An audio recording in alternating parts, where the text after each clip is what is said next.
Guess what time it is, people?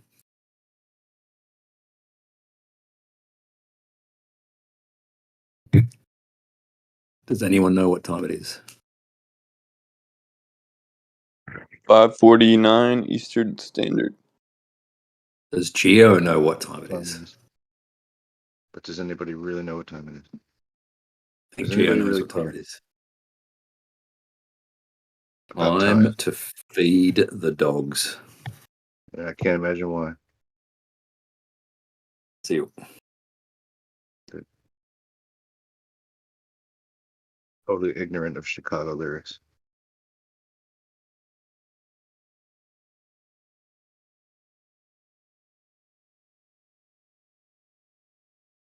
The spiraling staircase of strangeness with the submarine story continues. I think it's actually getting to be more interesting than the original. Wait, crash. what's happening now? Well, they can't find it. They said that they found it. Like, people said that there are pictures of the wreckage, but there's no Coast Guard photos, and the Coast Guard's not claiming that they have one. So there's no photo of it.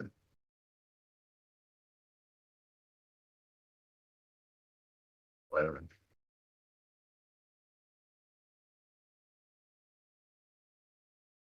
NASA engineered thing too. I think it's really interesting.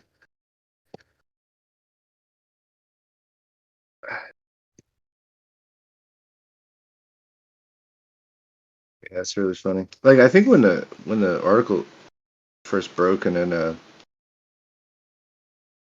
yeah, I think actually SC Montreal said, like, as a joke, like, why doesn't NASA go, rescue them? They got, technology or something. But it turns out NASA, like, designed it with Ocean Gate somehow.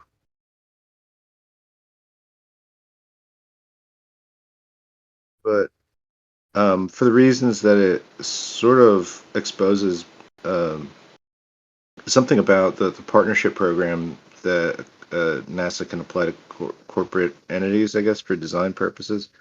But I'm not sure, like, if, yeah, it'd be like akin to, like, if Elon Musk's, like, worked with NASA or some shit to create a rocket, but then never had it, like, approved by any, like, I don't know, whatever, rocket companies, like, for passengers, let's say, and then started charging a bunch of money. Kind of like what Bezos does, right?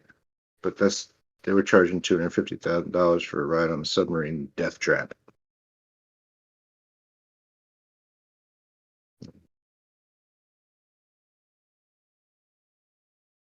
So should they stop helping people design dangerous crafts? Yeah, irresponsibly so. I don't know. But it's weird. Anything with a gate in it turns out to be a scandal somehow. Which is like, then it's like, why call your company that? Oh, Like, yeah, unless you sell gates, you shouldn't call your shit gate anything, right? What do water, pizza, and ocean all up together in common? It's like one word in there I did hear. You said water. Pizza and ocean. Did you say it's an ocean? Now water, pizza, Yes. and ocean. Water, pizza, ocean. Okay. Oh, right. Just like Gates. yeah. No, this is just one I'm thinking about, like random fucking words, and if they were related somehow, and just some sort of mind game. No, I mean, that could very well be like a Wheel of Fortune phrase or something, or words. Turn the letters over, Vanna. But yeah.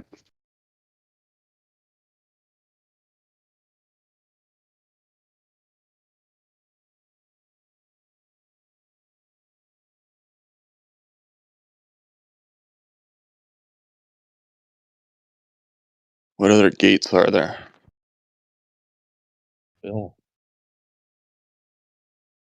Like there were like so many other ones. Like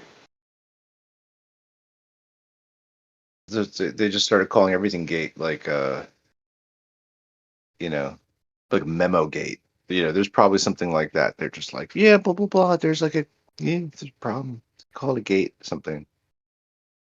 Because it's like I was saying, it's just a thing we respond to. Which I don't. How is it a gate? You know what I mean? Like to a gate to the under fucking what ocean gate? What?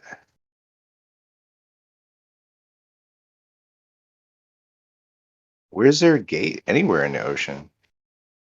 You know?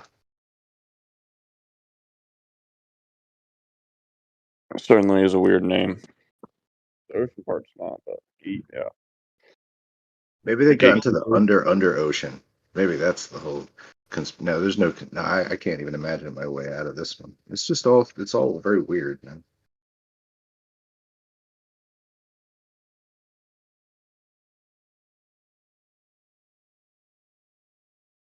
Like if anything, you'd only want to like be using that type of setup for like a robot or something. Maybe. Yeah, I don't get why you'd go in it'd be cool to go down there if you're in a machine with like windows and stuff. I don't think it had any windows. They're just looking out a computer screen anyway. I don't get it. That is so ridiculous now. If you can't even see the real thing with your eyes, like that sucks. Like it sucks to pay $250,000 to pilot a death trap with a Logitech wireless game controller running Windows 7, to just see it on a monitor. I mean, like, who's gonna pay $250,000 and die for that shit? You know what I mean? Only the very smart. Only the adventurous would have the instincts, to adventure so hardcore.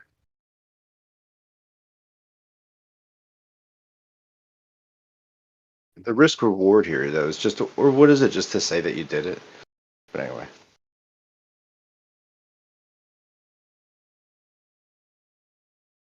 Yeah.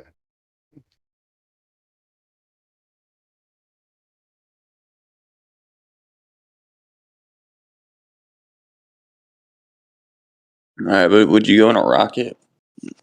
I've met people who've done the space thing before. Not space, but you know what I mean. Where they like took one of the commercial rockets up. I don't know about. I would probably do that, to be honest, if in an ideal situation. I anagrammed Ocean Gate Expeditions and got I in ego detonate SpaceX. So I like anagrams for no reason. That's just some stupid shit. And it's really funny that you can pull SpaceX out of it, out of Ocean Gate Expeditions. I don't know.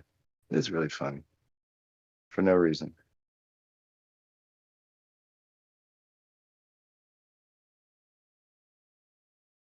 A lot of bad names for companies you can't get SpaceX out of. I don't know. None of it makes sense. But then, like, somehow Elon Musk got, like, somehow shade thrown at him for this thing, somehow, too. I don't know, man.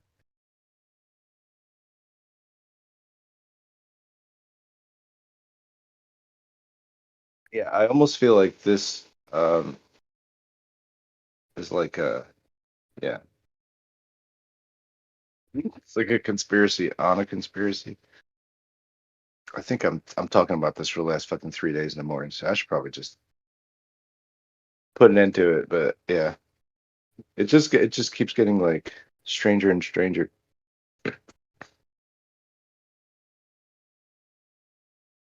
You know what I mean? Like I almost expect them to find the sub now and then be like, but the people are gone. We don't know what happened to them. Wait, how was Elon instigate or involved? Like, how was he?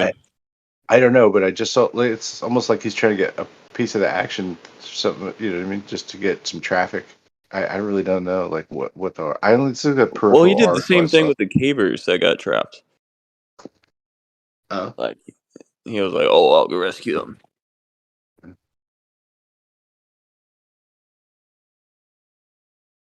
yeah. Uh,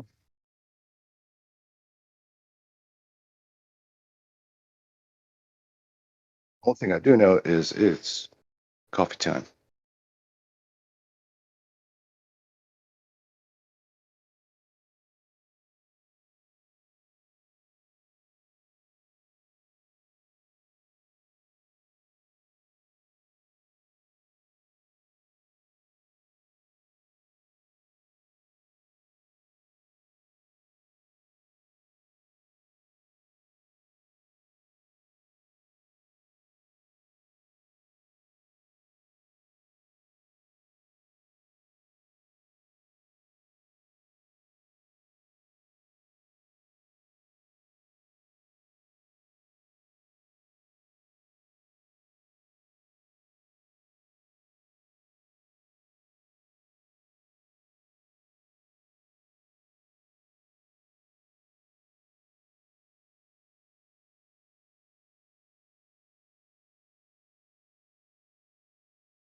With that though, that whole concept of like the billionaire rebel that's just gonna like risk their life till they die from it, whether they want to be on like crazy planes or fly themselves somewhere or I don't know what. It's just a strange one. They're still trying to figure it out too, man.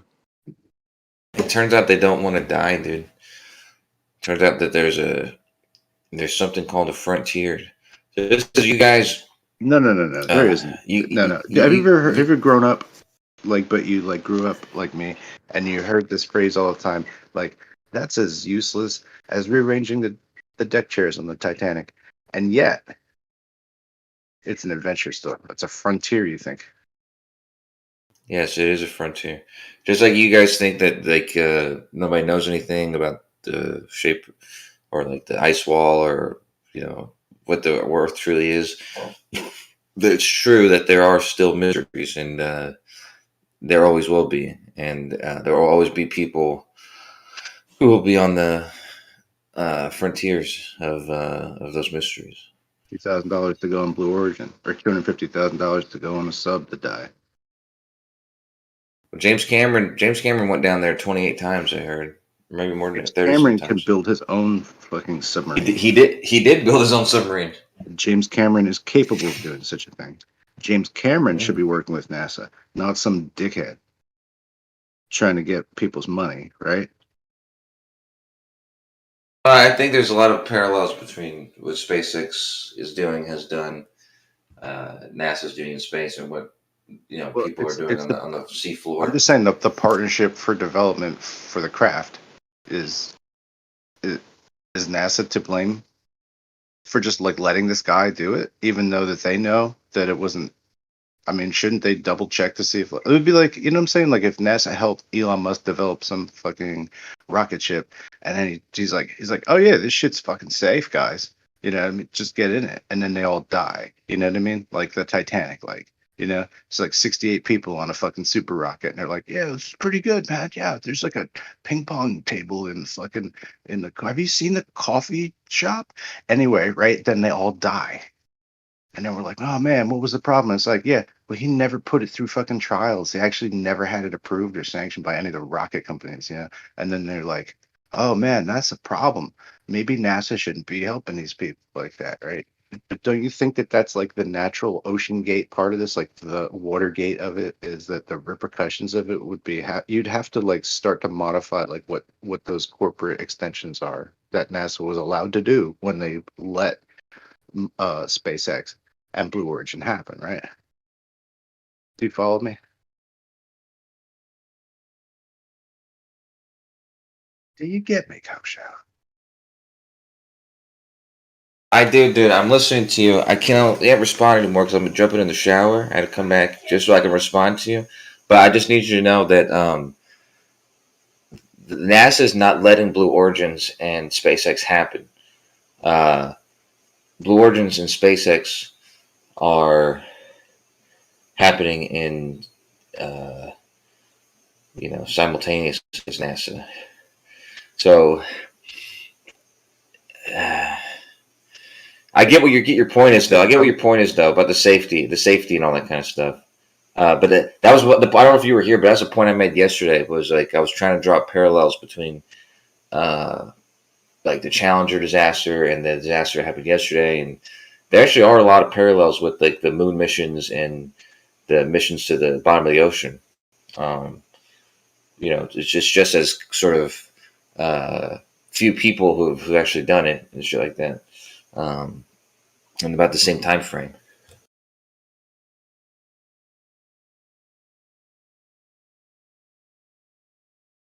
Like I said, don't think I'm being rude if I can't respond. I'm really jumping in the shower now. Yeah, But go I'm wash your listening. hair. Okay. You're listening. Yeah. But all right, let me just. I'll have a conversation with you in the shower. You don't have to respond, and it won't be weird. How about that? Hmm? Also, probably I'm not gonna. But I came back just to laugh, man, because that was funny. But I gotta keep walking past my girlfriend butt naked because I'm oh, not so gonna respond anymore. But all right. Now, just well, maybe I'll just talk to your girlfriend. I don't know. Whatever. Okay. All right, buddy. All right. You have a good time. okay. I will. I'm gonna. I'm actually gonna pause. I'll pause our conversation. I'll get back to you later. Yeah. Unless I get bored, and I'll talk to myself. Anyway.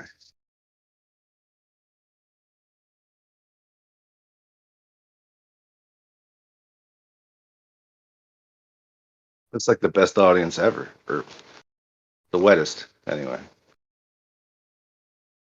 Yeah.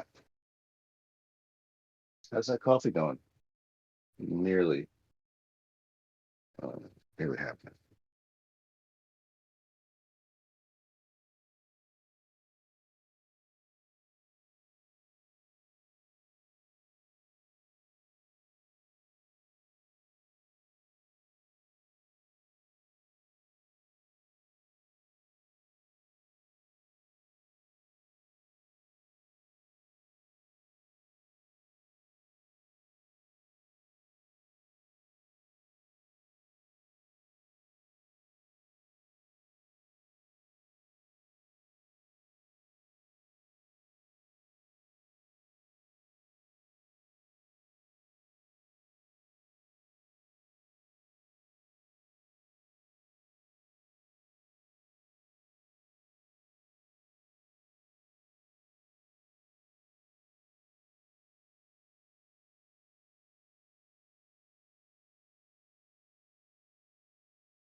Thinking about it, and I guess probably Bruhif's doing the same thing. He's saying he's walking the dogs. He's going to shower with them.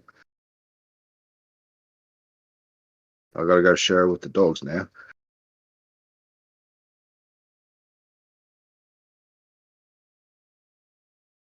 Yep.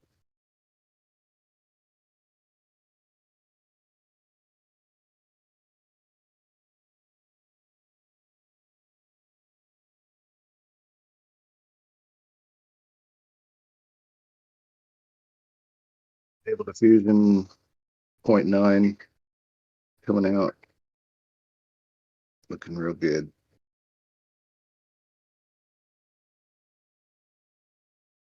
And new release on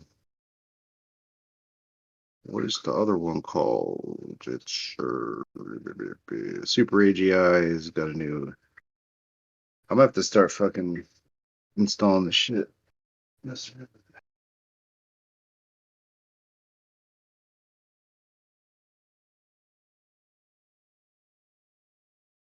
I'm really interested in the true open source AIs out there.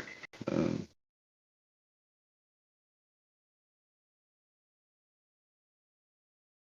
why? I have no idea. Like what I even want to do with anything. I just want the power.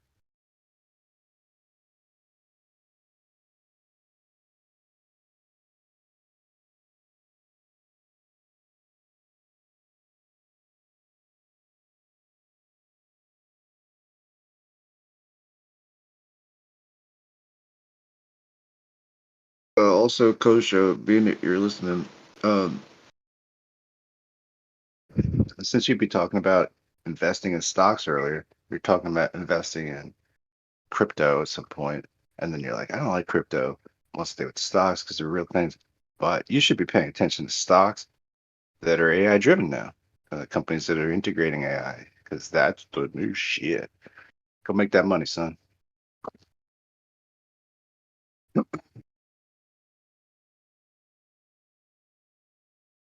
Because if I don't know, allegedly people are trying to just train AIs to make money now. Yeah, you can just ask them how to do that. Stupid. Get on it, man. I'm sure it's gonna. It's the hype is really what drives the market. It's not the actual profits and loss statement. It's the enthusiasm. Yeah, but bull market's supposed to be coming up. I feel like it always happens like for the summer in the last couple of years because that's just about when people spend money. Other than that, I don't know. We're just throwing away money on Amazon, trying to buy Christmas presents. Anyway, yeah, what a weird world.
Right.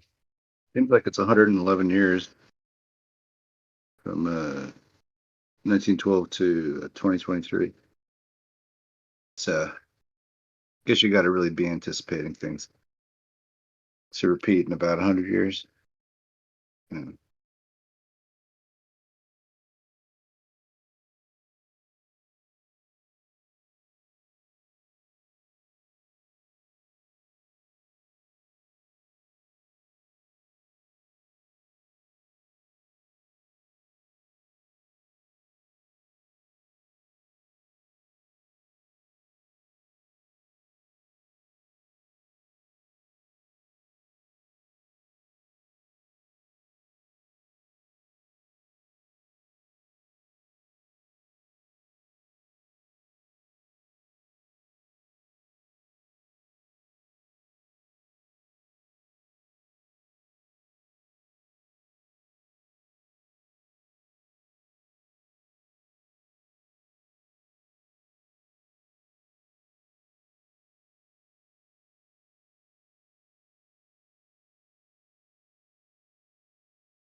Right. So the date differentials I'm looking at here are between event to event is 111 years, 1 month, and 10 days, excluding the end date, which is a day, which would make it 111 years, 1 month, and 11 days.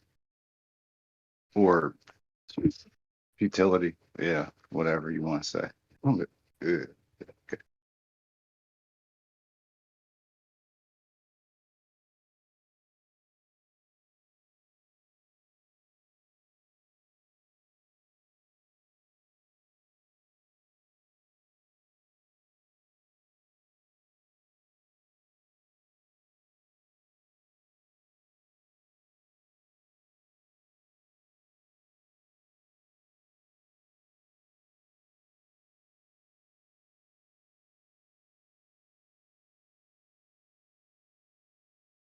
Likely that the two events would occur like this.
Smaller and smaller.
Run away.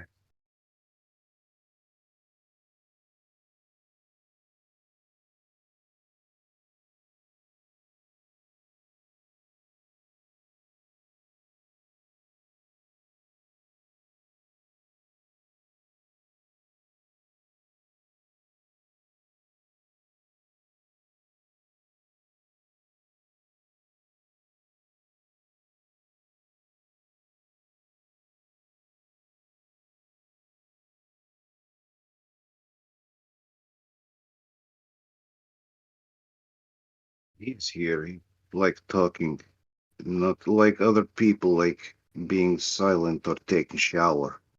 Yeah. Good Yeah, morning. да. Yeah. What's up, buddy? What's up, man? Добрый день. Polish yet. I don't know. I don't know any Russian words. Oh, it's all good. I don't know too many either. It's easier to speak in a Russian accent. My back's pretty fucked up, so like, just just feels better. Russian. I have It's better for the lower back. Go ahead. I was just gonna say I have two popped ribs. So I laid down to go to bed like 2 hours ago. And I just woke up on my side in incredible pain and I was like, well, that's all the sleep I'm gonna get for now. Much more comfortable to be sitting up. Oh,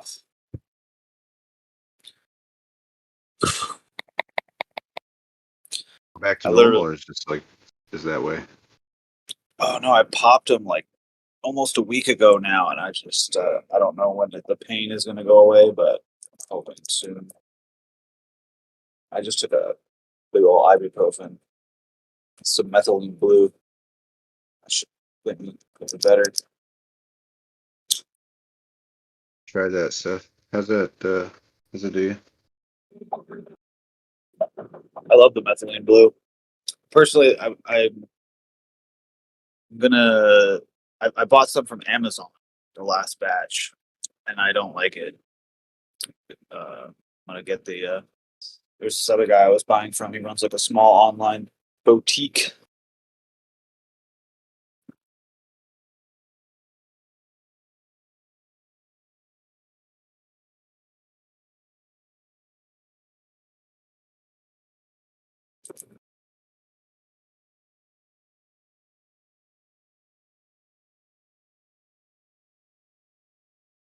It was getting kind of crazy in here earlier.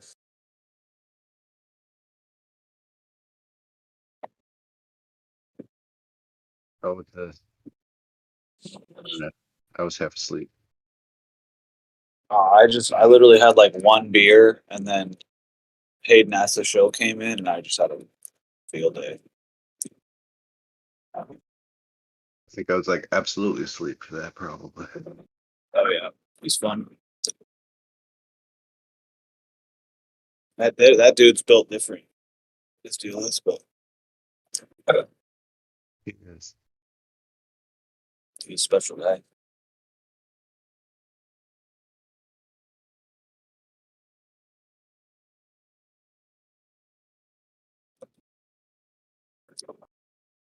So what do we got in this news I'm a little segment? bit allergic to listening to him. Oh, I was just cracking jokes the whole time. I was like, he was like ranting about something. I was like, and then, and he just continued to talk and be like, and then. It's so fucking funny, dude. Oh man, he didn't get it. He thought I was saying again. He's obviously never seen Dude, Where's My Car? Classic.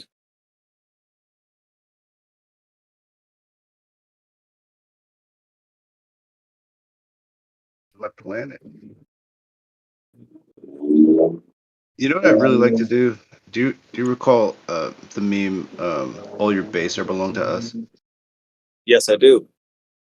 It would be so fun to do like all your space are belong to us.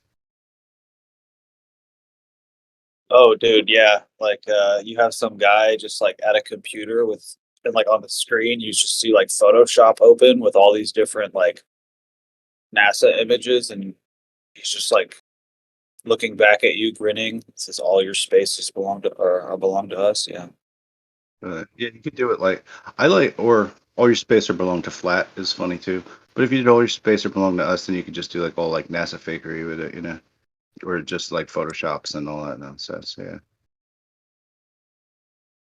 I've been trying to find some more NASA fakery footage to put with that song, "Tell Me Lies." Tell me lies, tell me sweet little lies.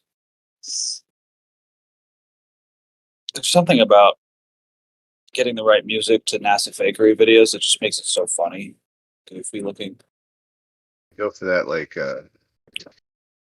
what is it? The MK Ultra bands. You got to go with that. MK Ultra classics. I was thinking, okay, so that's interesting you said that because I was gonna put what's that Jefferson Airplane song, The White Rabbit? Oh yeah, sure. You know the one. It's very like it's got the bum Ask Alice. bum bum bum bum. That's kind of like uh a marching beat. You're like kind of like marching off, like marching It's got that towards little this agenda. Spanish mescaline thing going on, like Yeah, boo yeah. doo doo doo doo doo doo doo doo. Yes, hell yeah, good. That's a good tune. It is, but I just like I was thinking about how that sound was probably created. And I feel like the person that made that song was like, yeah, I just want to get a bunch of people to get fucked up on drugs, like believe the moon landing. I don't know though. Maybe I'm just I maybe mean not it's sure. kind of like sort of entrenched in a time period with like the Vietnam War and protest and LSD and post 60s fucking retro whatever. I don't know, man. People were still on like pleather fucking interiors in their vehicles and stuff like that. Bucket seats, were a thing. Dude, I wish we had some good footage of hippies just being like, "No way, we went to the moon, man. That's bogus. He's president's liar, Oh, dude." do you know the song by Gil Scott Heron called "Whitey's on the Moon"? That's a Oh, pretty good one. looking it up You right know that now. one? Whitey's on the moon. Sounds Yeah, hilarious. it's basically like before rap. I guess there was Gil Scott Heron. The revolution will not be televised, brother. That whole Yeah, thing. You will yeah. not be able to skip out for beer during commercials or brought to you in 4 parts by Xerox without commercial interruptions because the revolution will not be televised, brother. Anyway, uh, it's so good. It's so good. I love all his fucking music. He's great. But Whitey's on the Moon is pretty awesome. Because it's like just talking shit about like real life in the ghetto, and but Whitey's on the moon. You know, Yeah. can't get gas for your car, but Whitey's on the moon. I don't know, whatever shit like that. No, I like it. But that's so old school. Like I don't know, man. Like our Yeah, we're too woke for this understanding. It's like it'll only play to certain people that's entertaining. But, no, I totally agree. I've had to use some songs that I don't really like, but I see that they're trending, and they kind of work. Like I could definitely think of a better song, but this is just how more people are going to see it. Which, uh, Hopefully soon. Actually, won't even matter.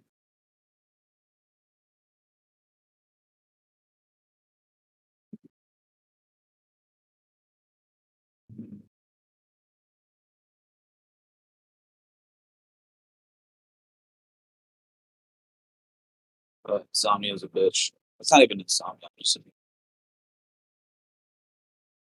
Sleep much. yeah. For years, it's just been like I can't really sleep much longer than like 5 hours. There's always got stuff I'm thinking about doing.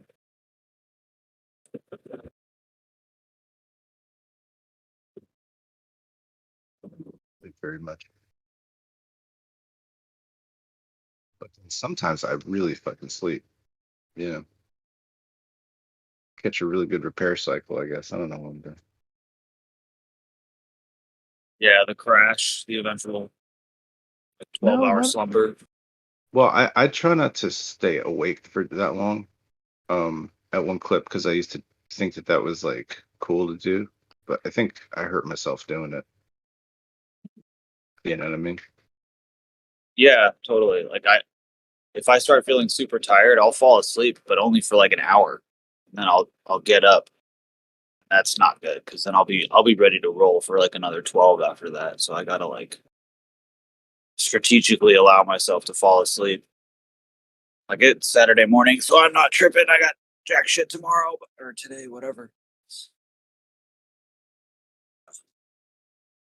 I'm going to New Mexico on Sunday. It's a going Sunday. Nice. Yeah, the land of enchantment. I had a really bad experience the first time I was in New Mexico. It was during the lockdowns, Mexico. and I was just like going into like stores and gas stations without a mask on and just getting reamed. And I was like, "You guys are." I was like, "I've been to 5 other states before this. You guys are the worst." But no, they actually weren't the worst. I would say Maryland. Maryland was the gayest place I've ever been. Traveling Yeah. across the country during COVID. Holy crap! Yeah. Those people. Way kind of area. You kind of cut out there. I didn't hear anything you It's said. kind of in that Beltway area. Yeah. I think it's because Maryland has like a super high concentration of government employees, so they're like worse than NPCs. They're like the fucking the bug people.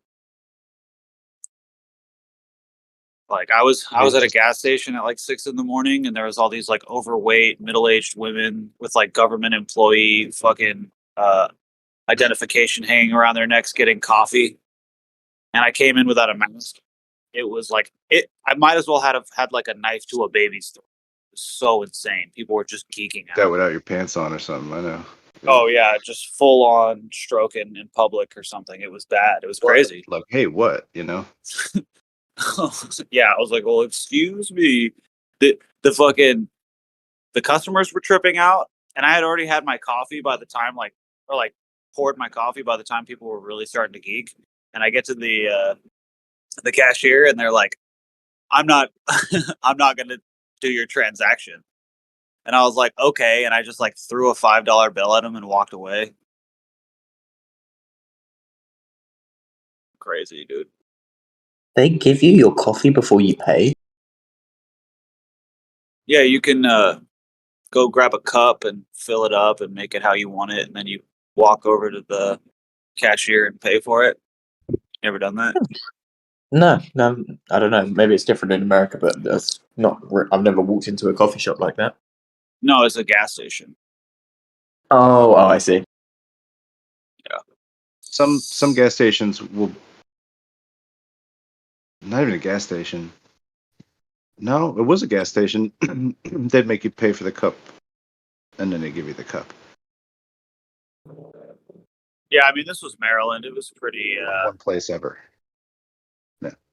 Anyway, yeah, you're in enforcement land, so Yeah, I mean, the only place I think would be paying for the cup first is probably like Baltimore or Bodymore.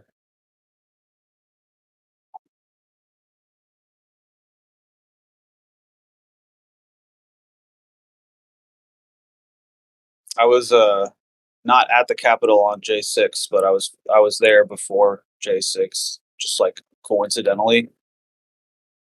I'd never been to our nation's capital before. It smelled like feces. Weird.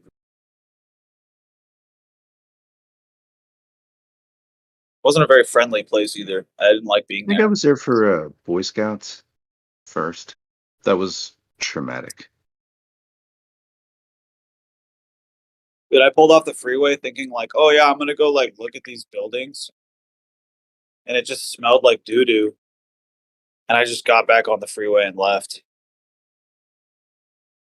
I ended up stopping like off this like random highway and like looking at this cool old iron mill that I suspected might have been Antiquitech at the time, but I think it was actually just a big furnace made out of slate.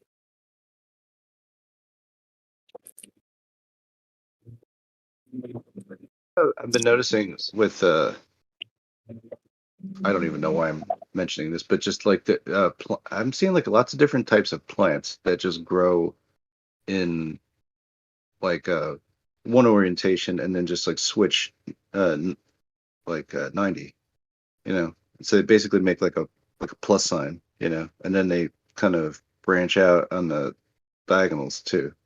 And it's like every leaf points to the dead center of the root, the taproot, you know, like an antenna. And I think that's kind of like how they have to be functioning, you know. You talk about Antiquitech. I mean, you know, after some amount of like tripping out and looking at plants and stuff like that is like I don't know how does one like develop technology? You know what I mean? It's just it's like science, but you know, I mean, without lab coats, right? well, I think technology was brought to us from the metaphysical realm, personally. Um, Yeah. but yeah, like what was it? That one quote See, from like, yeah. Isaac Go ahead. Newton. Isaac Newton said, "The more I study science, the more I believe in God." I think that was kind of like an allusion to that. It's just something interesting. Like we're born into a world of knowing about shit. You know what I mean? Like we are knowing about fire already and knowing about water boiling. But if you didn't like, if this wasn't like a given necessarily. If you discovered this shit, you were like, oh my goodness, look at this. You know, you you just have like a different sort of appreciation for the world around you. You know, and, and it might Yeah, make you like just different instincts about how it all works. You know. I used to be really interested in how that worked back when I thought that evolution was a thing. And I remember learning about this tribe in Africa. They hadn't invented the wheel, they hadn't invented rope, but they had learned how to make these really big walls. They would just stack rocks up for like a mile in a U shape, with the whole tribe to work on this. And then the whole tribe would just chase animals towards that U shape. And because it was so big, like the animals didn't realize what was happening, that they were getting basically fenced in. And then they just, stab them or whatever with sticks. So simple, so easy, you know. Just tear the animal apart, take it away. I'm assuming because they didn't invent rope or anything like that, they probably didn't have salt, so they're probably doing this pretty often.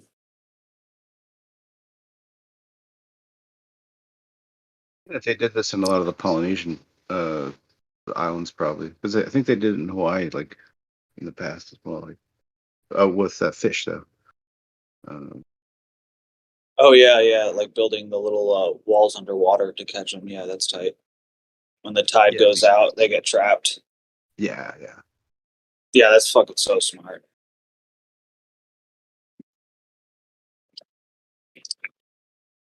It's a lot of work. Yeah, for sure. I mean, Well, that's probably it would have happened naturally at first, maybe, and some dude's like, "Oh my goodness, I have a great idea."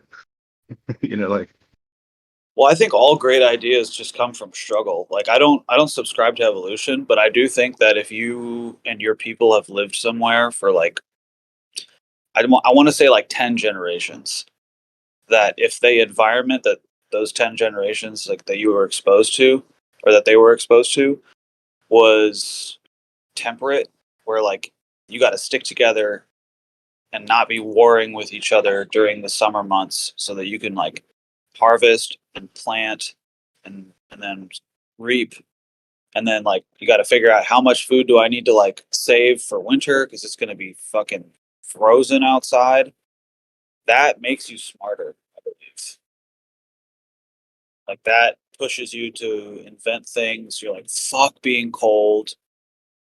I will do anything not to be cold next winter. I will chop trees down and build like a better house. I will, you know, figure it out. It's essential to some of the whole development of anybody in the northern cultures, like to be able to whatever beyond the animal furs, you know what I mean, beyond like wigwams and huts and shit, you know what I mean, to actually like establish like a real shit, you know what I mean, like basically do, work the summer season, but then you got to like, hang in there for the winter. And like, right, so preservation of meats or other things like, varieties of like pickling shit or whatever the fuck, you know what I mean? But then also like wine, because like you fucking need to get fucked up, you know what I mean? You're hanging out inside all the time. Or if it's got other nutrients and shit in it too. But like like try to stay warm, you might want some, I don't know, some alcohol or something. Maybe that'll fucking take the chill out or whatever. Like so things like brandies or fucking scotch or whatever, you know what I mean? Like or like a herbal tonic or something like that. You know. But starting out with like just apple ciders, you know what I mean? Well, dude, don't From stop. apple cider, just like it's so easy from apple cider, you can create, the sugar stuff, so you can create the, like something to get drunk on if you want to, or you can make it into medicine. You can make it into vinegar, and then do other shit with it. Well, don't stop there, dude. I mean, you're gonna be stuck inside for 4 months, and you're gonna be freezing your tits off. So it's like, yeah, dude, make a bunch of brandy, dry out a bunch of tobacco, grow some weed, and then spend all winter figuring out how you're gonna do it even better next winter. And then you just like repeat that process over 10 lifetimes for 10 different people, right? Or like, that are all related. I don't know. It makes sense to me because I've spent like one summer being completely lazy, and I'm just like, whoa, dude, I need to like go. I need to. This has got to change. This is crazy. Like, this is getting out of control. I can't even imagine just like living my entire life. Just, I don't know. It's weird. But so in the north, and all those things are probably happening. Maybe tobacco, maybe not. Maybe marijuana, maybe not. But definitely mushrooms are happening too. And so, they can be dried out uh, and they'll keep for the season at least. So I think a lot of people like from, I don't know, just like there's a lot of not that I'm not trying to genetic fallacy Dutch people, but a lot of them are just like have a type of mushroomy energy to them. I don't know what to say. Like maybe it's just cultural, maybe it's whatever. But it's maybe they're fucking 10 generations of people that just tripped on mushrooms all the time. And It's does that definitely that. leave a No, imprint? I dude, that's so true. They are very mushroomy. They're very bubbly people. Like You they're ever tripping. meet some guy that like goes by a name like, oh, that's Oh, Fuzzy or whatever, you know what I mean? Oh yeah, Fuzzy. Yeah, like his parents did a lot of acid in the 70s, man. Like he's just like that. He's naturally like that, right? You've met people like in this way. It's yeah. just like they're just tripped out already. You know what I mean? Like something that psychedelia it sort of carries somehow. You want to hear a little trick about mushrooms and keeping them? Okay. Put them in honey. Oh yeah. That'll keep them for a real long time. And I've even heard that the honey itself becomes psychoactive. It'll absorb the psilocybin. I've not tested it, but I have it on very good authority from somebody that's done probably more mushrooms than I'll ever do in my lifetime. Not So just mushrooms, but like really like any herbaceous mixture you wanted to add to honey, you could create like a type of like medicine from that. You know, if you Oh just yeah, selected the herbs and put them in a honey jar or whatever. Yeah. I've done mushroom tea before. That was a pretty good way to do it. It's kind of hard to dose though.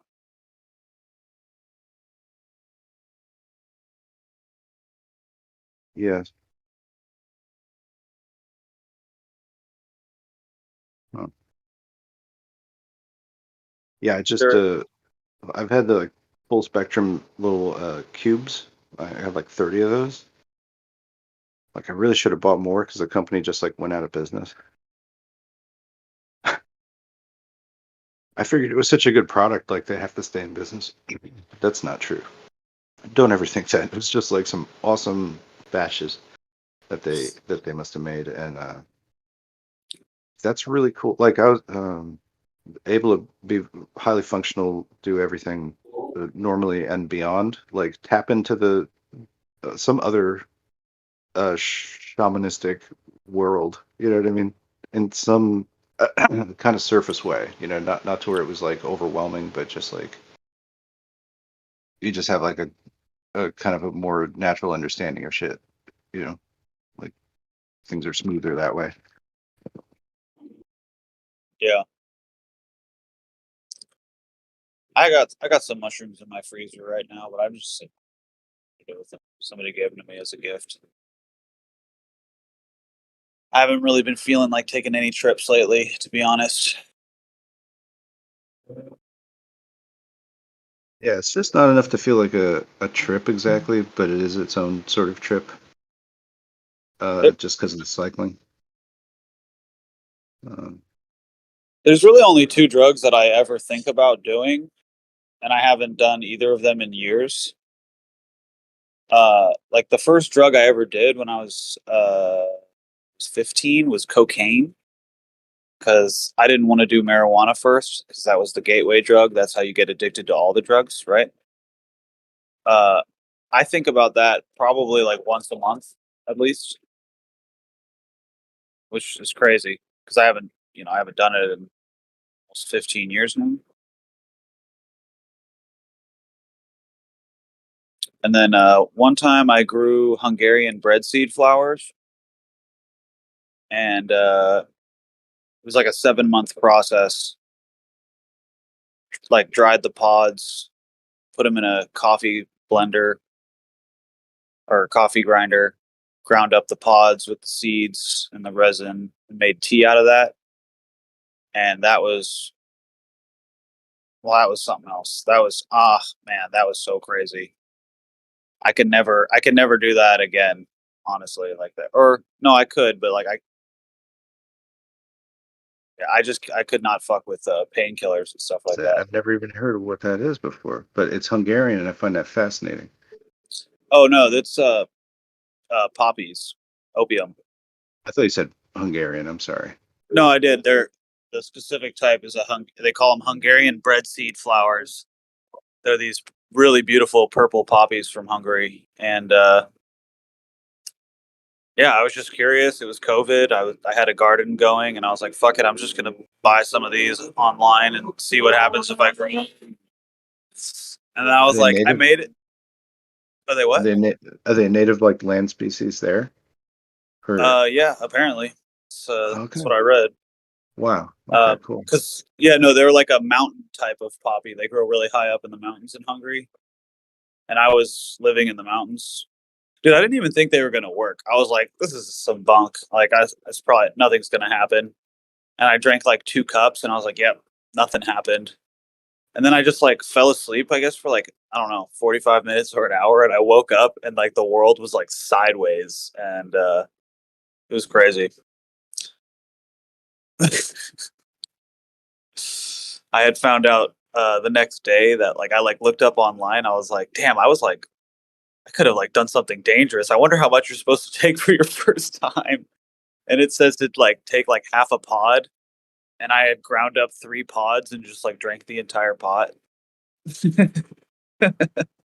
Yeah. Oh wow. Yeah. Yeah, That's I could have OD that's for too sure. much. Yeah. But you know what? It's fine. I handled it like a champ. I just went outside. I took a piss. I was like, all right, everything's sideways. I'm gonna go lay back down.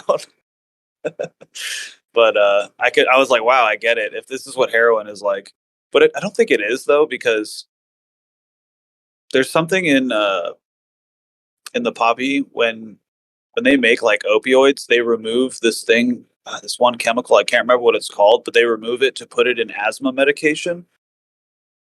And so when you just take like the sap from the poppy without adulterating it or anything, you get this, like, your ability to breathe is increased. Like that was one thing that I noticed, was like every breath that I took was so full. It was kind of awesome.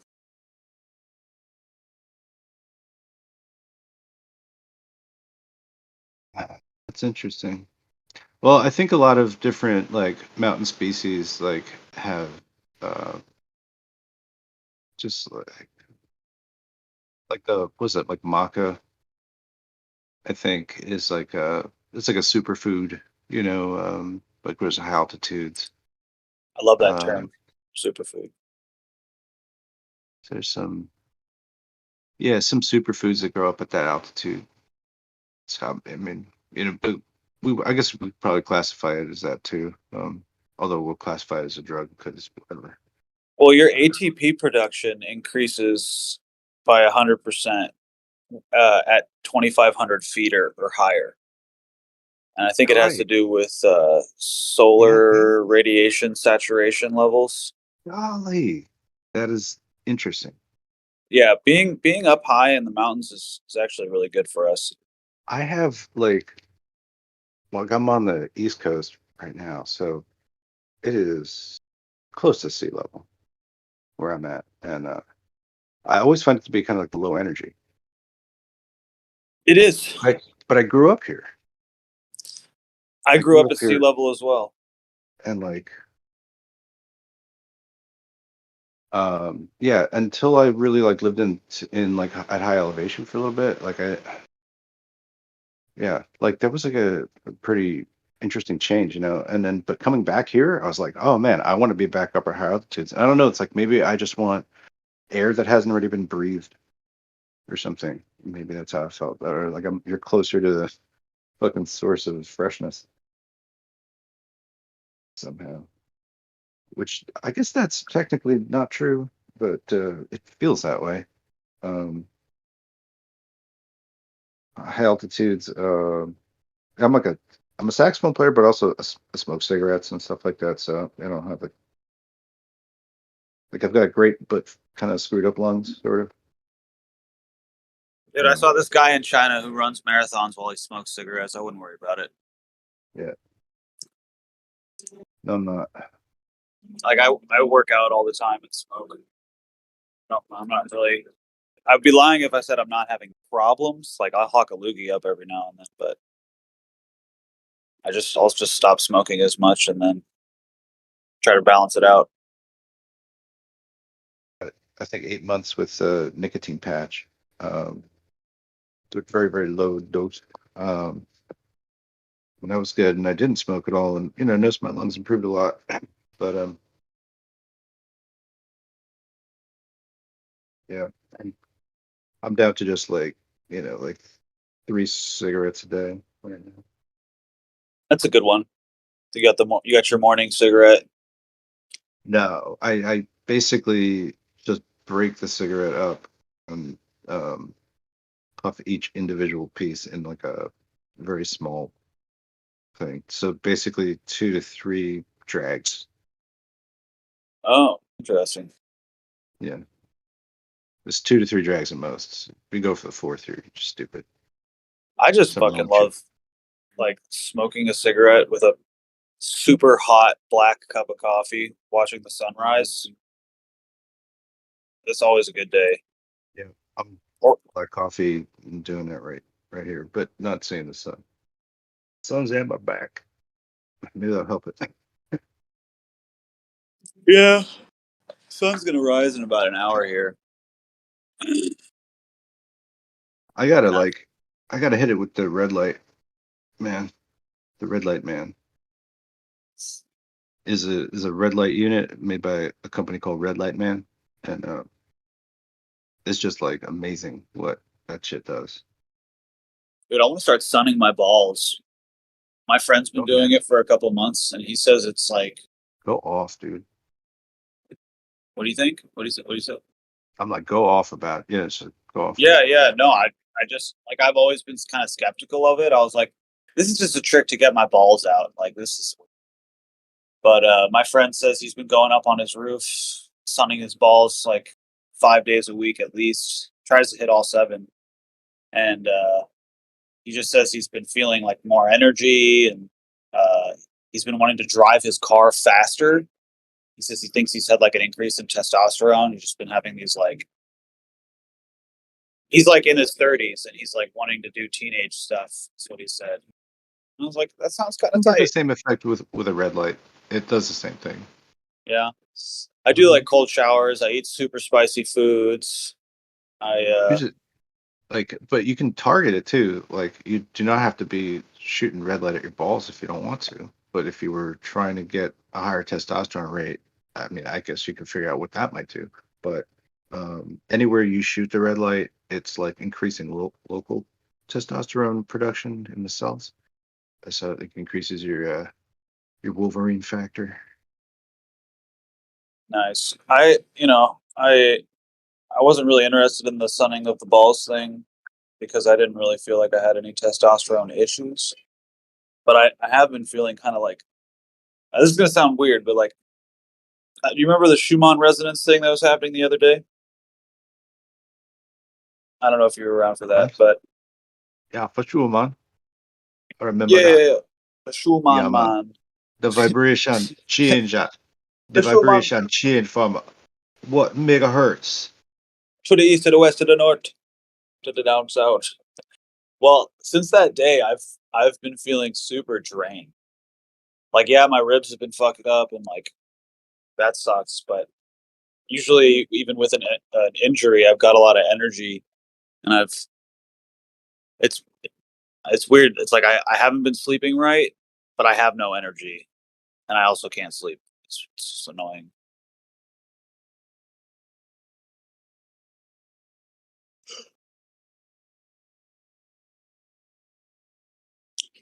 Need some milk of the puppy.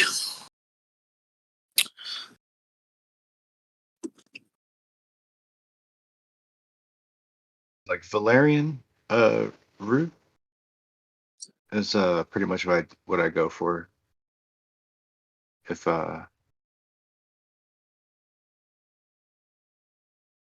if I need like something like a painkiller.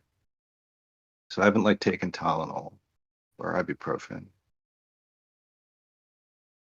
in a while. I think or once in a while maybe like gonna leave for like extreme emergencies. I'll go with that, but that's like the naproxen sodium. Yeah, for the most part, yeah. Yeah, I take like a Jerry Care baby aspirin. Are you But baby? Are you a wee baby? You need your wee aspirin. yeah, but because this is like very painful, I've been taking these 800 milligram ibuprofens left over from a surgery that I didn't need. An experience.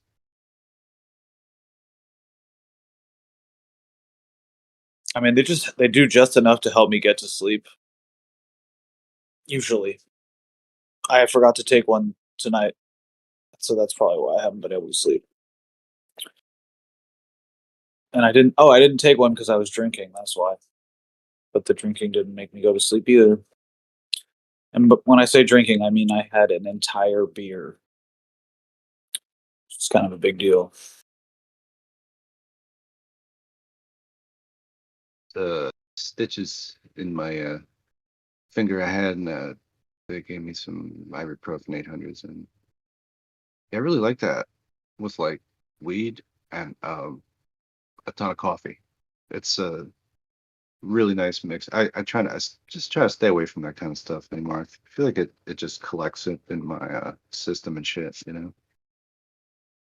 Yeah, I try to sweat a lot because I drink a lot of coffee, and I don't think my water source is the best. I need to get a new filter for my thing. I think it's just like a lot of like particle size like things from fillers and shit that just get like I don't know necessarily if they get removed at the rate that the chemical itself does, right? So just start to build up like some of these like I don't know, like a film shit. I don't know, man. And or it's just like a powdered like coating, so I don't know. No, I know what you mean. I trip out about the laundry detergent. Like I try to get the good laundry detergents, but even then I'm just like this is just fucking some kind of plastic goop that I'm like pouring on all over my clothes. And Plastic then I clothes. wash them. Yeah, all over my plastic clothing, and then I'm just gonna go like sweat in this, like open up my pores with it. It's just like Yeah. I don't like it. Make sure you use lots of sodium lauryl sulfate because that's totally necessary. Yeah.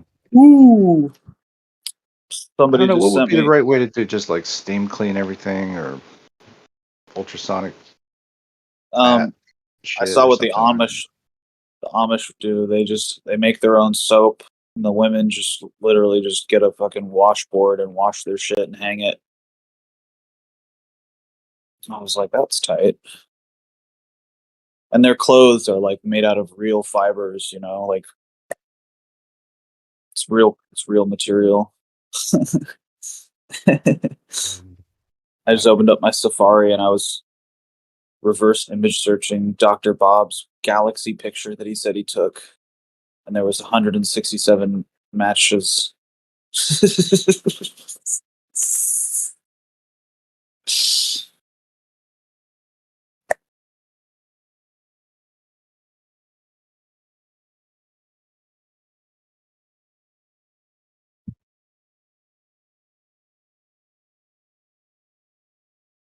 So wait, did you just wake up or you been up?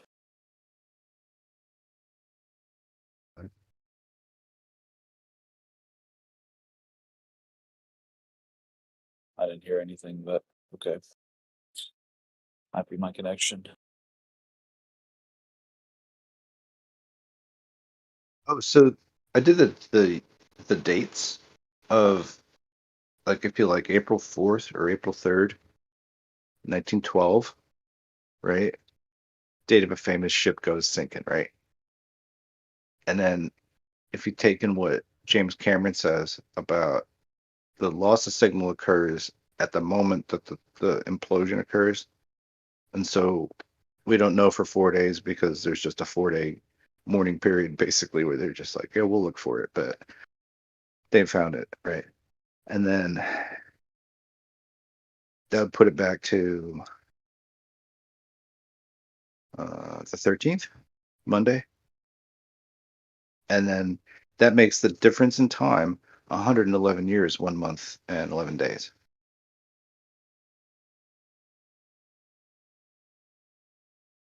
Didn't Titan the to Titan. Titan to Titan, that's interesting. What event happened after the Titanic that was big? What was it, like the stock market crash or something?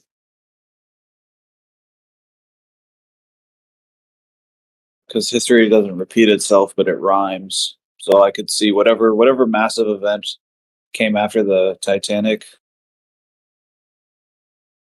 Yeah, it's here to tell me about some 111 year, 11 month, and no, 1 month and 11 days Let me see biblical something here. cycle. It's going to be like in scripture, it says this is going on. Hit me up. No. Okay, sorry. Anyway, I just found that an interesting like amount of time, and then it's all ones, even so, you know. You said it was 1912 that it went down, the Titanic? I mean, unless I'm that shoddy that I got the dates wrong.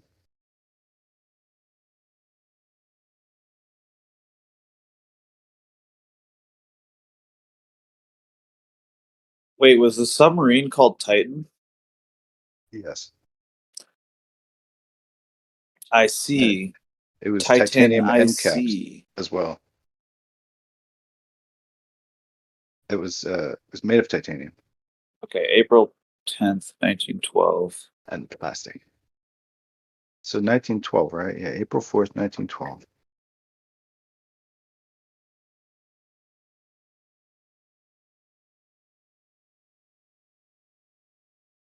Dude, what the fuck was that iceberg even doing? Oh, am I out there? wrong? No, I am wrong. No, I am wrong. Hold on.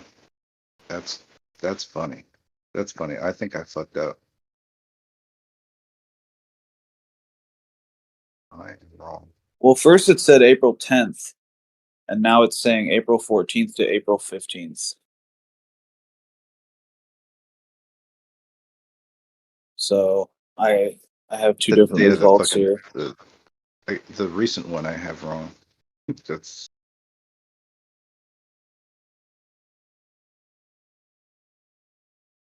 pull it back to the 13th because I wrote it down and then I thought back. I thought I am thinking about that.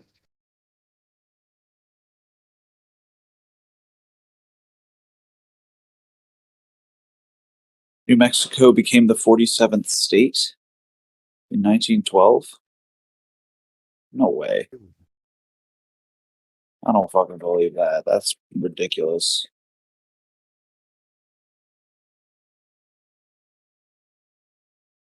Dude, it's crazy how much, just like how spirally the Globers get when you just simply tell them that you don't believe them.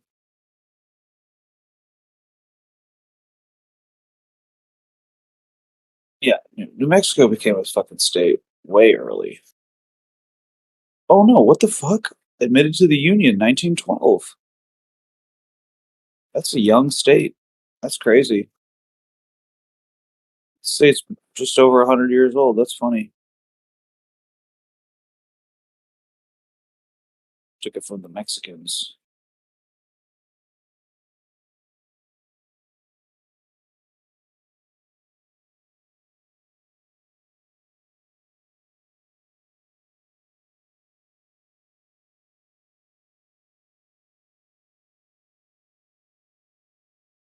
Well, I guess the Balkan Wars started in 1912,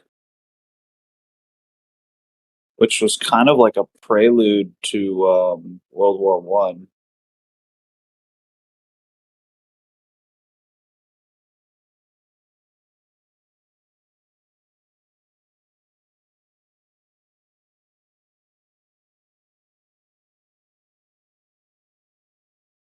It would have been the 19th, I guess.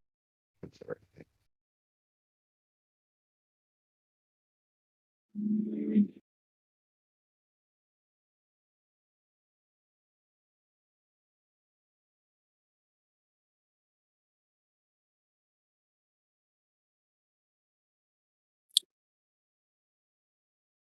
Oh, geez, it's 4:20 in the morning. I'm gonna try to go to bed.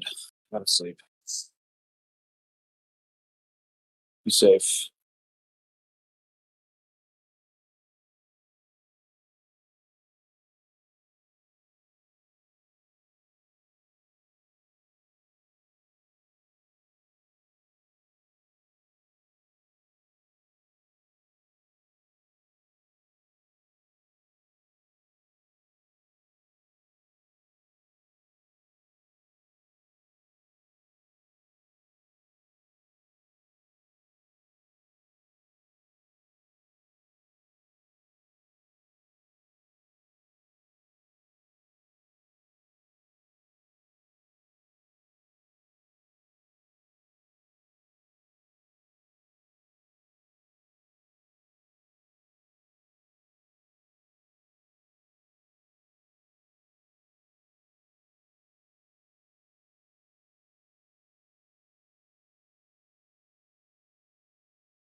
We're badly fucked up, but I'm pretty sure I was half asleep when I was doing it.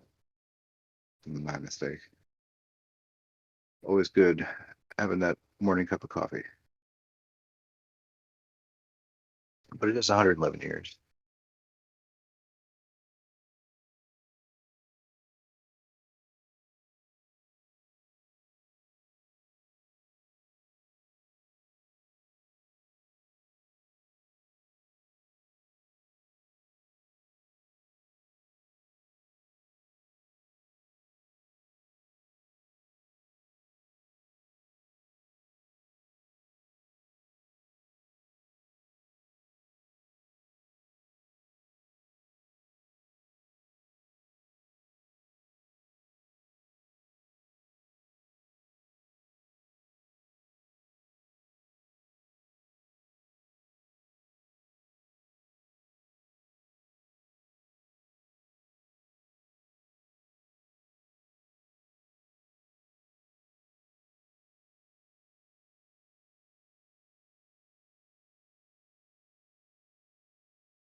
Hey, snacks.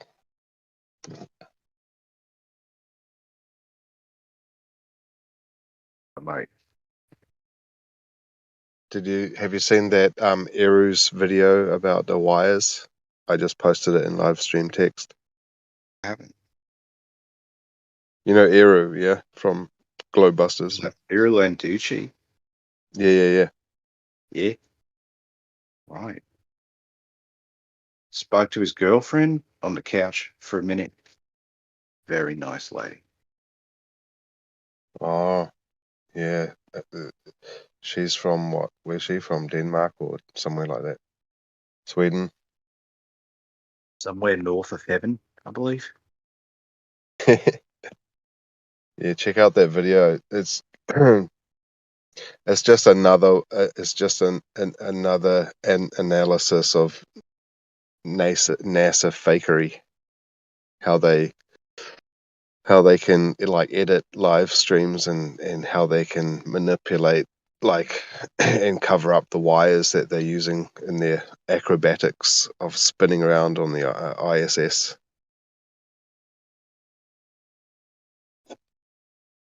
It's only 4 minutes long.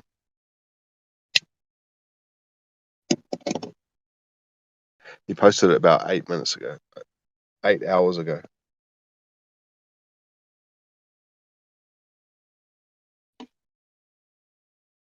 Not sure who posted it. I have to double check.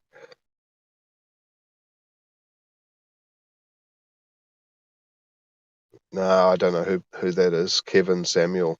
Never heard of them.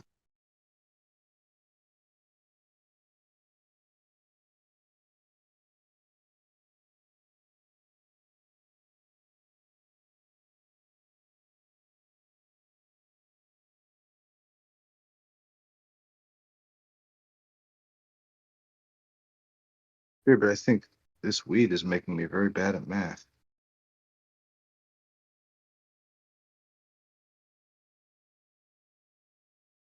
Particular variety. It is excellent in every other regard. I don't think it's optimal for mathematics.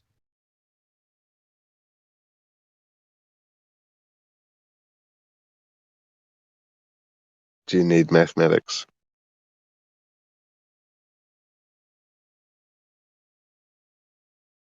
Just subtract numbers. Mm. Have you seen that video?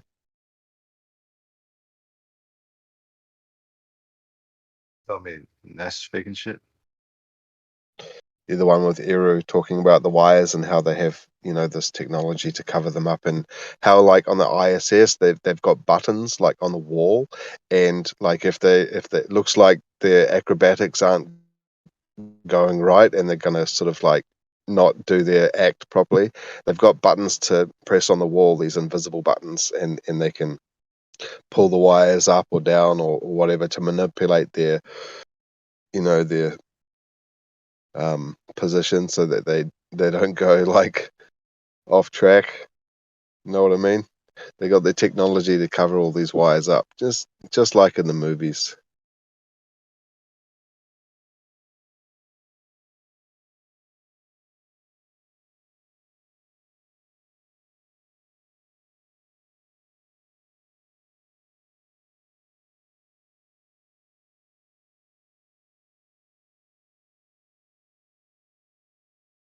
Yeah, I think long before the deep fakes, there was another type of technology Chroma key. that was sort of based on a set of just like image location tracking prediction and then ultimately replacement and replication. um Yeah, it's cloning this is like lifetime. They can lifetime cloning the background and deleting items that they want to delete. yeah, this was done with took a couple workstations to do like all processes, to like live to do it actually like live, because they were able to do it fake, but it was before really like what the I don't know what deepfakes have become like a much uh more advanced, but this was like based on some of the first stuff that like a guy was doing his like PhD stuff on. Um, Sometimes they say it's live, but maybe it's just recorded, and they make oh it yeah, look like it's live. It's a live yeah, of a recording. yeah. But because like I think NASA does have something to do with the development of Adobe systems anyway, as of New Mexico. Yeah, Um, don't they own it?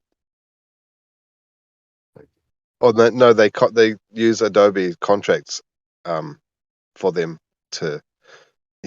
They use all the special effect companies, not just Adobe. like these other things like Google Maps, um, developed from NASA shit.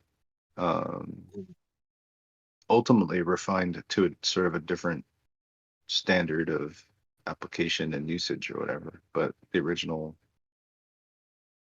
is developed by NASA, and then what else?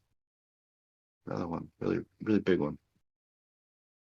Yeah, Adobe Systems, I think, and then where brain meltage. Yeah, Yeah, but for cannot sure they're remember. not. They're not. I mean, they're developing a lot of these things, but they're not giving like all the good stuff out, are they? They're still keeping a lot for themselves. Yeah.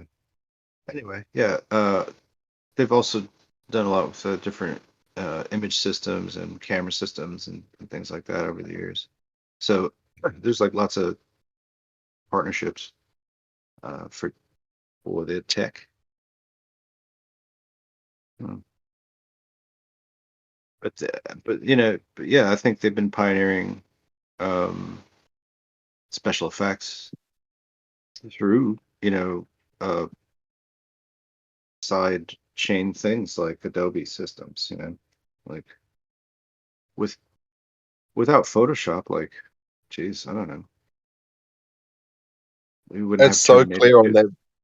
It's so clear on that video that one of the astronauts is pressing a button on the wall and it's moving the wire, o- which is on the guy that's upside down, and it's pulling his shirt, and you can even hear it. Like you can hear the motor running, pulling the wire. Yeah, Yeah, like the winch. yeah, that's what it is. It's little winches,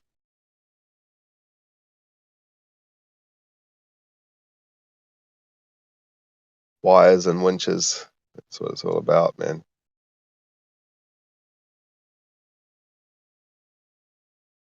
It's just so fascinating that they it's so obvious that that's what they're doing. It's like I don't know why anyone can't. I mean, why there's a lot of people that just can't recognize that, or they do see it, but they just don't want to believe it.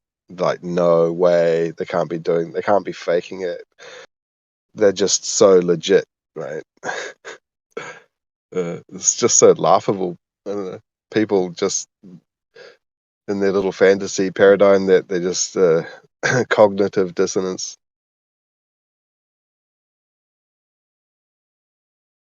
I mean, yeah, it's a harmonious concept to them, you know, I mean, right? I God, mean, you think all these Like people with Chucky, you know what I mean? If you're out yeah there, high Chucky, IQ, right? High he's IQ. totally harmonious with this, right? Yeah, It's not yeah. nothing's. He's It's melded with it. He's like sugar and water. Yeah.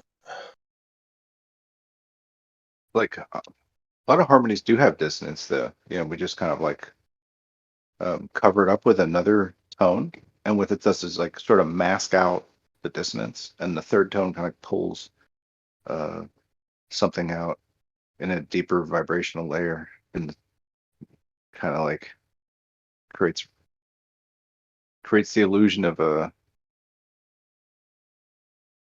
I different mean, relationship. if these hardcore globers could just recognize this one simple thing that they're faking it, then what does that actually mean for the entire scheme of things?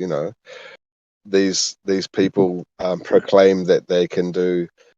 They can go to space. They can all of this stuff to do with outer space, and it just is all going to just crumble, because if they analyze it and they're truthful in what they recognize, I mean, why is it that so many people can see this, and there's so many people that just have a blank, just like a block, right? There's a block.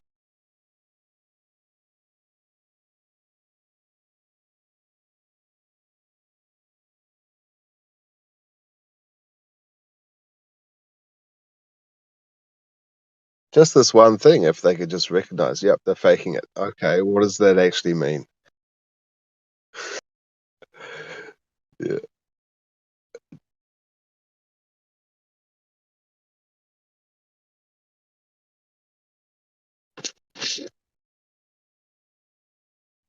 Like that, the harmony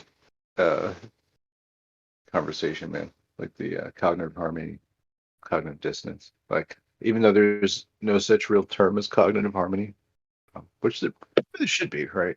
It's a shame we don't really like. We know all about cognitive dissonance, but there's no opposite to it, actually. Well, there is. I mean, cigarette smoking, right?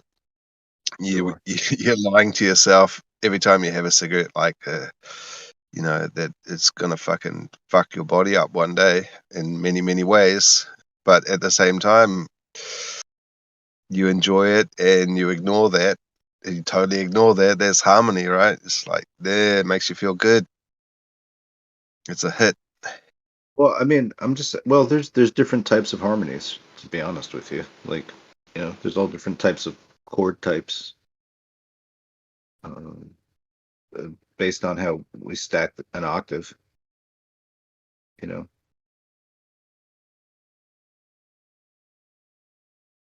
but even just like the triadic part of it is really like the three body equation that the human ear cannot really like readily solve. Um, like if you just heard somebody just playing different triadic, you know, combinations of notes, it's kind of hard to identify and pick those three notes out and then name them.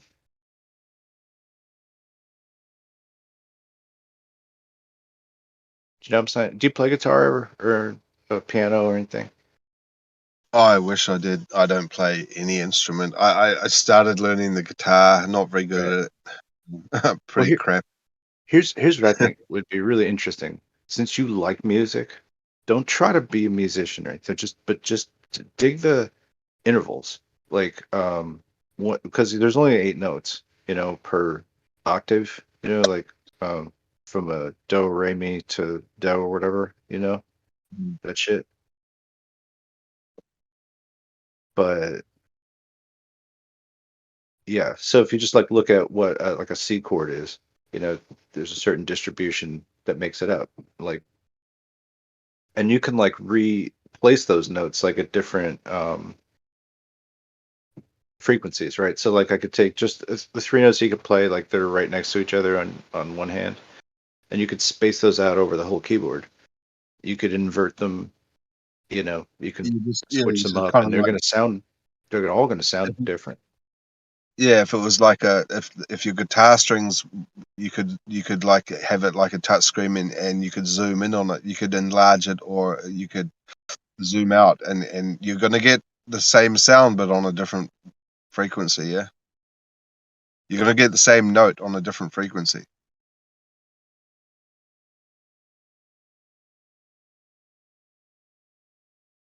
I guess if you were to, you're saying edit it, like edit the signal, or expand it in time or something. What do you mean zoom Expand in? it. Like you're spacing, like you said, you can space out on the frets. You can space it out and play the same note, but it's going to be on a different level. Yeah, I mean, just for like this, just I'm not going to try to get into actual note frequencies, but let's just say like a triad would be like there's like it's like a value is like 100, hertz or something like that. And it's like moving Mm. 100 times per second, and then there's like something else happening 300 times per second, and something else happening like 500, right? Mm. And we're only going to go up to 800 until like it's gonna sound the same. It's gonna sound like the double, but just higher, you know. And Mm. yeah, so if I take that 100 note and then I drop it 800, you know, so it's now like the floor of a lower register of what that is. Like that would be akin to what like you can do with harmonies to kind of like change their context, rearrange them, turn them upside down. Um, and it's because like the relationship is still like the same basically. So it's still like that yeah, like the frequencies of like the same notes are just like double the hertz of the previous one. If to go higher, you just double the hertz. So like there's the more it hurts, the higher it is. The higher it is, the more it hurts. It hurts my ears. Anyway,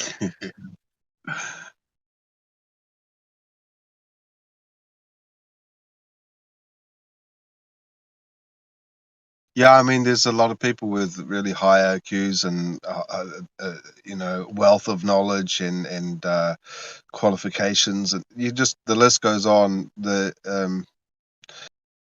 The ability that some people have in their brain to work things out, but when it comes to something like these wires on these astronauts, I don't know. Do they just not see it? Or what is it that they're not able to actually see it? Or are the people that come on and talk with us, are they just actually fucking around with us? It's like they're not for real, for sure. It's either that they're just like they're being paid to talk shit and to mess up, you know, conquer and divide. it's. I mean, it's just like a chord, though. It's like if two things do not agree, it's at some ratio, then they're not working out in real life. So So so it is a frequency. It is in it's sort of like an imbalance it's somewhere. like I In, mean, ratio or rationale, like it's sort of you like the same thing to me, but like the it's the rationalization of it all that really has to do with it. It's the relativity from one thing to the other, relative factual, relative understanding. All these things are, kind of interwoven. So like you can definitely confuse yourself into understanding bullshit for sure. You know, like that's that's part of what this all like kind of like it's like bullshit yourself. Here's the plate of bullshit now. You know, make it into you know. I mean, you look at that video. What do you see?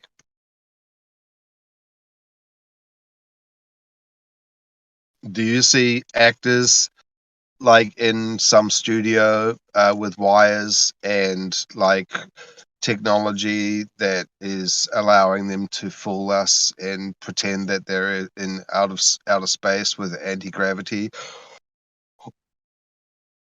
Do you see what I see?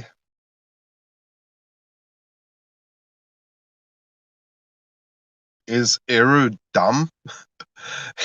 He's far from dumb, right? He knows what he's on about. This is technology that they're using. That's the same technology that Eru uses. He knows how it works. And that's why it's easy for him to show us, this video. I think we should have a talk. This should be a talking point. We need to get some globers in here and explain what's going on.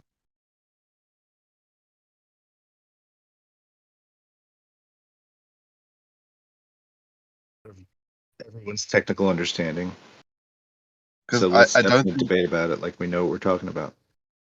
I You don't can think always ask Left Lane. Good morning, guys. There goes as hello. Left Lane. It's a hot take. Have you seen this one? Is that you, percentage? That Is was that Whitewater. percentage? Oh, is it? Oh, because it's a relatively new one. I don't think it's like a re-upload, is it?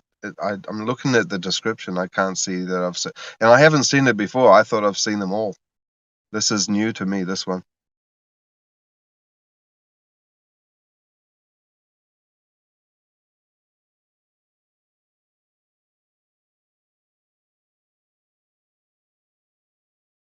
I've seen other ones with them pushing buttons on the walls, but maybe not this particular one.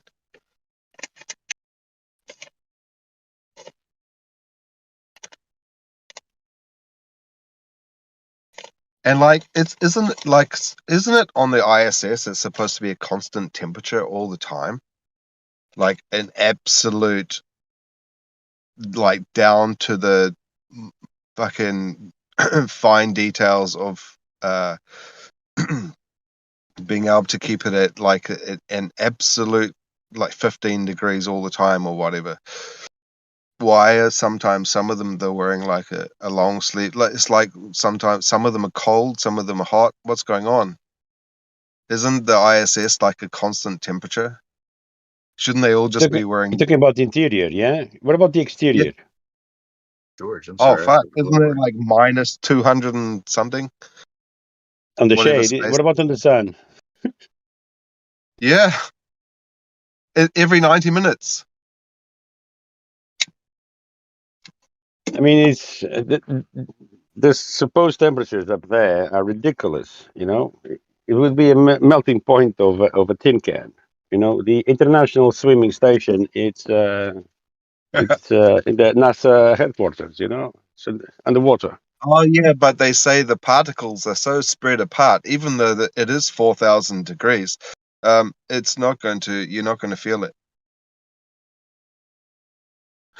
Yeah, that's one of the persist with these things, isn't it? You can't see it, you can't feel it, you can't know it, you can't measure it. You know, but they still claim it though. Well, it's the reason why they explain that it is that temperature because it has to be for it to fit with their little paradigm of the way that everything works. You know, with this no pressurized system, no barrier. They need to have all of these different layers and different temperatures, and then they need to explain how you can't feel it, but it's there. it's all Well, it's part of their pressing on little. a vacuum. That's the problem, Plus, isn't it? It's inside pressing on the vacuum. inside the ISS, there is no gravity in there. People are floating in there, but the ISS itself is held in orbit by the gravity.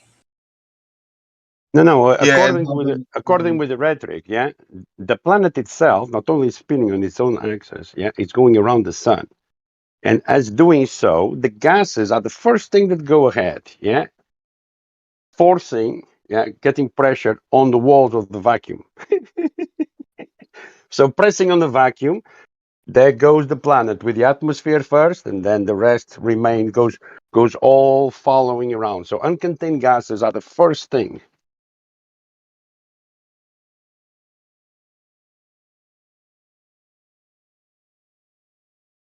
Ludicrous, isn't it?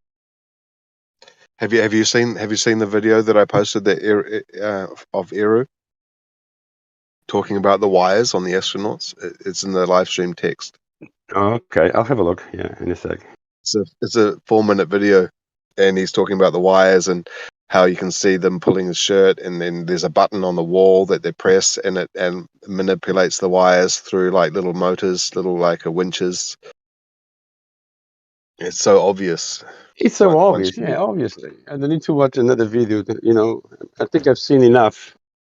You know, to my standard. You know, I don't even talk about those things as much as I we've used seen to. it. You know? You've seen enough. I've seen enough. We've seen it Yeah. all before. But Yeah. the thing is, that, like this particular video is it's a nice 4-minute segment, and it's got a lot of detail in it. It's so obvious. It would be a good talking point to ask some Globbers what's actually going on, and just to get a sense of their reaction, their cognitive dissonance, how their brain is actually working. Because like any sane person can see, this is just a joke, right?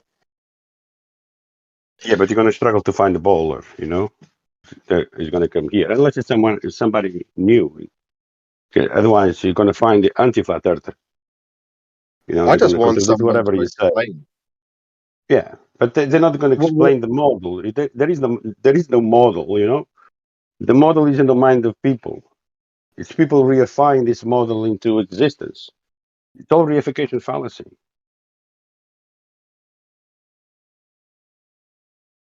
The ball argument, every single one of them is fallacious from the get-go. If I'm on the sphere, yeah, if you're on the sphere, it's begging the question. I was listening to the upload of Earth Awakenings from SE, Montreal, and Snacks was on there too. It was talking about the Sagittar and the hump. It was hilarious. Yeah, listen, I'm willing to talk about that, but first show me the curvature. Without the Yeah. curvature, there is no Sagittarius, you know, that geometry doesn't exist anymore. You need the curvature first. We need the sphere, you need the curve. Not just a circle, you need a sphere. Spheres, they don't have horizontal planes. It's simple as that. You know, that's the way we navigate with the Cartesian system. North, south, east, west, all of that is horizontal vectors. That's the description of a plane.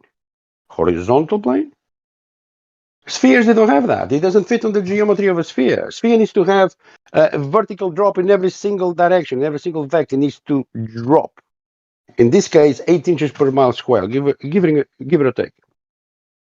Yep. It's not When magic. you're always standing on the top, right? You're always on the top on a ball.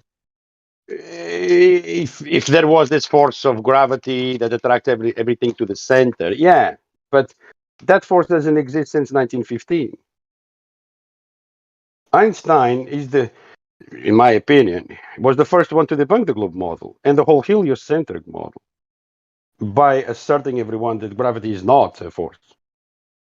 So if it's not a force since 1915 and everyone agrees with that, bye-bye globe, bye-bye heliocentric model.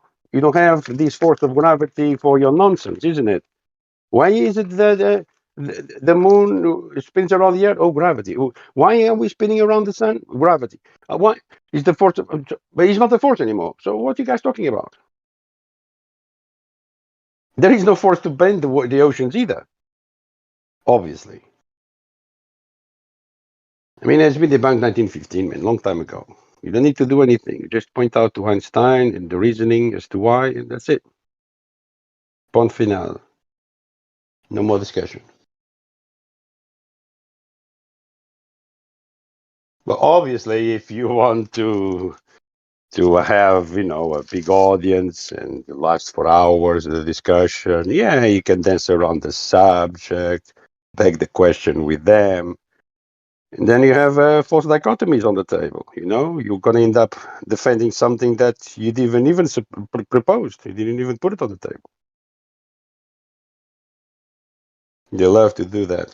Here's your model. My model? Yeah, look how it doesn't work. What? Since when?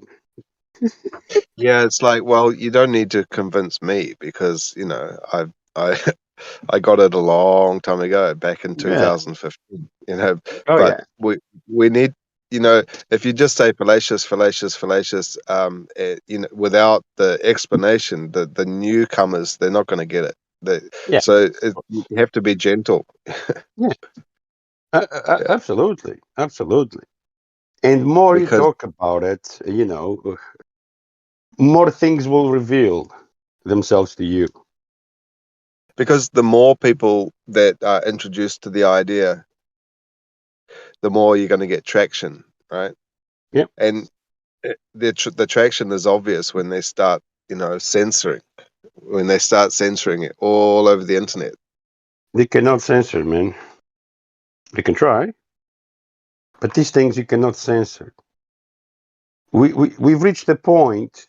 It's a no returning point. You know, not only we debunked the globe has been debunked. Yeah, we can prove that this is flat. So what they do is they've tried to censor and they continue to censor, but they have a new tactic which is increasing every day. Is they're trying to reinforce their model by showing all of these these things that they can do that support their model, like being able to go into space, and it's just a form of mind manipulation. Yeah, Yeah, they're buying it's time. They've always been buying buying time. time. Yeah. Absolutely. How many presidents of the United States promised that we're going to go back to the moon? How many? Mm. Moon and Mars. Yeah. How many? They're just kicking the can. They're just it's like this unfortunate accident. It happened in the ocean. These things are unfortunate. Yeah. Well, but at Meanwhile, the there's an at the investigation and everything else. They're not looking at what they were meant to be looking in the first place. This well is at all the to top buy time. levels, everybody Yeah. thinks that this world is divided. At the top levels, it's not. At the top levels, any country that has a space agency, they're not divided from each other. They're working together for sure. Of course, they are the same ones who signed the treaty for Antarctica. Yeah, the Antarctica Treaty. It's the same countries. Yeah, and the carbon credits. Yeah, they're all in it. Maybe at this day and age, because a few generations went by and it changed hands from governments to governments. Um, the current people in power might not be aware of the initial facts, what led to the signature in the first place. Because like us, they also been indoctrinated that the reason were different reasons. Well, even some of the leaders, they think that the world works in a certain way, but even they're not sure. Because all of them have to be puppets for sure.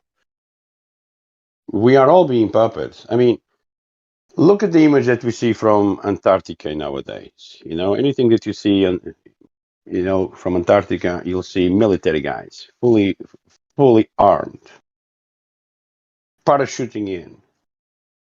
Oh, why? For the Yeah, penguins? For yeah, the to pig? protect the bass fish down in Yeah. Antarctica. What's down there that needs to be protected like that? I Oh, the mean, bass fish, if you for would say sure. to me, look, that is a borderline, and like any other country needs to have a border patrol, and people need to be patrolling it heavily gunned, because you don't want your people to cross the border to the other side, but you don't want no one from the other side also to cross to you, to your side. So that would make sense. Like a coast guard, like any country has one.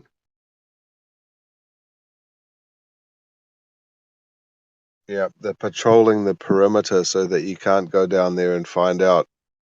You can't go any further than that. Well, actually, that might not be the truth either, but it's like they don't want you to go there to find out anything. You cannot. Let's see the logic of it. Yeah. Imagine that you decided you want to go to a different country. Yeah. With no papers, no nothing. What are you expecting? Just to cross the border and go in and you're welcome? It doesn't work like that. You need to apply. You need to have a visa. You need to have a passport. You need to have all the legal documentation. And even so, they're going to open the gates to you and they're going to say you walk down this road. And you walk down the road that they told you to. But even for that to happen, you need to have the proper documents. After all, it's a different continent, isn't it? So they say. Yeah. Yeah.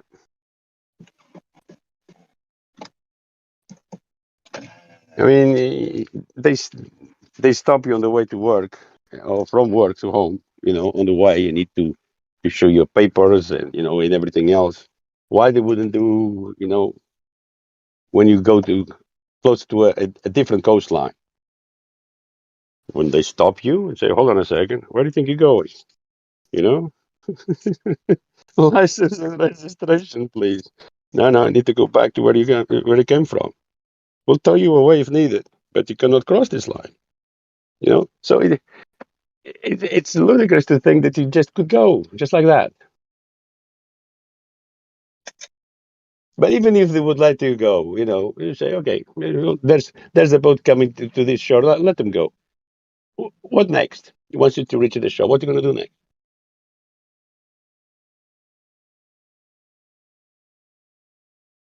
Yeah, It's it's totally out of the means of the average person to even contemplate it, because the type of money involved is just ridiculous. And it's amazing how it's actually set up in this way. It's just so restrictive. And it's not just the treaty. I mean, to go down all the way to Antarctica, that's a massive amount of funding that's just not possible anyway. It's way cheaper to go to Mount Everest and pay for your expedition to the top of the peak of Mount Everest. But the amount of money we're talking about to go to somewhere like Antarctica is just it's not even feasible. Many lifetimes of saving for one trip. No single person has the money to I do think that. the most reasonable thing to do would be go as far as you can go, or not to the limit, but a bit before the limit, so they know that you are there, but they don't have eyes on you, just on the radar, and then you can release a balloon and let the wind blow that on that direction that you want to, and then you can have footage of whatever. But even so, if they detect the balloon, they might shoot it down. If they shut it down, there's nowhere to go because they control the airspace as well, obviously. It's totally out of the realms of the average person, even a millionaire. A millionaire. Absolutely correct. You know what a millionaire is? A millionaire is a You need a person that, nation, man. You need a nation. You need yeah, a nation behind you, man. you need someone like Iran or North Korea to go and do it and say, "Fuck you, I'm doing it." What are you going to do about it? Yeah, only military can do this, man. They are the people that train for these type of things. Even though this is an area ice cold. But physically, mentally, they are the right people to go and do this kind of thing. And we are assuming that hasn't been done yet, because obviously they have lots of bases down there. It's been a long journey for them as well, from what it was and what it is now. Conditions are completely different.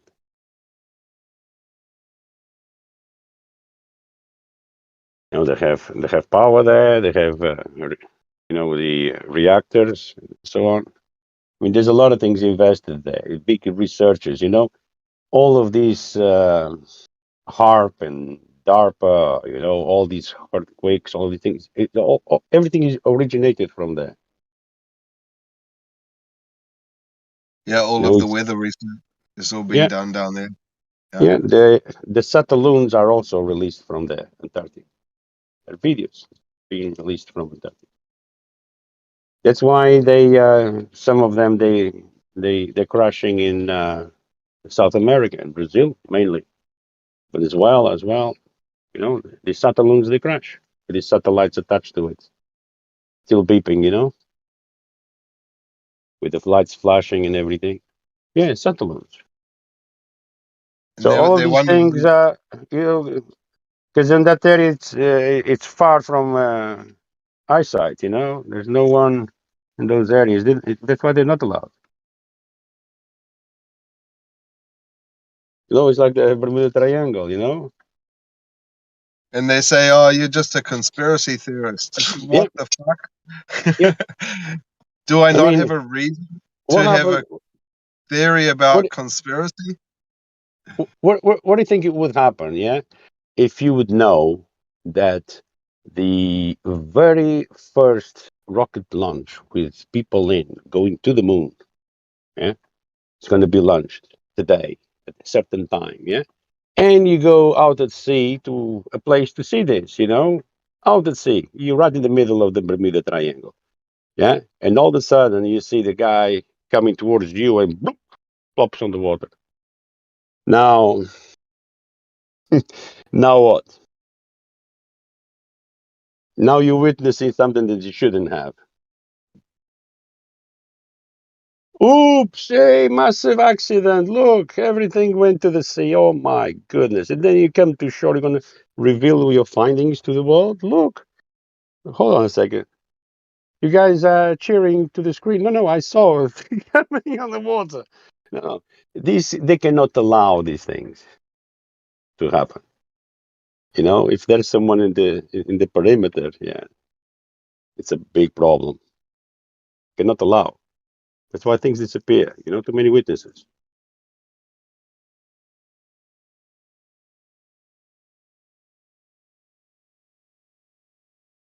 Bermuda Triangle. It's another area you can go.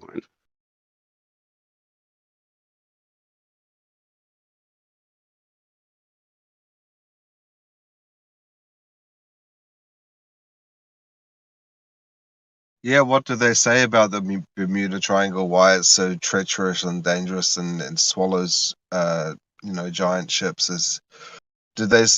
The theory is there's like methane gas pockets or whatever, and they turn ships upside down. Not just turning ships upside down, but ships coming back with no one on board. And Years later. Yeah. No traces as to why no one is on board. I mean, the Yeah, mysteries, the stories. It's so intriguing, man. I mean, if it sells books, why not? exactly. It's all full of bullshit, right? Yeah, I mean, It's they've planned it all this time to keep this area, to themselves, so that you don't go there.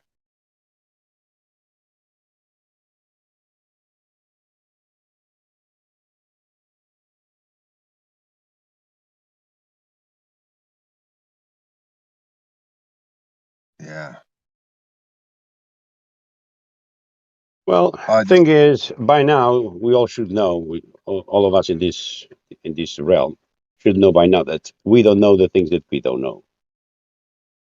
Yeah, and we are ignorant of a lot of things. Obviously, if you don't know, you are ignorant about it. So calling someone yeah, well, ignorant is not an insult, yeah. or being ignorant about something is nothing bad. Well, it's only because if they've got secrets and they're controlling where you can go, where you can't go, what you can know, what you can't know, and they're holding back technology from you, you're going to be you're not going to have the ability to further your understanding anyhow. All you have is like some type of a imagination, right? But at least you have your discernment of what you do know and what you have been able to find out, like these fake NASA videos, of ISS, like acrobats.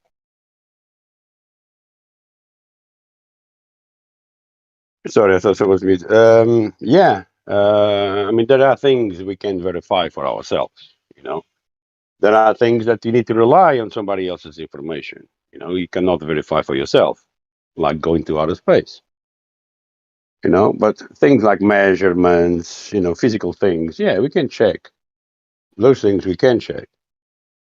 And not only that, why to check? That is my question. And now, at this day and age, why are we checking these things? Because it's ridiculous, trying to assert if water is level. Hello? Trying to assert if level is actually not curved. You know what I mean? Mm. I mean, even the Cartesian system that we use for navigation, like I said, north, south, east, west, and all the other cardinals in between, that is a flat plane. Lines of longitude and latitude are based on that. These many degrees north eh, or south or whatever. By using the Cartesian system to pinpoint something on a map, you are using a flat plane. Even before you think about, I wonder which latitude am I in? I wonder when am I at sea? I wonder, my longitude. You're already talking flat Earth language without even realizing. That's how it's done. Yep, they don't navigate by any form of curve. They only put the curve in there when they do their little like imaginary dip angle. But nobody even does that anyway because everybody navigates by GPS and flat maps, which Yeah, are just on a we've celebrated in Lisbon, the Carta Marina, 500 years of the Carta Marina, and even today, this is what the lectures mentioned. Even today, we use the Carta Marina for its accuracy at sea. And they explain as to why it doesn't match. The Carta Marina doesn't match with the globe, with the projections of the globe. It doesn't. There are discrepancies. If you use the measurements coming out of maps of the land at sea, you're going to crash land. You're going to run around. That's what's going to happen, because it's going to tell you to go to a place that it's land. It's no water there. And one of the excuses that they give is the different norths that we have. When it's maps based on lands, they are the north, or the coordinate system is based on the geographical north. Yeah, when the Carta Marina is based on the celestial north. Yeah. So that's why the discrepancies. Because on the maps you have a straight up, down, north, south, east, west. When in fact it's not like that. It's slightly tilted. And they call that the magnetic declination. Bullshit. We have these discrepancies on the three norths: the magnetic north, the geographical north, and the celestial north. They are all within degrees of each other. That's why the discrepancy is in the maps. So if you're navigating the seas and using the celestial north, you need to stick to the one that you're using. You cannot interchange from this one to that one. They've just been proving more and more. In my opinion, magnetic declination is legit. There is some sort of anomaly where, for whatever reason, compasses don't point true north. Yeah, but it cannot point it true north, can they? Compasses, they point at the magnetic north. That's why it's a compass. If you want the geographical compass, you need to guide yourself by the sun. Sunrise, sunset, east to west. Yeah. So that's what I'm saying. And then for hold on. I'm just want to say that. So so I agree with you that compasses don't point to true north. That's what magnetic declination is. The fact that compasses, for whatever reason, point as of right now, they point to the right of true north. I'm not sure what it is right now, but I remember years ago it was 13 degrees to the right. And when you're traveling and you're in the forest and you're in the woods, you have to account for that. So you have to adjust your compass to the left by 13 degrees and go against magnetic north to actually go true north. Now, I've talked to flat earthers in the past, and I'm a flat earther, but so I've talked to flat earthers in the past, and they completely deny that. Like that's the problem with flat Earth. Like people are ignorant of these things, Yeah, and correct. they're doing a disservice to the truth Yep. because we're seeking Without truth, and knowing. we can't just Correct. be we can't be ignorant and just say everything's fake or everything's a lie and because there are things that just are unexplained phenomena that as flat earthers we have to seek to try to justify and explain, not just completely disregard it as a lie. You know what I'm saying? That's one of those things. Yep. But I That's wanted to what add too that you have Yep. you have the north ecliptic pole, right? You have the north celestial pole. You have magnetic north, and you also have true north. Yep. There's actually 4 different norths. 4, yeah. All right, yeah, that's all. Yeah, yeah, you're right, man. They make this so convoluted. But if you're navigating, if you're using if you want to use the true north, that's what you normally do. Like this is what we learn in Boy Scouts, isn't it? You use sunsets and sunrises. So if you know where the sun is setting or where the sun is risen from, and you have a wristwatch at 12 noon, you'll know your south position. Yeah, and then you can just draw it on the ground and know where you are, in which direction to take. Yeah, bro. I do this all the time, bro. I just posted, or I'm about to post an image of. I cannot look like now. I'm busy. Oh man. Yeah, I'm talking to you. I have an open mic. My It's hands all are good. busy. I'm sorry. So for those that are listening, I'm gonna post it. This was the I'll other have a look. day I'll have at a look solar later. No noon. worries. I measured the shadow at solar noon, which was 12:46 p.m. Okay. in Boston, Massachusetts. I was a minute off, but a minute off is not. It's not. You're not gonna see a difference in the shadow. At least on my sundial, you won't.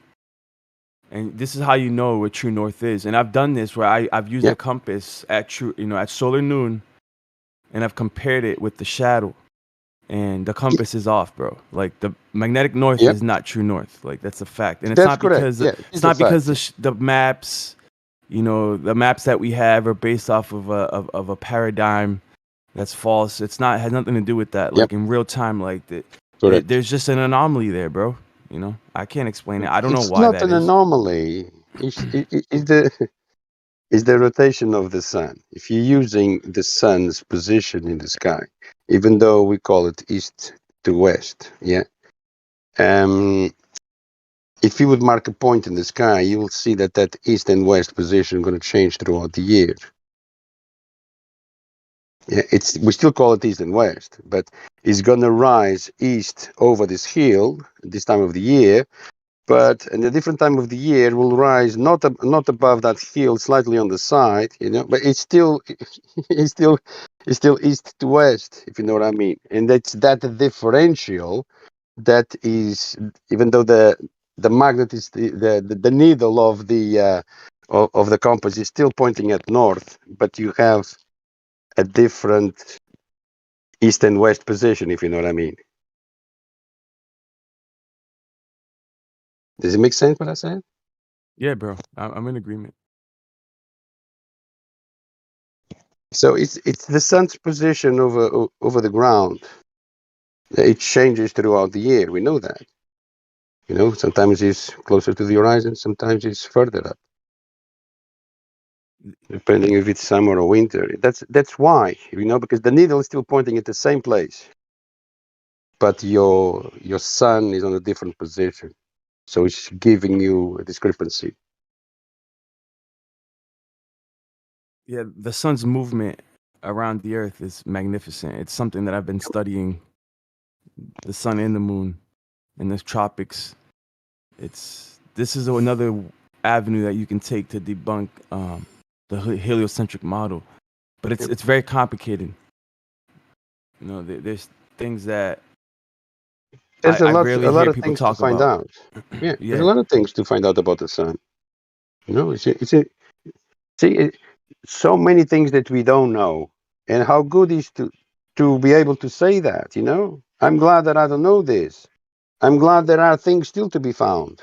You know, I'm glad that it's still a lot of answers, a lot of questions not answered, because that means that there's a lot of work out there to be done in terms of finding out the reality. Because if it's not what we've been taught, so what is it then?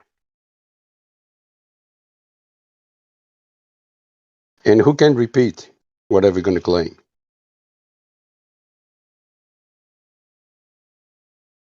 You know, we've already been indoctrinated now. You know, fool me once, you know, shame on me. Fool me twice, you know.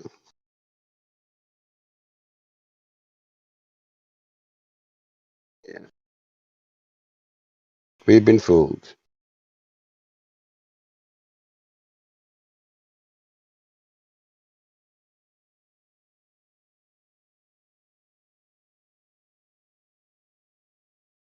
Oh, went quiet? Yeah, it went quiet. George, I was going to ask you. I heard you was talking about Antarctica. You think you can't go there, but you can go down there. You just got to have Yeah, some if you have, money and a yeah, little if you have time. the right paperwork, yeah. No, If you no, have the no, right no. paper, It ain't. It no. You can take a cruise, and the cruise ship actually orients all of your agenda and yeah, they like they'll take pre you on an qualify you and excursion. all Yeah, that. Yeah, yeah, yeah. You can go down there. yeah, and they'll take you in and then bring you out the same way you took you in. You know, Well, I mean, okay, when it, but yeah, it's for still example, going to it's like Antarctica, you, right? yeah, It's still it's going yeah, though, right? yeah, Yeah. correct. It's like you going on an excursion, you know, to Toronto to see the CN Tower, you know, and you go all in the bus, you know, all come out in the bus in the same place. You go up on the lift, you have a view from the top, you know, and you come down, go back in the bus, back into the airport. Wow, we've been in Toronto. Now I know But you can Toronto. also if you've got like $20,000, like a bunch of money, you can go to the South Pole. Yeah, South Pole. What's that? Yeah, that's like the same as the North Pole, but it's on the south end Nah, of the Earth. I nah, don't nah, know nah. about There is that. no Yeah, poles in the South, man. yes, I don't there That is know. too. that's See, the idea this of is the kind of what magnet, isn't it? I mean. I don't know, man. Yeah, but that comes from idea that we live on a sphere with North and South Pole, which is what magnetism required, isn't it? The North and the South Pole, Well, um, and yeah, so on, so I on. had So to. yeah, it's all the bullshit again, isn't it? Well, For you I to, don't call it bullshit. I do have to for you say to that talk about that that, you're gonna have to he's not gonna assume let many other me. things. Go ahead, man. But I mean, I would have to put that in my category as I believe you can because I've never been there, and I don't personally know anyone that has too. So I'll have to admit that. Yep. But left lane, I got my CDL, bro, last week. No doubt. It took me my third try, but I went like 4 or 5 times. One time the trooper called out sick, and one time the truck failed. A light came on in the dashboard, a regen light, so they failed the truck. And I was on the school that I went to only gave me 3 tries, and I did it, bro. And it's Good honestly deal. my whole life That's depended awesome. on it. My son, everybody. But I want to say that on Indeed.com or .org, I don't know if I think it's .com, where you can apply to different jobs. You know, you post a resume on there. I've seen job requests for CDL drivers and heavy equipment operators. So you need both the 2A1C hydraulic license and you need a CDL A, and they need people in Antarctica. Like, this is civilian work. Like, I'm gonna try to find the job reference and I'm gonna post it. But you can go to Antarctica, bro. Like, I agree with you, left lane. You don't have to be special ops. You don't have to be like deep state. Like, there's job openings right now to Antarctica, to shovels, to plow snow. You need 5 years Yeah. experience in heavy machinery. You need a CDL A and a hydraulics license, and you can go over there, bro. Yeah. It's and kind of like what Line's saying, and what I'm kind of suggesting, and you know, I'm not here to argue. There absolutely is a South Pole, but there's some parts of the argument that I think need to sort of be adjusted a little bit. Um, that would give you more validity, and not just denying you anyone could go. Nobody can go to the south of the 60th. It's just not a fact, and it. I think it kind of hurts the flat Earth argument to say that literally.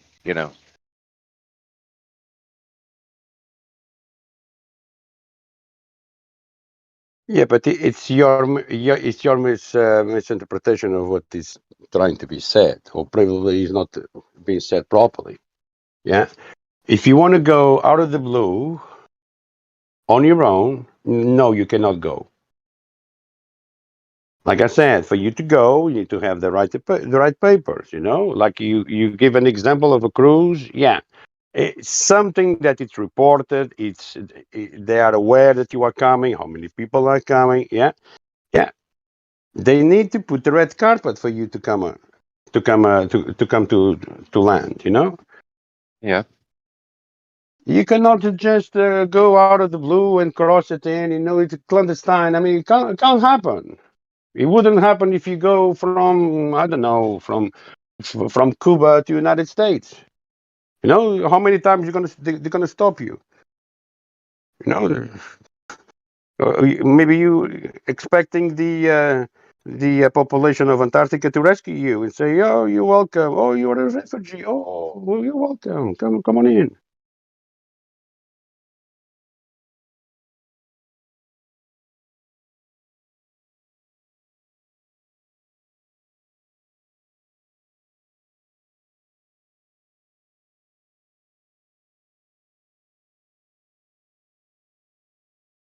So, Lion, where are you going to apply first? Or are you already applied? I'm going to wait and finish the year with my current employer. I'm actually enjoying what I do for work right now. I got the Yeah. CDL more of like to be future proof, but I do eventually plan on moving on from my company. If my company doesn't expand and grow, then I'm gonna end up leaving. But if he ends up buying a truck, a triaxle, then I might stay around a little longer depending on the benefits. But I do plan on leaving maybe next year. But right now I'm operating like this year he got bigger contracts. The company's been growing, so now we're driving like heavy machines like excavators and loaders. And I like driving loaders and excavators, so I don't just want to drive trailer trucks every day. I want to have a mix, you know. Yeah.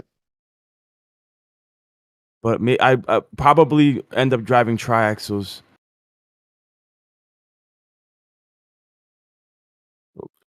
But I'm assuming that you drive trailer trucks, though, right? Yeah. Yeah. I've been over the road for about 8 years. It's something you got to get used to, and it'll take probably a couple of years to, like, yeah, I guess, get used to it. And it's still a job. It's not something I prefer to do. But I bought my own truck and hooked up on a good contract and make stupid good money. And it's yeah, it's worth it. Yeah, I enjoy driving trailers too, so I do want to do that eventually. I will end up doing that eventually.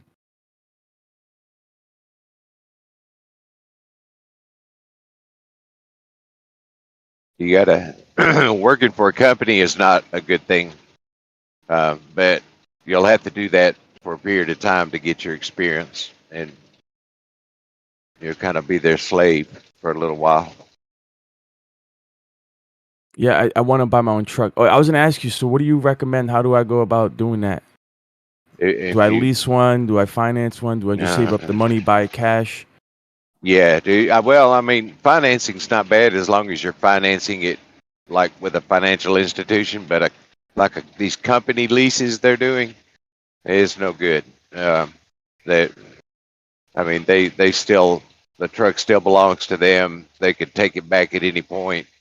It's set up. They sort of set you up for failure in that situation, and then when you fail, they get to keep the truck and put somebody else in it. And yeah, the company leases are not a good thing. So if you've got decent credit, your best option is to borrow the money and buy your own truck. And you'll have to borrow the money on the front end because they're like over $100,000. A new nice truck now is $250,000. You Yeah. know, big Peterbilt or Kenworth W900, one of the nicer trucks. Like I'm buying, in the process of buying a 2016 Peterbilt. That, it's a nice custom truck, but it's 2016 and it's 150,000.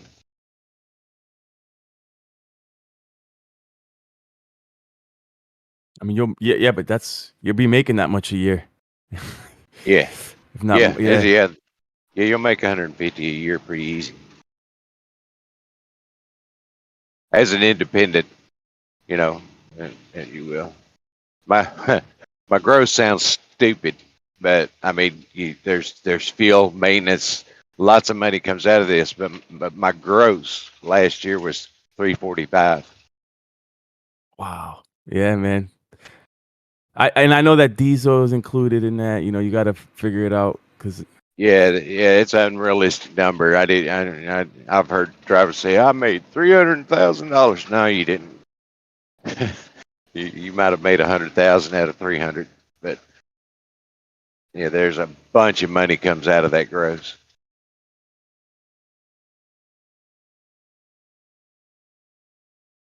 it's just something, man.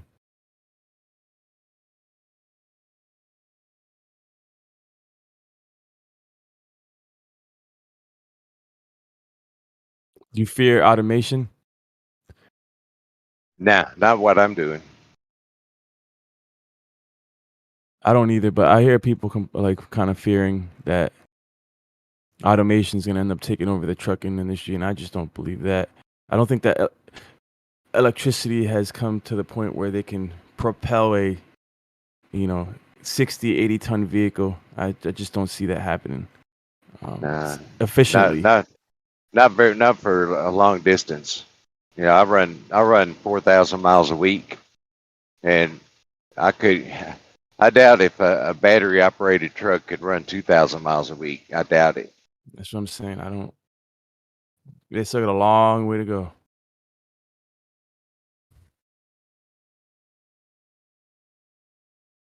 It would slow everything down. I just don't see it happening. Not in my lifetime for sure. I'm really excited.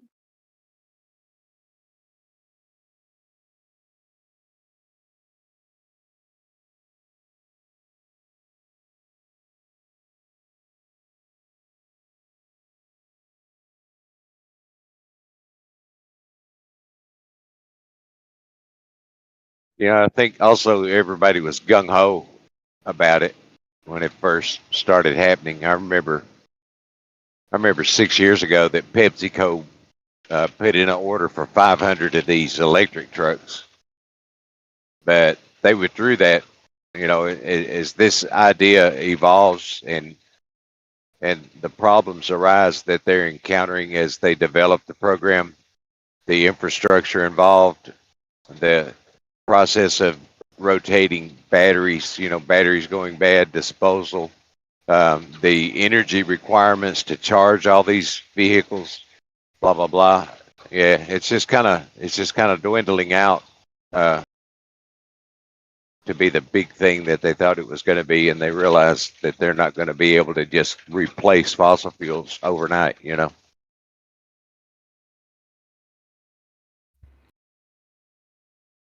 I think they're investing a lot of money into this technology, hoping that there will be a return on investment in the future for society.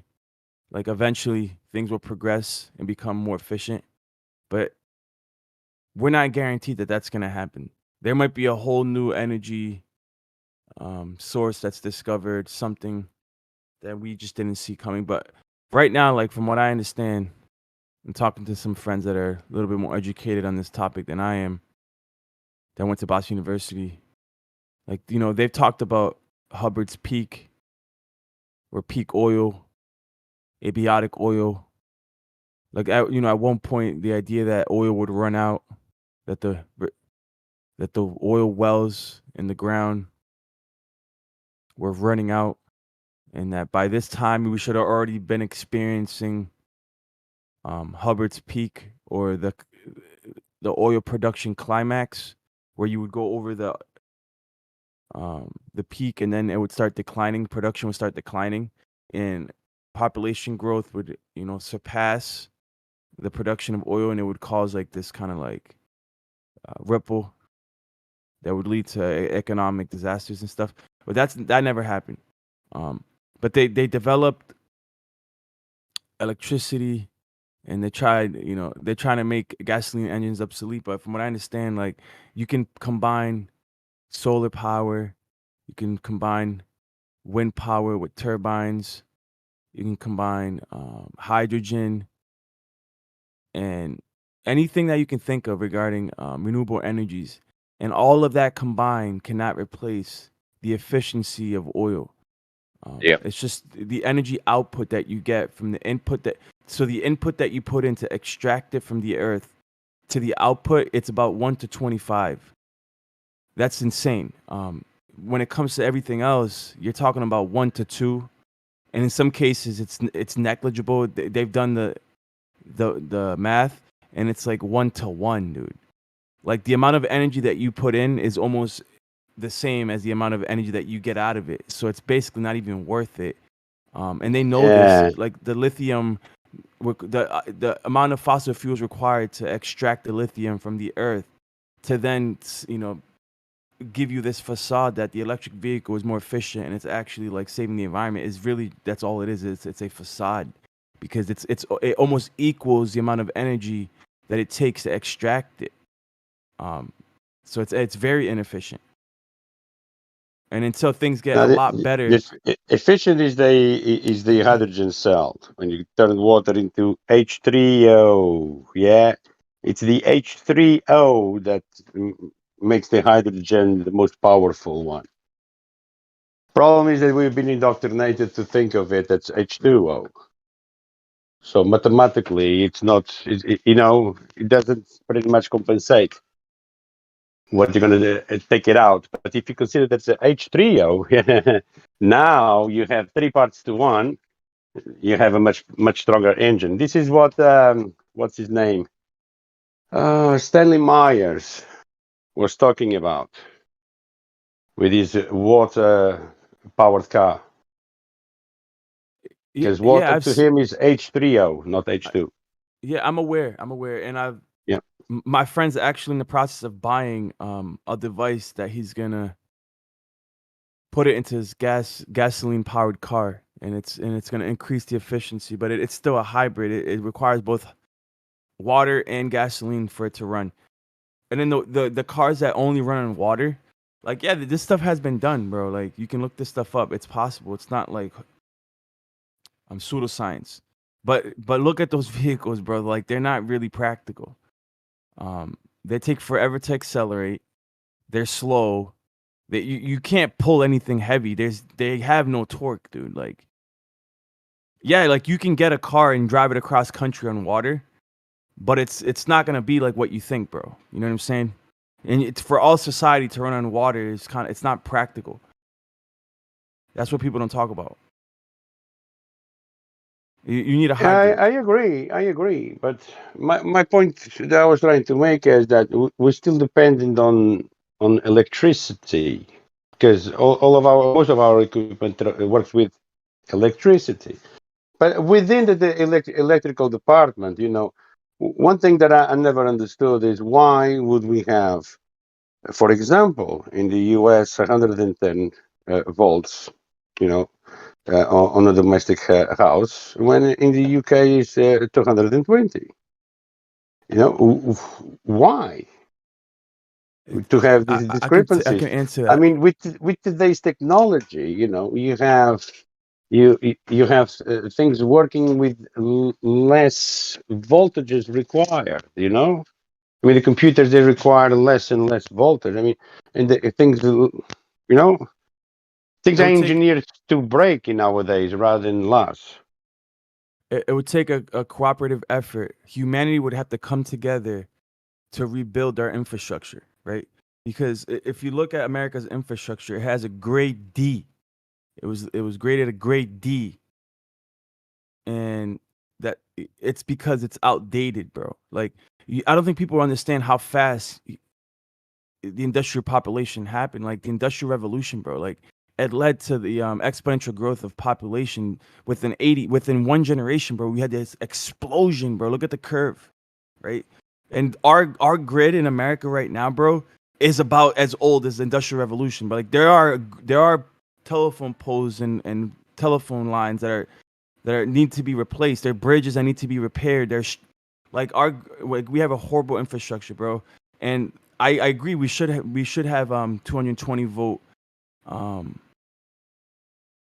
being delivered to the houses, but because it's more efficient. 220 volts is more efficient, creates less heat. But then again, it requires larger cables, more copper, because you need thicker wires, and that costs more money. So yeah, 120 doesn't require as you don't need as big of wires in your household. You know what I'm saying? Yeah, because here in, for example, in building industry, some equipment, heavy machinery, you need a transformer because they work at 110. They don't work with 220. Like So go look at a 220 or 240 volt outlet in the power cord, and then compare it to 120 volt yeah. power cord.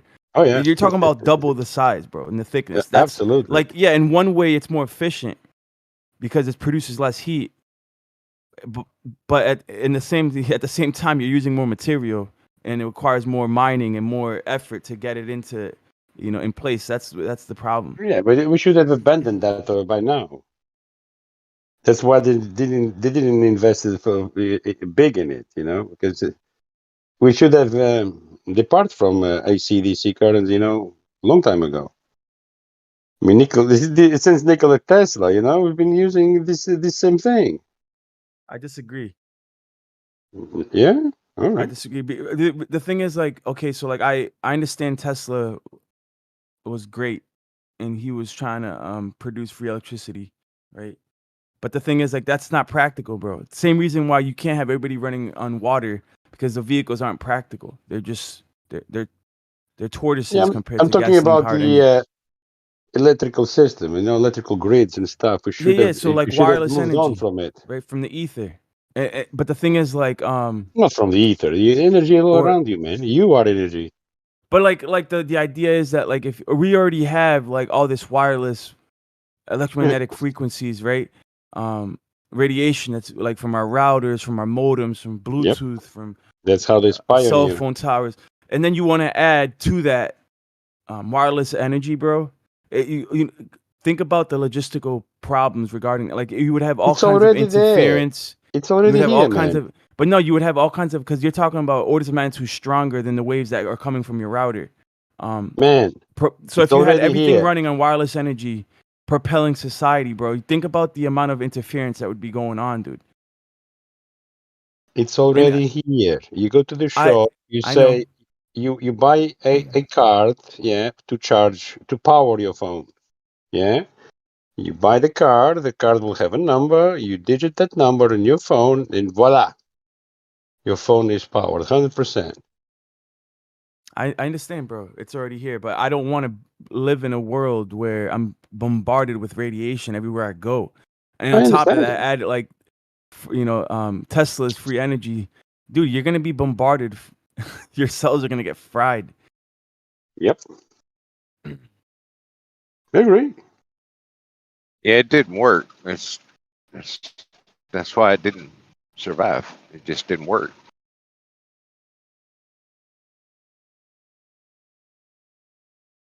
The There's something Wi-Fi about solid system state is too. spying on you as well in your home. Yeah. There's efficiency too to deliver energy through copper versus wireless. Like, even when you hook up, like, if anybody that plays computer games, we know that it's better to have a wired mouse and a wired keyboard than a wireless one. Doesn't matter how fast the refresh rate is, bro. It's faster and more efficient when it's wired. Not anymore. The response time, not anymore. Maybe I'm No, wrong, but not anymore. You'd be surprised, buddy. I work for an ISP. Yeah, I mean, the progress. what about the of it, yeah. distance? What about distance wise? Oh, sure, over distance, yeah. All right. And something to note. You talk about getting fried by, electromagnetic radiation. Like, what are you talking about? You talking about like a Wi-Fi router? Are you talking about? Is that what you're talking about? Stuff like that? Not necessarily any individual wave, like not your Wi-Fi router alone. It's the compounding of all these things. Like it's the Bluetooth with the Wi-Fi with the 5G. It's everything combined. How do you think that compares with the one or the I'll say this in a silly way, the one true electromagnetic radiation we all experience daily, that if you lay out in for a few hours you get cooked and you get red, you have your skin peels, sunlight, Yeah, but EMFs have a clear health impact for certain people. Some people are more sensitive than others, but there's definitely health hazards of you sleep next to a Wi-Fi router. I mean, you're gonna feel a difference. But think about how powerful the sun is in comparison to that. Oh yeah, I understand, but the difference is our DNA and our ancestors and our bodies are accustomed to that EMF frequency and that that wave or however you want to form it versus these right. EMF and dirty electricity and radio frequencies that are kind of like, I forget what the number is, but like 1 billion%, have grown over the past century. So I just got done making my house fully wired. I got rid of my Wi-Fi router, and I love it. I mean, it's a bit of a logistical thing at first because you got to set up kind of Ethernet ports and Ethernet switches and all of that. But man, connection is super strong and fast. But it's a convenience thing too. Some people are just like, oh, that's weird. I just want to be able to connect to Wi-Fi. But me personally, I I experience some health effects when I'm kind of near it and around it. And I got children, and I'm just like, man, wired is the way to go long term for me. Have you ever opened your phone and looked at Wi-Fi networks like after you disconnected that? Oh yeah, I mean, I've got a EMF reader like that kind of shows the milliwatt per meter squared, frequencies, and there's Wi-Fi all around. But even still, when you disconnect your own router source, that's a huge relief frequency wise of the amount of wattage per meter squared, because you've got that direct source 5 meters away versus a house 20 meters away. So kind of like that what you were chatting about earlier about distance, the power of Wi-Fi from distance. It's, you do your own part, but yeah, you're not going to get rid of the other 20 Wi-Fi routers in your area. But that's where I believe grounding comes into play. When you have grounding sheets and things like that you sleep on. I don't know if you guys heard of that, like earthing, but you get grounding sheets. I'm a believer. Where you sleep on it. Oh yeah. So I think the grounding can help alleviate the inflammatory effects, and then just eliminating your own source of Wi-Fi, like eliminate the poison, quote unquote, from your home, and your energy will be more resilient, because you can't control other people's homes, but you do your part to just be as healthy as you can. When did you start noticing this? Noticing what? The health effects from Wi-Fi. For me, it was probably just like anytime I was near a router, like working on it, you know, if I was doing something with my network or anything like that, and the router was on, it's kind of like a tingling sensation and like headaches and things like that. It's just kind of like almost like it tenses you up a little bit. It's hard to explain, but it's kind of like. Go ahead. I'll say this: when I went to trucking school for my CDL, there was a 5G tower literally like 20 yards from us. So while we were out in the yard, I was constantly getting bombarded. And during my time there, I did experience bouts with diarrhea. And I don't know what I don't know. I normally don't ever have diarrhea or stomach issues, but I had all kinds of it was either diarrhea or constipation, like all weird stuff going on with my stomach.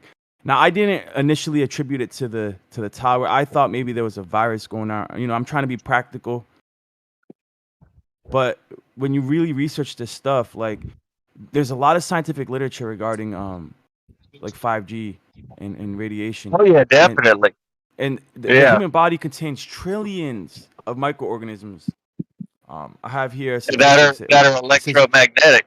It says outnumbering human cells by 10 to 1. And 5G radiation is especially detrimental to microorganisms and bacterial DNA. And, you know, scientists are just now starting to discover the connection between the gut biome and the brain and the microflora, right? That is is responsible for your immune system. Like it helps the microflora in your gut helps defend your body against invasions like germs and stuff. And that's what the 5G specifically targets is the microflora in your intestines and in your body.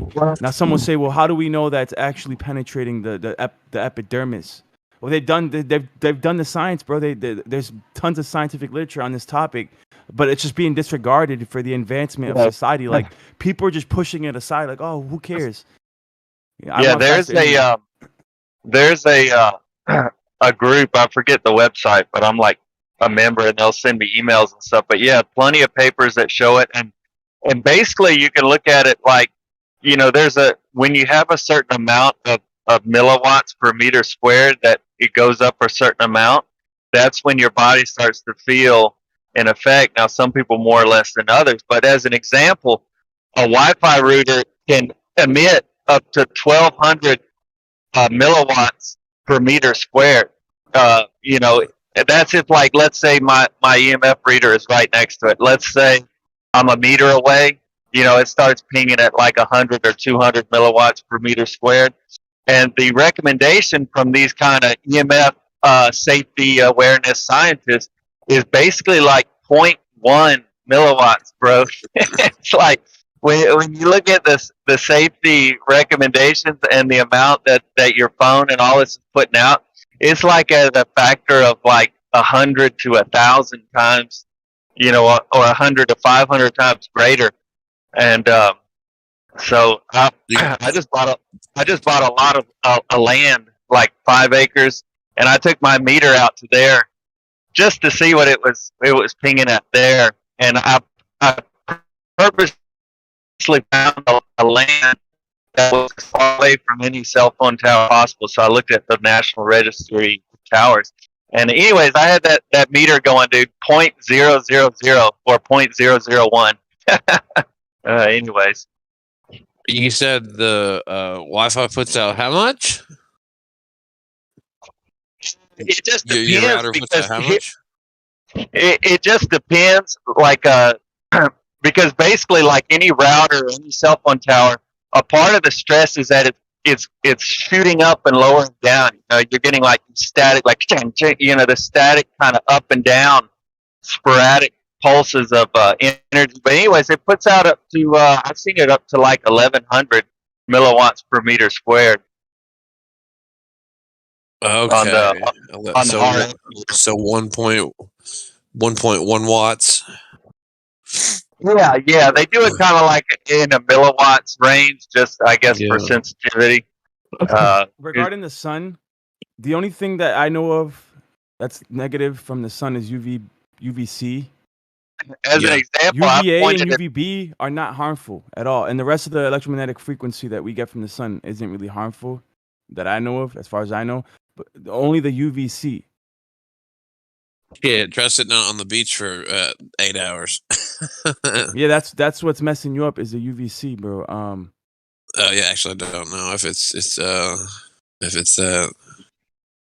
me That's what see it is. here. Yeah, I've heard different arguments about sun and all of that. I think that everyone's got their own personal kind of limit, but that for sure we need as much vitamin D as we can. And definitely no sunscreen or anything like that. All that stuff's poison. Unless you can get a nice mineral like organic mineral sunscreen, I think sometimes that can help nourish your skin while getting the vitamin D and actually help you kind of tan a little bit more than burn. You got microwaves and X-rays and gamma rays and stuff like that, but we're not really getting hit with X-rays and gamma rays from the sun, but it is possible. Like they do, apparently the sun does shoot out X flares and this and that. But for the most part, we don't really get hit with that. But like I know my microwave, bro, is definitely overpowered. It's a Panasonic. It's 11. It's 11. I think it's 1,000 watts. Yeah, 1100 that's about watts. Right. And I have my Bluetooth headset, and if I stand anywhere like within 10, 15 feet of my microwave, my Bluetooth start cutting out.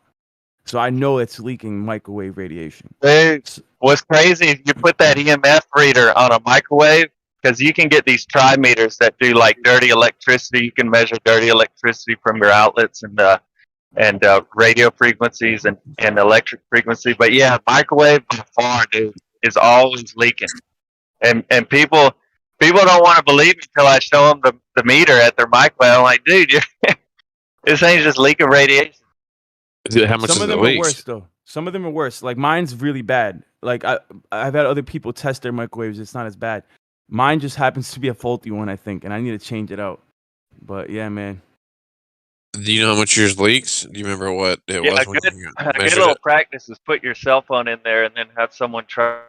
And if it's getting a call, that means radiation is able to get in and out. I mean, that's what I've heard before. Well, that depends. It depends on the size of the wave, right? So if it's a really small wave, it can get through the. That's why, like, whenever you can look through the front of a microwave and it's got like a screen on it. That's because the microwaves are really, really long waves, and you can't. They essentially can't fit through the hole. I mean, sure, there's some leakage, but cell phone signals. I'm not exactly sure how big the waves are. I know 5G for cell phones, they call it millimeter wave, which is the size of the wavelength from top to bottom is what, like about a millimeter.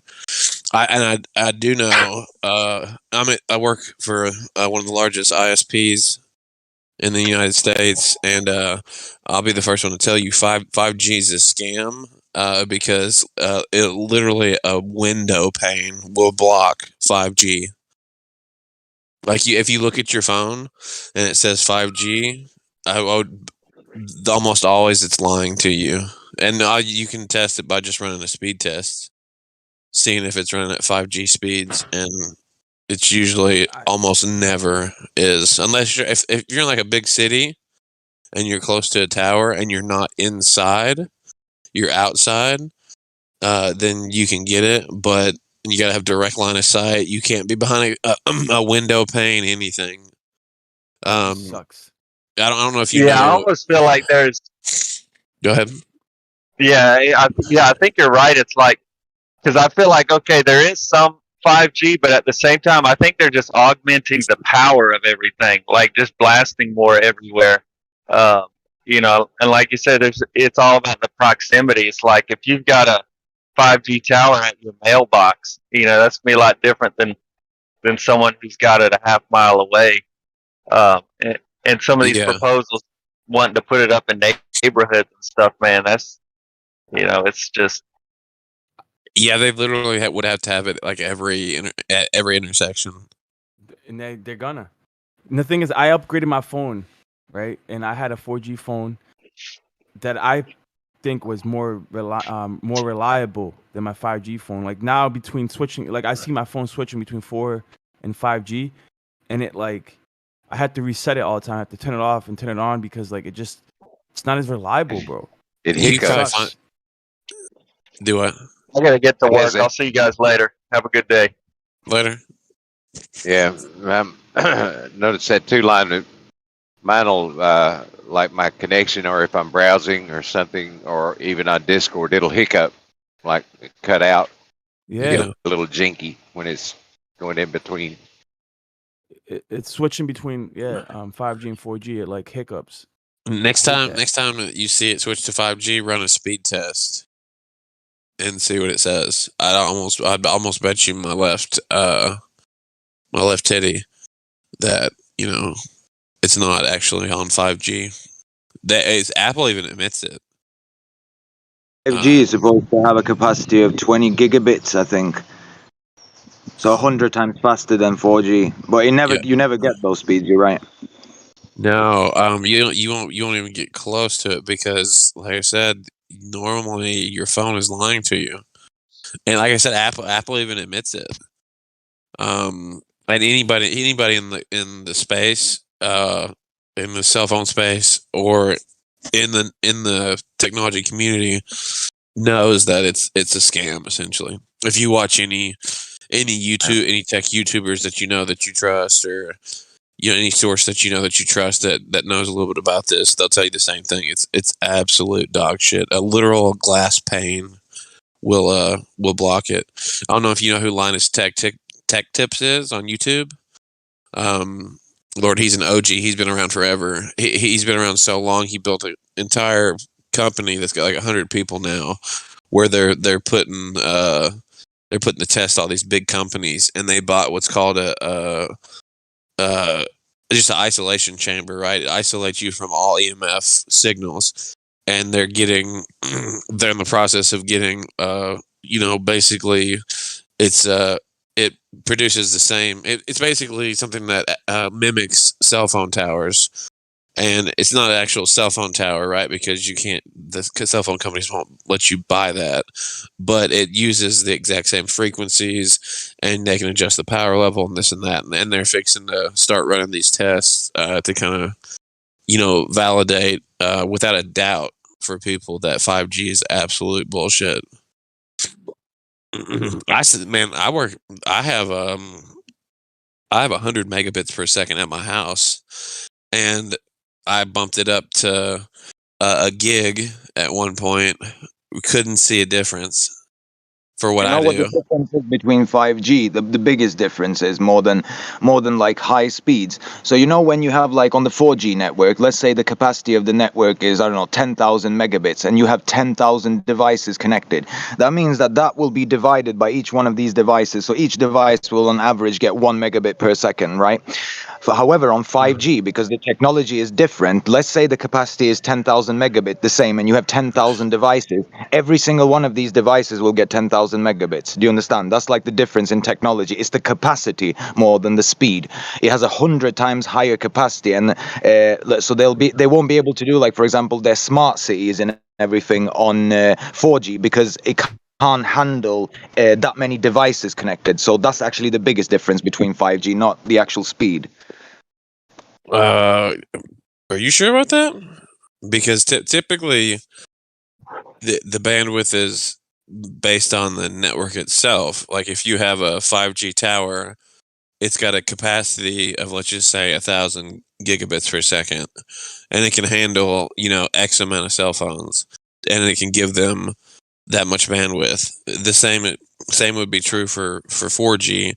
It's got 1,000 gigabytes capacity for that area, and it can divide that between all those phones. The It's not the same ISPs. technology, but it's a bit different. It's the technology is different. So 4G works that way, the way you explained, but 5G apparently has 100 times higher capacity. So whilst you don't get that much faster speeds, you can have more devices connected at the same speed. That's what the whole thing about 5G is, apparently. This is what I read. I'm not sure. It might not be 100% correct. No, I think that, as far as I know, working in the industry, That's kind of a either somebody was kind of explaining it wrong, or you misinterpreted it. But I could be wrong, because like at your home, that's totally true. If you got 100 megabit connection, that gets divided between all the devices. But as far as cell phones go, if you have 100 megabit connection on your phone, like if your wife has a 100 megabit connection on her phone too, you can both run at 100 megabits. Same for 5G. Because that's what they advertise it as, right? I mean, and they'll get fucked with if they don't advertise it properly. It's usually a per device thing. But just to jump off that for a second, so I was looking up the figure for sunlight. He's talking about a router being like 1.2 milliwatts per meter squared. Sunlight is 1,300. So more than 1,000 times, or about 1,000 times greater. Maybe some people are sensitive to it, but that's got to be exceedingly rare. But who knows? I would love to see some studies. I know they've studied it for a while, and they've come back and said that they haven't found anything. But there is a hell of a lot of pollution in terms of EMF waves. That's for damn sure. For God's sake, I can see 10 Wi-Fi networks where I'm sitting right now. And I live in like Wi-Fi is actually a lot worse than people think. Wi-Fi is really bad. People who sit with like their laptop in their lap and stuff and work with it, they've started warning against that because apparently it kills your sperm count as a man and it can actually make you infertile. That's how bad Wi-Fi radiation actually is. And I posted something in text chat, by the way, as well. Another thing, you said that about how just like a glass pane can like kill the 5G signal. I heard about this, that 5G, whilst it's much stronger, it doesn't have the same the same range that other networks have. So you actually have to build the towers closer together because like the signal can be blocked very easily. Publications have shown that 5G EMF shortwaves affect living organisms at levels well below most international and national guidelines. Effects include increased cancer risk, cellular stress, increase in harmful free radicals, genetic damages, structural and functional changes of the reproductive system, learning and memory deficits, neurological disorders, and negative impacts on general well-being in humans. Damage goes well beyond the human race, as there's growing evidence of harmful effects to both plant and animal life. But that's for 5G for cell phones. Yeah. Because the 5G for cell phones and 5G for Wi-Fi are two totally different things. Yep. Now, the 5G for cell phones is way greater than the 5G. Doesn't it depend on what frequency you run at as well? Because I know that if you run 5G at 60 hertz or wherever it is, then your body can't take up oxygen or something like that because it does something to the oxygen molecules in the air. If you run it at a certain frequency, 60 hertz, I think it is. Sorry. Well, it'd be way more than that. 5G. So that's the difference. 5G, you probably heard of 2.4. Like if you have a router, it's got 2.4 and it's got 5 typically. 5G. Yeah. Yeah, 5G on a Wi-Fi router means 5 gigahertz, which is, got thousands of times faster than 60 hertz. I know. Is that 60 right? gigahertz, maybe 60 gigahertz. I'm sorry, maybe 60 gigahertz. 60 gigahertz.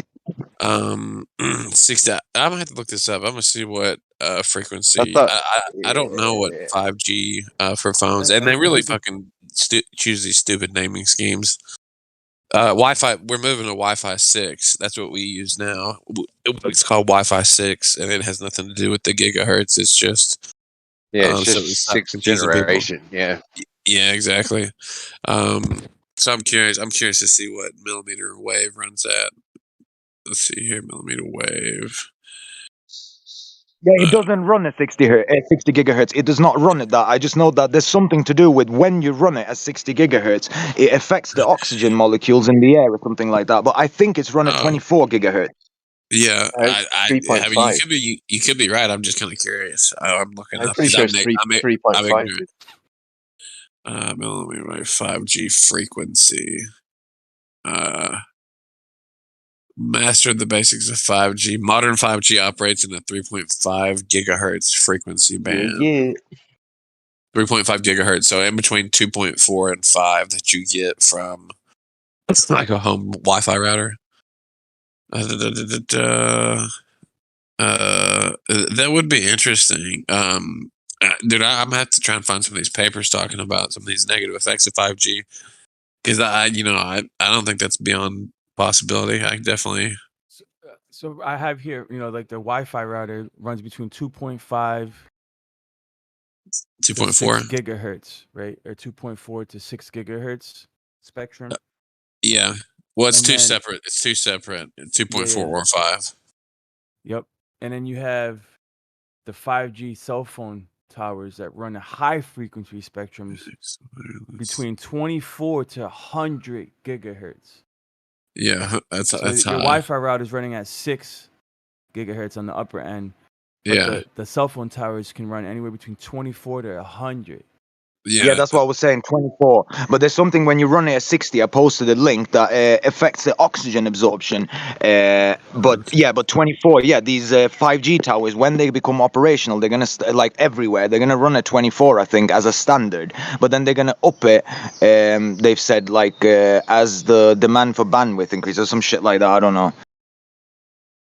Interesting. I'm looking at this right now. Fixed wireless communications at 60 gigahertz, unique oxygen absorption properties. That's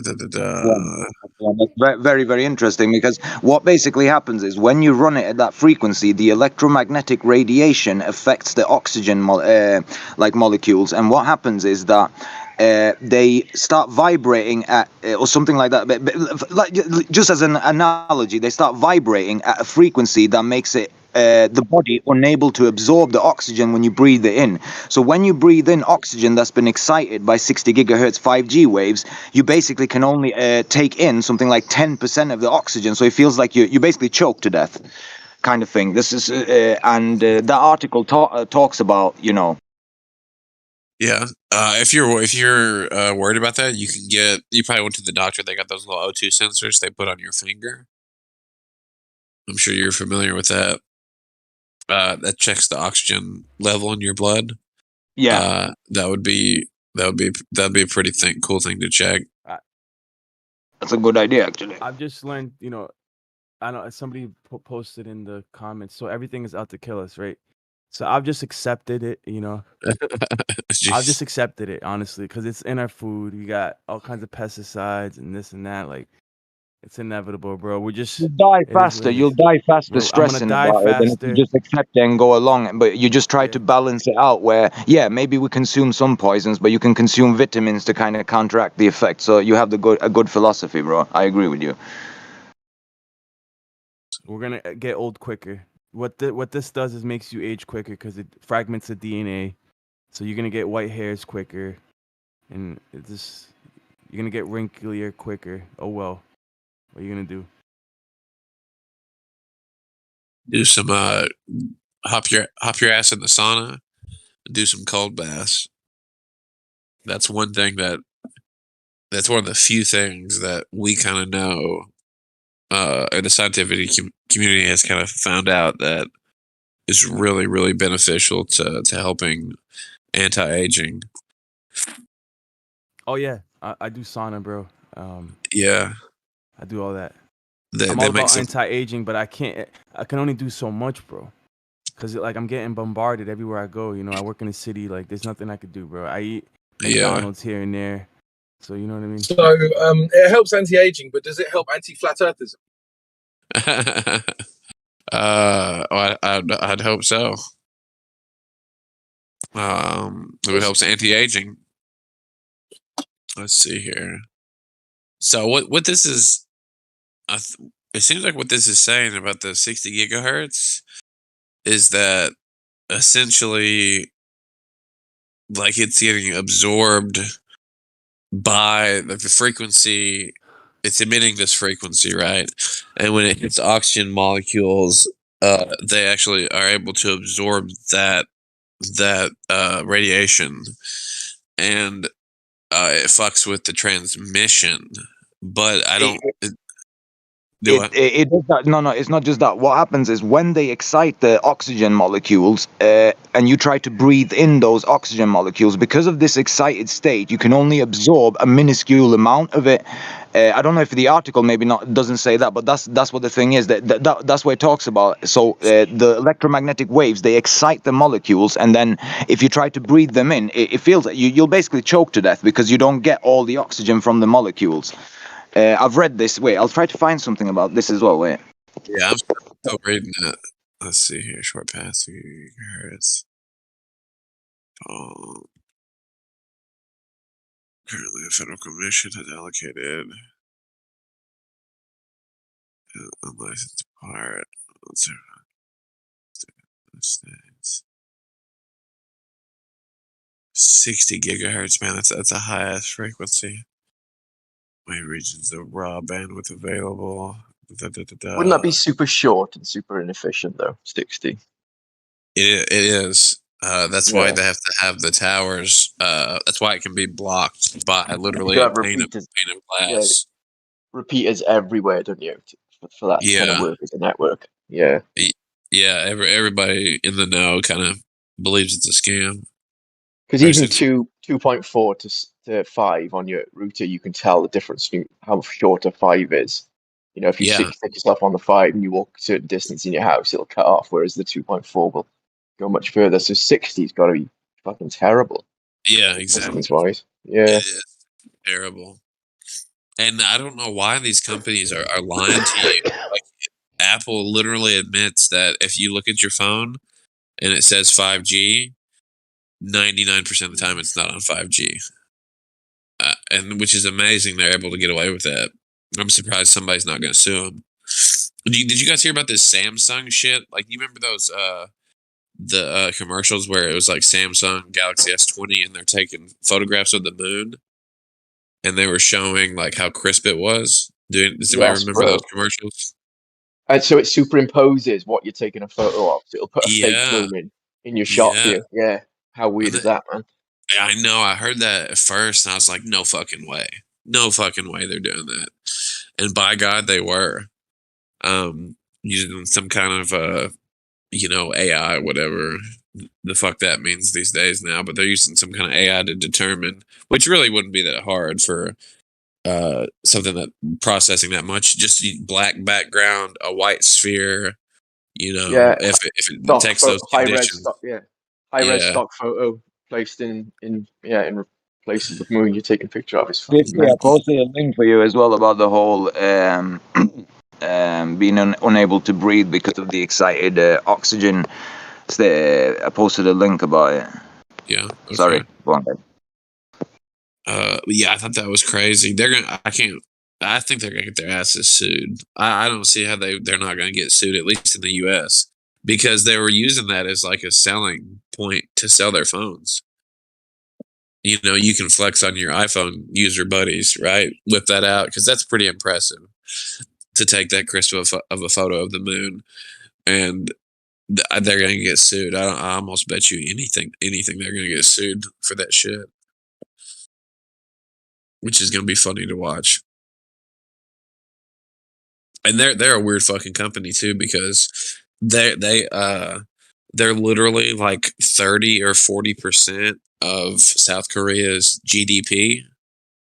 Like, so they're basically, that would be like if Apple was responsible for 33% or 40% of the entire country's profits from corporations.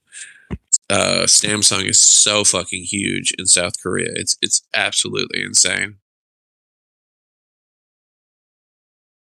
Yeah, Samsung is huge in the entire world. Samsung is a worldwide company. They're a huge company. Yeah, they're massive, but they've got bases everywhere. But they're out of North or South Korea. Fuck, what was I gonna say? I'd be surprised if Samsung don't get sued by NASA. because they'll probably say, "Look, CGI moon pigs. That's our gig. You can't use that in your product. That's what we do." We fake the pictures. Dude, that's such a bad look. So it's whenever that first came out, people were like, "No, no way," and by God, it was true. Dude, did y'all hear about that shit about aliens? I don't know if any of y'all saw the Tucker Carlson. Tucker Carlson got kicked off Fox, right?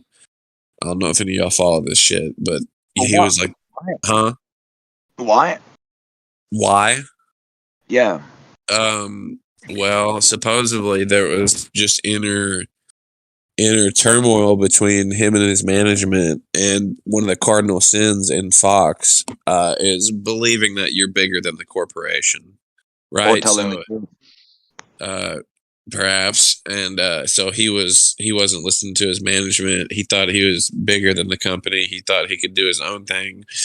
They would tell him to run this news story or something, and he wouldn't run it. But at this point, a lot of people think he is bigger than Fox, which is kind of crazy because I don't know if y'all remember back in the day, Jon Stewart ripped him a new asshole on TV, and it was fucking hilarious. And it almost ruined his career. Like he disappeared for like 5 or 10 years, and then he came back. Oxygen, the atom O, oxygen molecules O2, two atoms together, blah, blah, blah. 60 gigahertz causes surrounding oxygen molecules to spin, akin to high-powered microwaves running at 2.4, impact molecules in foods such as water. They're heating in part by impacting the molecules to rotate or oscillate with each wave. The movement energy from the rotation of these super tiny molecules helps heat the rest of the food. In a similar way to 2.4, causing H2O molecules to oscillate 5G/60 gigahertz, even at low power, causes electron molecules to spin. Change to the frequency of the oxygen electrons impacts human biology. Okay, interesting. I love that, man. I don't usually get links from FE.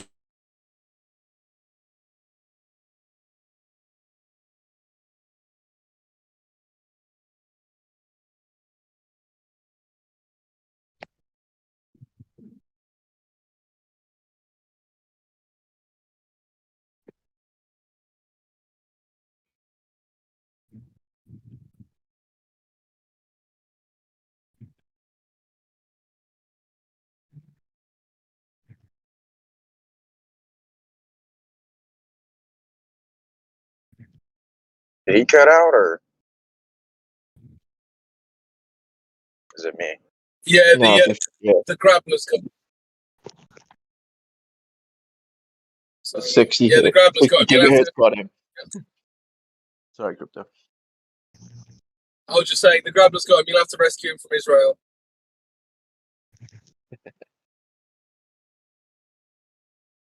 Anyone fancy making the trip? Never mind then. He's lost forever. Yeah, it was really weird. I went to get on Discord today on my phone, and the little icon for the app wasn't on my main screen like it normally is. Like I literally had to go into the app store and type it all out, and then it popped up and said open. Like, so I must still have Discord or something on my phone. It's just not visible. It's kind of weird. You might have sleep moved it. I do that with stuff, though. So if I fall asleep listening to Discord, I'll fucking leave channels and delete people off servers and things in my sleep.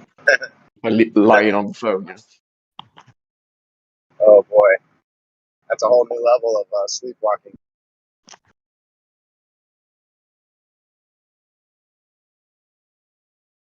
But yeah, I'm assuming I did something stupid.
You do what? I'm sorry, I'm not sure if you're talking to somebody else or the group, but I would bet you anything within a year or so there's going to be a story that comes out and about some politician, some famous person. It's going to be them saying, the hard R or just some racist bullshit or whatever. And they're going to come out and they're going to say, oh, that's completely fake. Yeah, it wasn't me. I wasn't there. I didn't say that. Blah, blah, blah. And eventually they'll determine, oh, yeah, it was fake. But the damage might have been done already. There's no trustable sources now. You can't trust any of the sources, typically. I know you guys probably don't trust science publications, but I tend to trust, the places like Nature, publications like Nature and shit like that. But science can be fucked with too, right? They can buy studies to say things. I don't deny that at all. Shit, they did that in the '60s with butter. I mean, they completely got rid of butter and started using fucking vegetable paste, whatever the fuck you want to call it, vegetable spread. And we're just now coming out to figure out, that was kind of bullshit. A lot of people don't want that fake margarine bullshit. They want the real butter now. I only use real butter to cook. I don't use any oil. Just buy real butter. Just cook with that. Fry everything in that. Real good fat, like real fats, are not actually bad for you. You need them. You need them to stay healthy. Exactly. It's like those old Fabio commercials where he's like, "I can't believe it's not butter." Yeah, exactly. Or that butterly stuff, or whatever it's called. That's nasty, though. I can't believe they got away with that shit for so long. Really kind of crazy. And that just shows that you can buy science. You can buy some of this science. They did that a long time ago with sugar. They had all these scientists testing sugar, and they paid them all off to say that it wasn't bad for your health and shit. Yeah, I'll believe it. Yeah, absolutely. Yeah, that's some pretty interesting shit about this oxygen absorption of 60 gigahertz. But it seems like it's specific to 60 gigahertz. So hopefully they'll adjust it and make it, 55 gigahertz or whatever. Shut the fuck up, Siri. We're gonna play the oxygen between the British and American. What is it? Gigahertz. Yeah, gigahertz. What do you mean about British and the American? Like the frame rates per second or something, or like different. Oh yeah, yeah. Well, yeah. And in the U.S., there's a body that determines what frequencies you can use, so that everybody's not polluting all these different. So that it's trying to reduce pollution, electromagnetic pollution. So they've got, I think it's 5.4 to like 60 something allocated for 5G. So they can adjust it. They can, instead of 60 gigahertz, they can make it 56. They'll lose a little bit of bandwidth, or they can make it 62, whatever. But it seems like it's specific to 60 gigahertz. What are we broadcasting at 60 gigahertz? That's like way higher than like 5G is. Yeah. Essentially, you get the higher the gigahertz, the more bandwidth you can push through, because a hertz is like cycles per second, right? So if you get one egg, if you got egg delivery rate of 1 hertz, that's 1 times per second. So if you get a delivery rate of 100 hertz, that's 100. So it's just I know what basically, frequency is. Yeah. So they just deliver. They can deliver more. But Data. where are we seeing 60 gigahertz of radio signal though? I mean, they're 5G. not up into that with cell phone. No, it's not 60 gigahertz. No. Yeah, yes, I'm not, yeah, we're looking at. We were just talking about. We're looking at right now. Yeah, I think it has a Yeah. range that goes up to 60 or something rather.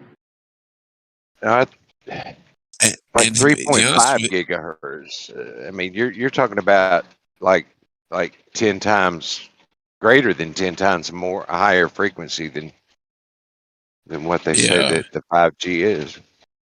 Yeah, and it really kind of depends on the company. I misspoke about the government. It depends on if it's fucking T-Mobile or if it's AT&T. The one I'm reading right now says 24 gigahertz to 40. Another one I'm reading says 24 to 47. What does millimeter wave mean? This one's saying 30 gigahertz to 300 gigahertz.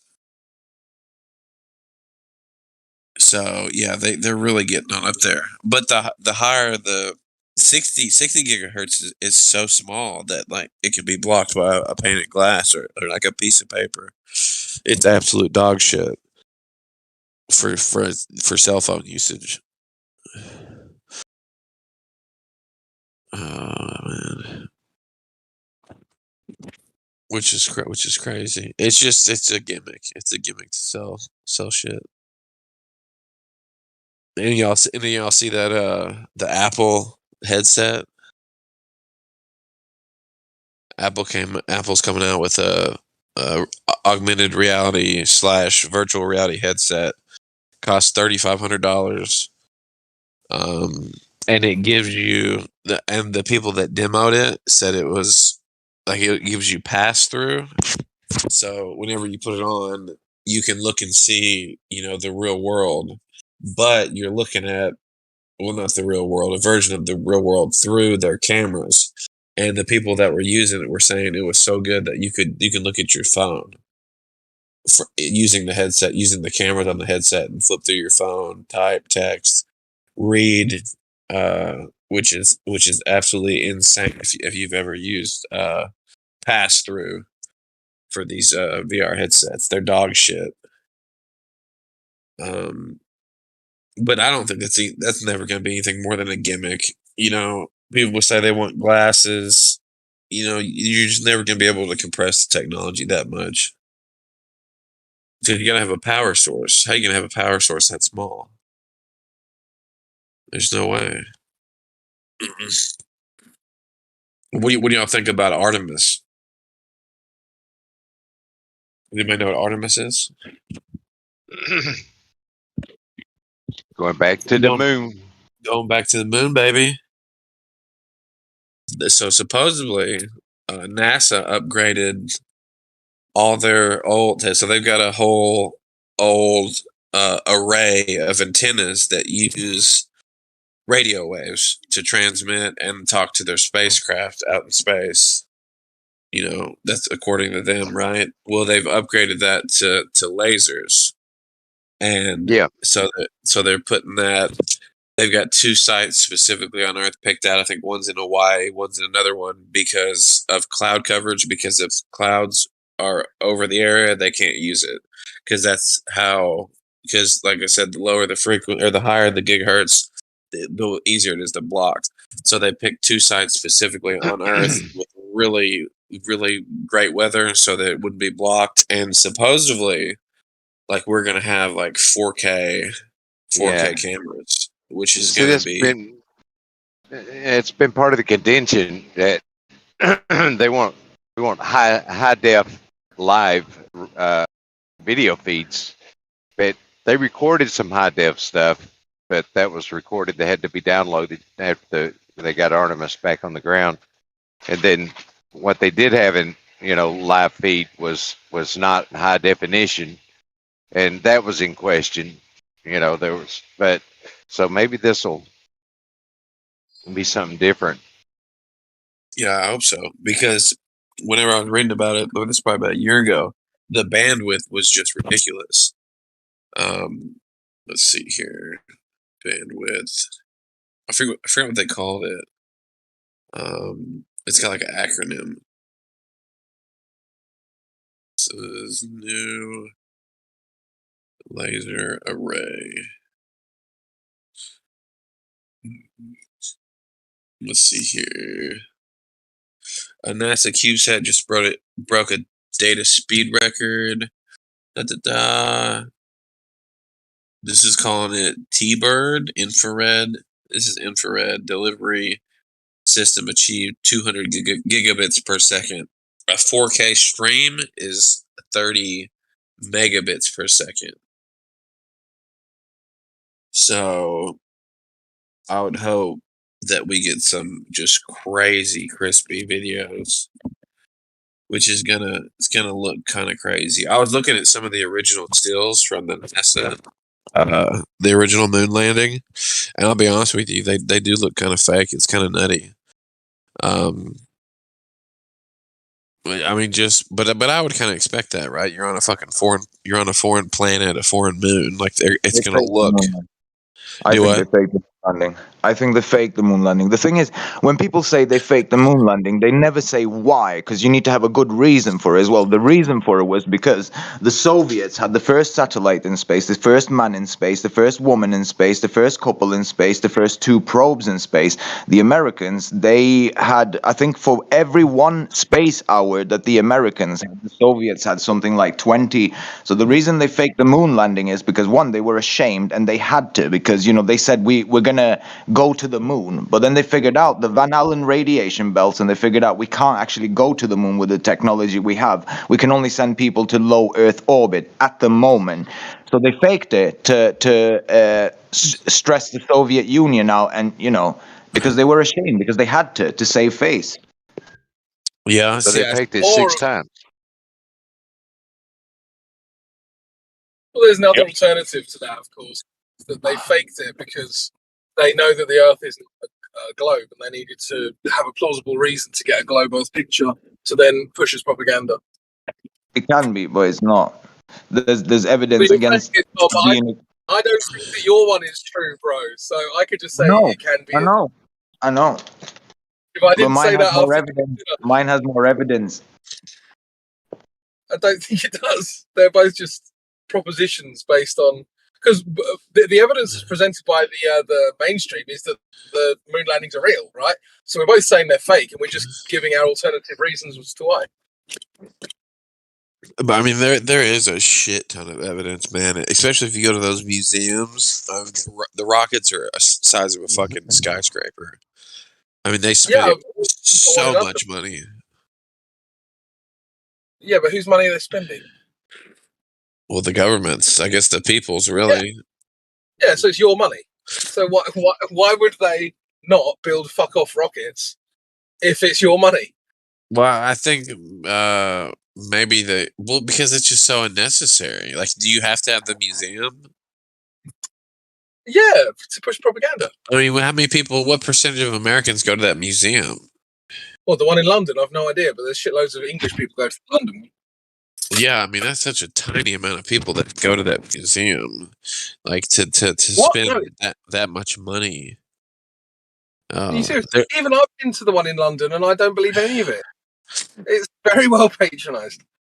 There's a couple, or not a couple. There's one Europe. I think it's in Europe.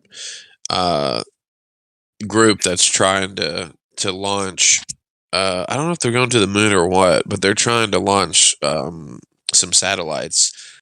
I forget what's so different. I think it's privately funded. It's not like a company per se. It's like a conglomeration of people who just are putting in their free time to do it. Space Club. Yeah, it's like a space club type thing. Is that the actual name of it? I've heard about it. Yeah, it's pretty wild. And man, there's a lot of stuff from fucking universities where they'll put up these CubeSats, which are just little bitty satellites that you throw on a payload of a rocket, and you can get data back. Like, I don't know if any of you seen videos of Starlink, like the trails of Starlink. Was that Was that you 50 talking about the frequency and all that stuff? Yeah. You should check out Ken Wheeler's latest video because he's talking in regards to like what you were talking about with water and being affected by microwave and frequency. And I don't know. I didn't finish the video, but just saying. Yeah. Sorry to Oh interrupt. yeah.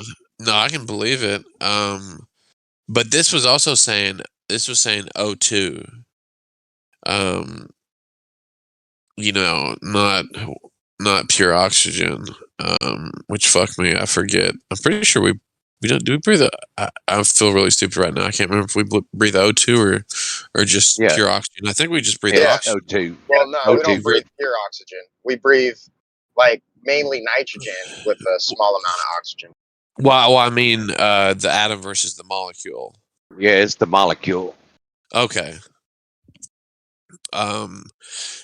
Yeah. Interesting. Ken Wheeler. I've heard that name before. Oh, dude, I'll send you a link to the video. Check it out. It's pretty interesting shit.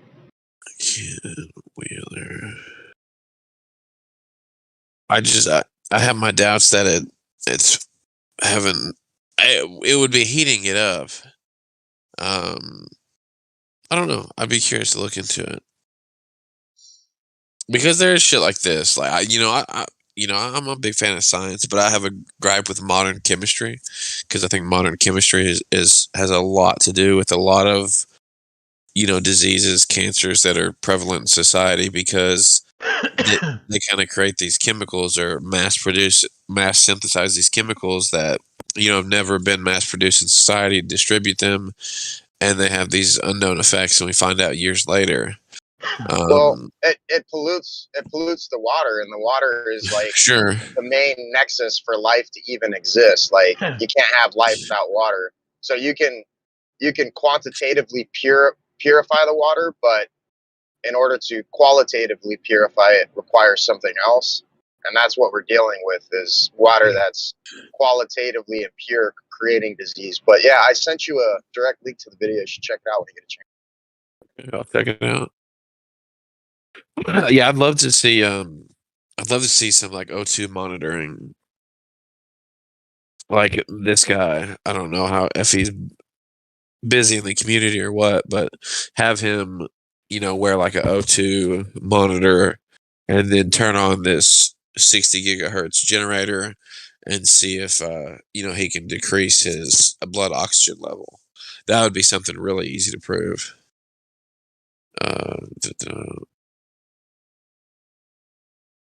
And the cold moonlight one, that's a really cool one to test because that goes back to cold cathode, hot anode, cold cathode. There's like 1,000 videos on that. You should check that out too. Yeah, dude, that's super easy to reproduce. I don't know what your take is on it, but I've tried it before, and I got nothing, man. I got nothing. Because I mean that's not even a believed thing in physics. I mean you can't really have negative energy. Any kind of sunlight or any kind of light is energy.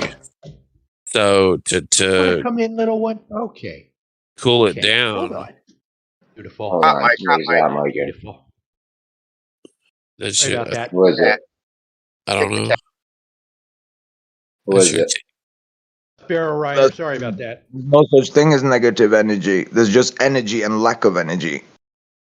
Yeah. And energy moves to where there is a lack of energy. That's like one of the most basic principles of the universe. Energy moves to where there's no energy to even itself, to balance itself out. How do you Plus define to energy? minus.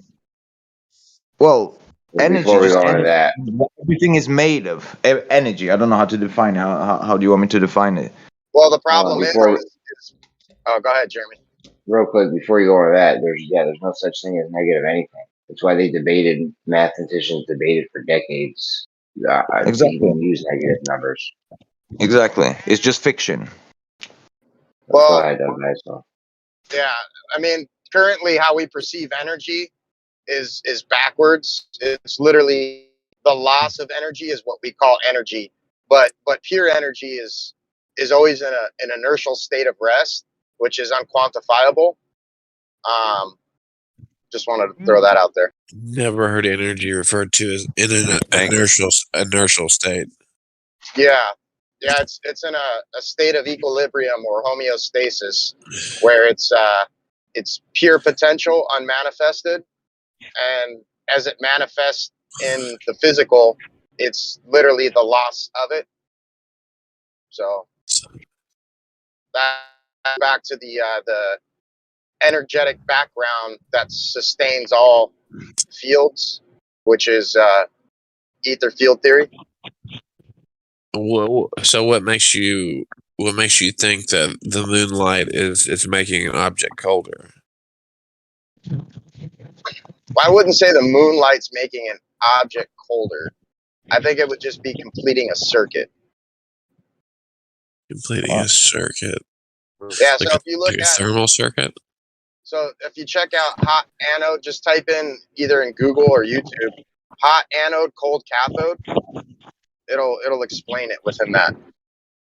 Yeah, I mean you can in engineering we model heat transfer as circuits a lot of times. So from what you're just from scraping what you're saying right there, that's just kind of like tells me that you're talking about heat transferring from high state to a low state, like just the flow of energy from high temperature to low temperature. Hot cathode. Would you say hot cathode, cold anode? You got it backwards. Hot anode, cold cathode. Hot anode, cold cathode. Like, dude, you got so many of these kind of, for lack of a better term, I'll say wacky ideas. Man, I'd love for you to test some of this stuff and kind of make some videos, because you're definitely a unique character in the space. There's not that many people who have these, kind of very different versions of mainstream science, because you're using kind of the same words. You're just kind of like redefining what they mean. The cathodes, thermoelectric emission, blah blah blah. I'll have to read about this. I don't think that the moonlight actually makes things colder per se, but there seems to be an anomaly where, like, if the moonlight is supposed to be reflected sunlight, it doesn't have any of the attributes that sunlight has. Why is that? It doesn't have the same frequency range. It doesn't act. It's not reflected sunlight at all. Well, the thing is, it could actually be something scientific. There could be something scientific to it. And just hear me out.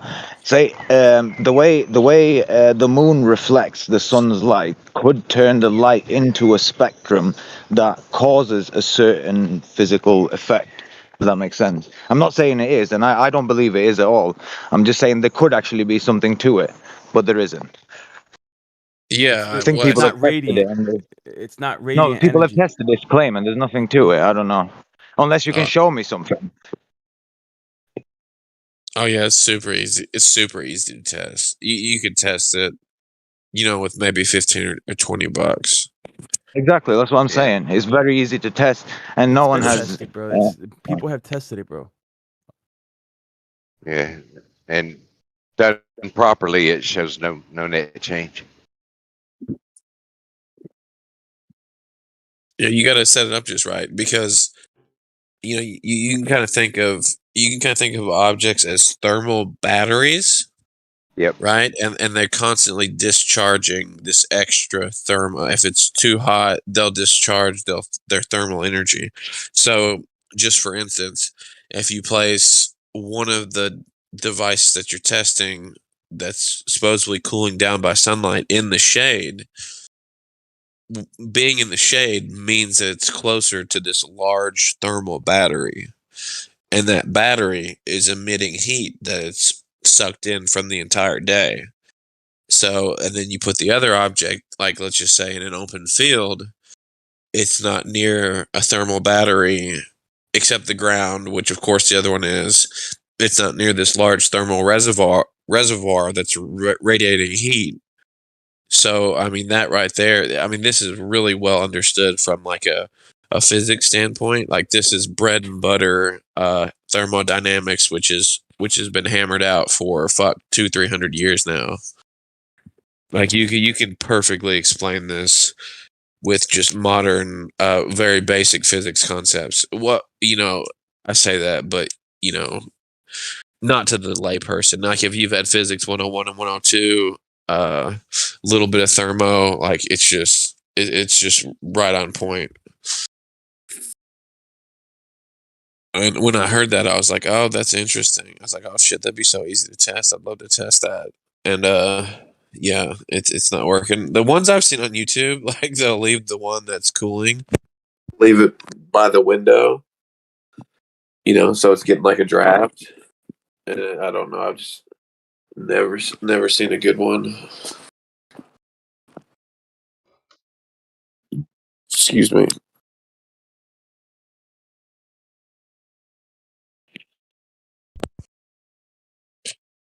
The most So y'all I heard think? some moon talk before. I heard some moon talk, and yeah, no chance in hell any of those pictures you see that they supposedly say are from the moon.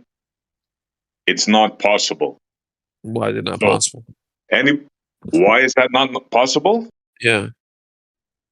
Are you familiar with batteries? Somewhat. Sure. Can batteries work at minus 220 C? No, you don't necessarily need a battery to work at 220 C. Did they have batteries when they invented the first photographs? It's not the question. We're talking about a condition that it's minus 20 C. Now, I ask you again, can batteries work at 20 C minus? At 20 C, I'm not really sure, to be honest with you. But my rebuttal to you would be they have systems on those systems that keep the batteries warm. Like if say they're going to the moon, they know they got to keep the batteries warm.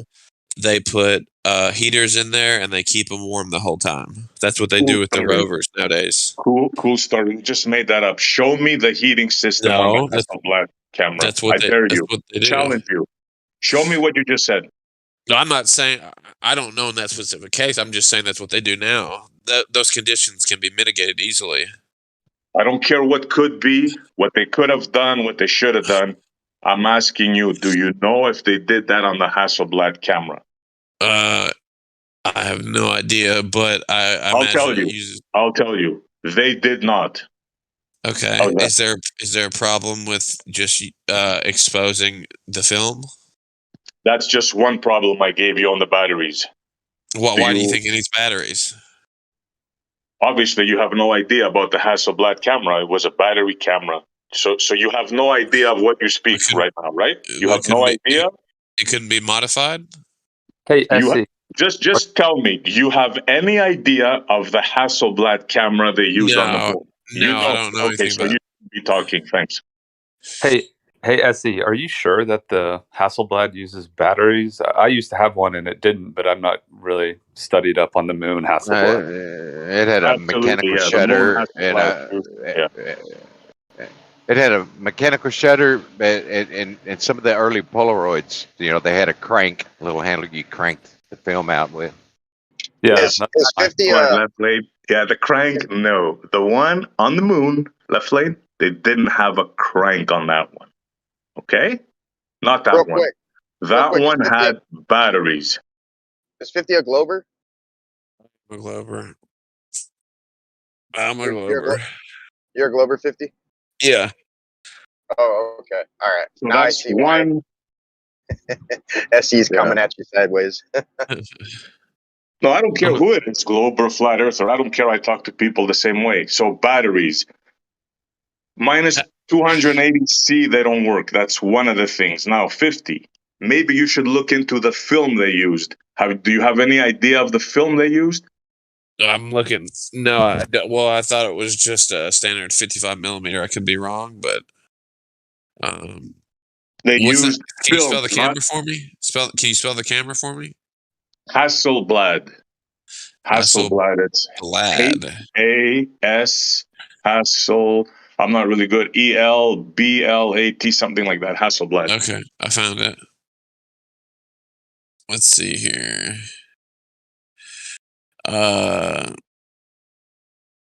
While I'm looking this up, this reminds me of a story about the Japanese space agency recently scanning the moon. They went up there and they scanned the moon, and for fuck's sake, we dropped 2 nuclear bombs on Japan, and they scanned the site where the supposed moon landings took place, and they came back and they showed the rover, they showed everything. Sure, cool story, bro. Japan, man, we dropped bombs on them. Doesn't matter. The pictures that you've seen on the moon all your life, that you've convinced that they were from the moon, those pictures were impossible to be in this pristine condition. Physically impossible. Are you a film expert? Nope. Then what makes you that you sound so confident in saying that the film? Because I've been doing research for years on this. Hasselblad camera. So you don't know. So you believe it had a battery on board? I don't believe. I know for a fact. Okay. Bro, look into front screen projection. Look into front screen projection, and then look into some of the images of like the, of when they were on the surface of the moon, and just like front screen projection is a technique that was invented by Stanley Kubrick, and is basically a way to project the background into a screen, and the screen uses like millions of tiny microcrystals that reflect light in a way that makes it look very realistic. So what you can do is you can design a set, and then the backdrop you can simulate it. And they actually supposedly had asked him to like help them fake the moon landing. I've heard about this, but just look into it, this front screen projection, and then go look at all of these images that NASA have released of like when they're on the surface of the moon. You can see that it's fake. You can see they're using the front screen projection technique to fake the images. Absolutely. I posted a GIF on that with parallax. Scroll up and you'll see I posted. I didn't even get there yet. I'm just starting with a battery. I got many more to do. Before this is over, he will be crying. He will be crying. Are you on about the one on the surface of the moon? Yeah, I have a GIF of it. Just scroll up, bro. You'll see it. I've seen it, bro. I've seen it. Yeah, that's what I'm saying. Real quick before you guys that's exactly what I'm saying. Yeah. That's exactly what I'm saying. Did you guys see that they found a piece of plastic on Mars? We're going to get away from this. Let's click on the camera here for a minute, because he. Where's your post? What post? Are you looking into the camera, dude? 50. Are you looking into the camera? Am I looking into my camera? Oh, yeah. I'm sorry. Yeah, I'm looking into the camera. You said something about a post, though. Forget about post. Well, the post I posted was the parallax. Andy just reposted it. We're not even there yet. We're not even there yet, right? We're at the battery stage. We're at the camera stage. And even at the infancy of that, this is like 1 point. What's the problem with the parallax, though? Surgically. I can do this surgically, step by step. What's the problem with the parallax? What's the problem with the parallax? You want to move from the camera to the parallax. Front screen projection technique being used. You can see evidence of the front screen projection technique being used. Oh, okay. That's what you're saying. The image, like, like, how can I explain this? Go back and look at some of the images, and you'll see there's like a cut-off line somewhere in the middle of the picture where the actual set cuts off with the backdrop, with like the back screen, and you can actually see it. Yeah, you can see it moving in parallax. I mean, to see. I mean,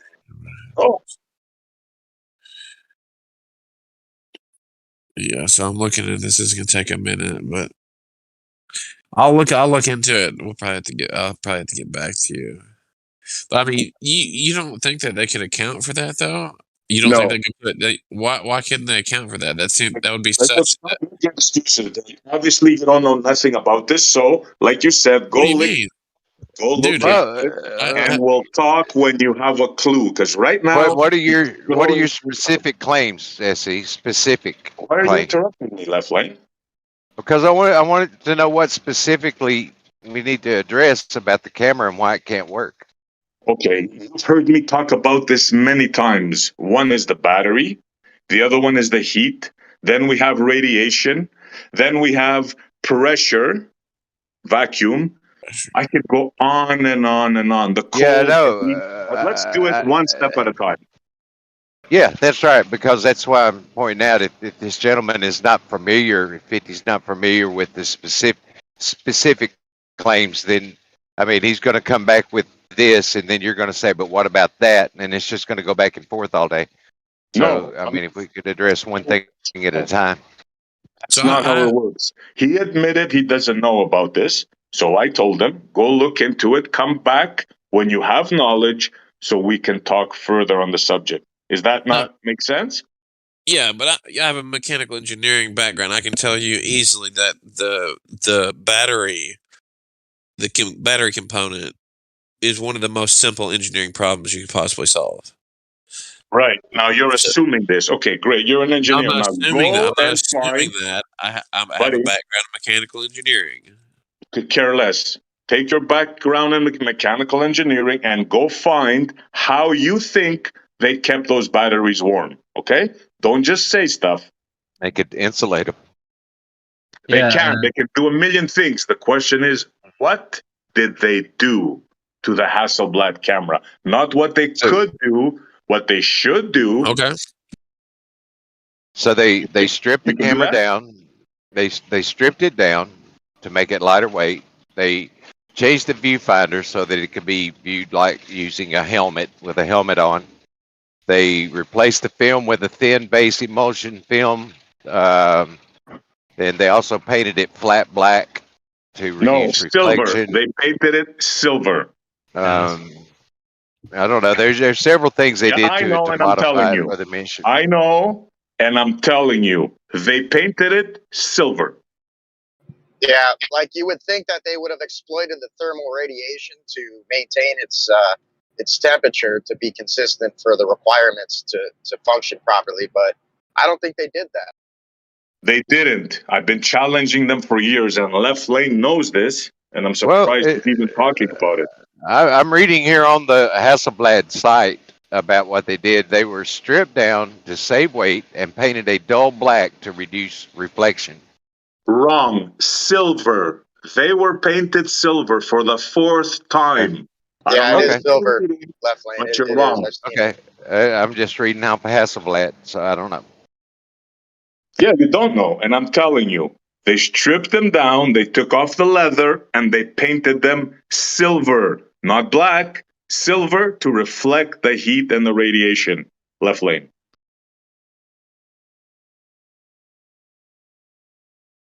So that's why I say you guys talk a lot of stuff you know nothing about. You just assume, oh, well, the batteries, yeah, I'm an engineer. They should have made them more. Yeah, but they didn't. Start with that. yeah, that was good as well, SE, when you were talking about the O-rings. Seem to know. Yeah, you were going on for like an hour about these O-rings.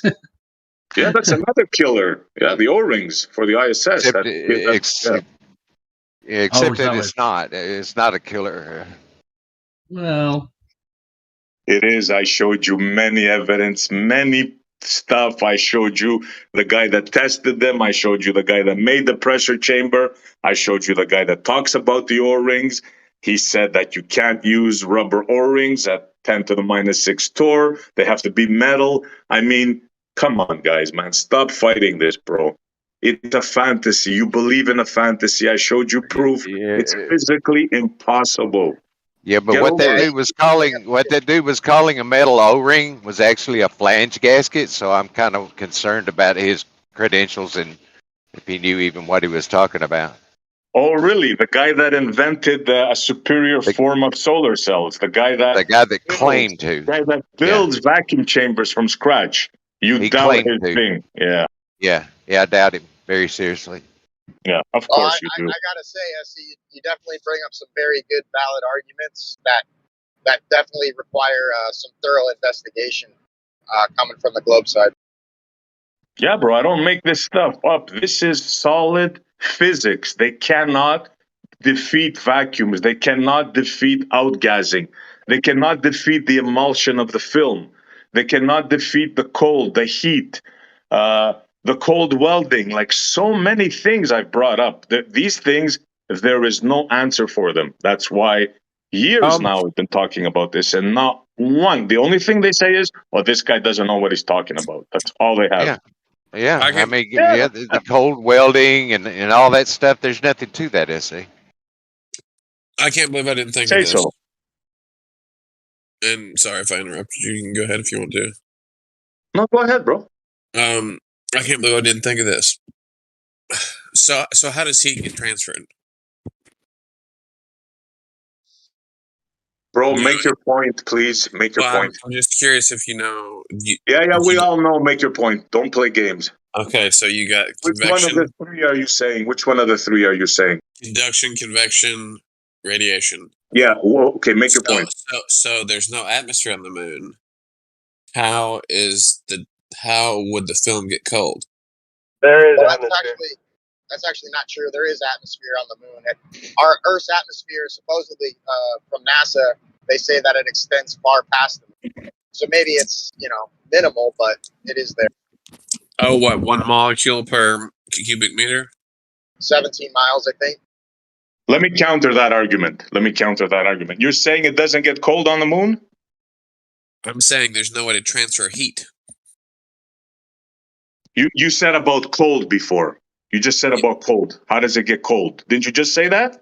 Yes. How would it get cold if there's no way to remove the heat because the heat can't be transferred away from it because there's no atmosphere? Are you saying that on the moon things cannot feel the cold? Yes or no? So you're saying that if something's hot on the moon and there's no way to get rid of the heat, so it would never get cold? Is that what you're saying? Yeah, exactly. There's no stupid. method. We mean it's stupid. That's physics 101. So if you put something hot in a vacuum, it's just going to be hot forever. Dude. Seriously? No, it will. Well, it will. I mean, you can disagree with one of the most basic ideas in physics and something you can prove pretty much any day. So based on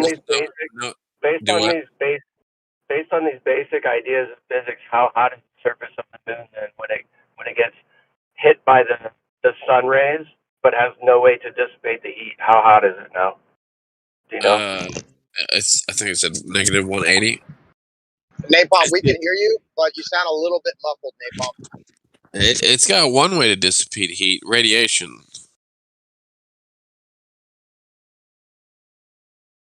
How did the cameras handle the heat, handle the cold, handle the vacuum, handle the radiation, handle the cold welding? I could go on and on and on. How they don't did have the to handle lens? the cold. How did the lens not crack? There's so many things, man. Do you not understand my argument, though? You don't have an argument, bro. You do not have an argument. I don't have an argument that. Nope. So you don't think convection and conduction are real? Make a point to the camera. Use that convection and how does that relate to the camera? Go on. This is about the camera. Hey, this guy's being pretty cordial. I think we need to take it down a notch and just try to converse. Okay, maybe I'm a little bit excited. I'll tone down. My apologies. Go ahead. I mean, you don't think convection or conduction have any? That's the whole basis of the argument. I'm asking you how that affects the camera. Because your argument was the film is going to be freezing cold and the batteries are going to be freezing cold, and without conduction or convection, there's no way for the heat to be removed for them to get cold in the first place. That's how a thermos works. If you put something in a thermos, it has an insulating layer, where there's no air. It has like one of those nice Yeti ones. It's got an inner wall and an outer wall. They pump out all the air, and it keeps it cold or warm for hours and hours and hours because there's no way to exchange the heat in an efficient manner. Okay, then are you familiar with the suits of the astronauts? I mean, familiar in what sense? The heating and cooling element of the astronaut suit? Yeah. Okay, well, if what you're they're saying is regulated. true. Okay, if what you're saying is Go ahead. If what you're saying is true, why would they have a heating pack on the astronauts? If what you're saying, if the heat couldn't transfer away on the moon, then why would they have a heating thing? They could just take the heat from the capsule, go out and do a few hours, and you're saying that's sufficient. Why No, do they're they just need they're heat? not gonna leave that shit up to chance. They gotta get rid of the heat the body produces. Regardless, Oh.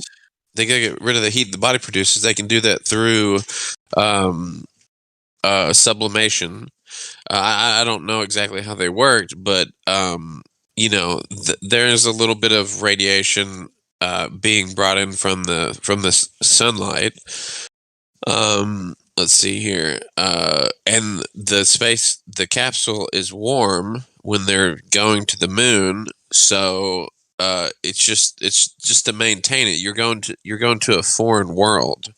It's better safe than sorry. You're not gonna just go there with a willy-nilly spacesuit. You're gonna have the best shit possible.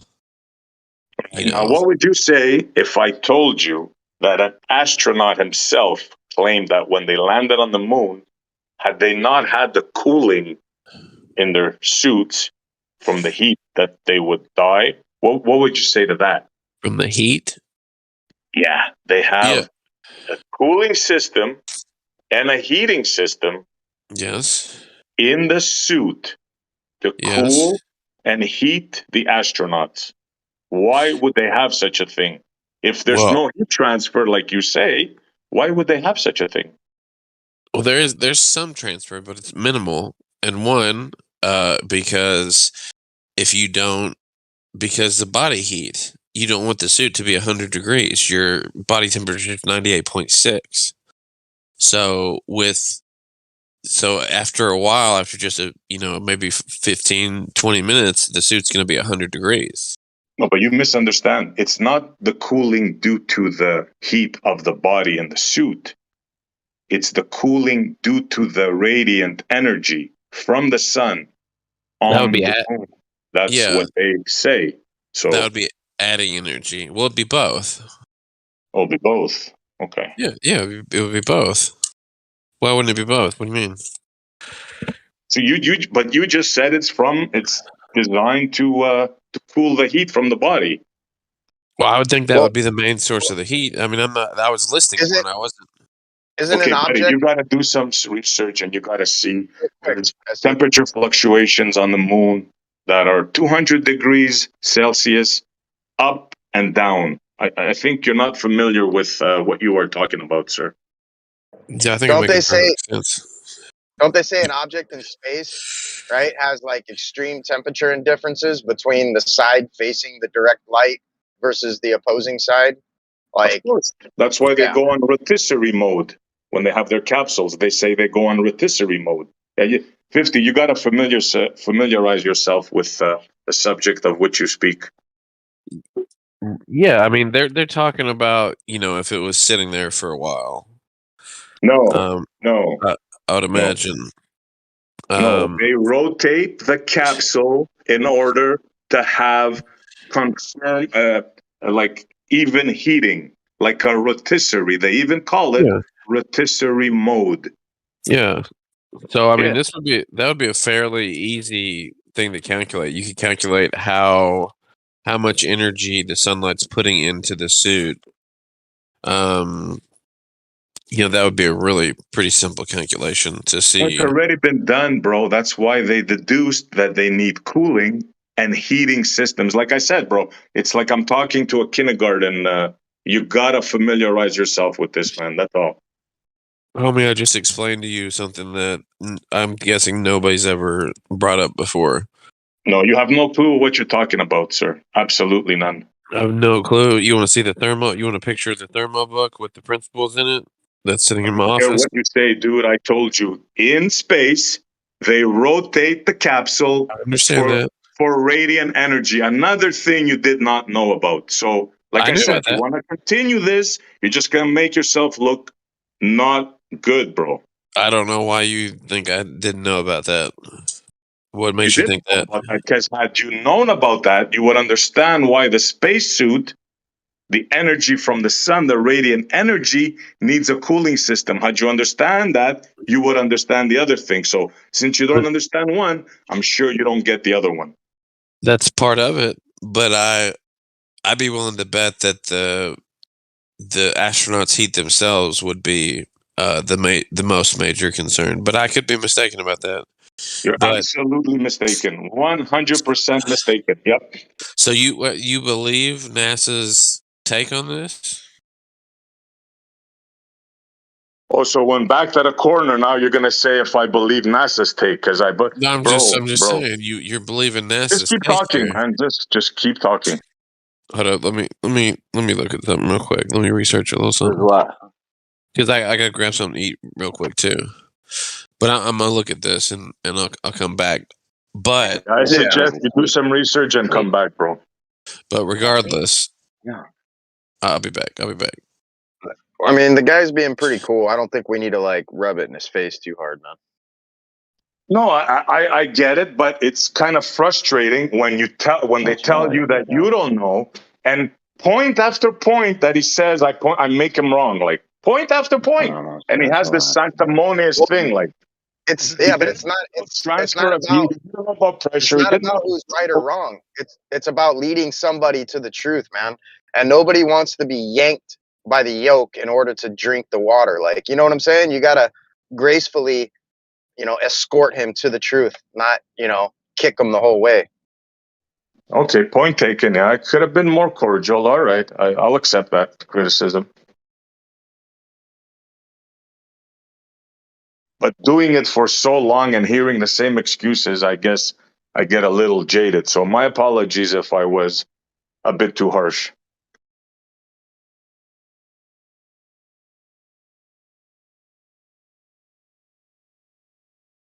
But the points I make, guys, they're irrefutable. There's no way around that. There's no way. That's the negativity of it, though. You present as though you have the irrefutable truth, and there's zero possibility that you could be incorrect, and your mind is closed to any new information that might prove you wrong. No, I'm the one that always brings new information, bro. Yeah, that I'm sounds the like one that does it. projection a little bit there to me. Sorry, but his mind's closed. What? Hello? I mean, the people we talk to, they can't even entertain the idea that it might be fake. Is it that so difficult to imagine? And I mean, they sounded like an American, so he's owed some money, as far as I can tell. I'm the one that does the research. I'm the one that has an open mind. Here, I'll tell you another thing I found. Another thing that I'll bring to the table. Left lane, are you ready?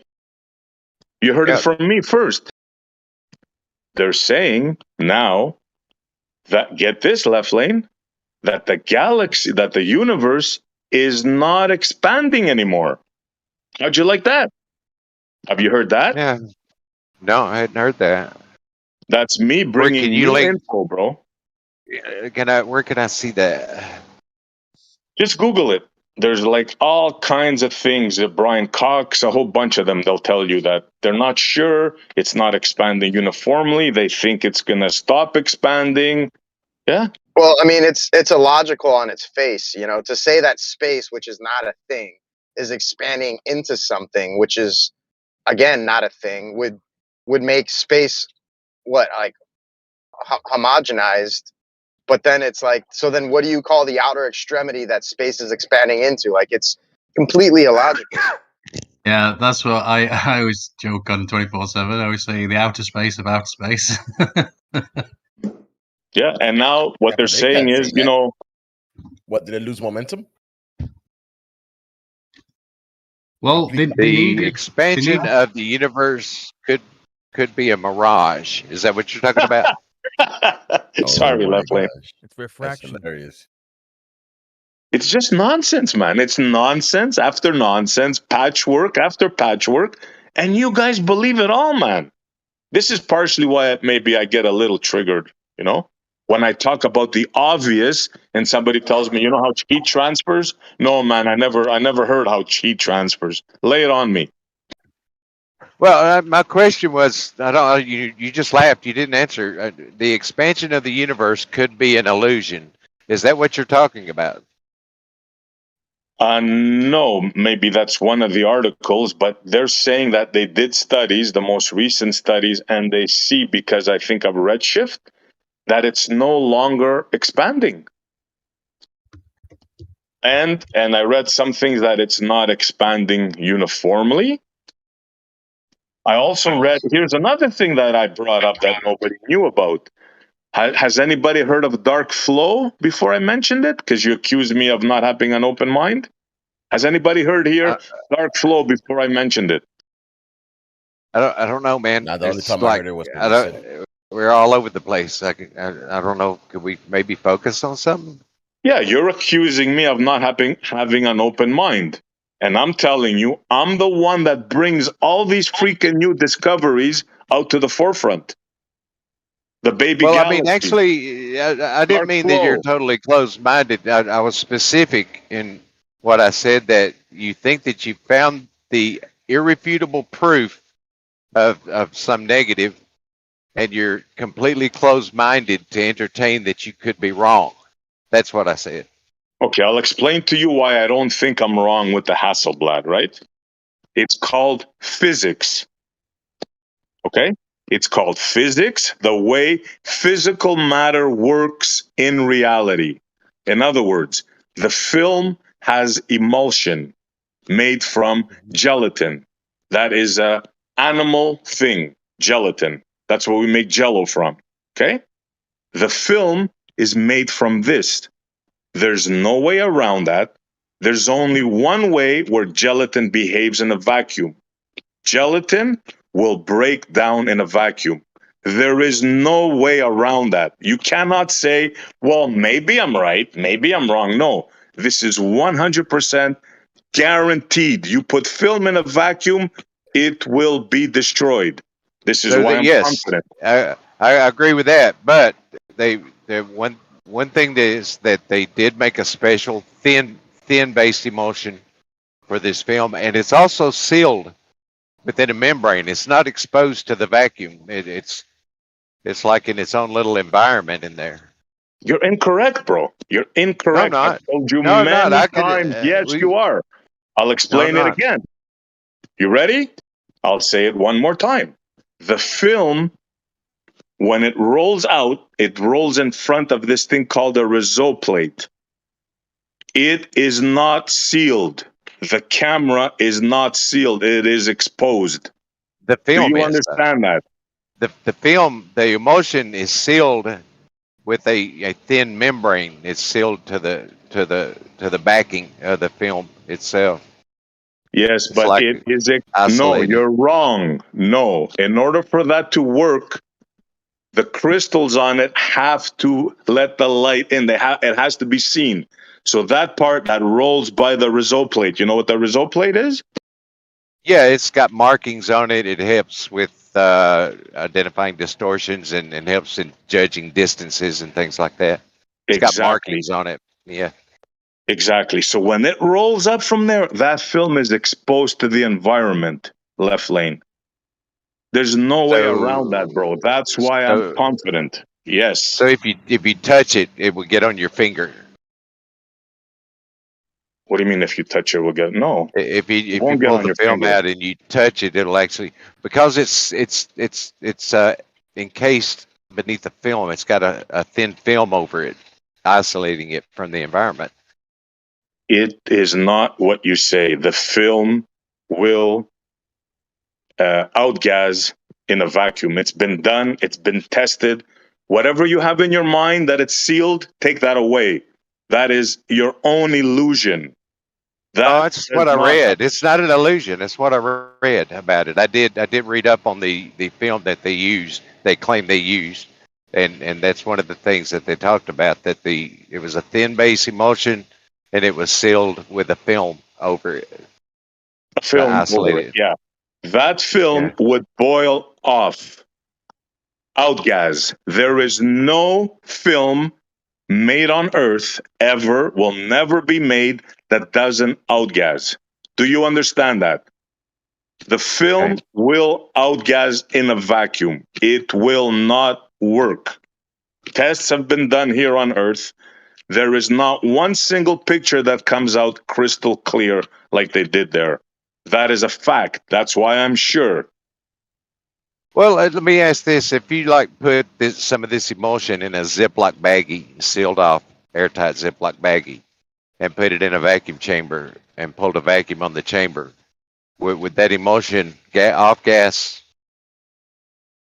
Most probably. What does that have to do? Was the camera in a Ziploc baggie on the moon? Well, the Ziploc baggie is like isolating the emulsion from the environment, and if you put it in a baggie and put that in a vacuum chamber, it wouldn't off gas because it's sealed up in a baggie.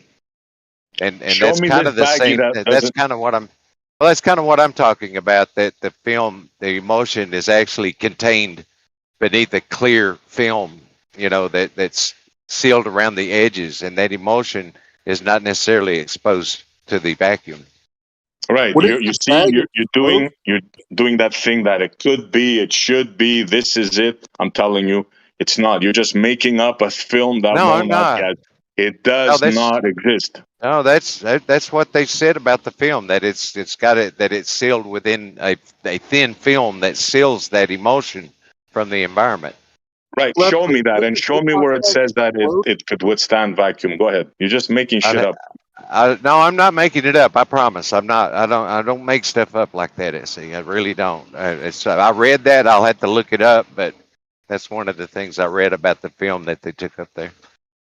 Okay. Then there's the issue. Sure, find that. Then there's the issue of the cold, the brittleness of the film.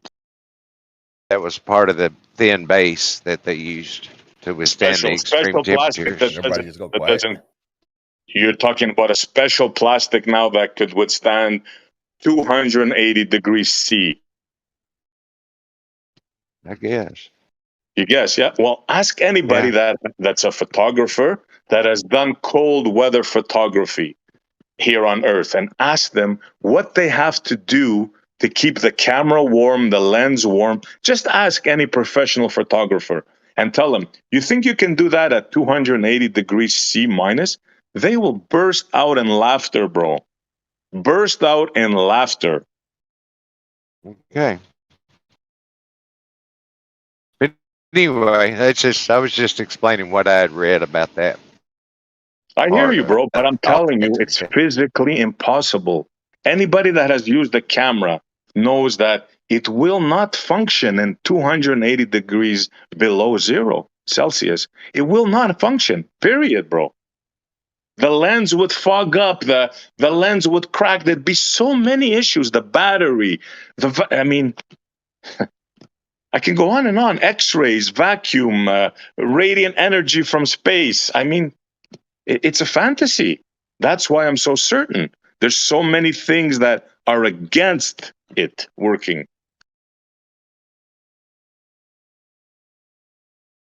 And I've been saying for years, prove me wrong, find me the details how they modified, how they weathered the Hasselblad camera, show me where they warmed up the battery, show me where they made a vacuum seal for the film, show me this, that, and the other. And nothing.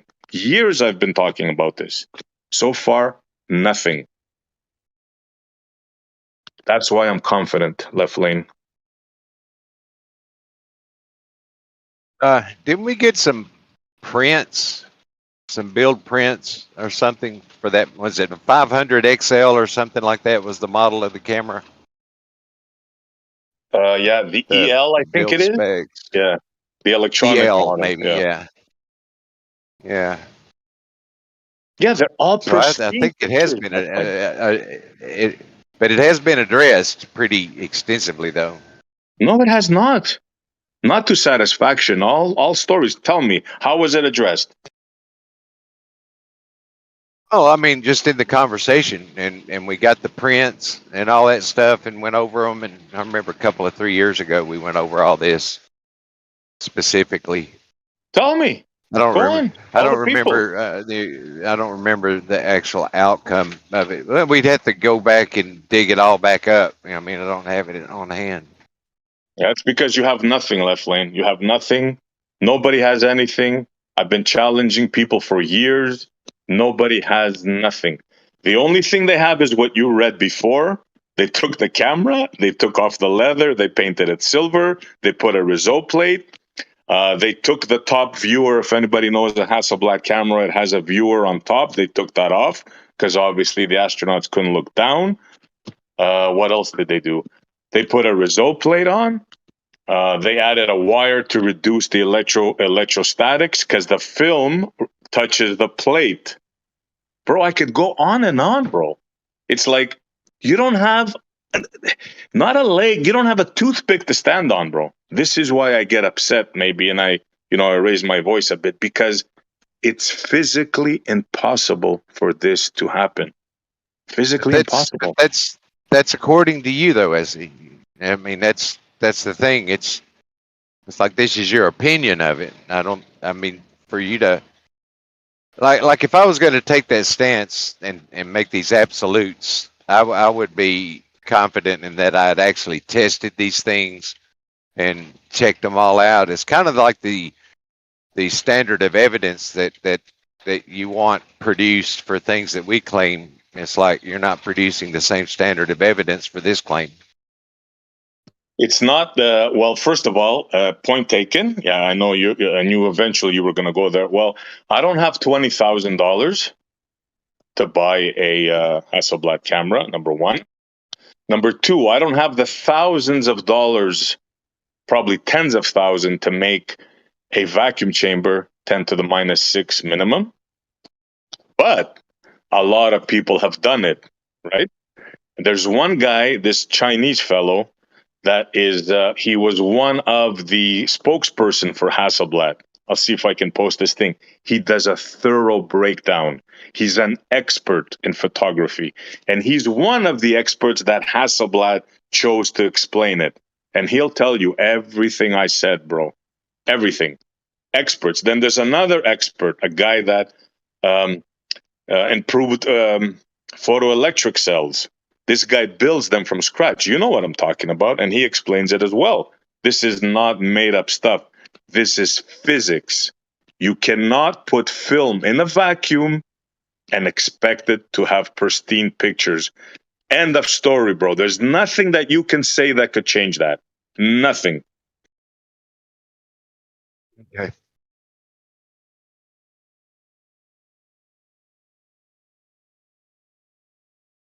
I'm sorry, Left Lane. That's just the way it is, man. I think what I'm kind of pointing at is that the nature of your position being so absolute is it's a little difficult to take on board. I mean, it's like, I don't know, you're so absolute about it that I don't know what to say about it. You can't say anything, bro. There's nothing that you can say to go against this. It's physics, unless you want to change physics, right? You're done. It's over, man. I mean, there's nothing that you can. It's not done it over. Yeah, it's not. The only thing you have is, well, they came up with this special amount thing to put on the film. Well, they must have made a chamber to heat up the batteries. Okay, fine. I challenge you. Show me the modifications made to the camera. Very simple. You're a taxpayer. You paid for this. Ask NASA to show you the modifications for the Hasselblad that would render it useful in the environment of space. I challenge anybody.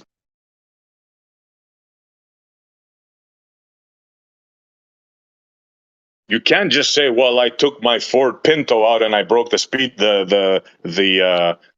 of sound record," right? You can't just make a claim like that. Well, yeah, I just boosted a bit the engine and I just did. No, you got to show what did you do? How did you make that Pinto go faster than 100 miles an hour? What did you do? Did you change the camshaft, the motor? You can't just say, "Well, they must have done it." No, can't do that, man.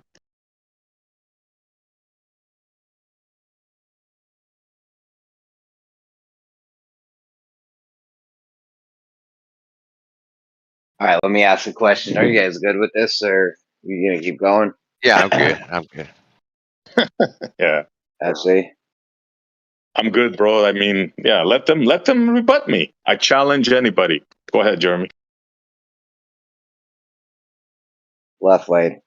Are man. Are longitude and latitude lines, are they perpendicular? At their intersection. Yeah, I would kind of, yeah, I'd probably say they are. They are. So squares. Well, no, not the, yeah, they're distorted, like from the equator to the poles.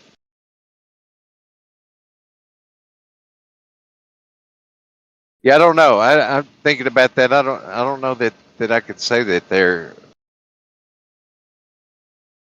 Now, your question: are they parallel or perpendicular? You said perpendicular, right? Perpendicular, yeah. Longitude, latitude lines, are they perpendicular? I don't know. Yeah, you guys had Charles I think it was last night. You fucking had him, dude. Oh my god, I wish I was there. Oh, bro, did you catch that? Oh my God, I only listened to the. Oh yeah. I only heard the first few minutes of this longitude latitude line thing. I don't know if you guys. I listened to it falling asleep, so I didn't catch the rest. But so I don't even know what happened. Actually, oh, I think he cut out. His power went out or something. Yeah. When I asked him a certain question, well, I'm not gonna take credit for it, but I forget what I asked him. His power went out.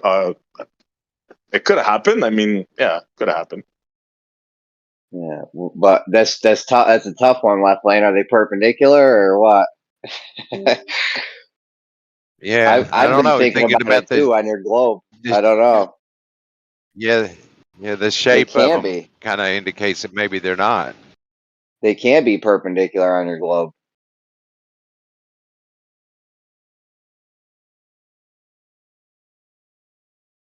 Yeah, whoever Good missed that question. episode should watch yesterday's episode on the level. You'll freak out. Or my conversation with Charles on the hump. That's not a hump. I have it on my YouTube. Oh my God. Oh my God.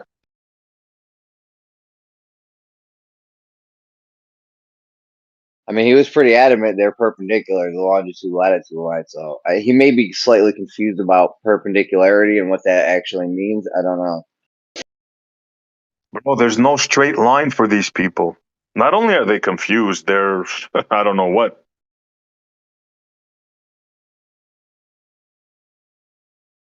A straight line does not exist in their world.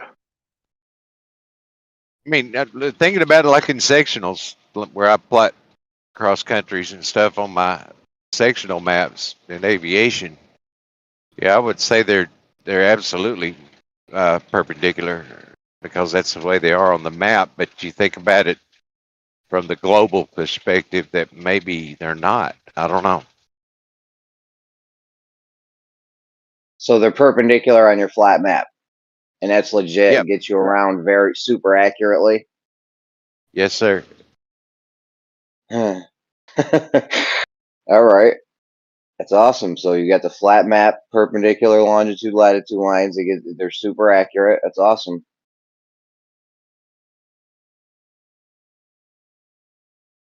Charles was asking, what shape does a line make? I can turn a line into any shape you want. What do you want? Well, I think a straight line was the thing. Yeah.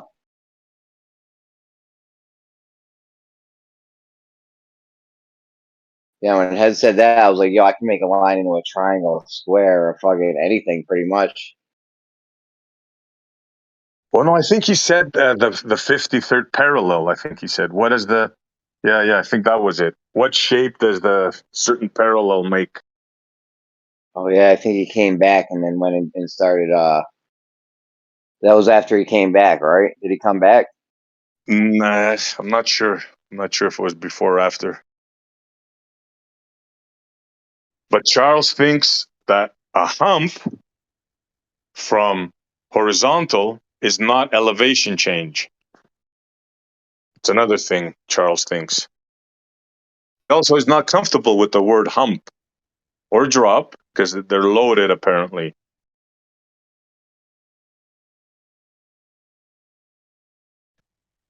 So, guys, if you establish a line, right?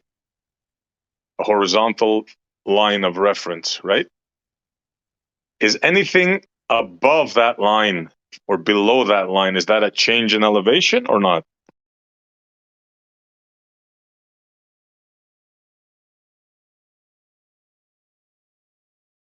Left lane? I'm sorry, SE. I was still looking at this film thing. But what was your question? I'll pay attention.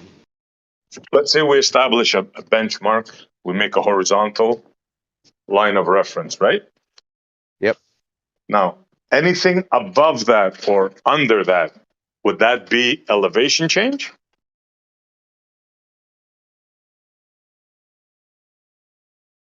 No. You see, guys? They have to say no. What do you guys think?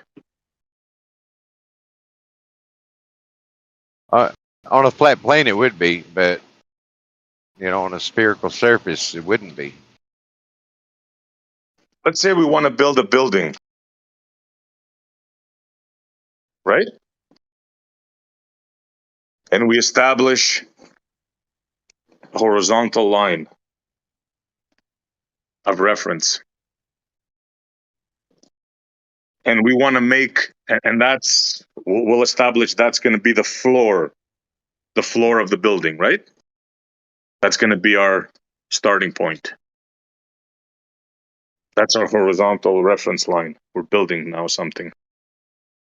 If we want to make a basement in that building, are we going to go down an elevation or not from that line? Sure. So there is an elevation change from a horizontal plane of reference then, isn't there? Yeah. But you said no before. Well, you got different situations there, though. What are the different situations? Well, if you're just talking about establishing a horizontal plane on a spherical surface, and we're pretending that horizontal goes off into infinity or whatever, each value of distance you move away from that point, that tangent point, the level line will fall away from that horizontal. Yeah, but you see, you went on your model. I'm talking about reality. You went on a spherical surface. I was talking about in reality. Well, I mean, that's that's what we're talking about, I guess, reality, and the difference in flat Earth and globe Earth. There's two different descriptions of that. As far as like building a building, you don't give any consideration to the spherical surface of the Earth. Over 100 feet, there's only like 2,000ths of an inch of drop, so it's so negligible you don't consider it. So if I want to dig a parking garage and I want to put it 3 stories down, you've seen those buildings that have parking garages underneath? Yeah. Would you say that's below the horizontal line of reference that they established when they started building the foundation of the building? I don't know. That's kind of a great question. I mean, what horizontal did they establish, and where are they digging from, and what shape is the ground they built it in, and a lot of things come into play there. Yeah, you know the answer is obvious, right? Like, I think I'm the first one that ever referenced it in such a manner, and I don't know how I got this clarity, but there it is, man. You have a building, you have the main floor, right? Anything under the main floor is down, and everything above the main floor is up. That's very easy to understand. Yeah. Yeah. Yep. So why do you guys complicate things? Tell me. Why? I mean, that doesn't really say anything about the shape of the Earth. We just established a thing that you guys denied forever, that if you make a horizontal plane of reference, right, anything above or below is elevation change. You just said it yourself. After years and years of pulling teeth, it took a building with a floor and a parking garage to make you see it, bro. Yeah, but you could build a building with multiple floors and consider it elevation change. Yes. Doesn't really have anything to do with what we talk about establishing a horizontal plane and the surface of the Earth falling away from that. You know, it's kind of two different situations. No, it's not, bro. Like this is what you have a duality. Physics is the same, right? It doesn't change, bro, because you curve something, because you think you live on a curved surface. You can't change physics like that. They either work or they don't. Water either flows a certain way or it doesn't. It doesn't change compared to different models.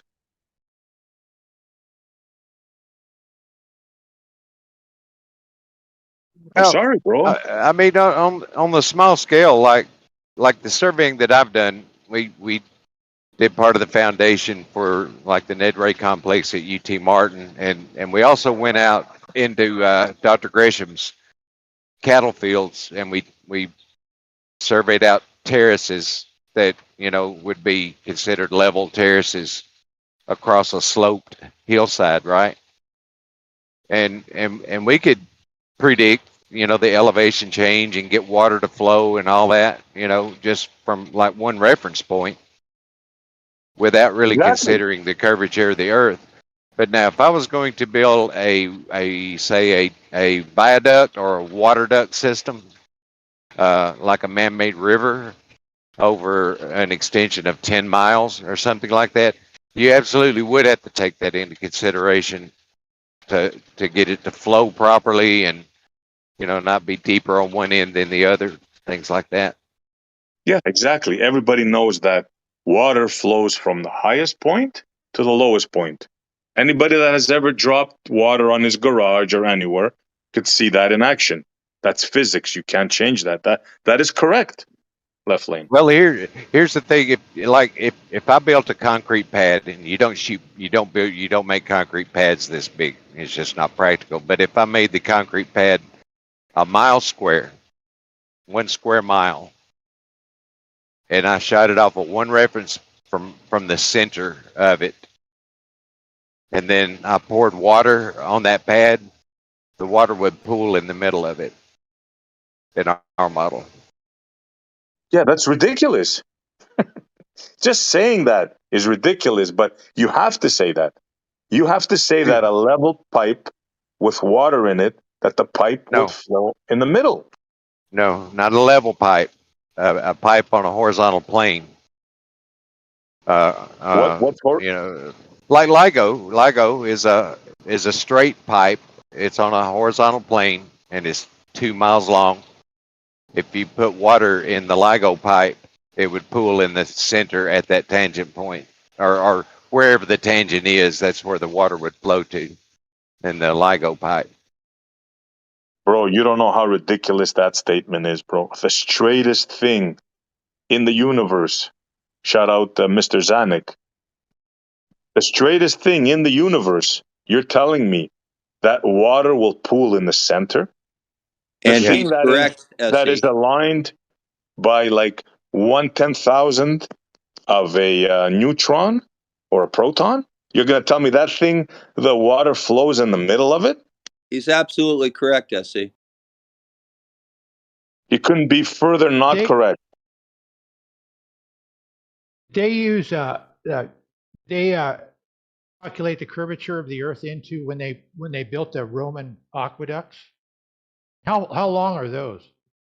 I would say that they probably built that in sections, which would follow the curvature without necessarily considering the curvature. if they built it in sections and they just kept extending their reference, that they would be able to make that level without even considering the curvature. Has LIGO been filled with water, or is that just a base of the claim? You guys say it will happen, but has it actually been established? It's got more important things to do. So why'd you pipe up, Bob? It's a baseless claim. Because he's correct. No, it's So a you baseless came in claim. to say he's correct with no nothing, just like that. Just knowing how LIGO was built and having gone over the plans of it with Blue, yeah, he's correct. No, absolutely ridiculous. There's no way that water would pool in the middle of that arm. It's the straightest thing in the universe. It has to be completely straight, or else it would not function. It wouldn't pull in the middle at the tangent point, as he very clearly said, if the Earth was flat. However, the Earth is not flat, and the ends of the LIGO are higher than the middle of the LIGO in elevation. Impossible. That thing has to be straight in order for the It is. mirror to work. It has to be aligned within 1/10,000th of the width of a proton. Well, that's It's a very impossible. nice and very big number that sounds extremely impressive, but the end result is A, it is aligned to that point, and B, the ends of LIGO are higher than the center at the tangent point. So there you go. Incorrect. Prove it. Your claim. You prove that. Go get the construction documents from Blue's website and go prove it. You prove it. Already done. Thanks. No, you just said a bunch of words. I will repeat. It is impossible for that arm not to be exactly straight and level. Otherwise, No, the it's machine straight. It's would not not level. work. Now, I heard this from the scientist herself who devised the system, how to align the mirrors. They couldn't do it in the beginning because it was just so precise that they were having problems. It's 2.5 Your miles away, understanding right? of it, SD. Sorry? That's your understanding of it, which is incorrect. That's fine. No, it's not my understanding. Anybody could do this. Don't listen to Bob. YouTube LIGO. There's a 10-part series, and the scientists explain every single detail. And the thing I'm telling you right now, you're going to see a woman scientist explaining how they couldn't align it. They had problems. And she devised the system of aligning it through the laser itself. Yep, which agrees with Don't me. listen to Bob. Thanks. Just check what I said and you'll see I'm absolutely correct. Well, it agrees with me, but you're fine. Go ahead and check it. What agrees with you? You don't even know what I'm talking about. What woman am I talking about? I don't really care. If she's discussing the construction of LIGO, she will tell you exactly the same thing I just told you. You see, he doesn't know what I'm talking about. I saw the video. I'm telling you what the woman said, but he thinks it's not true. He thinks he knows what the woman was thinking. Well, there's a video, and any one of you could YouTube it now. YouTube aligning of the mirrors in LIGO, and you will see this woman talking about Put it. the link up, Bob and is we'll look just at it together. outright lying to you right now. Put the link up, and we'll look at it together. So you admit you have no idea of what you're talking about, right, Bob? I have absolutely every idea what I'm talking about. Put the link up, and we'll look at it together. Sure. I'm going to run for you, my friend. Ain't going to happen. I figured you would. No, anybody. I challenge anybody. Go on YouTube.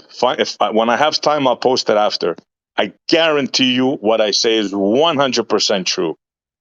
SE, I'm offering to have you post it right now, and we'll look at it together. Right now, I don't have the capacity to do it. I'm doing some stuff. I'll do it later. Oh, okay. So, of course, you're going to make the claim about a video that you claim to have seen, but won't post the video so the rest of us can look at it and just see that it agrees with me. Gotcha. I told you right now. What are you going to say when I post it later, Bob? What are you going to say? I want everybody to hear this now. What are you going to say when I post you that video? That's not fair. I'll tell He you said exactly what I'm going to say. See? Hold on a second. Told you, see? Hold on a second. He said he doesn't have the capacity to do it right now. Can you accept that? Can you hear this? I literally have a weed eater in my hand. I don't have the capacity to do it either. Well, I'm fine with it. I'm fine. Yeah, okay. But don't try to say he's running because he can't post it, because some people are doing shit while they're listening. I didn't say he was running. I'm saying I'm offering to look at it, and when we do look at it, it'll agree with me, and then I will say, "See, told you so." I'm not berating And SE if for it not doesn't having the agree with video you, in his you pocket. arrogant That's a man. flattery trick. And if it doesn't agree with you, you arrogant man, what are you going to say then? We'll see. Yeah, we will see. You're damn right we will see. When do you want to pull it up, and I'll make arrangements to be here and we can look at it together? Whenever I get the time to do And it. when will that be? Whenever it happens. Whenever I'm Okay, well, free. if you can't give me a time, there's no guarantee I'll be there. Listen, dude, you're irrelevant. It doesn't matter what you think. You understand that? You don't tell us what to do. You're not in the driver's seat anymore. You understand that? You guys don't tell us what to do. It's simple.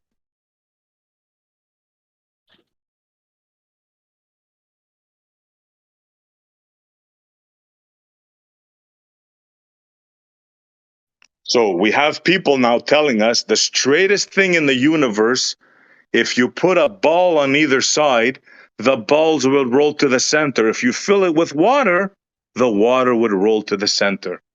Absolute nonsense. Yet correct. And not necessarily the center, but the point of tangency, the survey point. One of them is in the center, one of them is at the end.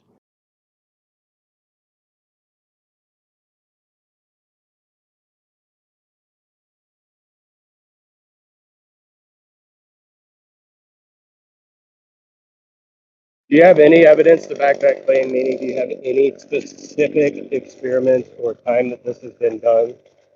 The That we design can of see LAGO. this? I understand the design. I'm talking about actual physical observation of this taking Do place. I'm you? not talking about.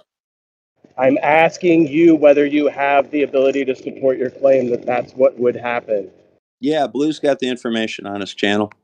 I'm not asking for information. I'm talking about actual experimentation, not just, hey, if this is happening and this is happening and this assumption is happening, therefore then this will happen. So therefore this is happening.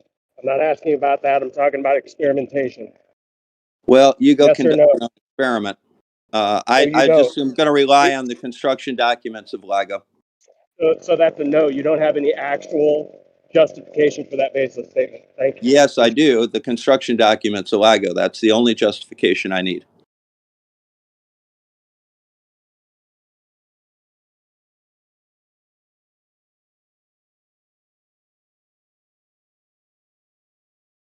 So we have people, experts on LIGO, telling us how they did it, but Bob knows better. This is so precious. I can't wait till I find the video, Bob.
It seems that maybe part of the problem with hanging the mirrors on the end of the pipe was that the apparatus they started with, the mirror would hang plumb to the gravity vector, but not plumb to the pipe.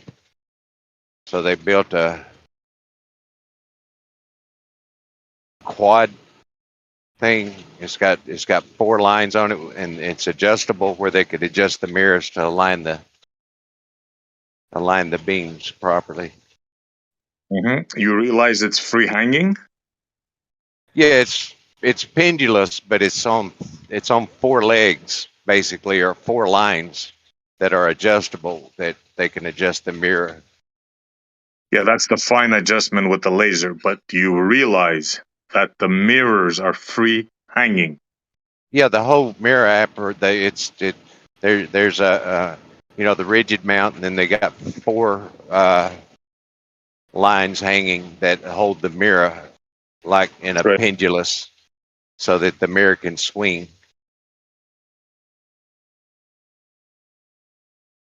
That's correct. It's a free hanging quadruple pendular system. Correct. Yep.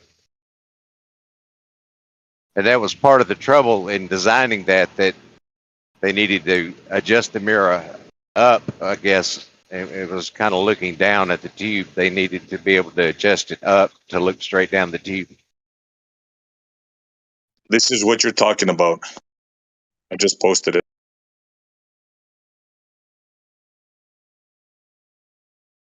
That's part of what they call the noise cancellation system.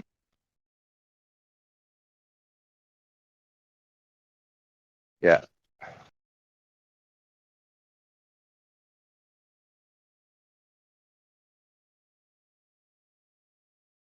And that's just part of the system. The whole mirror is encapsulated in a structure, and that structure is on like a spring type system. Like I'm telling you, I did extensive research in this. I'm not just talking out of the backside of my rear end. Like I'm not an expert, but I've done You're research correct on it. You're correct on this. I mean, there's nothing wrong with that. Oh. So imagine this thing now 2.5 miles away, left lane. Now they had to figure out a thing how to align that. That was almost impossible. They tried everything. They just couldn't figure out. And then this woman that I'm talking about, this brilliant scientist, should hear her talk, man. She's really something. She said, wait a minute, we have a freaking laser here. Why don't we use the laser? So she came out with a system that plotted, if I remember correctly, that plotted a thing on the screen, and it like these little bubbles, and she determined a way to fit to align it using the laser itself. Okay. Like, why would I make this up for? Like, what would I gain to make this up? No, there's nothing wrong with what you're saying. I don't see that it's necessarily detrimental to the the idea that it's on a spherical surface, though. I'll tell you how it's detrimental. When you say that that it's curving, right? That it's that like the water would go into the middle. It just doesn't make sense, bro. It's counterintuitive. It's not logic. Like Nobody logic said is it broken. curved, SE. Nobody said it curved. Then how does the water flow to the middle? Because the elevations on the end are higher than the elevation in the middle due to the curvature of the Earth. Okay, so you don't have an even tube. How could you not see that? It's a straight tube. It's just not level. Okay, guys, man, you got to work on this seriously.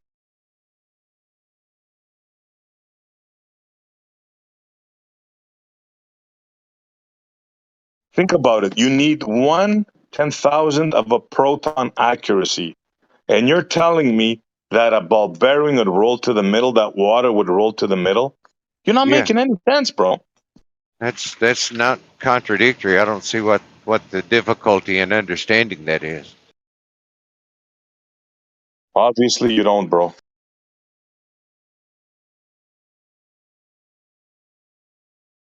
Like, I don't know what else to say, man. I mean, I've said all that I can say.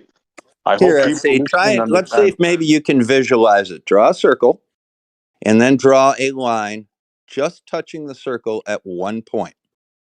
Are the ends of that line higher above the circle than that one point that's touching the circle? If you can't visualize that, well, I can't really help you, man. You can visualize anything you want, bro, in fantasy land. In reality, that Can you is visualize that, impossible. SE? Do you agree that the ends of that line would be higher above the circle than the point where it touches the circle? Yes in or no? reference to the circle. In reference to the circle you're talking about. Yes. Well, anybody could see that. Okay, there you go. Thanks. No, Thanks not for playing. there you go. What's the line on the circle? Is the line on the circle LIGO. straight? LIGO. Yep, absolutely. Is the line straight? Absolutely. So if it's raised up on either end, is it still straight? Yes. It's above the circle at either end, and it's touching the circle in the middle. You can clearly just draw it out. You'll see it. So it's So we straight, got a straight, not line. straight. Yeah, exactly. Straight, but you got it, bro. There you go. Dialetheism in action. This is why I get frustrated sometimes. Yeah, but you've already agreed that if you draw a straight line touching a circle at one point, the ends of that straight line segment would be higher above the circle than the point where it touches. You've already agreed to that, and that's a straight line. Yeah, but the line is straight. The ground is not straight, but the Very line. good. It's a You're trying to breakthrough. say Well what? done. Well done. It's a breakthrough to you. Well done. Dude, we've been saying this for years. How does that make the line not straight? How does that make the straight line on the curved surface not straight? The As you straightest thing just admitted, you are correct. The line is straight. It's the surface underneath it that is curved. And So what makes elevation the is ball? relative to the surface underneath, not the line. Okay. Right. what So makes how the does the ball? water go in coalesce in the middle? That's what he's saying to you, dude. The gravity Well, great, vector. because, all right, now, if you've got your little diagram there with a circle and a line on it, you see that the ends of that line are higher in elevation above the surface of the circle than the center where it touches the circle. So they slope down to the center relative to the surface of the earth. And relative in elevation, they start off at a higher elevation on the ends of the line, and they go down to zero elevation in the center. Water flows downhill. There you go. I think maybe you tricked yourself with your own sophistry. I don't think you Nah, I don't realise think what you're so. saying. I think I clearly visualize things in 3D space. Really? If you imagine that circle and you imagine the gravity vector towards the center, I think it really should be easy to understand what we're saying. We understand what you're Well, saying. we We don't. just tell you it's nonsense. It's We not that don't we have don't to. We don't understand. have to include a gravity vector or anything. All we have to do is we have to look at the absolute elevation of the ends and the absolute elevation of the center where it touches the ground. The elevation of the ends is higher than that center where it's zero. So they understand very clearly that water flows from higher elevations to lower. They've got all the tools they need to understand this. They choose not to. This is amazing, man. This is just truly unbelievable. You want me to draw it out for you, SC, and show you? Do a screen share? Yeah, let's see. Okay, give me a sec. Thank you.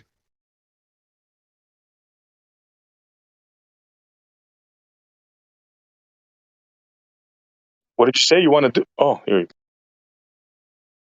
Oh yeah, you have to give me 2 seconds to fire up Blender. Okay, it's not. I don't have like every example like sub-second instant on hand. Uh-oh, they brought in the big guns. They brought in Stingray. Here we go.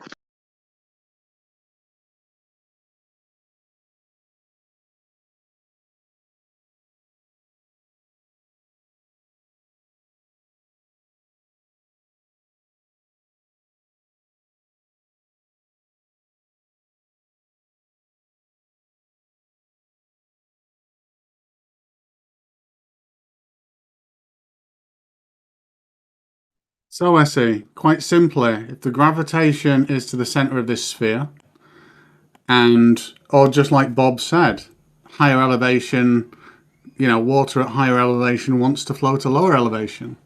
Well, if that's the case, then it's going to coalesce in the center of this dead straight line, because at either end, there's higher elevation from the sphere.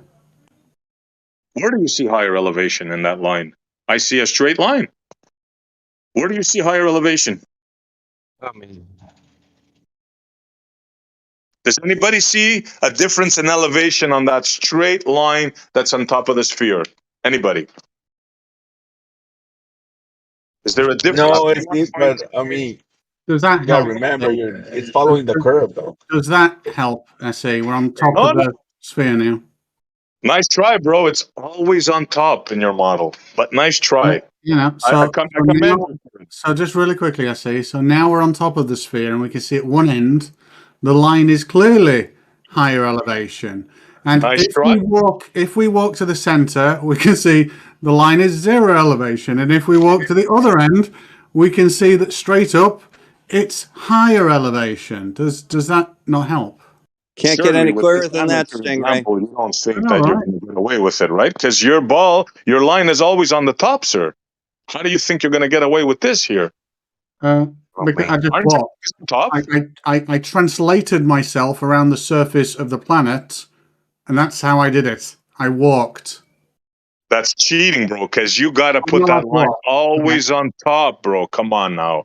Come Yes, on. I'm on top now. I'm on top now. Do you see this little red and green thing? This is me, and that is always my axes, and I am now on top, except the elevation from the ground to this straight line has increased. I'm still on top. I am always on top. So that's how LIGO is? It's tilting downwards? Oh my God. Uh-oh, bad word. Are you see, being serious? Stingray, you just can't deal with these folks. They just willfully don't understand this, even basic concepts like this. What are you talking about? He put a line on top of a ball and telling me that when he puts it on the side, it's not level. But meanwhile, on your model, you see, we know your model better than yours. You're always on top. So I just rebutted it right off the crack. Easy. Doesn't that just amaze you, Stingray? I mean, where do these people come from? That is quite shocking. You know, I don't know whether you think that you're criticizing a globe model, but I've now transited to I'm always on the top, you're correct. Or let's say I've always got an up and down in relation to this coordinate system, and it's me transiting the sphere, and the sphere, I'm always on the top of it, let's say. I'm willing to concede that. Now, when I move along the surface of that sphere, the object that is stationary stays relative to my movement. So me moving along the sphere while remaining on the top, that object moves away from me. I'm walking away from the object. Now, unfortunately, on a sphere, that means it's actually changing in relation to this view, its orientation to me, because it's orientated fixed to the sphere, and I'm transiting around it. My up vector in this space is changing in relation to the up vector of where that line intersects the sphere. This is our model. What you're criticizing is some weird made-up thing which we don't understand what you're on about. That's what you're criticizing is not the heliocentric globe current science model. It really isn't. Stingray, he can't visualize the fact that the end of that rod is higher above the surface than the center of the rod. He can't visualize that, even though you've put it right in front of him. He can't comprehend it. You can say whatever you want. Your model claims that you're always... Is the tip of that rod higher above that surface than the center of it? Try not to get triggered, Bob. I know this is hard for you. Is the end of the rod higher above this, farther away from the surface of that sphere than the center of it? Yes or no? Well, obviously. Okay, there you go. Thanks. There you go. Nothing. What do you think? Just because you made an imaginary sphere and then measured something from the center, you think you said something now? You think you changed a straight line? You think you changed a curve? You think you changed the flow of water? You did nothing, Bob. Is that Nothing. line not straight? What line? The one that is on the screen in front of you that Stingray drew you. Is that little? You mean the cubic arm rod of there, LIGO? is that The arm of straight? LIGO? No, the rod that he drew on the surface of the sphere, is that not straight? It looks perfectly straight to me, yes. Great. Is the center of it lower than the end of it compared to the surface of the sphere? Compared to the surface? Yeah, obviously. Okay, there you go. That's It why doesn't the matter. water You in can't... LIGO would flow Okay, towards the stop center of the talking rod. now. There you go. Okay, stop talking now. That is irrelevant. What's at the bottom of LIGO arm? You're talking about the arm itself. It doesn't matter what's under the arm. Nice try. You're claiming that the arm, if you put water in it, will go to the center. So you're claiming there's an Absolutely. elevation. Don't interrupt me. You're claiming there's an elevation change on the arm to cause the water flow. Holy crap, can I just ask a really unrelated question, because I only just came into this. Does that actually happen at LIGO then? Does water actually pool at kind of the lowest elevation of LIGO? That's what they're claiming, bro, but there's no such thing. No, I It's mean, perfectly level. I find that fascinating. It does make sense on a heliocentric model, but I actually never knew that was a thing that happened. I knew that it It's would not a thing that happens. They built it so it bro. doesn't leak, Stingray. Right, okay. It's all in their fantasy, Stingray. This ridiculous thing, which you just realized yourself is stupid, it doesn't happen. No. SE, if you build something long enough and straight enough that it deviates away from the curvature of the Earth, that's exactly what our current science says would happen. If you want to disprove that, that's fine. If you want to disagree with it, your disagreement doesn't negate the fact that that's what the model predicts would happen. Saying that it won't happen, it's impossible, does not negate that's what current science says would happen in current physics and the fact that we're on a planet. It doesn't alter that. Correct. And saying that it does happen because of whatever conceptually should happen isn't necessarily a proper claim either, unless it's actually physically been tested and done. And that's where I have the problem with, well, the conversation earlier with Left Lane and now this conversation with Bob, where it's, well, we know this, we know that, therefore the math would work out to this, the physics would work out to that, therefore this is what happens. We don't need to do the experimentation. We don't need to actually physically prove it, because based on what we think and assume is the case, it would happen. So that's where I have the contention, is that it's never actually physically been demonstrated that the water is pooling in the middle of the tube at LIGO.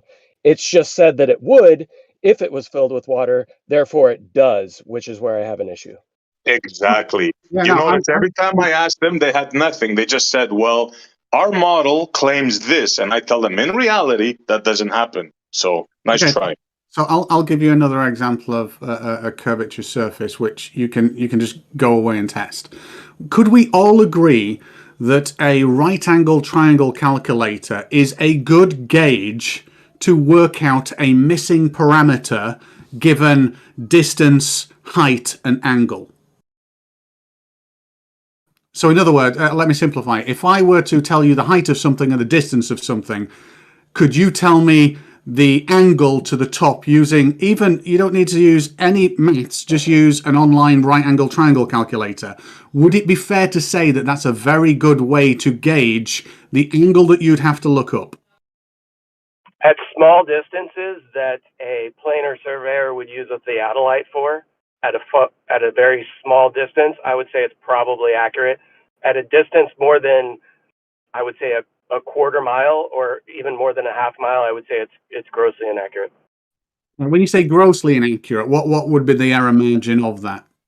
Right. If you want to refer to the reciprocal zenith angles test for that's the #1 search result on Google, which is MC Tune's website. Why he's an expert in reciprocal zenith angles is a mystery to me. But if you look at that test that was done, the projected or the expected predicted deviation is 15 inches. What was actually seen, and this is at just barely over a quarter mile, what was actually measured was 17 and 21 inches of deviation, which if you continue that outwards would just be wildly inaccurate, at least in my opinion. No. When you say wildly is obviously relative. You just said 15 degrees or 20 degrees. Let's even, 15 inches or 20 inches. Let's call it 5 foot over a quarter of a mile. Can you tell me what percentile error margin that would be? Because that's going to be the same percentage, obviously. Not off the top of my head. All right, so it's going to be less than 1% inaccurate. So if we say this triangle, but it would increase in inaccuracy. Yes, so 1% of quarter of a So mile. you're telling me a difference between 15 inches and 20 inches is 1%. A lot less. I actually increased it probably about 20-fold. But So if I have a prediction of my target is 15, right, and I hit 20, actually 21, I was only 1% off of my target. yes. That's interesting. No. I didn't realize. No. I mean, not relative to its size, relative to the. So if you think 15 degrees at quarter of a mile, yeah. 15 inch at quarter of a mile is how many degrees? So how many degrees out of 360 that it could be? How many degrees do you think 15 inches at quarter of a mile? Right. It doesn't matter because if it's 15 inches at a quarter mile, or whatever, actually the deviation is 5 inches difference from our prediction. So if it's 5 inches at a quarter mile, what would you expect our deviation difference to be at a half a mile if we're already off by 5 inches at a quarter mile? I wouldn't say that it's 10 inches. I would say that here's the interesting thing, Napalm. That's a degree inaccuracy, not really a distance. So we can say that less than 1 degree inaccurate over quarter of a mile. Now, we can still say less than 1 degree inaccurate over 10 miles, but that 1 degree in 10 miles ends up at being like a couple of 100 foot. I'm with you on that. We can say that 1 degree is the inaccuracy, correct? Yeah, but that's not what's taking place. So you're changing the parameters, saying it's just 1% deviation from the prediction, which it's not. So, okay, so let's say I'm going to predict an up angle. I've given you the distance, I've given you the elevation. It's up to us now to predict how much I'm going to be looking up in degrees. I don't do it in feet, I do it in degrees. However, we know that it's 1 degree inaccurate. We could even say 5 degree inaccurate. We'll go, we'll times this, we'll go to the extremes. It's going to be 5 degrees inaccurate. Now we've got an error band that we need to sort of account for to see if our data sits within that. Is it fair to say that a right angle triangle calculator online can sit within that band for distant elevations? Yes or no? No, I would say it's inaccurate, and then it becomes even more inaccurate due to atmospheric conditions over distance. So I would say that this would not be something we would want to do to measure any sort of precise accuracy, like trying to figure out whether the Earth is curved or not. No, I don't think that would be sufficient at all. Especially we're getting deviations from our prediction at a quarter of a mile. Yeah, no. We're always going to get deviations. Whether I measure it on a ruler on my desk, there is going to be a deviation, whether it be the inaccuracy of my vision, inaccuracy of recording, or the limit to the measurement instrument that I'm using. There will always be an expected deviation if someone else were to repeat the same thing, even with the same instruments, trying to follow the same methodology. It will come down to the accuracy of the instruments, and you need to give a minimum, maximum deviations. I've already granted you 5 degrees of deviation, which is hundreds of times greater than there would be. And I'm just wanting to say, hey, could we use a right angle calculator to gauge how much we'd have to look up at a tall building if we were a mile away, and would it sit within that 5 degrees? Do you think that is likely? So you're granting 5 degrees of inaccuracy. So how many degrees in measurement is the sun? Half a degree, is it?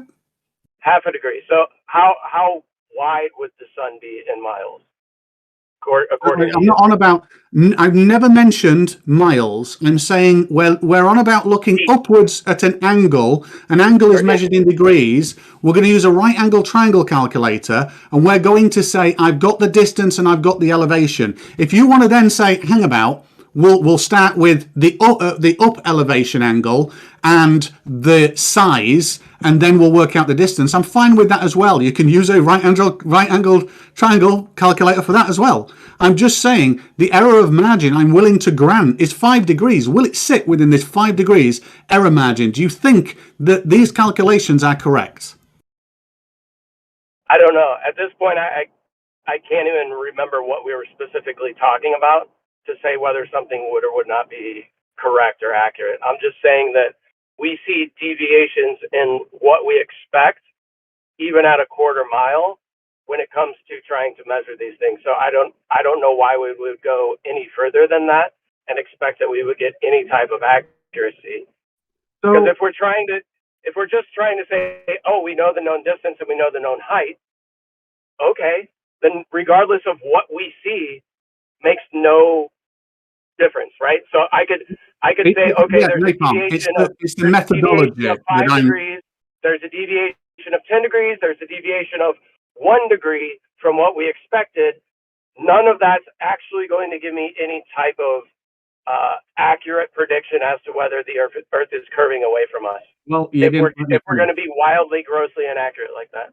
So you didn't let me finish. So would it surprise you to know that if you were to stand at a building, a really tall building in your local city or wherever, and you were pretty much on like level, equal elevation ground, that if you move away and look up, you'd be able to, it'd be within that certain, let's say 2 degrees. It'd be in 2 degrees of the prediction of a right angle triangle calculator, how much you'd have to look up at a known object height with a known distance from it. We can agree to at least that, right? Sure. I mean, you can make some sort of a measurement like that. That's correct. But to say It's correlation you're creating a right angle triangle. So if we're trying to predict without a right angle triangle, meaning we're having to create some sort of horizontal, how are we establishing that? Well, no, the horizontal is my distance to the object. The Earth is flat. Everything's flat, as long as we're not on a hill and the base of the object is well below me, kind of thing. That's all I'm on about. Now, if we take... and if you have a deviation from that, it's refraction. Ergo, the Earth is flat. Okay. But I mean, we can throw refraction out and say we'll include that in the 5 degrees of inaccuracy, right? So now let's say 25 degrees inaccuracy. Yeah, okay, I'm fine with that. I'm absolutely fine with that. Jesus, that's like 100 times what I think it would be. But yep, I'm with that. So that 25 degrees inaccuracy. Now, here's a rule with a right angle triangle calculator. If I move away from an unknown object of unknown height, but where I can see it, and I measure the elevation, and I take one point where the elevation is x, n number of degrees, let's say 45 high. Now, if I keep moving a variable distance away until the elevation is 1 degree less, for the sake of argument, let's say I've moved away 10 miles, and now that elevation is 1 degree less. Now, there's an interesting thing there. That relationship, if I go the same distance again on a flat surface, do you think that it would be a 1 degree drop again? So if I went 10 miles, it dropped 1 degree, and then I went another 10 miles, would it drop another degree on a flat surface? It depends on the distance, right? So if the distance is more than a mile or so, I would say we would be getting inaccurate readings. So inaccurate readings, we've already said it's within 25 degrees and all that kind of stuff, and we could take multiple on multiple days. All I'm simply saying is, if I look at an object and it's 45 degrees elevation from the ground, and then I move 10 miles and it drops 1 degree, and that's 10 miles, 1 degree. If I move another 10 miles, should I expect that to drop 1 degree, or if the Earth is flat? Yes or no? I would say no. That is correct. It's a non-linear relationship. Is that not something we could test with extremely tall objects or stars? Right. So if you're talking about a short distance, then I would say yes. Then that would hold true. Would it surprise you to know that do you think that degree of inaccuracy is variable? So if we said it was 25 degrees, do you think sometimes it might be plus 13 degrees, sometimes it might be minus 12 degrees to actually what it is? Do you think it's that level of inaccuracy? What do you mean to what it actually is? How did So, we establish baseline? so imagine we're looking at a tall building, the tallest building that there is near you in your city, and we move away, and we measure the up angle to that, let's say at a mile. Yeah, 1 mile away, and it's a really tall building, 1 mile away, and we measure the elevation angle. Now, do you think that that elevation angle could be, in reality, incorrect to the tune of, let's say, 12.5 degrees positive or 12.5 degrees negative? Yeah. Okay, awesome. So would you also say that what would you say would be causing that inaccuracy? Probably atmospheric conditions. Okay, brilliant. So now, on different atmospheric condition days, would you expect the result to change significantly? As in, one day it's minus 12.5, on another day it's 0, what we would expect, but on another day it's plus 12.5 degrees. Where are we trying to get to here, Stingray? Because I got about a minute before I have to fire up some equipment. So. Well, it's odd that the variable nature of those measurements, given the inaccuracy, would correlate very well to a very small accuracy of you transiting over a curved surface. It would be very weird that it would match the narrow band of traveling over a curved surface if there were that degree of inaccuracy, because it would have to result in the inaccuracy would have to result in the fact that, this is also what a curve predicts. And that's pretty unlikely, right? No, not at all, because we see in curved visual space azimuthal grow division, right? So if we take into account perspective and this you're breaking up a lot. curved space, the funny thing is the radius of the Earth on what you visually see, right? And since people decided they wanted to take the radius of our vision, meaning how things deviate. Can you hear me? I didn't hear hardly any of that because you broke up to begin with, and then I was lost when it came back. Well, can you hear me now? No, man, you're roboting. No, very roboty. By the way, Stingray, I went ahead and put up the information from LIGO itself, talking about the adjustment for Earth curve. The people that actually built and operate it, it adjusts for Earth curve. What is it? One paragraph at the bottom of a page? Is that what you Go got? look at it. Where is it? Did I not? You've posted next to it. Do you not read things that are posted at SE? No, I'm just asking because I read a similar thing on LIGO. At the very bottom of a paragraph, under a picture, it says that. Is that? I'm just asking you. Is that what you read? It says the very last paragraph from the LIGO site on Facts on LIGO talks about accounting for the curvature of the Earth because That's the what I LIGO. thought. Thank you. Okay. The LIGO arms are so long they have to account for the curvature of the Earth, and that's from the people that built and operate it. So that's the only definitive. That's definitive right there. So we're done with this. So for you, that one paragraph, like I said, I knew exactly what you read. So for you, that one paragraph seals it. Game over. Pretty much. Yep. Okay. All right. Fair enough. But it's a paragraph with actual warrant as opposed to your wild ass claims. These are the people that built and operate LIGO. They know what they're talking about. Do they also know that they are a definitive source? Period. Do they also know that the mirrors had to be aligned 1/10,000 of a proton's width? I'm sure they did. And what do you think the scientists would say if you tell them, you know what, in that straight thing that you build, if I fill it with water, it's going to pool in the middle? What do you think they'd tell you? They'd agree with me. They'd be laughing so hard, they'd probably be falling off their chairs. But the definitive information says otherwise and agrees with me. There you go. Ladies and gentlemen, he has one paragraph at the end of the whole thing. One paragraph. That's what he's basing this on. Which directly addresses the question and agrees with me. From the people that built and operate it. All I need to do. While ignoring all the other facts of mirror alignment that I brought up with and all this stuff. Has absolutely nothing to do with it. The tube itself is one thing. The mirror alignment is another thing. They align the mirror slightly differently because it was at a higher precision.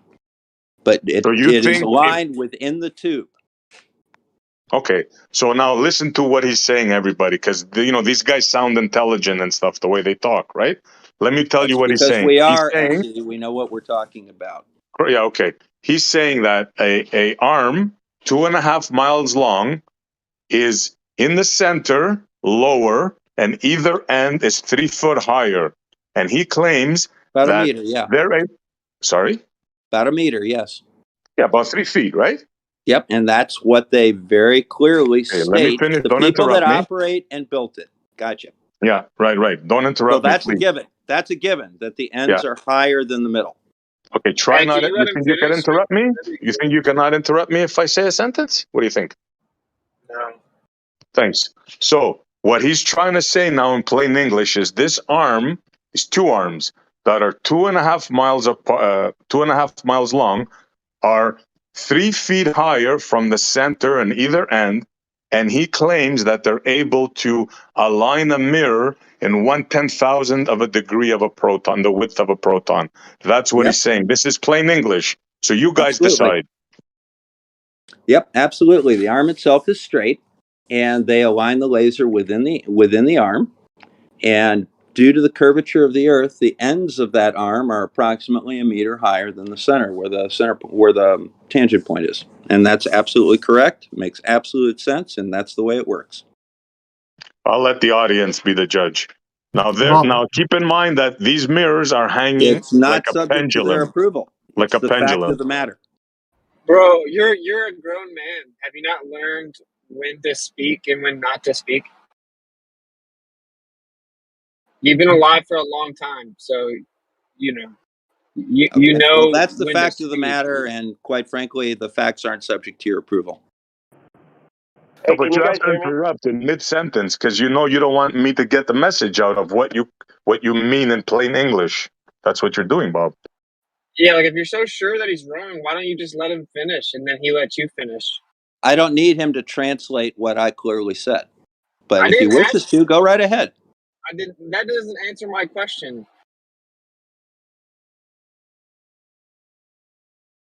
You want to try again? Bob, are you on a computer at the moment, Bob? Nah, I'm on my iPhone. What do you need? Now, I'm going to say I put together an example that I thought you'd appreciate. I had an extension built, and I actually built or fitted. I didn't build. I actually bought all the cabinets for my kitchen and all that kind of stuff. But I fitted it myself. I also designed it myself. But the one thing that I did is I'm sharing what I used my flat Earth globe example for. I worked out where the sun is going to be cast through the year on the two large windows and my massive bifold so that I could plan the kitchen and dining room around it so that you could never be sat at the lounge and have sun directly in your face, and you won't be cooking and get sun directly in your face no matter what month we're in. And all I did to do this was I stuck my house in the correct orientation on the globe example that I did for flat Earth and rotated it with the axial tilt, obviously, and it matches reality perfectly. It's wicked, right? Amazing. Right, You so know, that's based, the biggest problem that they have can you guys in hear me their at all? understanding. Bob, can you hear me? Bob, What? Can you hear me? You just talked right over somebody, Bob. You are a bit low, though, bro. I was talking to Stingray, and somebody tried to interject. But you guys want to drop down in the room below? No, Stingray mentioned something specific relative to this, and I was responding to him. You decided you wanted to interrupt, so go ahead and interrupt. No, if you guys can hear me, I roboted out earlier, and I just wanted to kind of wrap up what I was saying with Stingray before I can no longer talk, right? So Stingray, all of these assumptions, when you say you work it out on FE versus globe Earth, right? Yeah. You're taking into account assumptions, right? Correct. Correct. And those assumptions on the flat Earth is that there is no perspective worked into your calculations. So when you say, "Oh, but then Sorry, if you add just very quickly, just on that statement, I cannot exclude perspective. Perspective is a mathematical transform of a view frustum. Now, in every 3D program or geometric program, it accounts for perspective. So there's no, you exclude perspective. That's not a thing you can do in a 3D program. No, based on the sun, right? The prediction of the sun. So when you said you used FE in order to do this, what distance did you place the sun? What assumptions did you have about the sun? Okay, yes. So on the sun, to reverse engineer it, I knew where the sun was, and and that it would sit on an infinite line from where I can observe it to where it actually is on in that direction. I then plotted a disk through the day, because if you have an infinite line and you measure it temporally through the day, you end up with a disk. That disk, although infinite, represents somewhere that object giving off light is on that disk through the day, and you can do it in hour segments. Then what you can do is say, great, that is reality, it matches reality. Now you can move 100 miles away and look back at that disk in all the infinite layers, like onion layers, to see if any of them match reality from your new location. And they never do. Well, you would have to update that disk because it's solely based off the perspective of the viewer. It changes every step you take. No, that's what I mean. So in geometry, yes, perspective, geometry, I change, the view transform changes, and it updates, and it does, but that disk doesn't change relative to the first observation. It still needs to be on that disk somewhere. Yet when I move 100 miles away, in all fairness, I actually moved about 4,000. No, I moved about 2,500 miles away to the Mediterranean, but it doesn't match. Based on what is the disk based on? The disk, like I said, do you know that through the day you can point at the sun, correct? Dude. Oh my God. Imagine you point at the sun.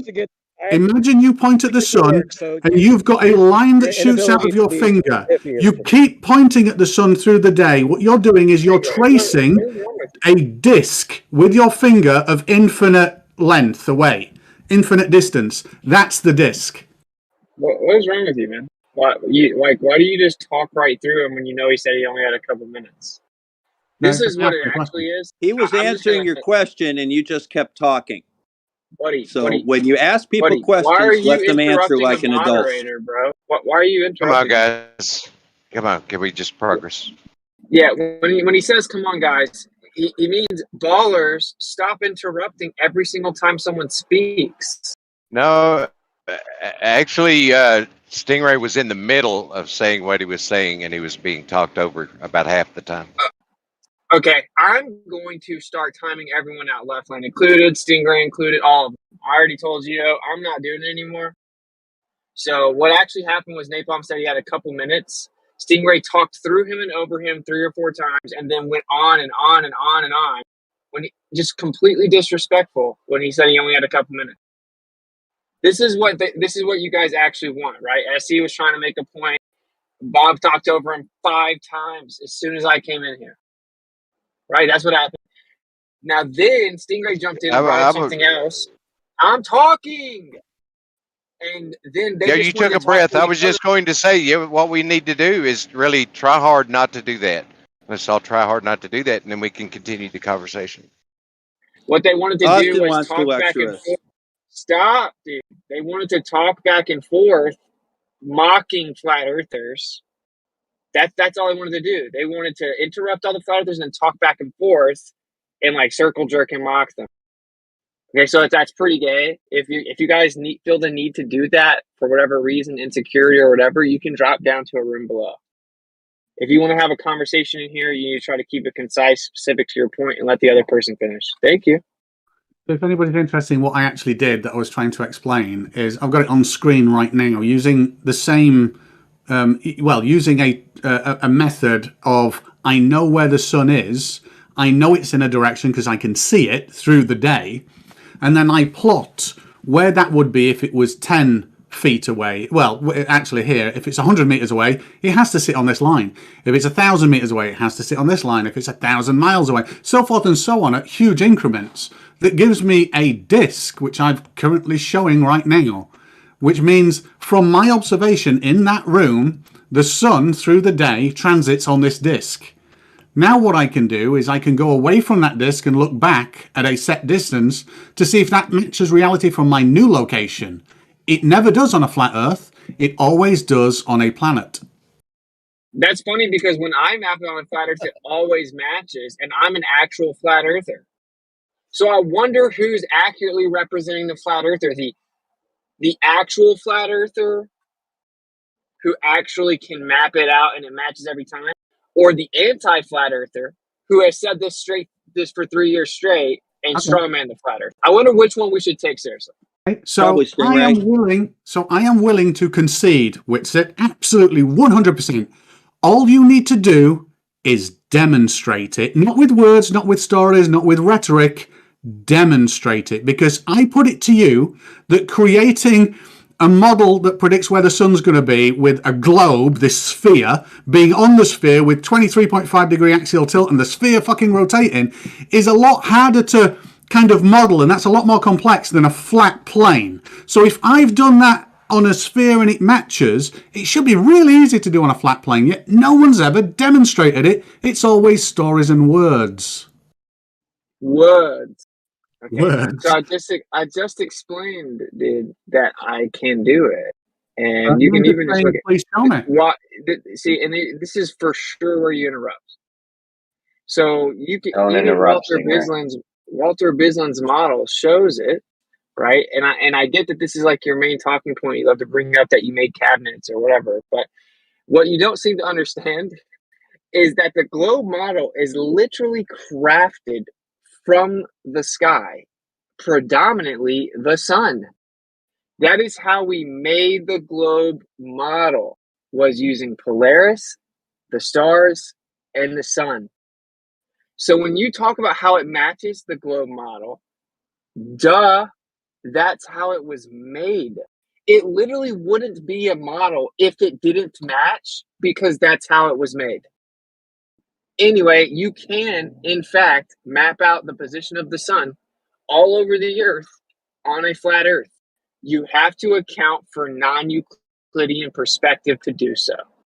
Can we see that, Whitset? Yeah, well, thanks, Walter. Yeah. Walter did that as a joke with twisted lines of sight. It's in the chat. Can you go ahead and do it? His motivation is irrelevant. That's a non sequitur. Can you try again? Yeah, so that model of Walter Bislin's uses extreme mathematics and a personal dome. Now, if you think extreme mathematics exists within reality to show you what you're seeing, and that what you're seeing is only personal to you within a set distance in a dome, that this mathematic exists, then I'm with you, but I would call that delusion. Dude, mathematics don't exist. Math is abstract. It doesn't exist in reality. It's abstract. Okay, but the problem there... It's provably personal to the observer. So when you call it delusional, that's projection, because you're denying objective and verifiable reality, which is that the way you view the sun is personal to the observer. You can even just look at crepuscular and anti-crepuscular rays. 100% the observer's perspective is why you see what you see regarding the sun. You're denying that. So that would be the direct definition of delusion, which is outright denial of reality. So what? Wait a minute. Torafaya, whatever, at 4:15 or whatever the time is for you guys, posted, which I think is Walter Bislin's personal dome thing. On one of those examples, it shows you where the sun would be on a personal dome or on a flat Earth, or where it'd have to be, and then it shows you the plot of where the sun would be if it was cyclic going round a flat Earth. So in order for that to be true, you'd have to not see the one that's circling round the flat Earth, and only see the one that rises and sets by coming out of the flat Earth and then impacting on the flat Earth. And I just don't believe you. Sorry. You don't understand basic things. There's not two different suns. It's how you view the sun due to perspective. That shows right there why you don't even understand it. Of course you claim it's impossible. Okay, so I've got a question. If you have a a tiny little point which is a sun, and you've got a little GoPro camera, and all you've got is a flat warehouse ground. Could you personally, actually show me a prediction of what the sun will do from an observer in a specific location? You notice how you didn't acknowledge that what you said was laughably incorrect and a straw man? So, and this is what's, you're going to come back tomorrow and claim your cabinets prove the Ursa ball again. So that's what I'm saying. Is like, what is your purpose? What is your goal here? Are you going to? Can you answer his question? What's it? I think his want him question to was, answer can my you show us? refutation of his nonsense? You don't just get to skip past it and ask new questions. So admit that what you said about we would see two different suns is stupid and wrong, and I refuted it, and you were wrong, and you strawmanned our position. Can you show us a first-person view of it? Oh, you just keep going. Can you show us a first-person view of it and how it would look first-person view? I mean, it is really weird with it that you keep all saying. you guys are unifying to make sure you just avoid the fact that he was refuted. Acknowledge that point first. Acknowledge I what point? disagree Sorry? with it. Wait a minute. Acknowledge a point that we don't see two suns. I acknowledge that. That would be fucking ridiculous. Well, then why does the shadow from the sun, or what you would call the reflection over water, follow the observer to its feet? That's just reflection and incidence angle. It's Yeah, you trace rays back to- every single person along the shore just happens to have their own personal sun just following to their feet. No, that object is a reflection. It's like saying that I'm in a mirror house and multiple reflections are all mine personally and no one can see them. It's just incidence angle off a reflective surface. It's utterly irrelevant. Where the physical object is relevant. Okay, why would it create a reflection to the observer if it's the actual position of the sun? Because it's based off incidence angle of your eyes to that object off a reflecting surface. And obviously we don't share the same eyes, thus the same angle to that reflected object. That would be ridiculous. Okay, can you say the same for a street light? You just said Sorry, it's say again. personal. You just admitted it was personal, but I just got to point out, bro. Reflection is personal, correct, yes. Stop, bro. You people are unbearable. So you said that it can't be the case because we would see two suns. And I said, no, dude, it's about how you perceive the one sun. You see it in an apparent location. The fact that you don't understand apparent location and you think that if there's an apparent difference, you would see two of them is incredibly ignorant. Can you please concede that that was wrong? Yes, Walter Bislin's model that you just that I referenced in the chat, which shows an orbiting sun around a flat plane. Then, very importantly, in addition to that, shows an orbiting sun around an observer that both intersects the ground at where you see it and then where you don't see it is impossible. Yes, I think that is the case. Look, he doesn't understand it. And this is what I'm saying. Like, no baller's going to step in and correct him. Like, do you guys also not understand what you're saying? And I mean this as respectfully as possible, is so elementary. It's almost disrespectful to the room. So you have the actual position of the sun, and then the observer sees an apparent position of that sun. There would not be two suns visible. You're strawmanning the position due to lack of understanding of basic principles. Right, so in the image I'm referencing that was in the chat, one of the cycles of the observer points was Australia. Now, I do not concede that you wouldn't be batshit crazy to think that the observer in Melbourne, Australia, sees a certain path of the sun that does not correspond in any way, shape, or form to what the sun would have to do in a cycle on a flat earth, and will be so far detached that it takes magical math to put it there. I do not concede on the fact that you think that is reality, because it clearly is not. Okay, and now you used a red herring fallacy with the illusion that it was relevant to what I said. to divert away from the actual point. This is the 4th or 5th time you've done that. Everything you're saying is a fallacy. So can you acknowledge the actual refutation of your ridiculous claim that there would be 2 suns in the sky if what we're saying is true?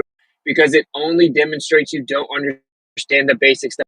Can someone else that thinks the Earth's a ball please jump in for once in your life and show some intellectual integrity and correct him? You do not think that if a sun rises south of east in Australia and a cyclic sun where someone's north of them on the equator sees it above them, you do not think that that would require 2 physical suns? It's just that reasons it appears somewhere else for someone else. You're with that, right? Stingray is correct. Oh my God. Dude, and wait, this is what's so crazy. This is how I know you guys are in here, but not with genuine good faith. Because there's multiple balls in here, I'm assuming. I don't know, I'm driving. None of you will step up and say he's wrong. This is something that a 7-year-old could understand, though. Right? Then why are you confused with it? Stop. You have apparent positions. So you see there's an actual position of an object, right? But based on, say, the atmosphere or based on perspective, you see the apparent location. That doesn't mean that you see an apparent location and an actual location at the same time. There's just the apparent location that you observe. What he's saying is so stupid. Why are no Austin, ballers if you'll stop talking, I'll agree with you. Are you done talking now? You are correct that you see the apparent location of the sun. What Stingray is very correctly pointing out is that you don't get to just magically choose where that apparent location is to suit your model. You have to actually justify it. You cannot justify it. That's not what he's pointing out. He said that we should see 2 of them. So basically, let me show you how stupid what he's saying is. Because you guys want to skate past and pretend he didn't say that 5 times in a row. He did. Stingray, I'm going to get on out of here. You have fun with these guys. Later. And he has to get out of here because I'm not letting them do the bullshit today. I'm not doing it. No, so you're going to admit that what you said was ridiculous. So according to the globe model, for example, so the sun is supposedly... Well, let me explain. No. Either you're going to admit he's wrong or I'm going to just keep repeating it. So according to the globe model, the sun is lifted up via refraction, okay? So according to the globe model, when the sun sets, it's actually lifted up roughly half a degree. So where we see the sun is not the actual position of the sun in the globe model, which means applying this dude's logic, we should see the apparent sun and the real sun in a different position during sunset. We all can agree that's retarded, right? Yes, that is retarded, and that's not what I said. Well done. Correct. That is what you said. No, it isn't. See, let me give my interpretation of what Stingray said. Let me just try to verbalize it. That, for instance, on the equinox, and we see the sun set at 270 degrees west on the horizon, when the sun's actual position on the flat Earth is somewhere around 45 degrees northwest and going out of your line of sight, and it's displaced by 45 degrees in the sky.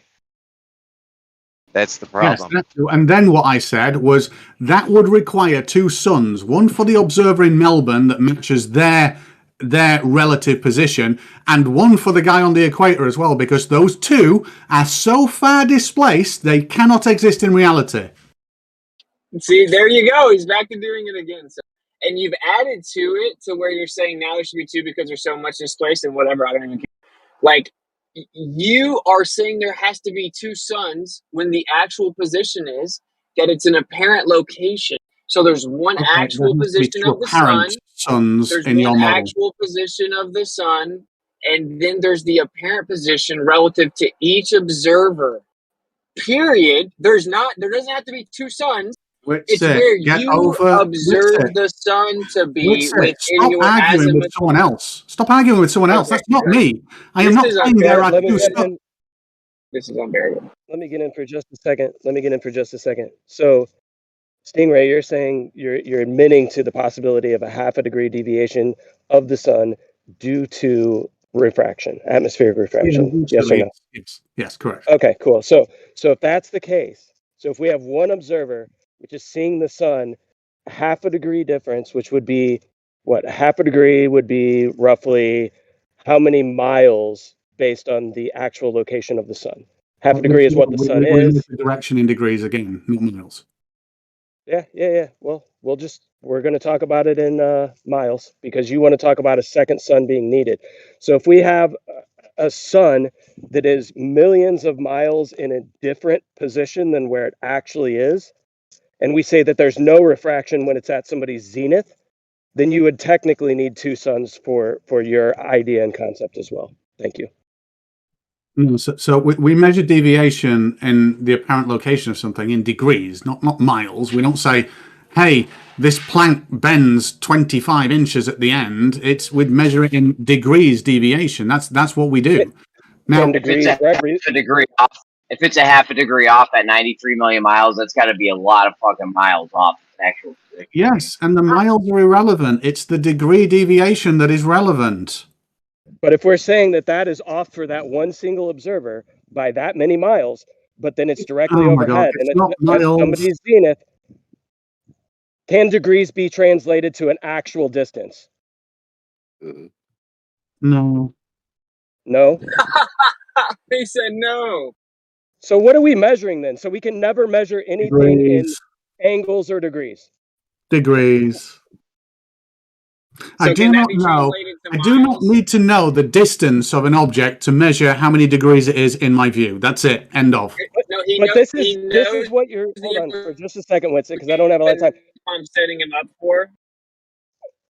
Yeah, well, here's the thing. He's trying to say, well, in your model, then what you're claiming is these two observers, there would have to be two different suns because of this total deviation. No, if it's just a deviation of some specific degrees, you're trying to say it's a distance. And even if it is a deviation degrees, it doesn't matter. It's relative to the observer. So let me see if I understand this correct. You're saying that because the 1 degree, the 1 degree might equate to, in our model, a vertical displacement at source, so at the sun, might be, let's say for the sake of argument, 1 million miles. Yeah, that could be the deviation.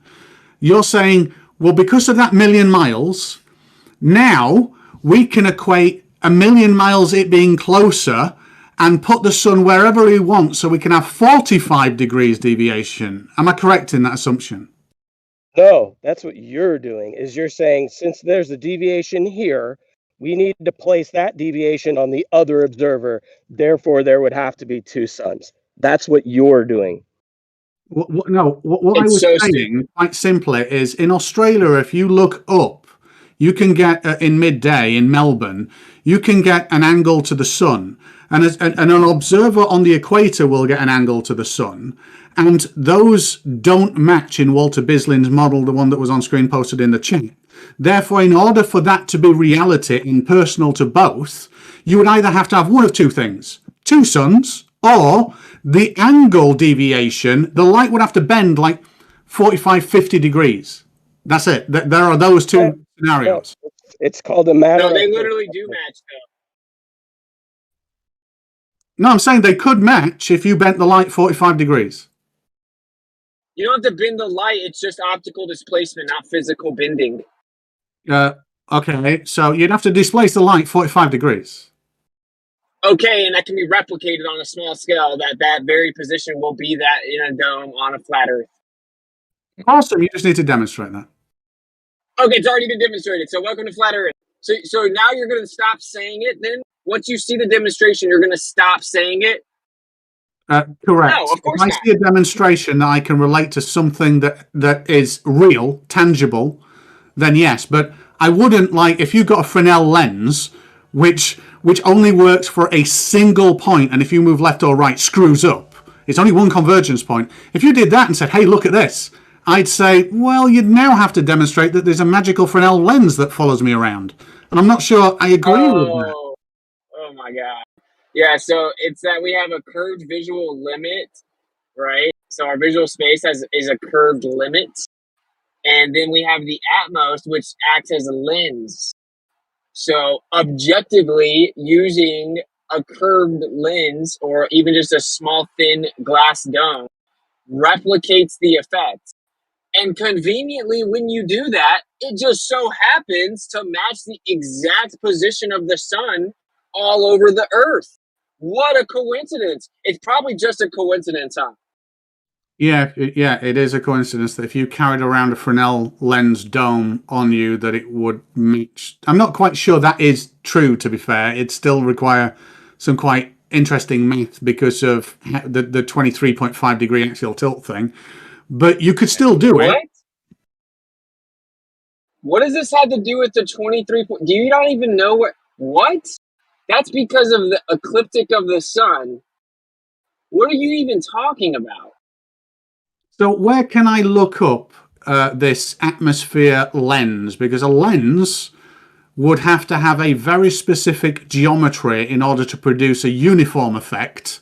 And I don't believe that's ever been a thing in the atmosphere, which is a fluid. You do not construct lenses out of fluids. Yeah, so you're lost, right? So perspective is the consistency. It's the perspective. Definitely make a lens out of it. You can make a lens out of a fluid, but no one does because it's fluid and creates non-uniform effects. It is the perspective that is consistent. Right, so perspective being a view transform of the relationship of size and distance only does what for your argument? No, see, now I don't believe in your fairy tale that's easily disproven with demonstrable tests that perspective is just Euclidean and based on just angular size alone. That's You've got new ridiculous. aspects of perspective that we don't know about. What are they? Yeah, you can test it and prove that optics is not strictly Euclidean. You can literally prove it. So this is where you start denying reality. This is where you start denying reality. I just want to clarify for the room because I have a summit to do. So, right, he's like, "Oh, you can't demonstrate." I said, "Oh, yeah, you can." Oh, but there's a problem with the demonstration. We don't carry around a little personal lens. No, I'm not saying that. It's called a demonstration. Stop. And when I said, "Oh, yeah," so just so everyone understands, you can have a flat map, you can put a little thin glass dome on it, and you can line these glass domes up all around the earth. Let's use the equator. Let's just line them all around the equator. Now you can take the sun and you can pretend like a small local light source, and you can move it over top of the flat earth with these domes on it, and you will see that the sun, the light that hits that dome, so inside the dome, that's what they're perceiving as the sun, right? Is where the light begins to come into their vision, being the little dome. It'll match the observable positions of the sun all along that equator, exactly like we see in reality. And his rebuttal is, it's just a coincidence, and we don't carry lenses around. Well, can you demonstrate that this limit of vision, which from outside this limit, I see nothing, but the second something interacts with it, that's where I see it from. Can you show me any evidence of that whatsoever? There's no physical interaction. It isn't like it isn't like some physical dome around you. I just don't think you guys understand it, or you're literally just trying to deny it at all costs. So you have a limit. Listen carefully, man. You have a limit to your perspective, okay? You have a limit to your perspective. You live in a world. I don't have long, bro. I don't have long, so I'm going to explain this. Thank you. So you believe that we see infinitely in perfectly straight lines. I do not believe that. That's what you believe. Okay, so is there a limit to our perspective? I don't know what limit to perspective means. Perspective and limit are a little bit weird to me. What do you mean? That we can't see forever. There's a distance that we can't see anymore. But if you mean can we see forever, the answer is no. Okay, so how far can we see? When is our ability? What's our limit? Well, it depends what you're looking at. If you're looking at a light source and you just need light to get to you, the limit is very fucking far away. If you're needing to resolve detail, that would depend on the angular size of it based on distance and its size, and how much light is reflecting off of it. So we can light infinitely. Conditions. Well, I didn't get that because two people talked. Well, that's one of the factors. Go ahead. Sorry, what's it? So we can see light infinitely? I don't know what you mean by light infinitely. We won't see light infinitely, but we will see a light. So, for instance, if I shine a torch from 3 kilometers away, you might not be able to see me, and you certainly wouldn't be able to resolve the torch, but your eye may pick up the light from the torch. So it depends what you mean. Okay, so this is what they always end up doing. Jesse does that. Jesse's the number one person that does this. I don't know what you mean by objectively simple things to understand, right? Like, are you saying you can see light infinitely? I don't know what you mean by infinitely. So that's just a tactic. So I'm just Well, going to no, you explain it can't one see time. light Stop. infinitely. I Then have I'll to commit go to in that. and No. I have to go in and run the summit. It's starting. So I just want to explain it really fast, please. Please just let me explain. You have a limit to perspective. If you don't know what that means, write it down, try and figure it out, study it, meditate on it or something. Okay. You can't see forever. We also don't see in perfectly straight lines. There is no actual evidence that visual space is purely Euclidean. That is an erroneous assumption. Okay, so the globe model assumes that we see in strictly Euclidean geometry and assumes that there's no limit to perspective. There's only angular resolution limit. Okay, so in reality, we can only see so far. So if I stand on the ground, I can draw a circle around me, a 360-degree field of view around me. If I turn around, I see this 360 degrees. There's a limit in all directions of how far I can see because I'm not Superman. Okay, so this limit, now I can look straight up, I get a zenith. I can also establish an azimuth along the horizon of this circle around me. And then I can measure elevation angles from that horizon up to the zenith in all directions. If I map out points all along this, I get a dome, a hemisphere of vision. Okay, that is how far we can see. There isn't a physical dome or something. So we can see things far beyond that hemisphere of vision, but we can only see them once they enter the hemisphere of vision. Meaning, say that it was hypothetically 4,000 miles, but the sun is 8,000 miles. I can still see the sun, but I don't see the sun until it's within the 4,000 miles, till the light from the sun is within the 4,000 miles of my limit. Once I see And it, then, just really quickly, and then that light. once I see it, it's now in an apparent position, and that's all I can see. I cannot pick anything up outside of that. Right. So the light leaves the object, which is the sun, and then when it interacts with this limit of vision, it then changes direction to the center of this limit of vision, right? I didn't hear you. Sorry, I gotta go. Like either this is the main thing that you need to understand. You're presupposing strictly Euclidean geometry for visual space. You're presupposing that we can see forever. We cannot. You said you wanted a demonstration. I said I can predict every position of the sun. I can do all of it, and it's not a prediction because the sun's consistent. Or whatever. We'll use your stupid terminology of prediction. I can predict all of it on a flat Earth. I can then demonstrate it. I can literally take a flat earth, put little domes on it, take a light source, and you will not, within that dome, you will not see the actual position of that light source. You will see an apparent position. And when you do this, it matches what we see on the earth. Now, I don't even believe our map is entirely accurate, but it's close enough that the demonstration matches. Okay, so the fact that we can do that is not just a coincidence. For you to blindly just say it's a coincidence that it can match the apparent position for all the observers in the dome coincidentally like it does on Earth is insane to me. So there you go. You can claim that it's impossible and all stuff. No, it's only impossible with your straw man version. That's it. So either look into it or keep believing what you. This is the thing, dude. Not everyone is supposed to see it. So it's okay. No, We can still be friends. That's fine. That's fine. You can tell me all these stories. You can say that you can demonstrate it. You can say that it's easy to understand. You can say that it's incredibly apparent, and I'm just not getting it. Or you can fucking show me. Dude, you've been shown plenty of times. It's on No, the I haven't. No shown. I'm really sorry. No shown. No shown yet. That's what I Okay, want to just see. You Your said when I first view showed of you. this. You said when I showed you, you were just going to say it's a coincidence because we don't carry a lens around anyway. No, I'm not. Well, oh, sorry. Would you use a? All right, you'd use a Fresnel lens, correct? You can use anything. You can just use a glass dome, dude. All right. So that's interesting. If you can show me a sunrise sunset in Melbourne, Australia, where the sun is always on a flat Earth north, I'd be very interested in that. Honestly, if you could show me that, you've got me really looking into this and really running scared. If you can, it's just ridiculous. Oh, that's what's up. That's what's up. I'm making a 4K documentary demonstration about the actual celestial observations. So you just stay tuned, my guy. It's always going to be in the works. I get it. Yep, I will stay tuned. No, all you did was build some cabinets, bro. You want to come here Don't for build 4 straight cabinets. years to brag about some. I am proud that I built that kitchen, by the way. But no, We I know don't. you bring it up every day for years. I know. I am really proud that I planned that kitchen out. Let it go, man. It's okay that the Earth is not what they told us, man. You don't have to make it so weird. And also, please understand this as I'm leaving. Understand that if you need to really step back and just be honest. I don't care if you concede to me. I could care less. You need to think about this honestly, bro. We made the globe model from the sky. And it wasn't an easy process. It took a long, long time. A lot of correction.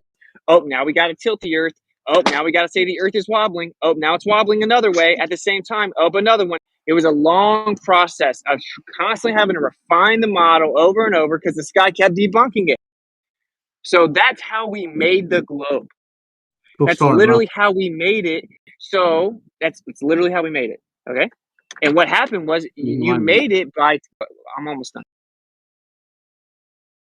You made it based on observation, meaning we went out and we looked at stuff in the sky, we took measurements, and then you made a globe model of the Earth. If your assumption about how we see is incorrect, then your entire model is incorrect, and all you did was hijack the perspective or observations and then make a model.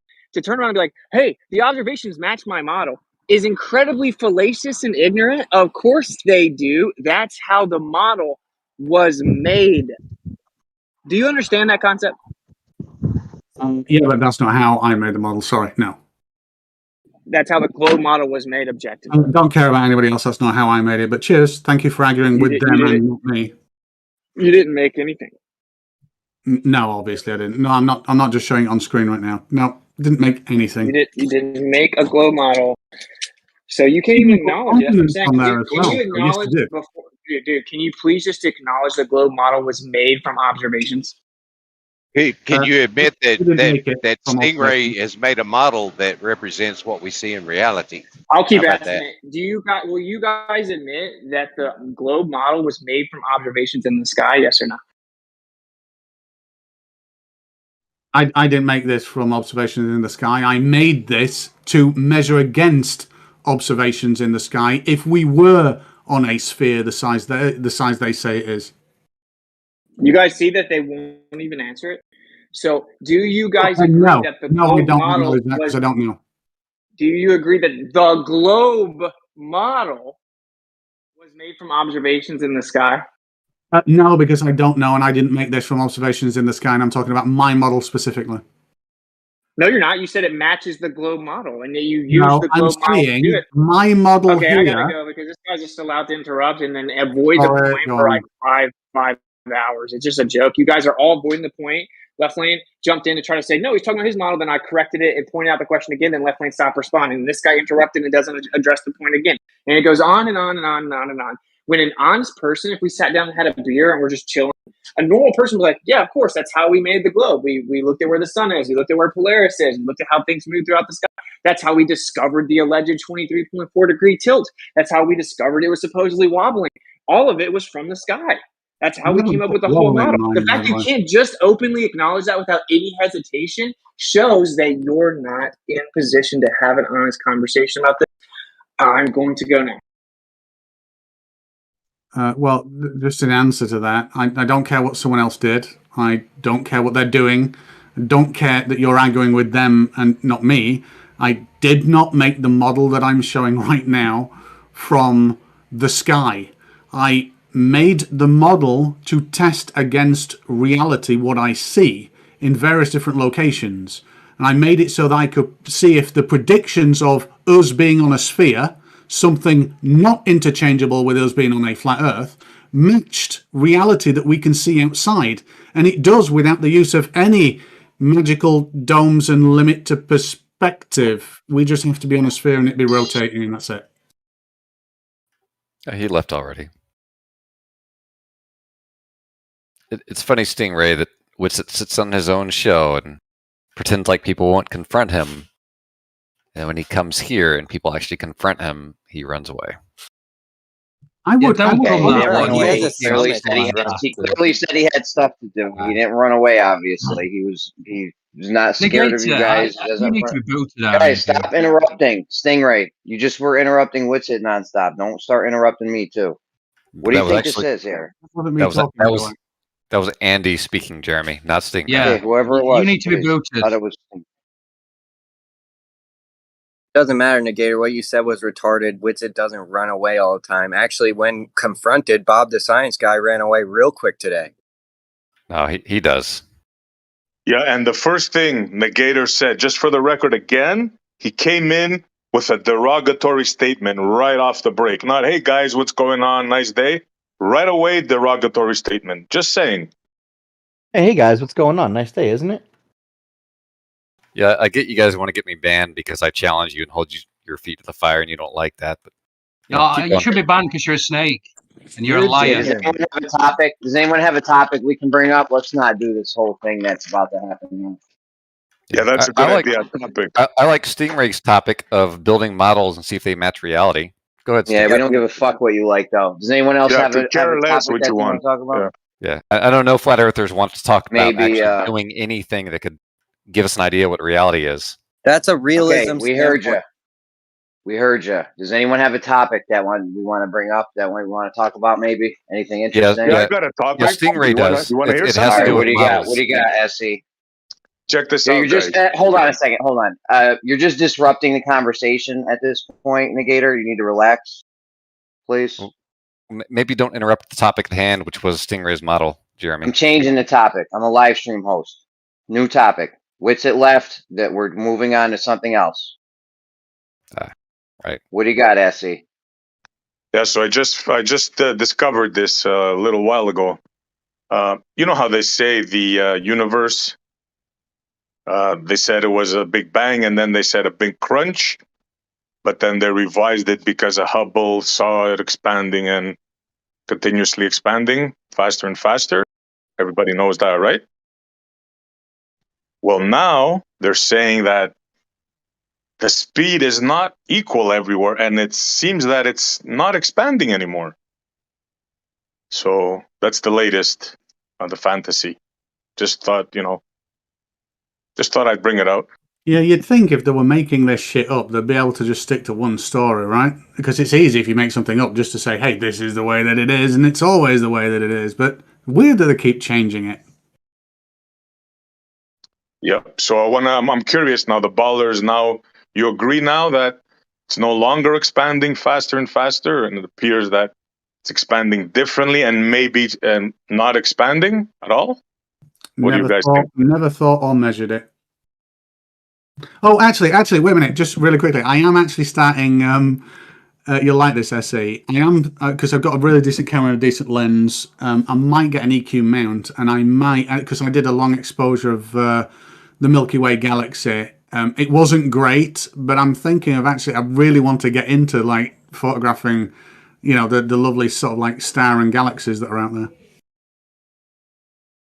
Yeah, are you familiar with another cosmological model breaker, the baby galaxy paradox, like I call it? But we know there's no paradoxes, but yeah, just to get people thinking. You aware of that one? What, the galaxy rotation curve problem, yes. But again, none of that bothers me here on Earth. No, not the galaxy rotation. That's old news. Oh, what's this then? The baby galaxies. They found galaxies fully formed in a place and time where they shouldn't be. There wasn't enough time for star formation, galaxy formation, so on and so forth. Oh, I think I did. I thought one YouTube like news thing said that. I do remember that a couple of weeks ago. Yeah, that's interesting. But again, it's not something I know anything about to comment on. To be fair. Fair enough and refreshing. Good. Yeah, I wish more people would do that. Respect for that. You don't know something? Don't talk about it.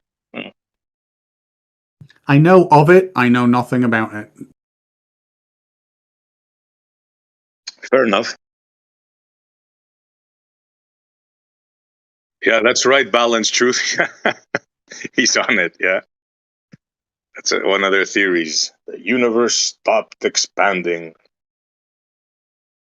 Like they'll come up with any old thing, and most of these people will just automatically believe it. Yeah, but surely if they are making it up to begin with and they change the story, surely that makes people suspect that the story might not be true. So it's a counterproductive thing to do, right? Well, yeah, it's like shooting It's yourself in what the you foot. have to do. It's what you have to do though when you fucked up and the shit's not what you thought it was. You gotta start adding to the story. You ever know any scam artists or chiselers or anything where that maybe they get caught out there and then they got to add some new thing to their story to try to get out of it? Jeremy, I got no idea what those two words are that you just mentioned. Well, chiseler, I've got no idea what that refers to. A scam artist. Oh, right. One I've never heard that before in my life. A chiseler is a scam artist. That's awesome. Okay, there's a girl that she's cheating on her man, right? The guy catches on, and she has this one story, and then he's like, "But what about this?" And she's like, "Oh well," and then she adds on or makes some new thing about her story up. Yeah, but That's what what I you don't would do get if is, you. I get that, Fine. Jeremy, but what I don't get is imagine, because it'd be like her saying, so it'd be like going, a bloke catching his girlfriend cheating, and then she makes up one excuse, yeah, and that's legitimate, and everybody accepts it. But then, unprovoked, walks up to the bloke and says, "Oh, by the way, I want to change it slightly." That's a proper analogy because the bloke, we're not questioning what the first observation said, but then the woman's still coming up and saying, "Oh, by the way, this, and I want to change this a little bit, and this is a little bit now different." So it's Yeah, but not. that's not analogous though, because in this instance, and in that the analogy would be the bloke found out some new information, like maybe a change in redshift or some redshift anomaly or something. So the bloke noticed something different with his cheating girl, and then went to her, and then she had to add on a new part. That it would be more analogous. I thought the information was actually coming from the James Webb Science Institute that originally put out stuff and then put out more stuff without anybody questioning it. Yeah, that's the guy. The guy is the James Webb telescope. He sees one, or the guy had a shittier telescope before. Let's say the guy had a Hubble telescope, and he sees one thing, and his girl makes up an excuse. Then the guy upgrades his stuff, and he gets new information, and he goes to the girl, and she has to change her story. I'm definitely lost now because the James Webb Telescope in that view would be both the guy and the girl at the same time. Or who's the girl? Who's the girl? If the bloke is the James Webb Telescope, All right. who's the girl? Just stop with the analogy, bro. Bless you. Okay. The thing is, the story's changing because they're noticing things that don't fit the model, so they have to change the story. In plain English, patch job after patch job until the rubber tire has no more spaces. It's like one big patch, is what we're trying to say.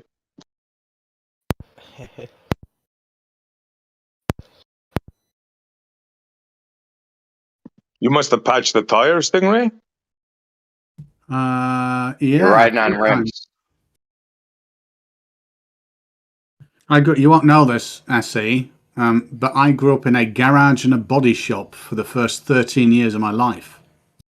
Oh, so you must have patched quite a few of them. Yep. Were you born in a garage? Fucking felt like it. Really did. All right. Last question then. Were you conceived in a garage? Fucking hope not, but I'm never going to ask.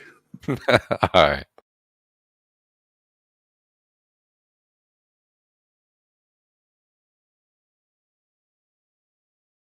Negator, real quick. Our longitude and latitude lines, are they perpendicular?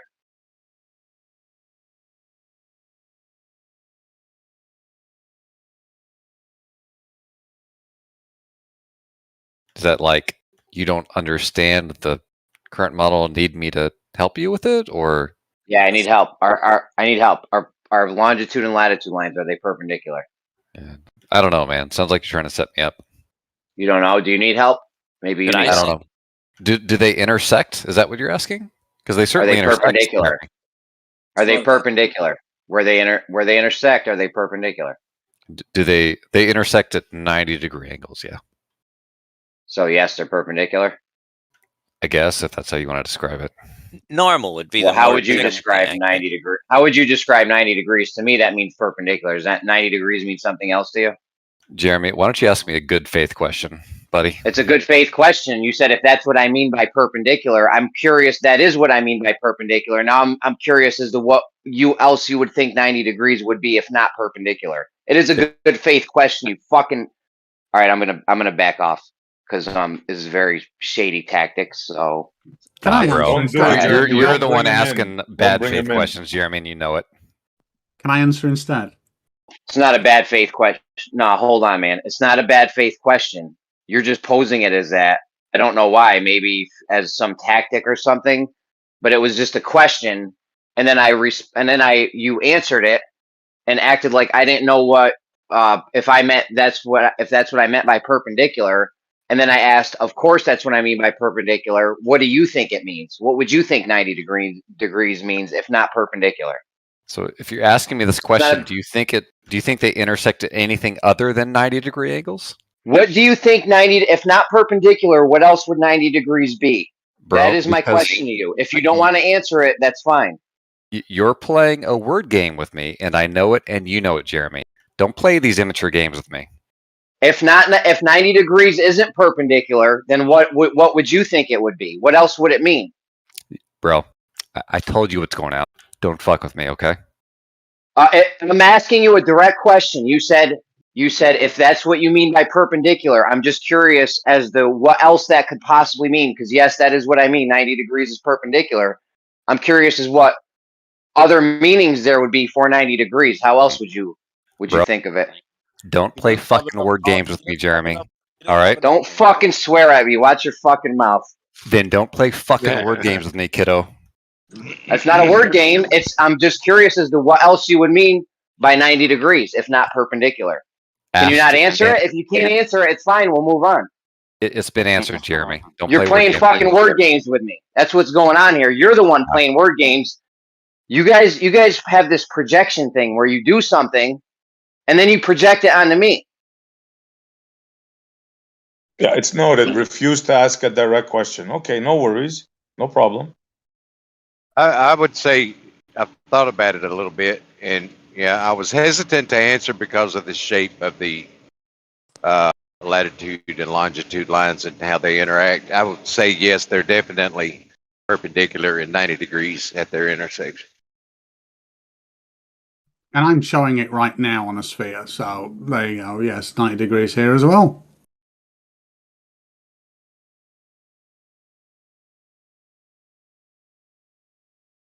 I disagree. In the globe model, latitude and longitude aren't straight lines; they curve. Oh no, there we go. Curve. So on relation to the point of intersection It's interrupt after the person said 3 fucking words. 3 fucking words, and I can't get past it. And let's just not have any interruptions, guys, please. So on the globe model, the latitude and longitude lines curve around a ball. So perpendiculars happen between planes and straight lines, not curves. So technically, you can have it. So technically, shut the fuck up. So technically, I would say the tangent of the latitude or longitudes, the tangents of them are perpendicular. But I don't believe curves have perpendicular. Curves are something that happen with lines, not perpendicular is something that happens with lines. So it'd be the tangent of the latitude and the tangent of the longitude that would be perpendicular, but not the actual longitude or latitude itself. I would semi-agree with that. In geometry, we have 2D coordinate space on the surface, which you which in 3D geometry we call it U and V coordinates, so you can call it X and Y, or you can call it latitude and longitude. And if only you're going on the space on the surface, then they are perpendicular. If you actually then, like you say, have them on a curve and say, well, are those curves perpendicular? The point of intersection, in the finite sense, is perpendicular, but yes, it's very hard to say, hey, these curved lines are definitely perpendicular. So I agree. I'm showing it right now, by the way. Isn't that how you discern the angle of intersection of curved lines is taking their tangents at the intersection point and measuring that angle? That's what I said. Yeah. Yeah, yeah. That's what I described. Because Negator couldn't describe it, didn't understand it. So he tried to play a word game to get out of it. Oh, I entirely understood it. But what more, I understood the game that Jeremy was playing. So don't play games with me either, Noah. I'm not playing games. No, I'm not playing a game. Hold on, I'm not playing a game. I was just asking what the Glober, because this has never come up before. So don't try to divine my thoughts or suppose I'm playing some trickery game. It's not a game. I'm just asking what it is on the globe model, if they're perpendicular or not. Stop projecting your word games onto me. Yeah, I see through the both of you. Dude, okay. This is I see through you. I mean, I was the one who asked you a simple question about how else would you refer to something that's 90 degrees if not perpendicular. You won't answer. You're the one here. I feel like you're the one here playing games, and it's been demonstrated to the audience. Yeah, he couldn't answer because he didn't have the understanding of mathematics or geometry to answer. So instead of saying I don't know or I don't want to answer, he just tried to trigger and piss you off with dishonest games and tactics. I think the audience sees the reality of it. I'm not playing games. All people have heard me is make statements, not ask Negator questions, just make statements like a fucking grown man. Yeah. You've been playing the games. Stop lying. Stop being dishonest.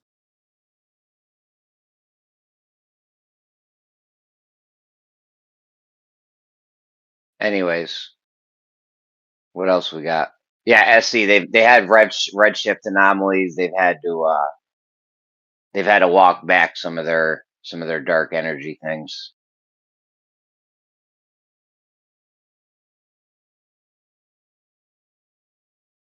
I say, what do you think they're looking at, or what do you think they're describing? Is it just lights on a dome?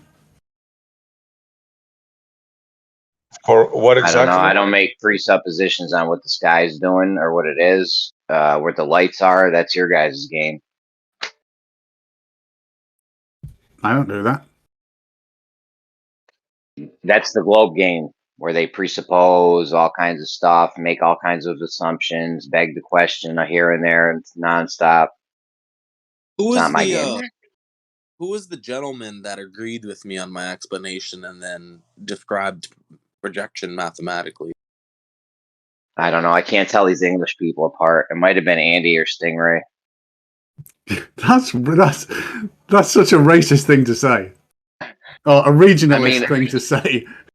I mean, dude, some of you guys do sound vastly different, like Chemo and Gem, or then you got there's different what do you call it, dialects or something? Yeah, well, the problem, Jeremy, I'll grant you some leeway on that, because myself and Andy have if I slipped into my native accent, we come from the same place in the United Kingdom. We've got the same kind of native accent.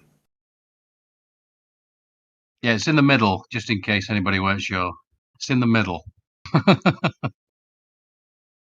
It's in the kilt. If you guys had a conversation, Andy and Stingray, I wouldn't even know what was going on.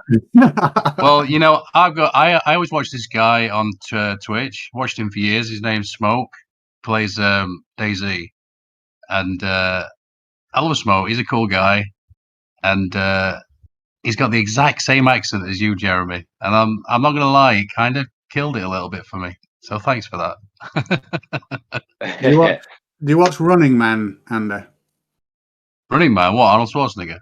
No, Running Man Z on DayZ streamer. Oh yeah, a little bit. I don't know. He just complains a bit too much for me. He's an older gamer. He's like me, and I love DayZ as well, by the way. Yeah, I don't know. He just complains a bit too much, and it grinds on you a little bit after a bit. But Smoke's really cool, and like I say, he's got that same.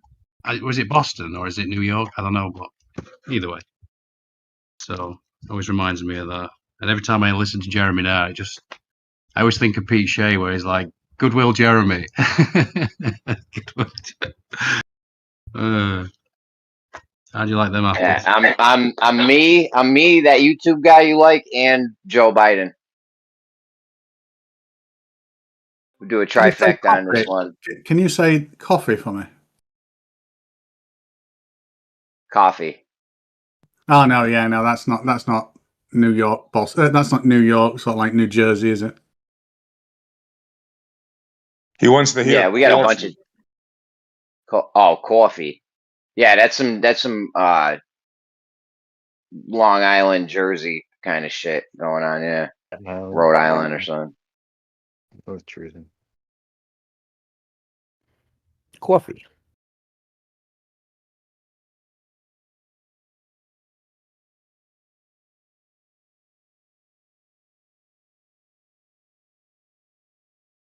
I'd like to hear a dialogue between Andy and Stingray where you're planning something like sinister or some shit. That'd be amazing. I want to check out this smoke. What is it? Just what that link the Twitch, can you, Andy?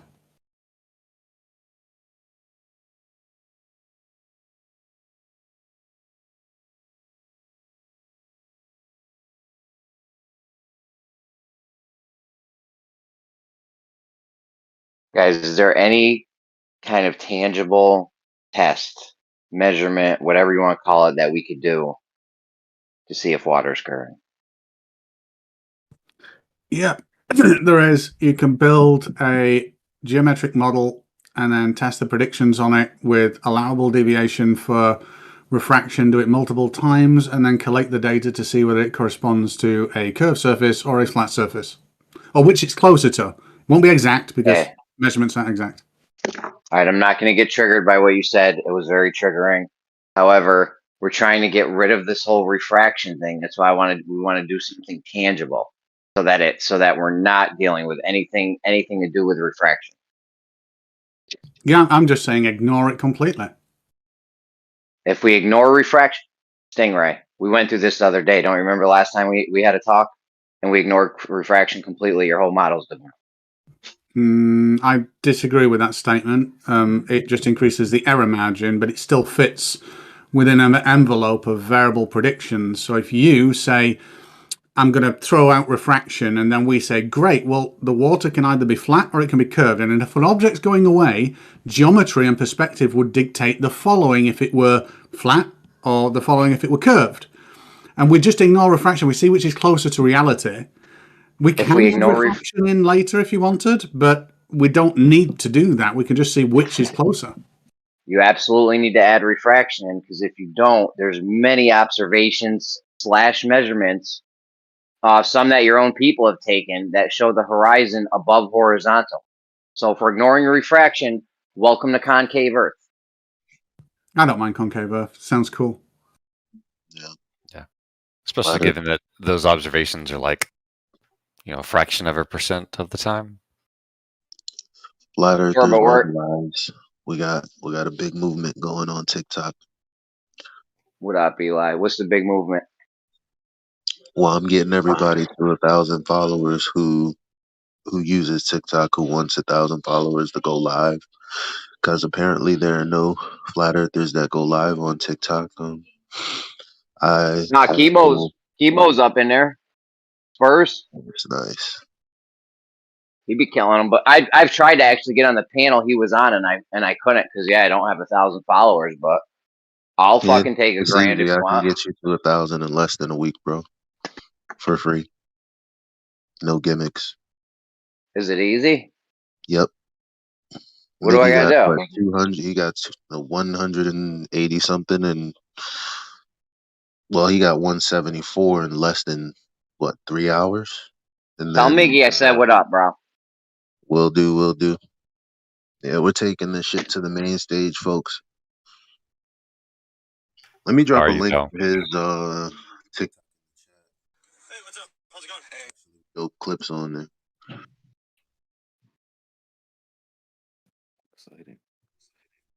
Did you get what you wanted, Jeremy? Did I get what I wanted? Yeah, I don't. And gems earlier? Yeah, when did you leave? What do you think? I left because they started talking about Russia or some shit. I don't know. Oh, okay. Jake started talking about like Russia or something. I was like, ah, it's boring. Yeah, that's kind of the interesting thing going on in the news at the moment.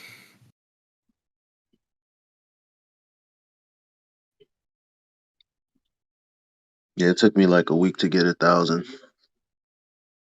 That's not bad. I actually tried some of those things where either TikToks where you're supposed to go follow them and then they follow you back or some shit, but I don't think I got many off of that.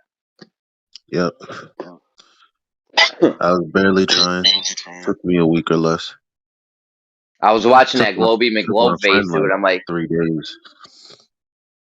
Go ahead. I was watching that Globey McGlobe face guy. I'm like, yo, I forget what he was talking about, but I was like, yo, if I could go live right now and get on this guy's panel, I would fucking wreck him on this. I forgot what it was, but Yeah, no, we're not going on none of their lives. We're gonna straight up have them come to us.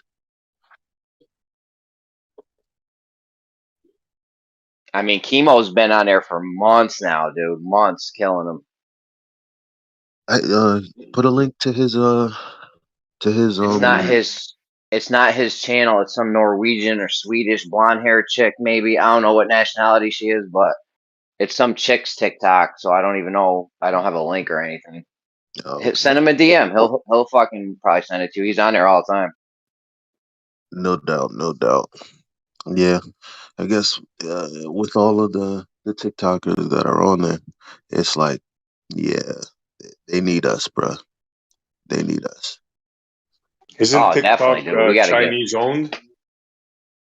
Yeah, I guess so. What else? No, just saying so people could know TikTok is Chinese owned. hmm I tried to get I told Witsit to get on there. He's on there. He has over 1,000 already. But like the way I see TikTok, because Miggy realized like how much just one host who's barely doing anything, how much money he made in just one live, and it was like, yeah, fam, that's also an unintended consequence. I didn't even think about the money. But yeah, man, it's fucking easy as fuck on TikTok. Apparently, as long as we abide by all the rules and stuff, don't get shadow banned, it's gonna be a smooth ride.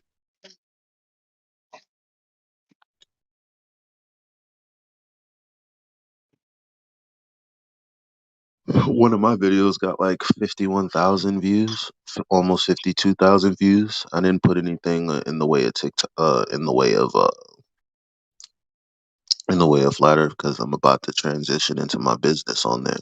But the whole point is, so Miggy, he's doing his Rumble thing, going live on Rumble, and he noticed that his audience doubled the moment he got on TikTok and linked his Rumble to his bio. And so I thought, oh shit, if we use TikTok like a funnel to whatever platform we want to use primarily, that works. That's pretty much how everybody uses it. You know, they go live, they funnel people to their business, online business, and what have you. Very simple shit, man. Like we're you have no idea what's coming. We're not just staying on TikTok, fam.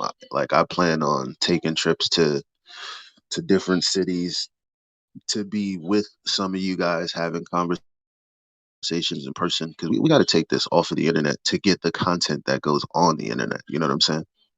Come to paradise. Say again? I'd love to see you. Yeah, man.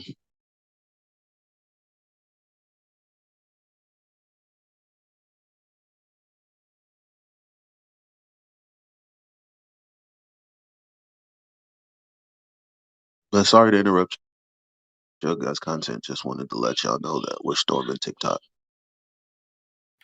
Do you know that guy Caleb? Apparently he has like 1,000,000+ followers on TikTok.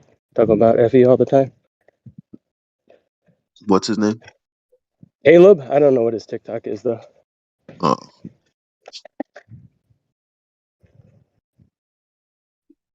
Yeah, man. So anybody who wants to get 1,000 followers quickly, just hit me up. I'll plug you into what we're doing. It's very simple stuff. Take you about what, 2-3 hours a night? As a matter of fact, funny enough, this is how you would grow any channel. Like we, for the dinosaurs like myself on Facebook and YouTube and Twitter and Instagram, like we always wondered, how the fuck do you get more followers? Like, and then we see other people who lose accounts and easily grow back, thousands of people like it's nothing. As clearly there's a method to it. It's not just hoping and wishing. Like they're doing something. And it's like, okay, well, we can start getting some online real estate. We don't have to keep acting like we have to stay in a corner where we're shadow banned forever. Like that's not the case. No, taking some of my knowledge I've been learning and just bringing it to you guys, because that's the whole point of this. I want all of you guys to flourish. We all need to be flourishing so that we can spread this message. I mean, you're just not, though. It's not going to happen. Okay. That's literally what's happening, but okay. No, you think it is. Okay. Negative. Like right out, Such a just negative, dismiss it. Just like such a negative Nancy. yeah, bro. He's living up to Unbelievable. the Yeah. living up to the Miserable. dinosaur name. Miserable. Just being a realist. Maybe you guys will catch on. Bro, do you ever smile? Have you ever smiled? Well, TikTok Miggy made his TikTok and got 172 followers and 600 views on his first video in like less than an hour. So yeah, we'll see. Yeah, we will see, Elijah. Maybe you know something I don't about shadow banning. Mm-hmm. There's things that I know that you don't, that's for sure. I don't know about shadow banning, though. Oh, yeah, there's things that everyone knows that others don't. That's not really saying much. I wanted to ask Napalm a question. Napalm, are you able to talk now?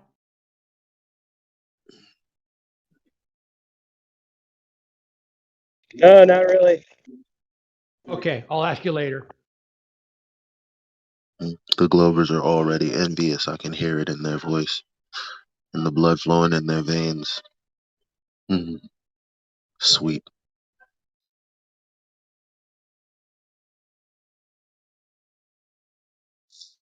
They think their words still affect us emotionally, like they used to, because It doesn't matter, Elijah. Say again. I'm just joking. It doesn't matter. Yeah. Do you think that they're? Well, I'm sorry. Continue on your thought. I'm sorry to interrupt you. No, I wasn't saying anything.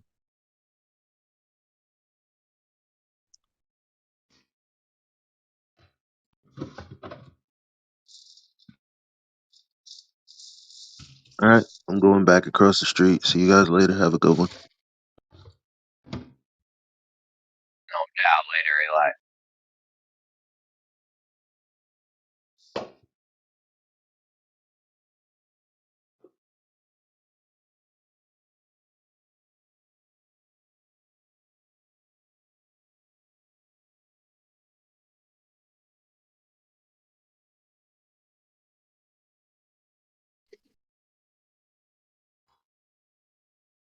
I found that video that Bob said that doesn't exist. Bob, are you there? He's hiding. Oh, clearly Bob's not in the channel. You can just look. His name's not here. Wasn't asking you. Cool. I'm just helping you clarify since you didn't seem to know. He's probably here on a sock account. He could be listening. Tell you what, Odysee, I did find your video, and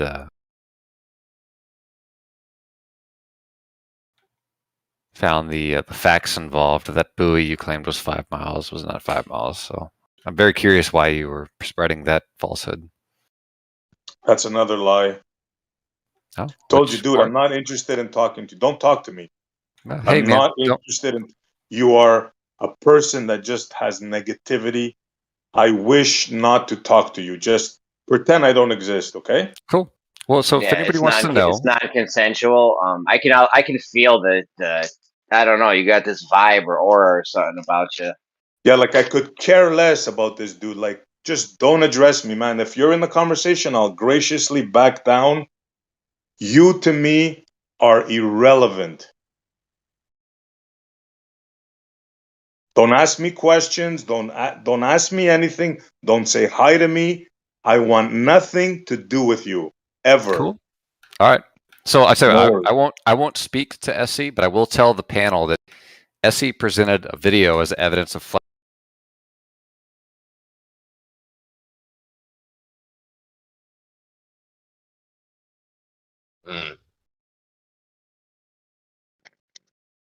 Somebody mute him. That's good. Yeah, who muted him? I don't know. That's good on them. And somebody Jeremy, said, did hey, you mute him? somebody said, hey, I don't want to speak to you. I don't want it to be consent. This is not a consensual conversation. So that doesn't mean continue talking about the person knowing they're not going to engage. Like that's some just like, why do you guys do that kind of crap? Yeah, like there's nobody here is obliged to talk to anybody. This is a free and open platform. Nobody could force you to say or do anything. And if you don't wish to talk to anybody, just don't talk to them. Simple. Did you mute him, Montreal? Never. But, I would never mute anybody I'm talking with. Wasn't me. It's not important. If somebody muted him, I'm sure. I don't know. Maybe he cut out. Maybe he got muted. I don't know what happened. Either way, let's carry on. If he thinks he was wrongly muted, there's a support ticket you can file on the left-hand side of the Discord. Yep. Yeah, it's just like, do people act this way in their own lives though? Like, seriously, like if I'm in a bar and somebody says I don't want to talk to you, I would not continue to talk about that person so loudly that they can hear me just to try to get them to engage in conversation.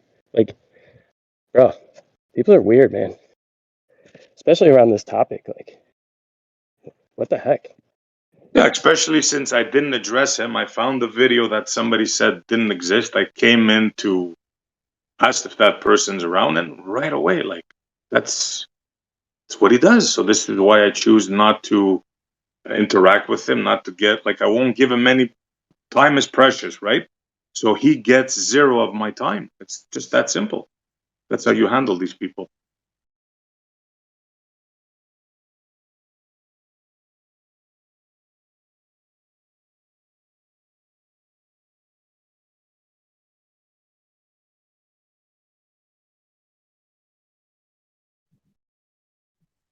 So the thing I brought up is the mirror alignment thing, and I found the video. If you're out there, Bob, I can post it for you.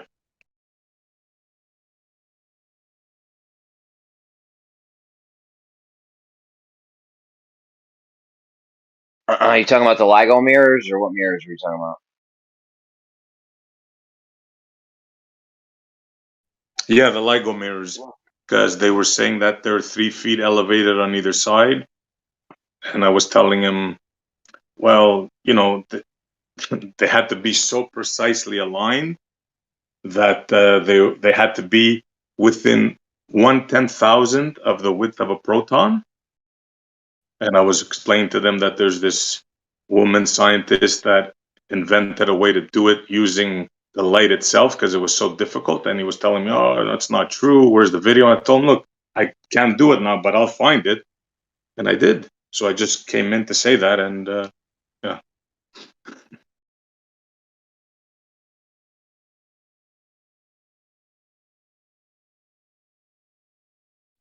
Getting triggered over nothing.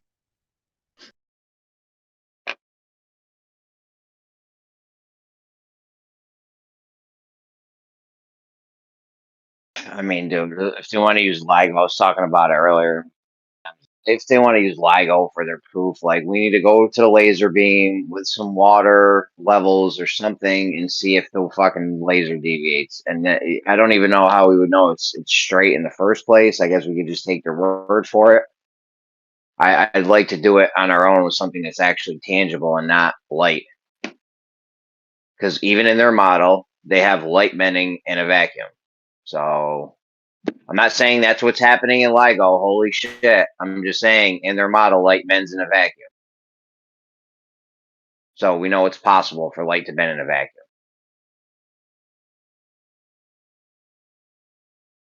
Yeah, that's we could talk about that. But the thing in question was whether there was a method using the laser itself to align the mirrors, and the question was, no, I'm lying. Bob says he doesn't believe it and doesn't exist.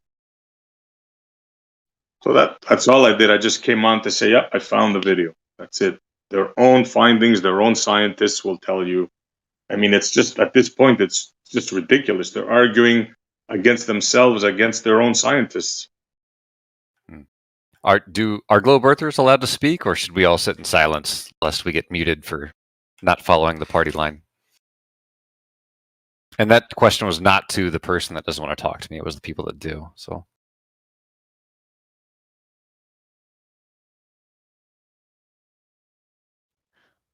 Yeah, nobody wants to talk to you, so you can go back on mute. You Jeremy- mean? Go ahead, Jesse. Jeremy, I like your idea of let's just say for the sake of discussion, we all throw out refraction. We just say it doesn't happen. And we look at reality. I'll bring 3 points of observations, and you can bring 3 observations, and we'll look at all 6 of them without refraction and see if any of them match the flat Earth perfectly, match the globe Earth perfectly, and if not perfectly, which they come close to, and how close they are. Does that seem reasonable? But does reality? Yeah, that does. How many? That does seem reasonable. How many measurements of concave Earth do you have? Oh, let's see. You have 3. I'll use your 3 measurements of concave Earth. So use those 3. Okay, let me see if I can find links to those for you. No, it's fine. I mean, do whatever you need to do. Those are the 3 measurements I'm going to use. The concave Earth ones that you took. Okay. I'd be real curious to see how all the flat earthers in here's their measurements, how they match up against Jesse's measurements.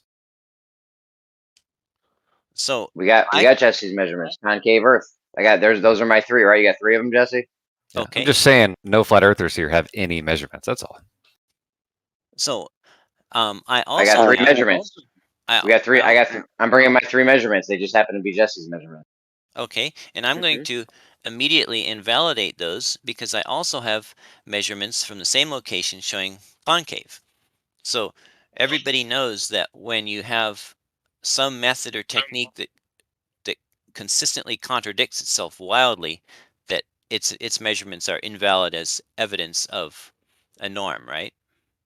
Okay, so your measurements are invalid. Fine. I don't know what you were trying to do here. You wanted to throw refraction away. If we throw refraction away and you have measurements of concave and then convex at the same location, and we're throwing refraction away, short of having a changing Earth shape, what would you say is happening? Because we threw refraction away, right? Yeah, for the sake of this discussion, we don't know because we just agreed we weren't going to invoke refraction. So we just don't know. Okay, so now we have a changing Earth shape. Well, all we know is that that method, that technique in that location is unreliable. It cannot give consistent, coherent information. So it can't be submitted as evidence. Any honest court would just throw it out. It's like you can't constantly contradict yourself. Your evidence can't. That's no evidence, right? So now we're down to my 3 points of evidence, and I would like to submit Mount Shasta from 105 miles as seen from Mount Scott. Yeah, hold on 1 second. We're not throwing those measurements away. Those are my 3 measurements. We don't have refraction. You said we're throwing the refraction away. Those are my those are actual measurements, right? With the theodolite, those concave Earth measurements. They are in measurements of light angle. Yes. Okay, so we have measurements. We threw refraction away. Why are you throwing my measurements away? Because you have measurements of convex Earth in that same location. So we have an Earth that's changing shape. Okay. So would you like? Are you arguing for then an Earth, a shape changing Earth? I'm curious as to what your explanation would be if there's no if we threw refraction away. What else could it be other than a changing Earth shape? Some unknown source of wild error in the measurement technique. And so you don't know how theodolites work, or they're not accurate? What's going on that your theodolites aren't accurate? I don't believe it has anything to do with the theodolites because those same units give consistent measurements in other locations.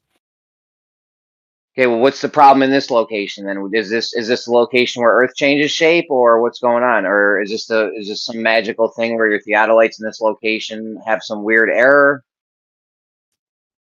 There's Did you no not? reason. Did you bump your theodolite? Did you bump your theodolite against a wall or something when you're on your way to this location? Nope. Nope. It's not instrument error. Use with multiple instruments shows that it's not an instrument having an error. So this is the location where Earth changes shape. Then that's what you're saying.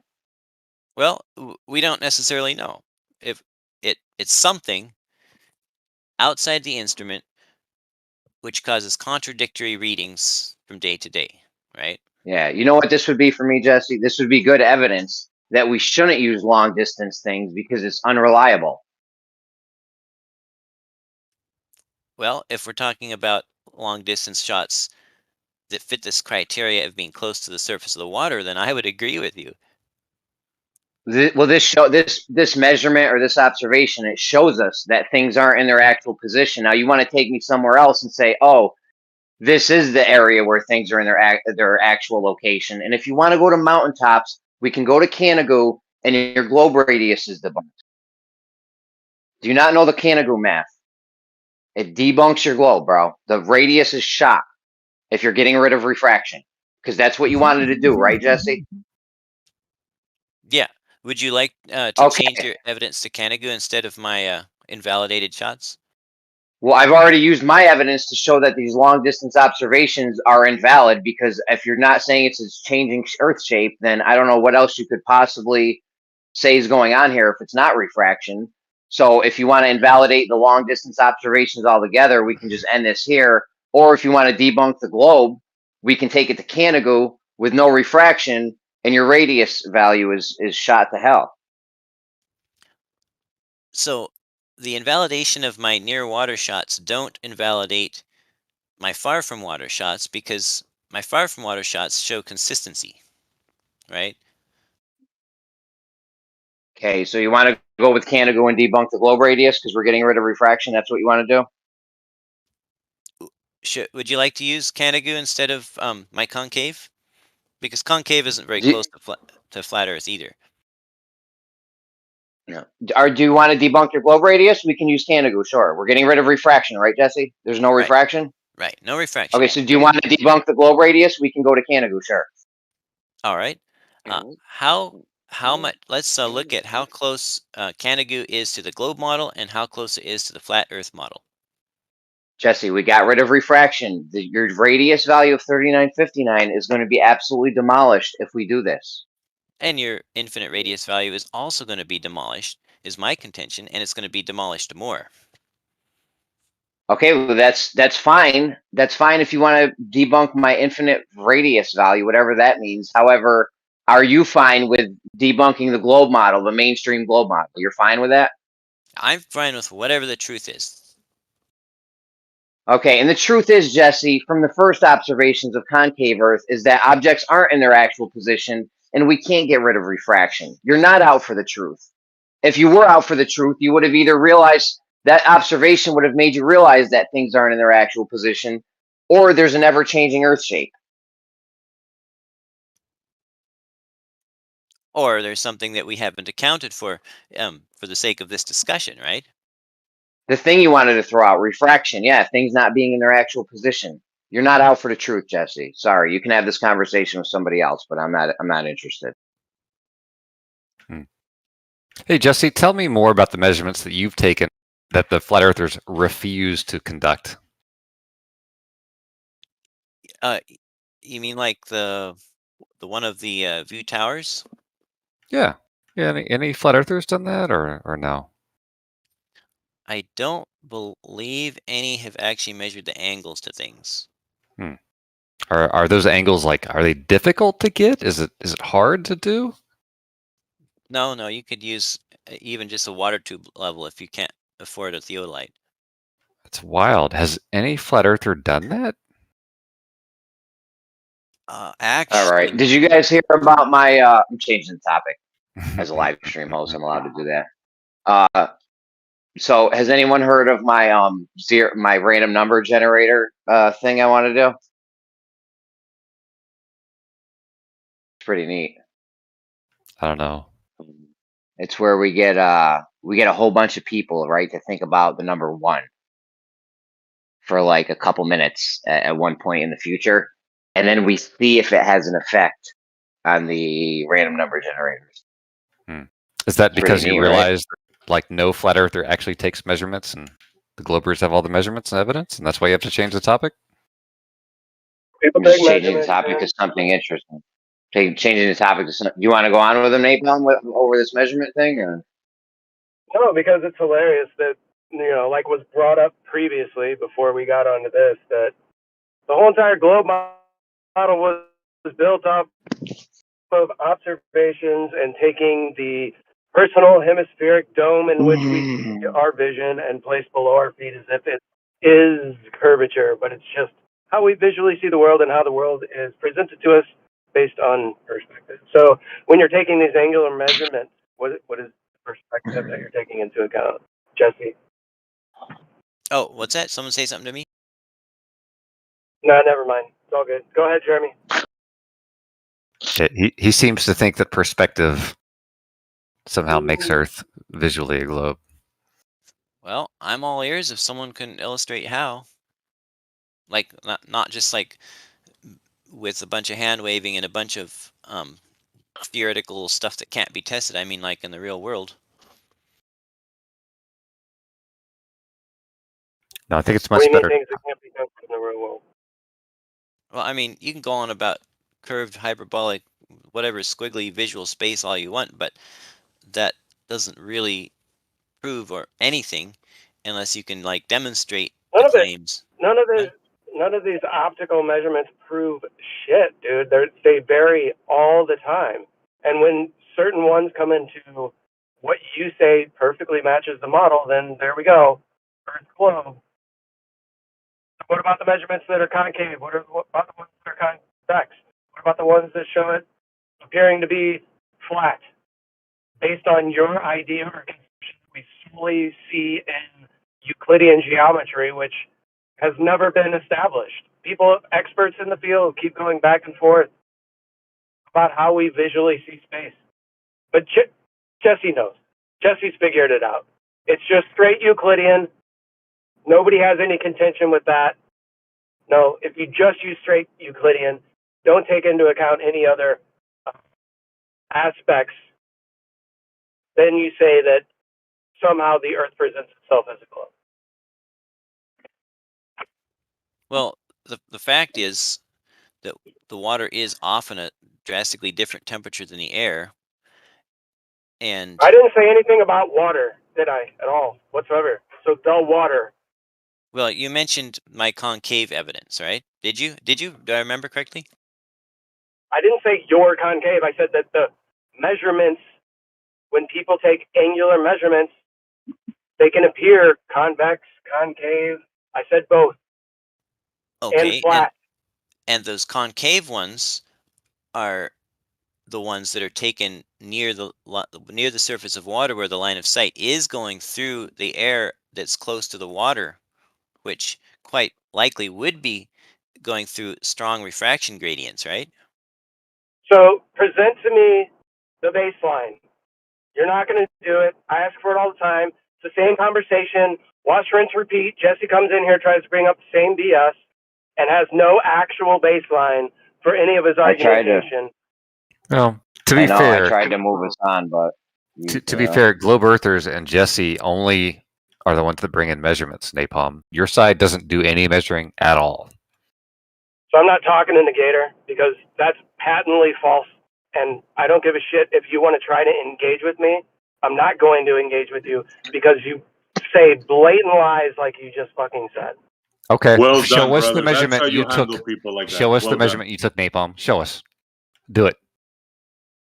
Don't call me a fucking Excuse liar me, when I you just know you're heard taking somebody none. tell somebody that they I don't wish to talk to don't them. work. No, like I work for him. I'm in the middle of one of my 4 jobs. Like this guy is one of them. Give me a break. I'm just saying, man, you're lying. The ego flat of earthers these here people. Okay, don't give measure me the yours. this Earth. isn't productive. Give me yours. Show me yours. This is not I'll productive. show you mine. Hey, Napalm, I What a tagged you. fucking idiot. It's unfortunate you're Sorry. breaking My up, bro. bad. You're I take that roboting. back. You're a cool guy, nigga. My bad. I'm driving. I don't care. Yeah, you're Oh, breaking up, Napalm. All right. Does anyone have anything cool and interesting or something we could talk about instead of running in refraction circles? Well, I thought It's the honestly boring. non-expansion of the Hold on, real quick. It's just the whole refraction thing is boring. We loop in circles nonstop. They have no baseline for their actual position to say if something's higher or lower than the actual position because they don't have the actual position. So it's weird. And I'd like to move on. Go ahead, Essie. What do you got? well, I thought I had something significant like the non-expansion of the universe, but I guess that's boring too, right? Where'd they get that from? No, I tried to bring it back to that one time. I don't know if you heard it. Where'd they get that from? Redshift anomalies in the redshift? Why are they calling off this dark energy expansion thing?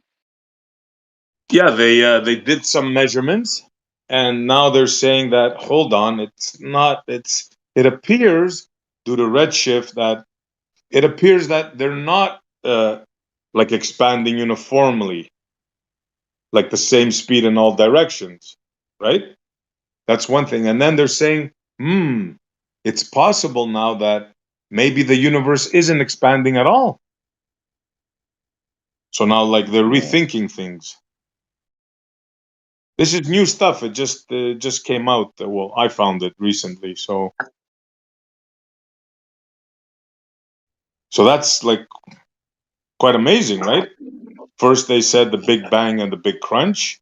Then Hubble found, oh, wait, it's expanding at an ever increasing rate at the edges. Now they're saying, wait a minute, it doesn't appear to be that way. It appears it's not like uniform expansion everywhere. And it appears that there is no expansion, that it's stopped. So like, this is like new info, you know? Just found this out.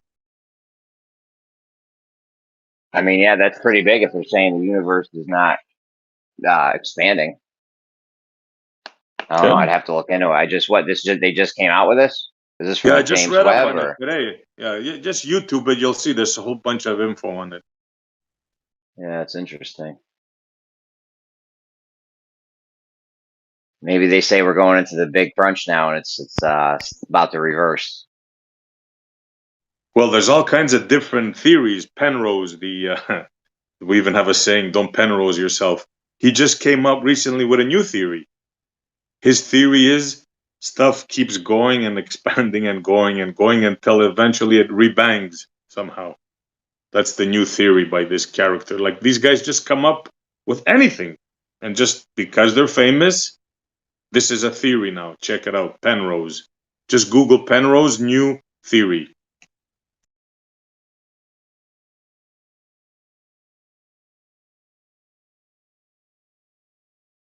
It's like cosmology is in big trouble. Big trouble. Don't believe me? Just have a look of what these guys are saying. Would you say there's a crisis, a cosmological crisis? As a matter of fact, I would, yeah. There's a crisis in cosmology. Who says that? Is it Michikaku? Yeah, Michikaku. Cox talks about it. Penrose. Oh, check this. Oh, I think I saved this video. Okay, well, if I save this, you guys are gonna freak. Because they say that they always agree with each other and they're all harmonious. Wait, and if I hold on, if I save this, you guys are gonna freak. Oh, let me just read this thing real quick. Cosmic age problem. The cosmic age problem is a historical problem in astronomy concerning the age of the universe. The problem was that at various times in the 20th century, the universe was estimated to be younger than the oldest observed stars. That's just one thing. Here's another thing. Oh yeah, it's all about galaxies being too old and stuff like that. Yeah. I found it. If anybody doubts me that these guys argue with each other, and you just have to watch this video I'm gonna post now and get blow your minds.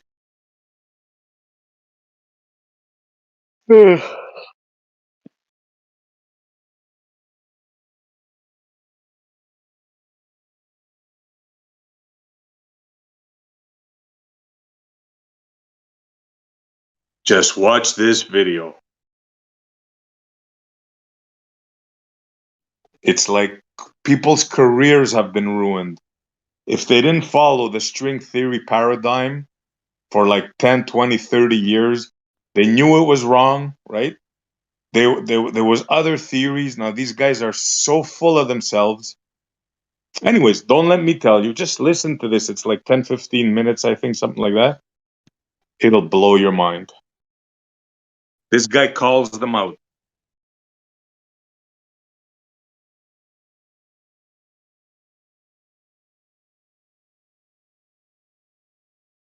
There's absolutely no proof for string theory, absolutely zero. But they keep on pushing it. And this guy's telling them, come on, guys, like, when are we gonna get over this stuff? I mean, it's clearly wrong, you know?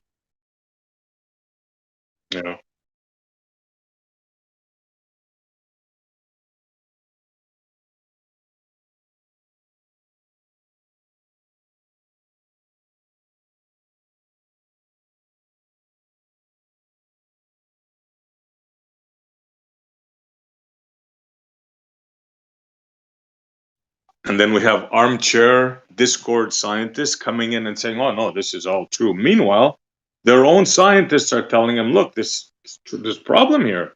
Big problem. Multiple problems. Yeah, this armchair scientist thing is weird. Did you hear me and Bob yesterday? No, but I could imagine. What were you talking about? Oh, he had a science experiment. They say the Earth rotation causes weight change of latitude. Yeah, I'm familiar. Did he show you these little weights that he had? No, but it's not an experiment though. He's thought his independent variable was latitude change, but that's actually the effect is weight change with latitude change. He just goes around and measures the effect and doesn't ever really have a cause for it. There's no cause. If you say changing your latitude is the cause, then that doesn't have anything to do with Earth rotation. You just changed your latitude. Yeah, I think he was. What was he? Was he claiming rotation or gravity? I forget. I honestly forget what he was claiming now. But he had a weight. He had a scale, and he weighted at one place. Then he stopped off where Blue is at, his buddy Blue, and he weighted there, and it was a different weight. Now I can't remember if it was it gravity or the rotation. I can't remember. It's for rotation. Yeah. And they don't actually have any, there's no, they don't have the experiment because obviously you can't manipulate or vary that Earth rotation. So they have no actual scientific experiment showing that that's the cause of the effect. Yep.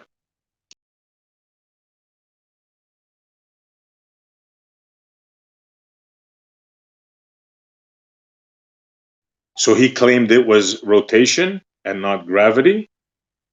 Like if you go around and measure, they say the weight changes. Well, obviously weight. They say weight is from gravity, but the change is from the centrifugal centrifugal. force. Yeah, something like that. Okay. But I mean, if you just go around and measure effects of something, like you just measure an effect, measure an effect, measure an effect, it's neat, and we know the effect happens. You might be able to make like a law out of that or something.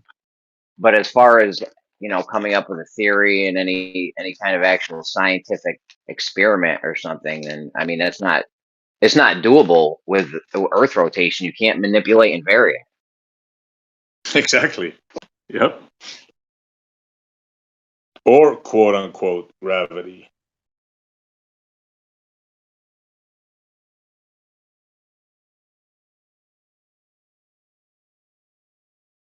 Yeah, it's just like Cavendish. Like, okay, things are attracting. All right, you can measure the effect. Measure the effect. I mean, now what? You have an effect that we've measured. Great. What's causing it?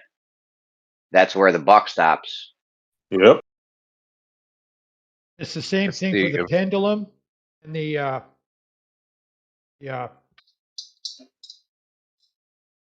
is it the thing that spins, the gyroscope?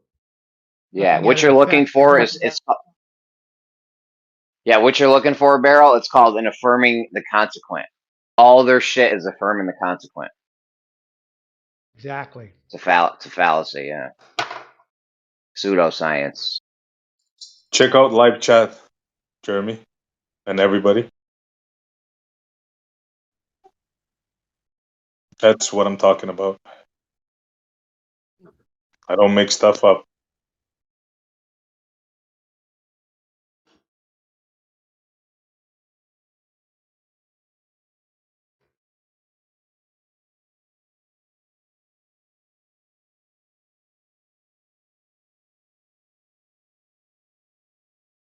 Exhibit number 2.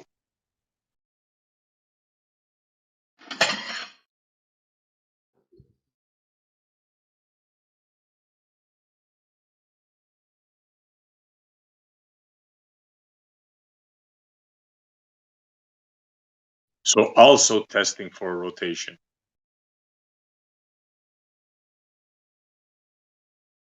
So I do believe it was gravity that I think the initial thing was.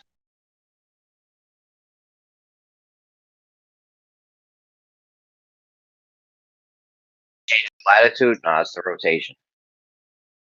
It's another like folk call it gyroscope, like Barrel Rider was saying. He says also testing for rotation. I posted 2 things. Well, I'm just saying the globe says it's the weight change, the latitude change is rotational. Is caused by rotation. Yeah, but I was saying what I recall the test that Bob did is what I'm talking about.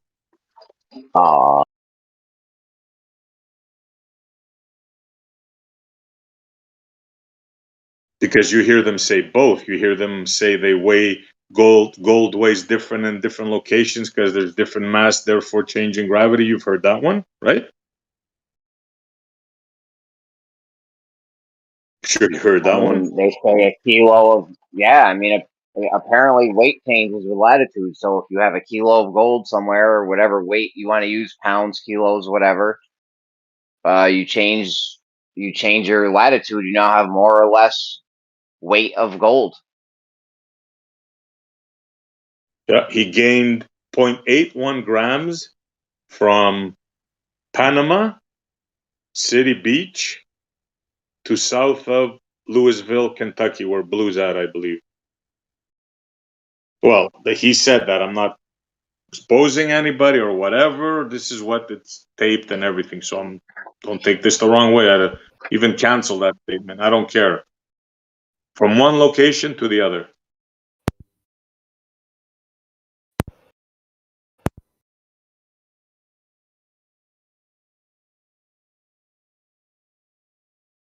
I'm surprised you didn't bring that up with your conversation, Jeremy. Bring what up? His measurement? The scale, yeah. I mean, dude, for the thing I was arguing with him for, I would give them a weight change with latitude change, whatever. That wasn't even part of my debate with him. He was trying to claim that this shit was some kind of scientific evidence of what caused this, which the best he could do was latitude change, but that's the effect. The effect is weight change with latitude change. That's the effect that we see. That's all it is. That's all they got is the effect. It's not the latitude change ain't your independent variable. That's the effect.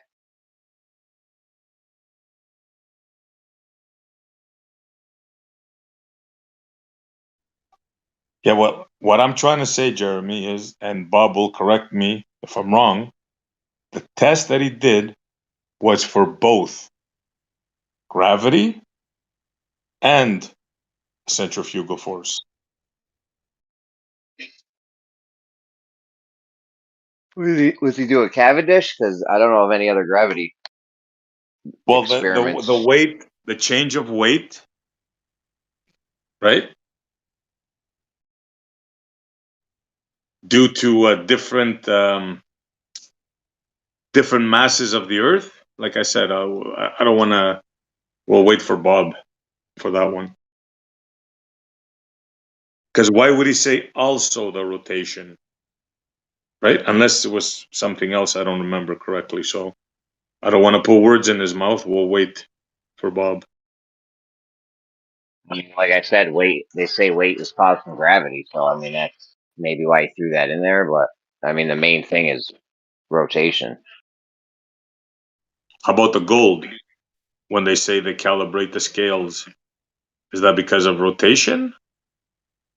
Or is that because of the masses of the Earth are different in different areas? I've heard Well, there both are stories. that is a thing where you get different weights. There's a huge gravity anomaly in Canada. I heard recently, a couple years ago, maybe, but that is a thing that you're saying. Yeah, you get different mass, different types of matter underneath you, or what have you, and things way different. So, well, there's Bob. There's Bob. So Bob, well, I'd like to see a measurement when you're zenith, or when you're at the subsolar point of a solar eclipse, right? Then you got a lot of mass. Maybe you get a cloud above you too, or something. That should change the weight. Maybe, I don't know. Yeah, I see Bob in the text. Bob, was it just the rotation, or did you also mean gravity as well?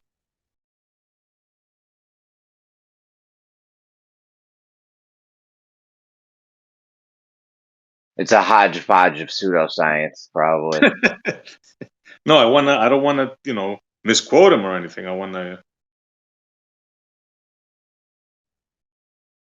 Even if you quote him properly, they're going to say that you misquoted him, even though people can go back and listen. He's still going to claim that you misquoted him. That's just part of the game, guys. So let's give him the benefit of the doubt. Listen, it's the only way they can stay in the conversation if they have to ignore yesterday's conversation, right? I'm trying to be cordial and give him the benefit of the doubt. It's tough, but I right? hear you. It's tough. It's tough when your fellow man acts so incompetent.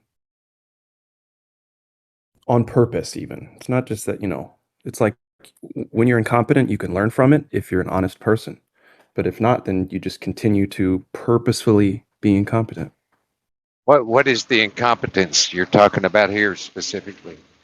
Defending the globe narrative, among many other things. Oh, so you said general broad ass statement. You can't be specific about it? I just was defending the globe narratives. Pretty specific. Do you want me to get more specific? How about curvature, gas pressure without a container, any of that stuff? No, what within the realm of the conversation that we're currently having, and SE addressing Dr. Bob, and the change in weight with latitude. What about all that? Well, we'd have to go out and test all that ourselves before we even have the conversation, wouldn't we? There you go. There you go. Why don't you do that? We've done it on our side. When was the last time I argued any of the points within that specific argument? When did I do that? Well, I don't know. Then maybe, I don't know. SE was trying to get Bob to respond. Stumble around some more. Yeah. Whatever. Cool. I mean, you're No, just go ahead, casting SE. dispersion. You're just casting a broad net of dispersion over the entire community. Thanks. It's a big word for you.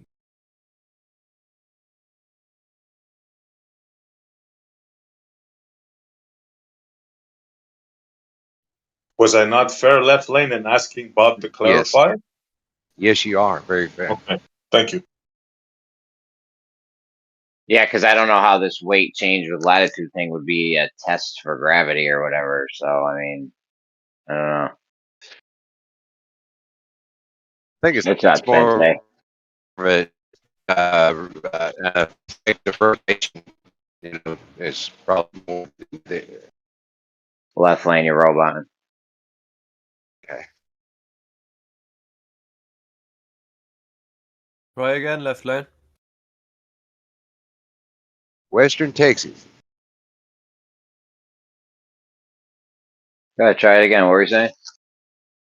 I was just saying, I think the changing weight with latitude has more to do with centrifugal force due to rotation than anything. Well, it's Centrifugal gravity force or rotation, from right? You got to pick one. centrifugal force from what? Weight.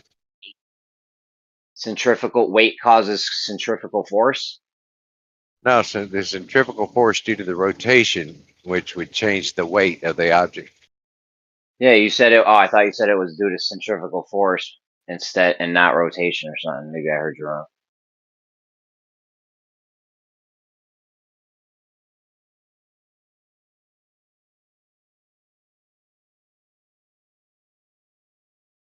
It's something I would be interested in doing, but I drive east to west, and I stay within a couple of degrees of my latitude all week.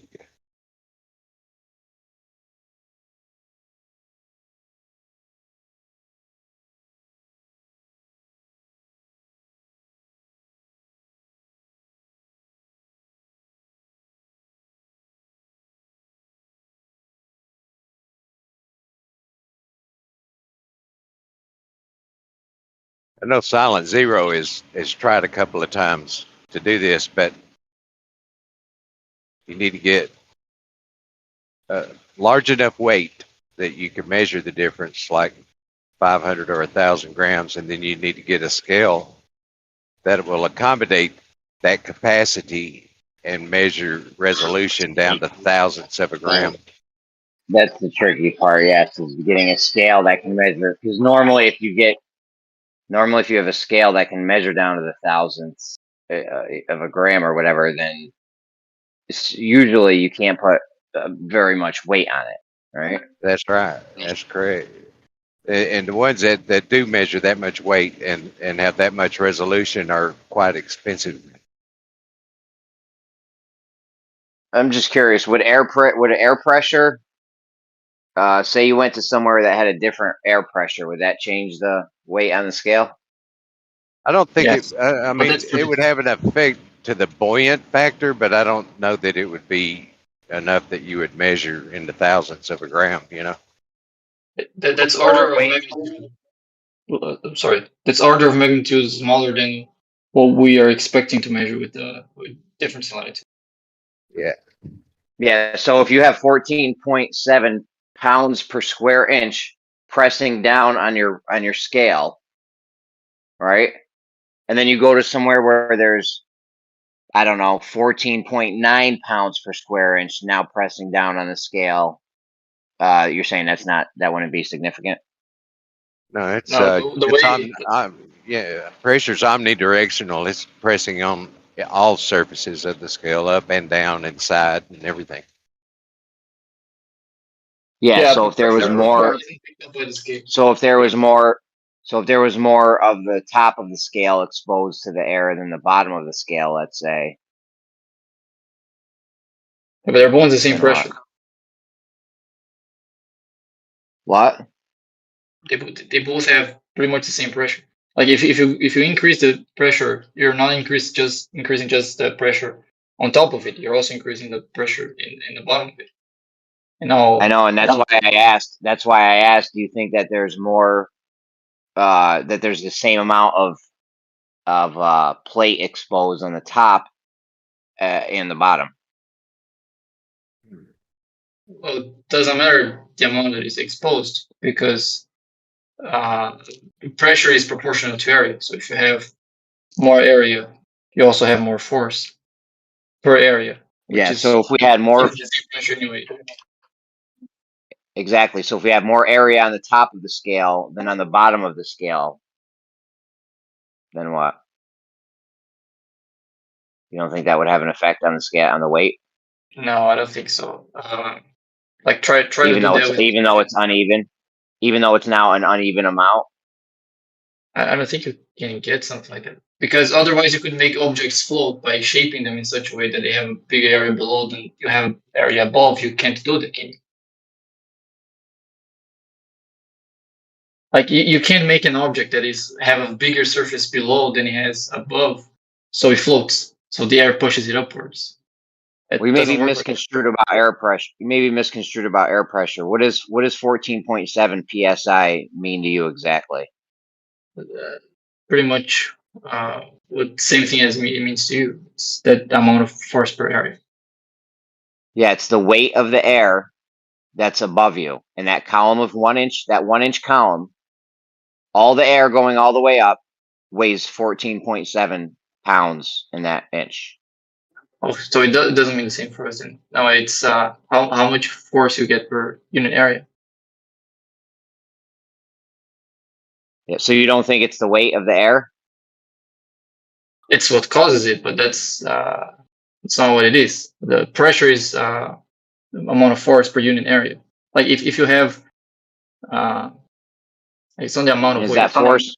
Which does that force have a direction? Is it going up, sideways, or down? It points towards the surfaces, regardless. So a downward force of 14.7 psi. It's not downward. Is it sideways or up? Points towards the surfaces. So if you have a sphere, for each point in that surface of the sphere, it's a different direction of the force. Like say you have a ball inside of a pressurized fluid, then the force of that fluid in the sphere has a different direction in each point of the surface of the sphere. So the direction isn't down? It's different for each point on the surface of the object that we're referring to. Okay, so at some points it's down, some points it's up? Yes. 14.7 pounds per square inch of force upwards. Yeah, for if you pick a piece of the surface. Where is that happening at? Below the object. There's 14.7 pounds per square inch pushing up. Per square inch, yeah. So if you have 1 square inch below the object, that's the amount of force you have pushing it up. Okay, do you understand that the 14.7 psi is how much that one inch volume from the ground all the way up to the sky weighs?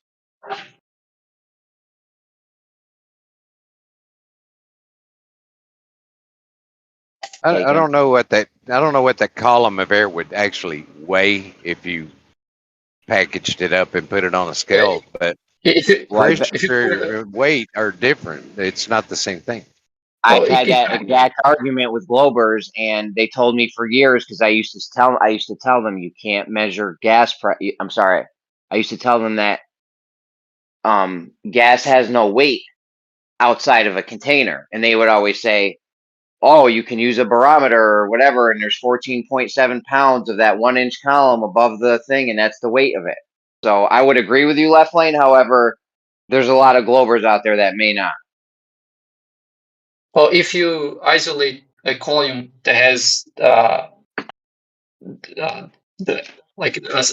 area of a section of the column is 1 inch, then that would be how much the wear inside of that column weighs. See, this is the part where I flip my argument to accommodate for what you guys have been saying for years, and now we're saying that's not it. Is that what's going on? That's what just happened? I'm not sure. Can you be specific? For years, you guys told me that for the 1 inch column of air at sea level was weighed, that whole column of air from the sea or the ground all the way up, that air weighed 14.7 pounds. Right. Yeah. If a section of that has 1 inch, then yeah. Okay, so you're saying that whole column of air would weigh 14.7 pounds. Yeah. Okay, and weight is, what is weight? Is the force, downward force due to gravity. Downward, exactly, downward, not up. Okay. Okay, so that you were just saying it was pressing up for some reason, but it's not. It's the weight. It's pressing down. I didn't say the weight is pressing up. I said the pressure is pressing up. The air, it's pressing down, not up. If you're strictly talking about that column, then at the bottom of it is pressing down. That's right. Yes, it's pressing down. This whole scale thing we just went over. You were trying to say it was pressing down. That's not the bottom of a column of air. You told me it was pressing up just now, but now we agree it's not pressing up, it's pressing down, right? We're talking about different things. The thing that is pressing down is that column of air. The bottom of the column of air has a downward force. And we're not talking about that, the bottom of a column of air. Because that force, when you apply the force to fluid, that force gets spread in that fluid. So you can end up with upward force too. Wait, we're talking about the bottom of scale, and he's tripping out about 0.81 grams. Because that's hilarious. That's nothing. That's like fucking dust. What are you talking about? That doesn't show anything. I'm sorry. I've been using scales since I was a kid, and first of all, the scale he's using is highly inaccurate. Those shits are. You could put a dollar bill on that scale, and it'll fucking start jumping like 0.1 or 0.2 grams. What are you talking about? I'm talking about the picture that triple Research Flat Moon put in the chat. Well, we're not talking about that. You're not? No, we're debating the definition of pressure right now. Oh, you guys are figuring pressure would. All right, I'm sorry. And whether or not pressure would affect it. I was saying it was, but not in the way Jeremy is picturing. Make objects float based on their shape. It's not. I don't know where you got that from. So at one point we have 14.7 pounds for every. Let's pretend we have a scale, and the plate is 1 inch by 1 inch. So we now have 14.7 pounds 14.7 pounds pressing down on that 1 inch by 1 inch plate, right? Yep. Okay, and then I go to another place, and I have, say, 14.9 pounds pressing down on that plate. Mm-hmm. Right, Bacon? Mm-hmm. Okay, what's that a difference of? Between those 0.2 pounds. Yeah, between those two locations, 0.2 pounds, right? Yeah, but given how scales work, that's not going to be picked up because you also have air. You also have air below that plate, which is going to have the same pressure. And you would need the same amount of the plate on the bottom exposed as the same amount on the top to have it be equal, right? It doesn't really matter how much is exposed. So if I only have, well, how can it press up on the plate if not all of the plate is exposed?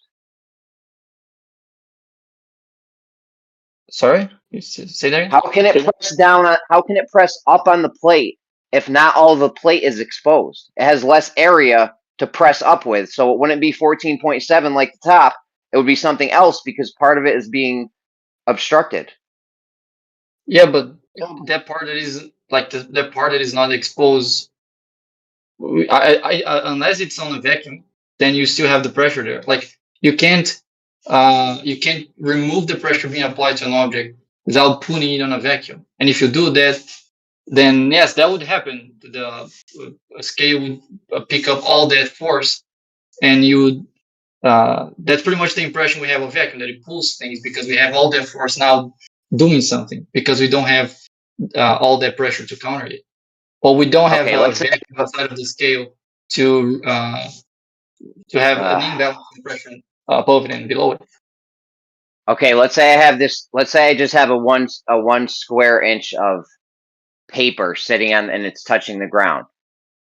Is there 14.7 psi pressing up on the paper? Yep.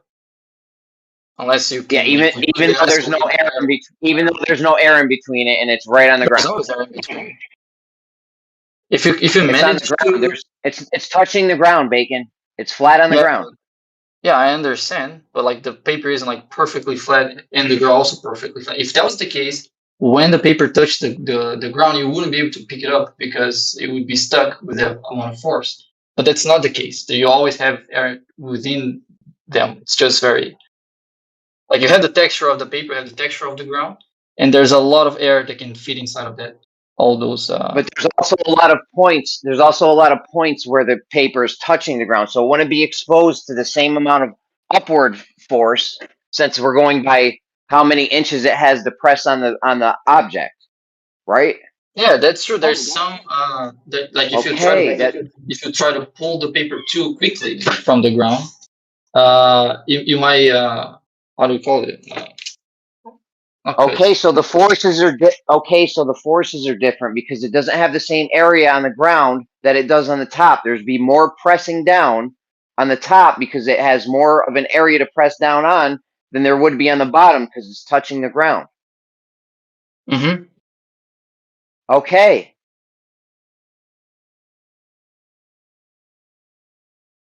Yeah, but the part that is touching the ground is where you get normal forces.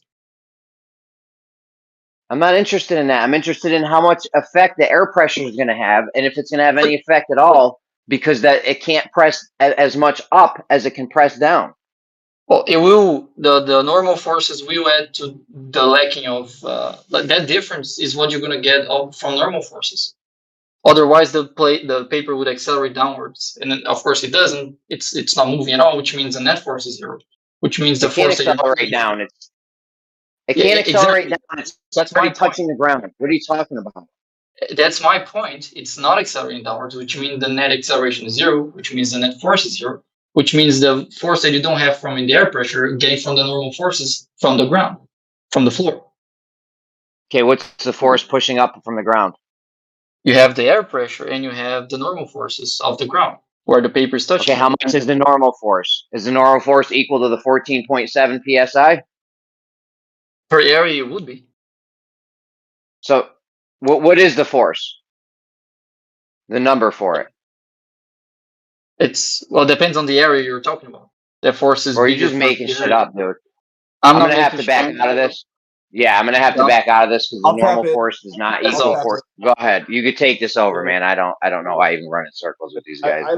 I took one look at that fucking picture of the weights on the scale and just laughed that anybody thought that meant we were on a fucking spinning ball. What is your problem with that?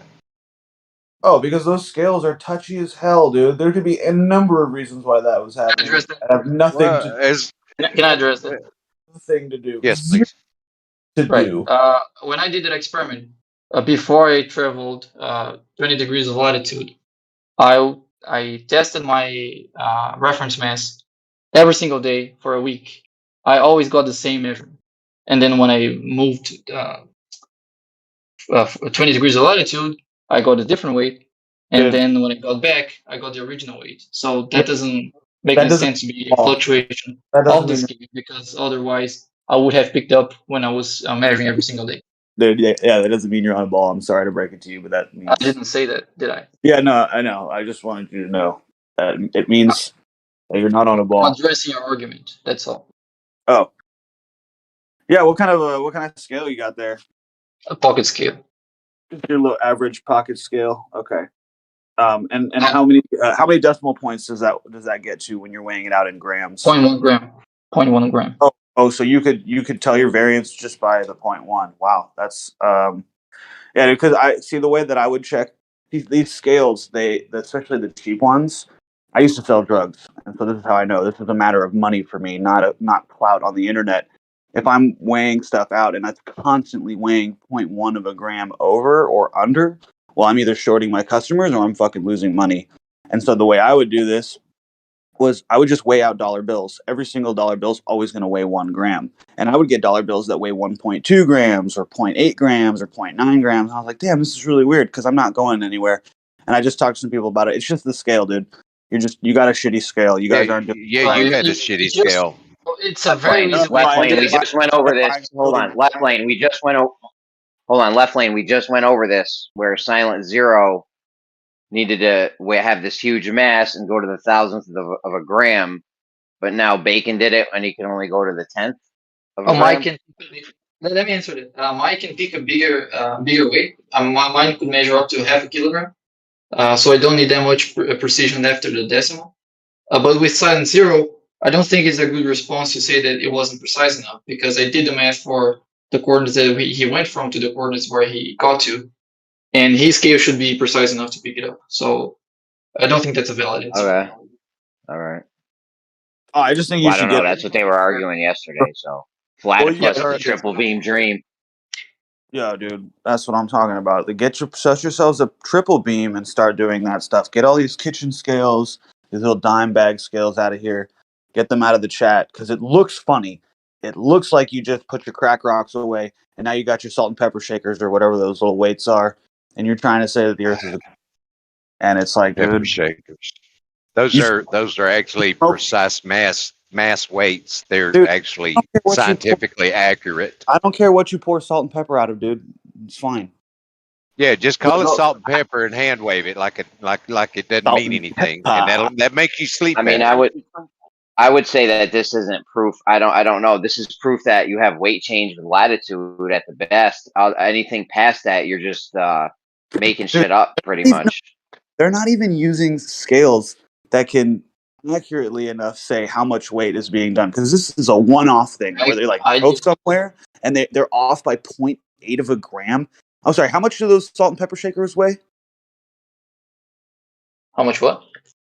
How much do those salt and pepper shakers weigh? Salt, pepper, sugar?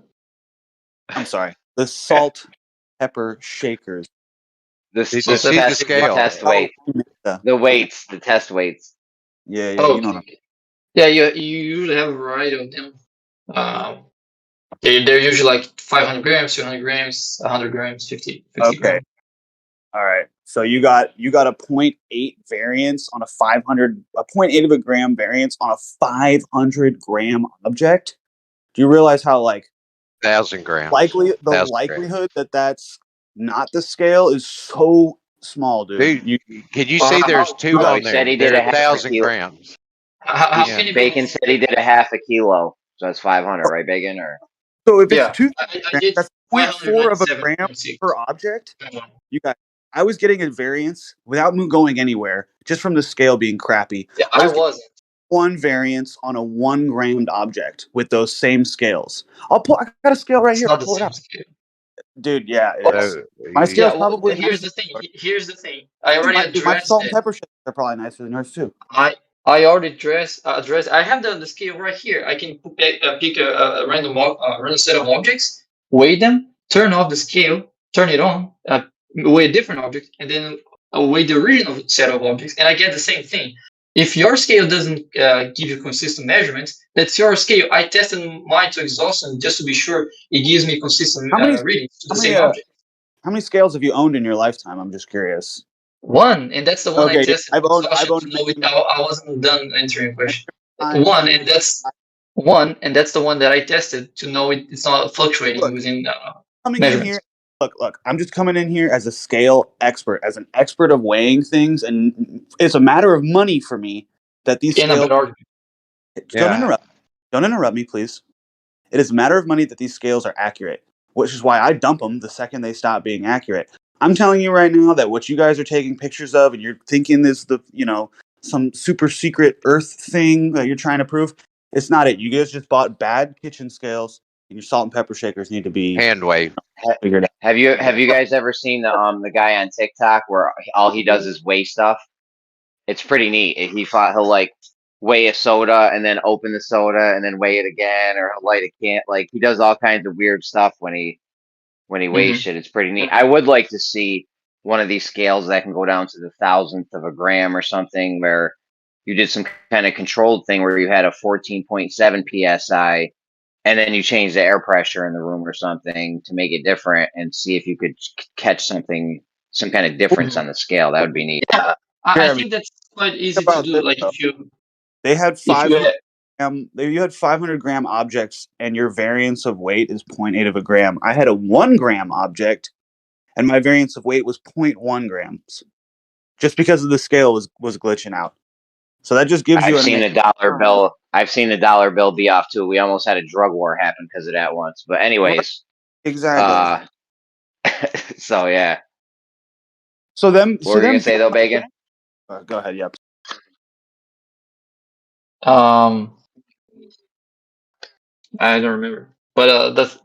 I mean, I'm sorry if Platypus came here and said he's like an authority on the subject. Well, even if you are an authority on the subject, which I don't think just making money with them makes you an authority. Well, his nickname is the Triple Beam Dream. So, go ahead, Bacon. My bad. You definitely aren't an authority on the Hold subject. on, I cut Bacon off. If you only owned one scale in your life, Hold on, man. Cut Bacon off. Let him finish. You're next, Platypus. Go ahead, Bacon. What were you saying? My bad. Oh, saying that it doesn't matter if you had a bunch of scales or one scale. I tested mine, so I know how mine works. It doesn't matter if that's the only one I have. Your argument still isn't addressing anything that we're talking about. Go ahead, Platypus. Oh yeah, I mean, I think anybody with two brain cells can see that I'm 100% addressing the fact that you guys don't know whether or not your scales are working properly. You haven't tested these scales. You only own one of them, right? You can't even get two of them. He just said he did. He just said he did test them. Okay, you got two of the same scales, and you're testing them using the same weights. I'd like to hear about this, because that's what I ended up having to do to figure out what the hell was going on and where my money was going. Yeah, So maybe please, you were high on your product. No, I don't. You don't get high if you're on supply, bud. So tell me exactly how you calibrated and how you made sure that your scale was working without the use of another scale. I didn't have to know if the scale was giving me the correct reading.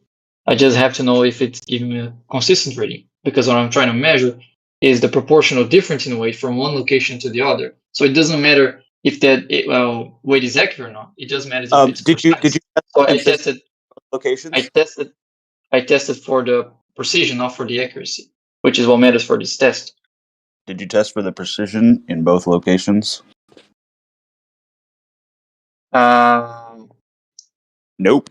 I test not as much. Like, there I only tested twice, but here on where I live, I tested many times, many different days. Yeah, but why would location make it less precise? Inconsistencies. You're looking for the inconsistencies, right? So you want to make sure that your equipment is calibrated everywhere you go, and you probably want to double check it against the. See, you ruined the experiment. The whole point is not to calibrate it. Yeah. You don't even know what we're doing, do you? Yeah, I don't think he even get the idea of what the experiment is.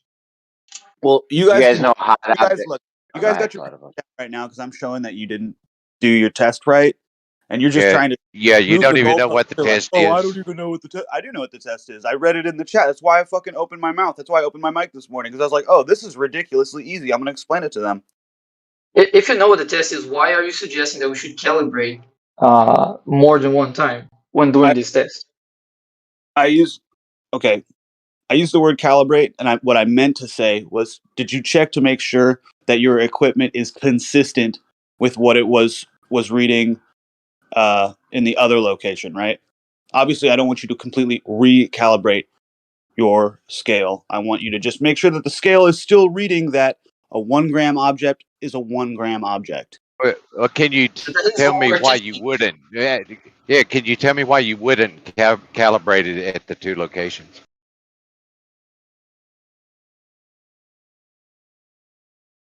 You're checking for the precision of the instrument.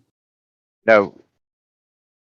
The You're whole looking for experiment. the He's asking for difference. the whole You're experiment. looking for the difference in the weight in the two locations. Yeah, so that's why you wouldn't change the calibration at both locations. I misused the word calibration because I was trying to, get my sentence out before you guys start jumping on me and telling me I don't know what I'm talking about. But it is actually you guys what you're talking about. He gave you 2 opportunities to clarify after you misused that word. No, we're not going to play this he said, she said game, guys. Look, you got cheap kitchen scales from Kmart or Bed Bath & Beyond or whatever it is. Yeah. All right, I'm not gonna I'm not gonna fall for these tricks, these little tricks where we're gonna run around in circles. You only have one scale, right? You didn't bring 2 scales with you on this little journey, on this little experiment? Because how do you know your scale is working right? What do you mean? If it's giving. Okay, I'm sorry. I'm not gonna repeat that question again. Like if you want to play that game, go talk to somebody else. If you want to talk to somebody that's going to take you seriously, I'm right here. Okay, let's say you have weight change. Let's say this weight change with latitude thing does happen. Now what? Then what? Then we have evidence for Earth's rotation because that was its prediction. No, you have evidence for weight change with latitude. What's the evidence No, we for have Earth proof of rotation? weight change in latitude. We have evidence for Earth's rotation because that was its prediction. Okay, but you don't have any kind of scientific evidence though of the rotation. All we have is weight change. All we have is weight change with latitude as of right now. We haven't done anything else to show the cause of this effect. We have an effect, right? We have weight change with latitude. That's an effect, right? Would you agree, Bacon? It's just yes or no real quick because I got something after. Sorry, what was the question? Right now, all we have is an effect. Weight change with latitude, right? Okay. Is that right? Or like that's all we have so far is this effect? No, we had a prediction before that. Okay, your prediction does. I predicted invisible unicorns was going to make this happen. Now that means I'm right. Yeah, I thought it was. That's not what I Of course not, because your predictions are science. That's not what I said. I didn't say that. Therefore, it's right. I'm saying because you asked if that's all we got. That wasn't all we got. We first had a prediction of how much it should change, and then we measured to be the how much we predicted. Now I have 2 things. Okay, I have a prediction. And that effects that we measured. We have both. Okay, I had a prediction. Okay, I had a prediction that it was going to be invisible unicorns. You had a prediction that it was going to be this because of Earth rotation. Now what? What was your prediction, Bacon? Okay, what was your prediction? The prediction is that the amount of weight would change by 0.5 grams. That was the prediction. What did you predict? What Okay, cool, awesome. That's a great prediction. So we predicted how much it was going to change by, and it changed. Now what? Yeah, now it's evidence for how I got the prediction. Come on, Bacon. You can't. You got to be fucking with me, Bacon. God, if you say, well, I think invisible unicorns produce it, and you can from that derive a certain amount that should change, and that got right, that would be evidence for invisible unicorns. If you derive the prediction from the hypothesis, which is not the case because you're just saying invisible unicorns, and then you're saying the same value knowing we already measured. But in the case of the Earth's rotation, the value is derived from the Earth rotating. And because we measured that value, that's evidence for the hypothesis. I would like to mention, I looked up Bob's. What is your hypothesis? Hold on, Left Lane. What's your hypothesis? We can go into Bob's thing in a second, Left Lane. Hold on. What's your hypothesis? Dude, Bob's on top. Earth is a spinning ball that rotates once every 23.93 hours. Sorry, say it again. Earth is a spinning ball that rotates once every 23.93 hours. I didn't hear any cause and effect in there. That's a hypothesis. From the hypothesis, your hypothesis has a cause and effect relationship in it. I didn't hear any of that. A hypothesis is just an idea. It doesn't have to have any of that.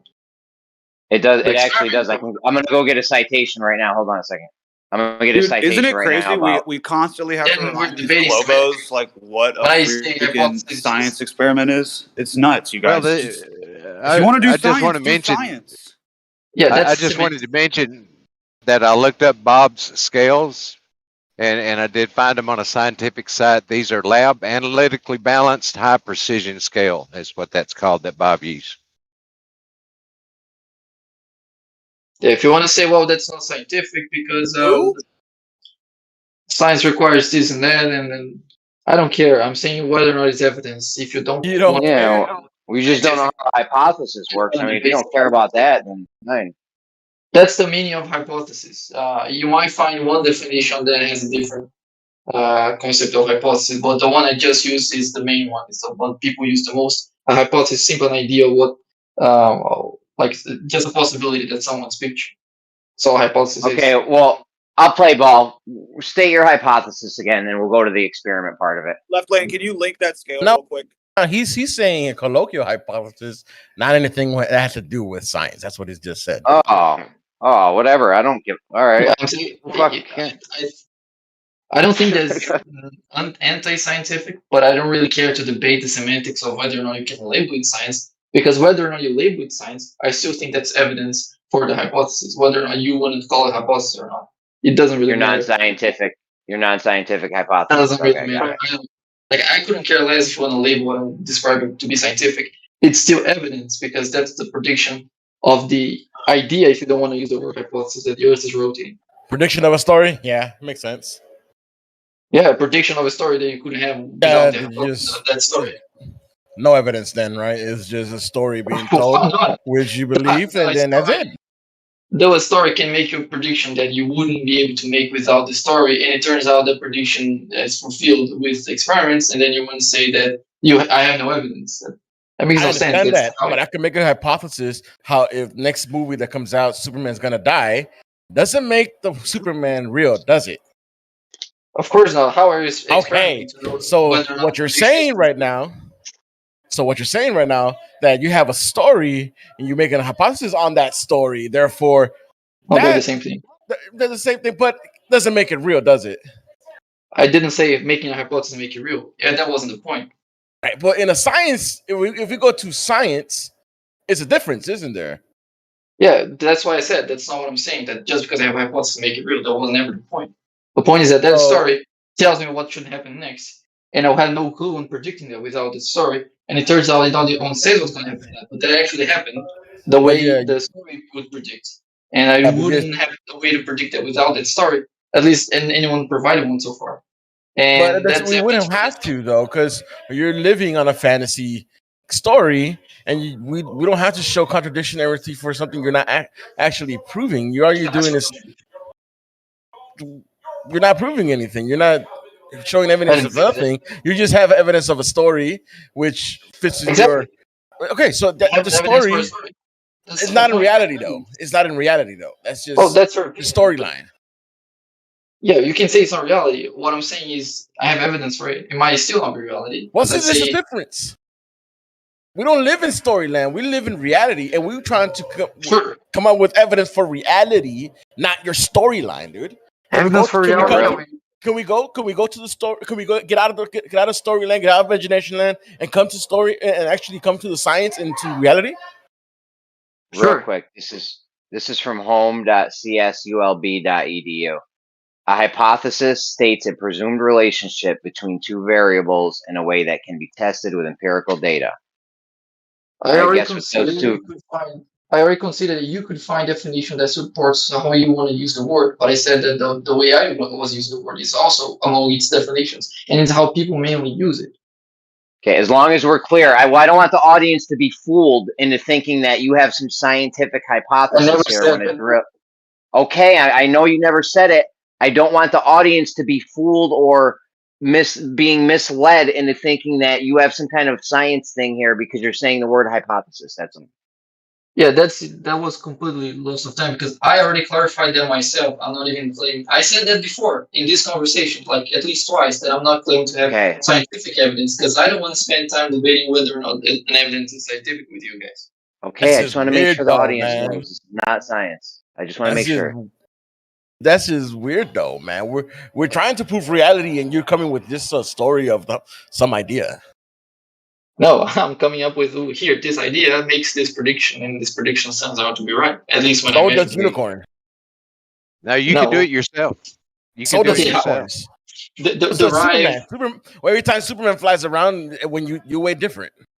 Yeah, I'm pretty sure it didn't listen to what I said before. Then. Otherwise, This he is wouldn't say stories, that dude. because that was already addressed. It's irrelevant though. It's irrelevant. All I you're agree. talking about is okay. Then, so can we come to reality and actually talk about some evidence and real life, not just your freaking imagination, bro?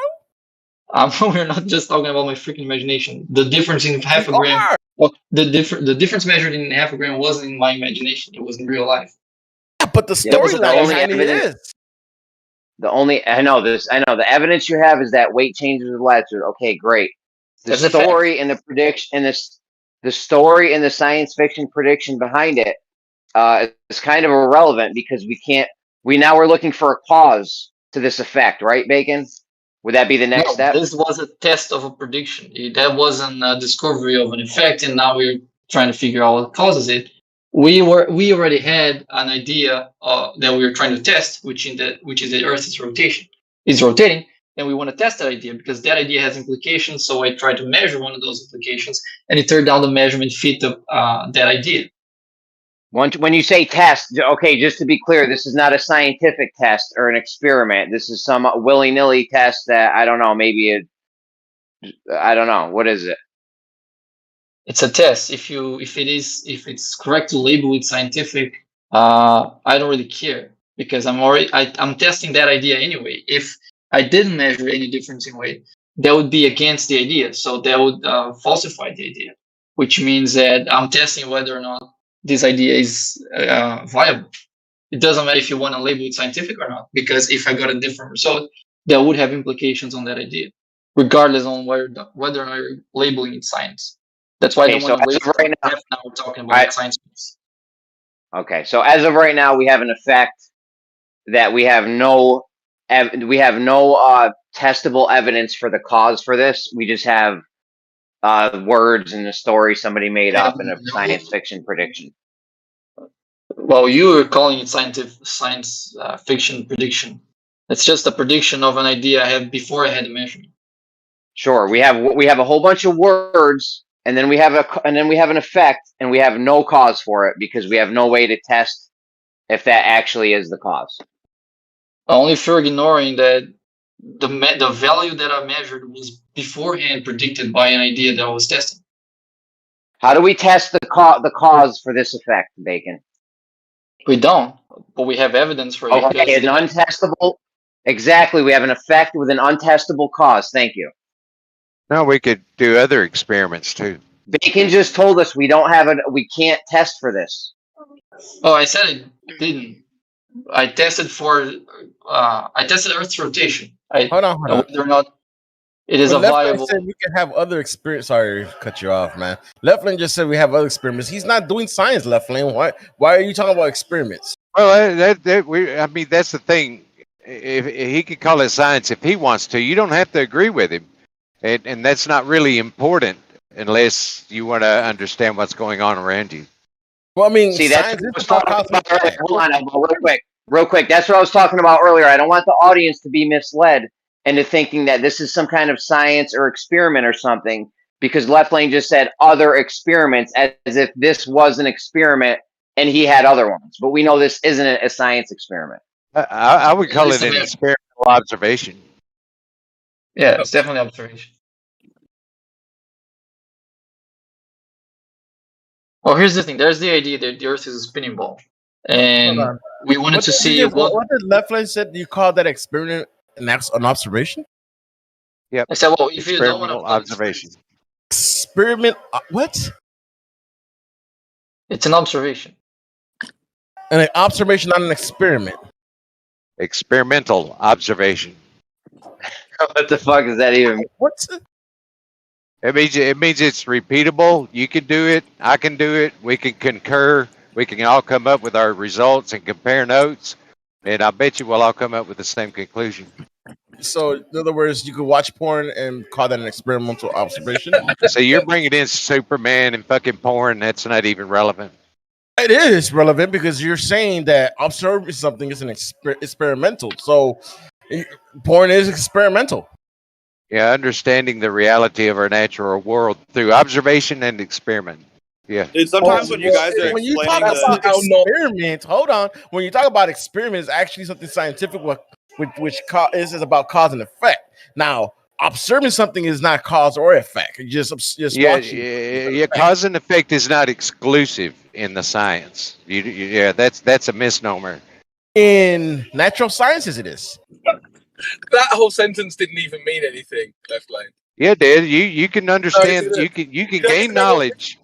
You can gain knowledge of the natural world, facts and reality of the natural world around you through observation. Yes, you can.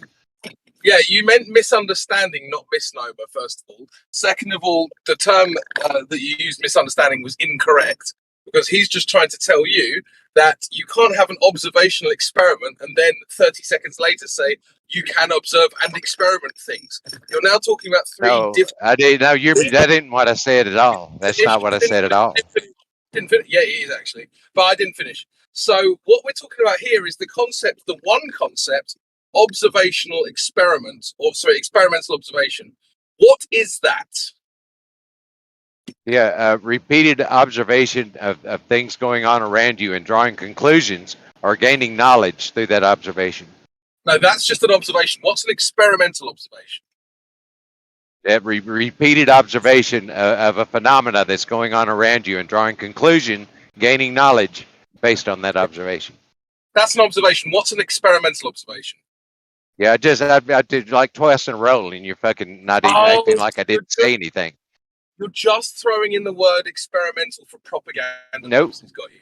No, yes. I mean you can read up on it, and you'll find that descriptions concur with what I just said. You can hand wave it, or you can disagree with it, but I'll stand by it. It's very specific as to why you're wrong. I'm not hand waving anything.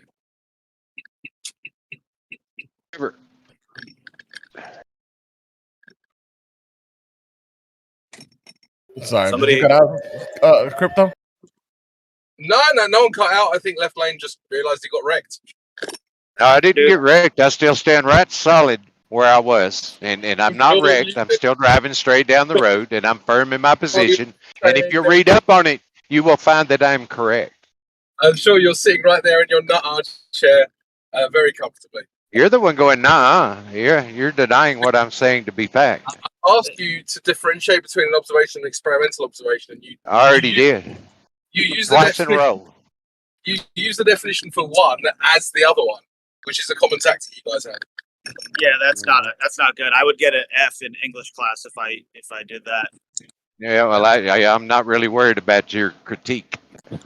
Yeah, you're not really worried about truth either. So what you're worried about doesn't really matter. Well, sometimes I mean, I don't know. Bacon, what's your opinion of what I said based on, observation and gaining knowledge and you'd like to phone a friend? Experimental observation. That's one of your lifelines. You just use phone a friend. That's one of your lifelines. Yeah. Okay. Whatever. Y'all are being silly, man. Grow up. Oh, Jeremy, I wonder what you think I had to say. Jeremy, what do you think about my? Are you going to agree with me because you're also a flat earther? Yeah, I think that's probably what's going to happen. Experimental observation is silly. Yeah. I'm Googling it. I'm Googling this. This is ridiculous. What are you talking about? This sounds like a Disney song. Like these are the lyrics to a Disney song when you guys are talking about this. This is crazy. Experimental observation.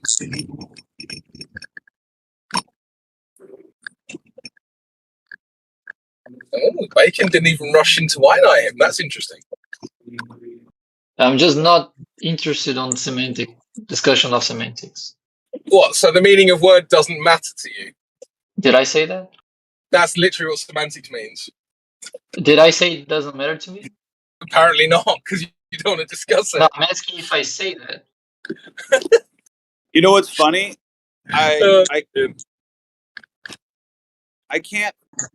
No way. Is this real? And I'm not interested in the. You guys are literally using a word. In semantics, or the semantics doesn't matter. So don't twist my word again, please.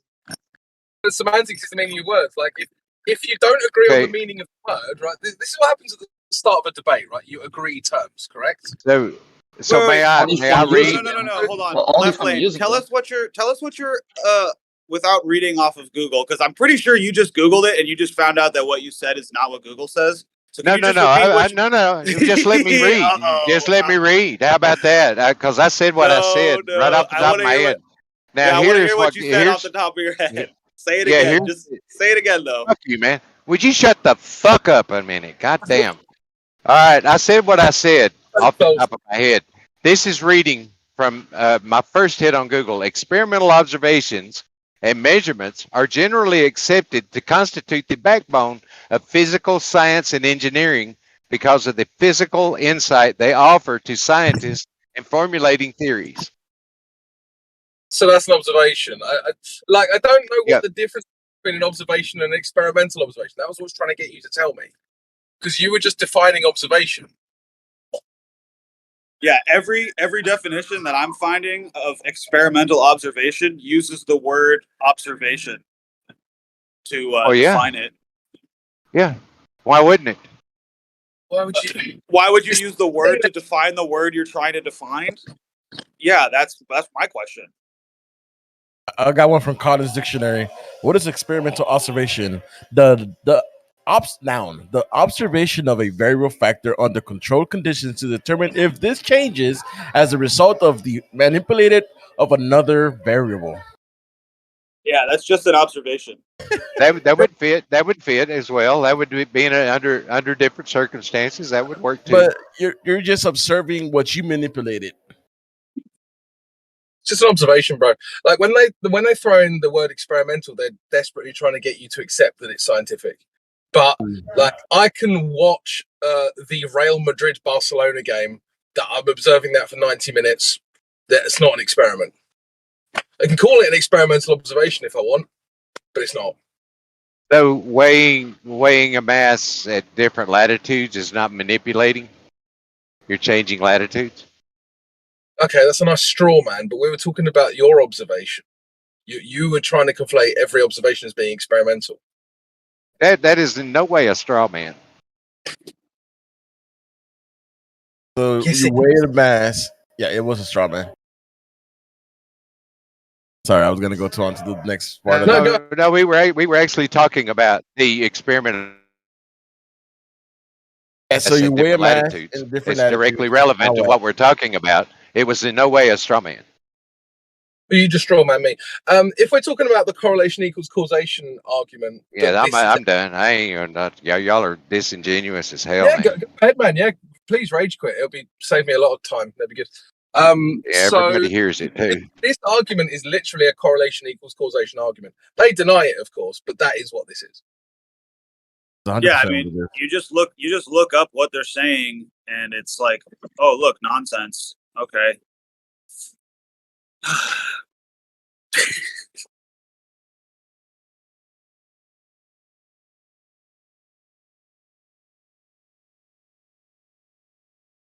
So the difference between experimental observation and observation is that you like touch something, or like is that the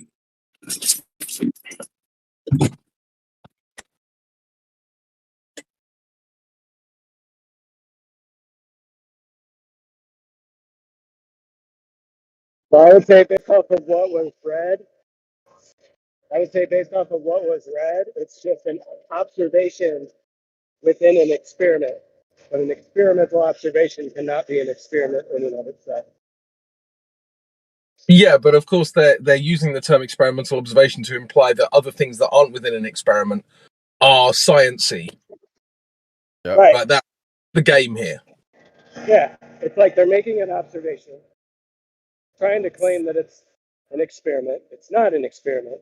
And then they're calling it an experimental observation, which is just an observation within an experiment, but there was no experiment because there's no variable that they're trying to prove it's being manipulated. And if that was the case, then that's what they would be observing with the experimental observation. But they're trying to claim that the observation in and of itself is kind of weird. Yeah. Also, the little experiment that they are presenting, where they're just driving somewhere else and weighing an object on the exact same scale, like little kitchen scale. Like, I want to see them go to many, many different locations. I want to see multiple scales. And even if I'm completely wrong and things are weighing differently all over the world, that still doesn't mean we're on a spinning ball. Yeah, It's what's like, the cost? I mean, they have to beg a question with the cost.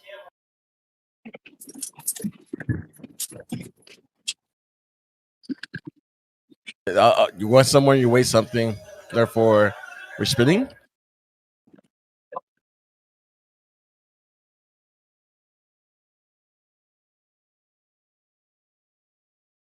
Is that where we're at? That's where we're on, Bacon? that's where we were at. Sorry, what's it? So you went somewhere, you weigh something, therefore we're spinning? No. I wanted to pick up Bacon that he said earlier because I think this is really important about the semantics thing. What is it you do at the start of a debate? The very first thing you do after you agree to the debate? I'm not interested. You're not interested in debate. We'll leave the server then. Bye. No, not in this particular conversation. I'm not interested in this kind of discussion. You're not interested in debate. It's mad. Anyway, so obviously the answer to this, because Bacon's scared, is that you agree terms. Now, agreeing terms, as defined by Bacon, would be arguing. Yeah, assume that I'm scared. Well, you must be. Sure. You're happy to respond. You're happy to respond to me, but you're not actually happy to respond to what I'm saying. So I have to, if you just don't want to talk to me, that's fine. You're personally attacking me. You're saying I'm not responding because I'm scared. If you just don't want to talk to me, that's fine. But you are talking to me, but not about the subject matter. So exactly, because as I said, I'm not interested in that conversation. But if right, you're Bacon, if you're you don't, this is what we're talking about right now. This is what we're talking about. That sentence, one sentence. We're not. You have to talk over just me. one sentence, like one sentence. All right, go ahead. I was talking when you interrupted me. So, so the point is that at the start of a debate, you always agree terms, right? So some people in this room like to call that arguing semantics, which of course just means the meaning of words. Now, if you don't agree on the meanings of those words, how can you ever come to logical conclusions? I wasn't even using those words that they were trying to debate. I didn't use the word scientific once in the whole argument. That was brought up by their response. And I said, well, that's irrelevant because I'm not even arguing that it's scientific or not. So I wasn't using that word. So it doesn't matter how you want to define it. I'm not even using it. So you're just forgetting the fact that you told me earlier that I was arguing semantics. No, the word I wasn't using was scientific. I didn't say that I was doing a scientific experiment or anything like that. I said that's the prediction of a spinning globe, and that's what I measured.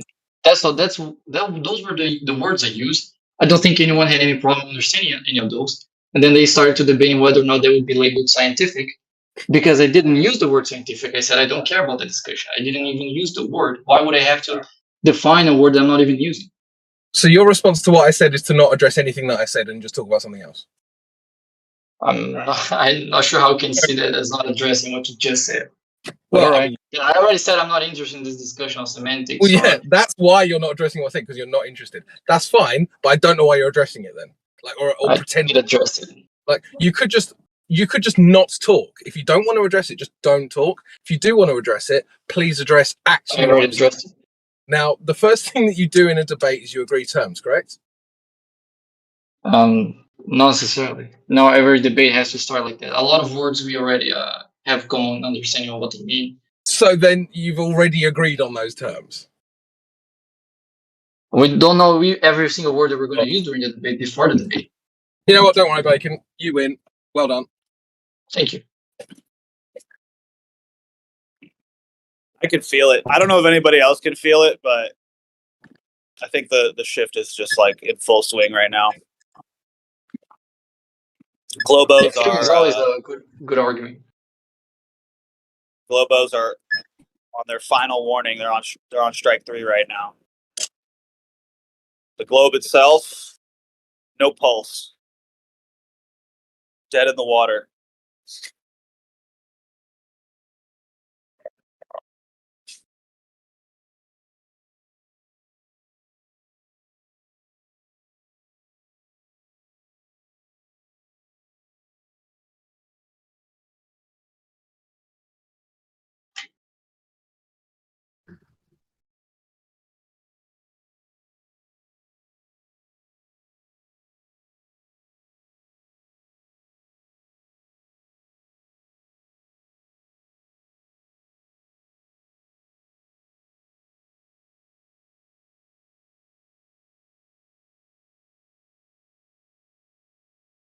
Hey, does anybody know of like fun stuff to do in New Mexico? Because I'm going there tomorrow.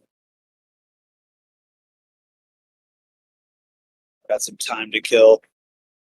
You could go to the White Sands, to the birthplace of space travel. You know, that sounds like a good idea. I'm looking that up right now. Thank you. And Left Lane, let me just say something real quick, man to man. I know we don't agree on like the shape of the Earth and stuff, and like I can be very frustrating to deal with, but I do respect you. I appreciate it. I do. If I'm cracking jokes at you and like they're ha jokes, I'm not like actually calling you a horrible thing or a terrible person or whatever. It's I like you, okay? We could have a beer together. We don't need to talk about the Earth. I wouldn't litter in your community. I wouldn't put poop on your doorstep or anything like that. I appreciate that. I wouldn't poop on your doorstep either. Awesome, dude. Same to you, Bacon. All right. Te amo, bro. I feel much safer now. Thank you. Um abraço, okay?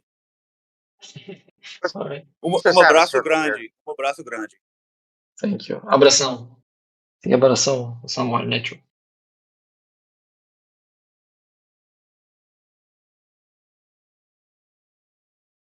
I might poop on paid NASA Shill's doorstep. I'm not gonna lie. you don't speak Portuguese daily, right? Because you have a very strong accent. Like you don't really sound like someone that speaks daily. No, I don't speak Portuguese daily. It's really hard for me to put on the accent, to be honest. Mm-hmm.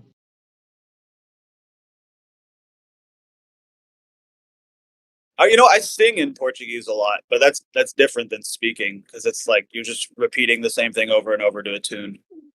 That's true. Yeah, a lot of people that don't know any Portuguese sometimes when they sing, it sounds like you would think they're like a native speaker. But it's just that because they memorize how to speak. Yeah, it definitely helps with the accent. Mm-hmm. It also helps being half Brazilian, like growing up around them too.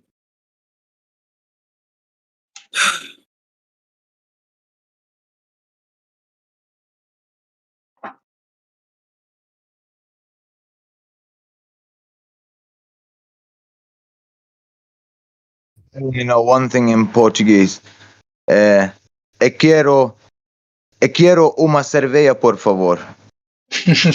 That's a useful one. That's the only one I know. Did I say it right? It was pretty good. Yeah. It didn't sound like Spanish. E quiero uma cerveja, por favor. Yeah, the first word, it's eu, and the last one is cerveja. Like you missed the ja. Cerveja. Yeah. Cerveja. All right. Yeah. So how do I say it? You say it for me, and then I'll repeat after you. Say the sentence, and I'll. Eu quero uma cerveja. Eu quero uma cerveja. Say again. Sorry. Say again. Eu quero uma cerveja. But you could just say quero because I mean, eu is quero is the eu form of that word. Eu quero uma cerveja. Eu quero uma cerveja, por favor. You can even give it a little. Something that's gonna help you out, like knowing how to ask for the bathroom, or even knowing how to ask for help, like "Yo necesito ayuda" or "Donde está el baño?" Stuff like that. Donde está el baño? That means where's the toilet? I know that in Spanish. Just saying, bro. But I like to drink margaritas and bang senoritas when I go to Mexico. I don't know about y'all. If you try to speak Spanish to a Brazilian, that's a bit offensive for us. Like, they just say "puja carajo." It is offensive to some, but I know some Brazilians who are like just super stoked to have anybody trying to speak their language. Oh, definitely. But like, it's very often that people won't, like, if you assume they would understand Spanish just because they're Brazilian. Bacon, do you? I know you live in the South, but do you see a lot of like tourists in your area? Actually, yes, because the city I live in, there's a lot of touristic places, like some huge waterfalls and stuff like that. Have you So, ever? I was just Just gonna gonna say, have you when you ever get been? into Mexico, say "Su madre es a solote." hey, Yeah, when dude, silence is here, then you talk about Mexico, okay? We're talking about Brazil now. Bacon, you simmer down, son. Well, I will say that. Oh, I told you this the other day that Maximilian I and Don Pedro were cousins. Those were the first emperors of Brazil and Mexico, respectively. Mm. Mm-hmm. Yeah, they're first cousins. They're just chillers, dude. Have you been to Jericoacoara? That the sand dune place in the north of Brazil? Oh, no, Maranhão? Yeah. No, it's very expensive. But I You plan to ever do been that. to Spirito Sancti in Brazil? What? Spirito Sancti. No, Oh, it's a real place. No, Espírito yeah. Santo. Yeah, You they've said it at got the Spanish way. yeah, they got sorry about that. It's similar in Latin, but they've got like the rarest plant ever. And it's even named after the location. So I don't know how far you are from it, Bacon, but if you're close, I'll pay you some good money to pick me up one of those plants and send it to me. No, that's let me see how far that is from where I am. Brazil's pretty large. That's 1,000 miles from where I live. Yeah, Brazil is so freaking huge. Dude. I took a bus ride from Q to Ubatuba to Parachi and then to Campinas. Mm-hmm. It was like a 15-hour bus ride. Yep, It was yep. insane. I couldn't believe it. I looked at where we were going on a map. I'm like, oh, 5-6 hours, no problem. And you only crossed like one border, one state Dude, border. literally dude, Brazil is so big. It's crazy how big it is. It blew my mind. My girlfriend lives in the north, lives in the south, so there's like 3,000 kilometers between us. And I know other long distance relationships that are in different continents that are closer than I am to my girlfriend. Yeah, that's nuts. Yeah, when I you was get to gonna say Mexico, you just call them solotes, dude, and they'll love you. They might even buy you a beer. What does that mean? Southerners, yeah, they don't like to be identified as Southerners, and same thing with the Southerners. They don't like to be identified as the Northerners. They take high offense to it. Might even get your ass kicked. Dude, you know what I was saying to people when I was living in North Carolina is that I would be like, yeah, I'm from the South. I'm from Southern California. And they would get so pissed. Dude, oh, it was funny. But you got to be careful being like kind of goofy around some of them redneck guys. They get super 12 Bud Lights later, they're serious.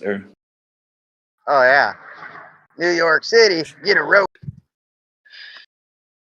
No, but some of them are real cool. They're just super down to earth people.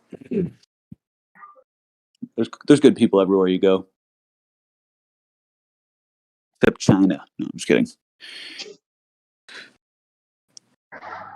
But yeah, be careful in Mexico, bro. I honestly, I don't suggest it. You know, it's funny you say that. I was at the skate park the other day, and I saw this little kid skateboarding, and his dad was there, like trying to film him. And I just went up and I was like, "Hey, like if you want me to follow on the pump track with my camera, like so you guys can get a cool shot and your son can make a music video, I'd be happy to do that." And I helped him do it. I helped him put some music to it on his phone. He was super stoked, and his dad was so happy. I don't know what the situation was. He seemed like way more happy than he should have been. But he was like, gave me his phone number. He's like, gave me his WhatsApp. He's like, if you ever come to Mazatlan, like you can stay at my like guest house. I was like, oh, dude, thank you. That's really nice. Did he ask you I what mean, your I don't blood know. type was? Nah, dude. Nah, he was making just. sure. If you've ever seen like, I've seen it with my parents or one of my parents and like my other siblings where they're trying really hard to connect with Like I've seen my dad try to connect really hard with my sister because they're like kind of very different people. And when he just is beaming when his daughter is having a good time, when he's been able to facilitate like his daughter to smile. And I think I helped in some way where like maybe the kid and his dad like weren't getting along or something because they were just so stoked. Like the wholesome levels were off the charts. Nice. Yeah, I love it when situations to work out that way. Yeah, dude, it brings a little tear to my heart. You know, Kodak moments. Mm-hmm. Because I remember, dude, if I was like, his kid was probably like 8 or 9 or something, and he was ripping too. It was awesome. He was on like a full size skateboard, just like going fast. But if I had like a skate video when I was 8 or 9 that looked like that, oh, dude, I would be like showing it to all my friends. I'd be like, you know, I'm going pro, guys. I've already got my first skate video. I'm going pro. Never know, man. You could have inspired him to do something more. Dude, you're right. You never know. You absolutely never know. It's so funny you say that. In the last couple of years, I've been having memories from when I was like 15 or 16 of things that I just haven't thought of since then. Little things that people said or little things that I said to people, and it's like, man, you never know who you're going to become or like what you're going to say to somebody that's going to change them. Yep. A lot of times it's not even consciously; it's just kind of subconscious. Yeah. I mean, I had a group of friends that was probably like 9 or 10 strong, and we were friends for like years, like half a decade, you know, all throughout high school and then afterwards. And since then, that group has just gotten smaller and smaller because of life and political differences and all kinds of stuff. And now it's down to like 4 of us. And it's just funny to see how people change. Yeah, I know the feeling. I have one friend who used to have a Bronco he had a Bronco in high school. He was on the football team. He had a bumper sticker that said "Peace through superior firepower." He was a martial artist. He trained with me. We would train together on the weekends. And then something really fucked up and traumatic happened to him and his family. And like 2 years later, he became like a trans. It's crazy. The biggest 180 I've ever seen. Yeah, it could be demonic possession. I think it absolutely was. That boy needs Jesus super bad. Yep. Yeah, it's not chill. He's also an incredible fighter, which is really crazy. Like he is seriously talented. I've seen him do some amazing athletic feats, you know, while in an active self-defense situation. And to just be like, whoa, that dude now is like probably somewhere in a skirt with a wig on and can still do like a double butterfly kick. Like that's nuts. Looking to karate chop somebody and rape him. Yeah, who knows? Hopefully not. Never know, dude. Yeah. Now he went from like being in this like gun owning Republican family to like super anti-gun and like moved to San Francisco. Just whoa. And I would have never guessed that. I would have never guessed that was going to happen to him. Oh, you should message him and just be like, "What happened, dude? Like, did somebody touch you? Like, what took place?" That conversation already happened, and it didn't go very well. It wasn't me that initiated it. He messaged me being concerned about a friend of mine having access to firearms because he was on this whole like anti-gun thing. So he's probably like sitting at home, high on Adderall or some shit, thinking about who he knows that might own a gun that has like right-wing beliefs. And then just calling people and being like, I'm really worried about them. I think they voted for Trump. They're not mentally stable. They shouldn't have a gun. Like that kind of like crazy shit, dude. Just I kind of felt like I was watching like the John B. Calhoun experiment happen on humans. Like I'm watching it on slow motion because, you know, humans don't breed as quickly as rats. But we're watching the behavior drastically change. Like we're watching the hypersexualization sexualization, the over socialization. We're watching those effects take place on our friends and family around us as we, get older.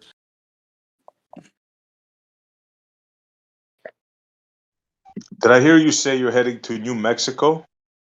Yes, I am tomorrow. Oh, cool. You might want to check out the Steak Plains. I'm putting it in my map right now, seeing how far off it is from where I'm going to be.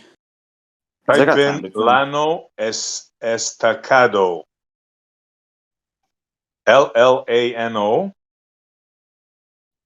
Estacado. Supposed to be one of the largest mesas around. I'm so sorry. Can you spell that out again for me? Yeah. I got fat thumbs. L. Yep.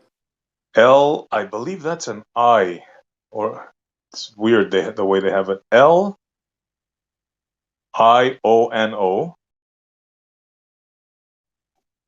Estacado. Estacado.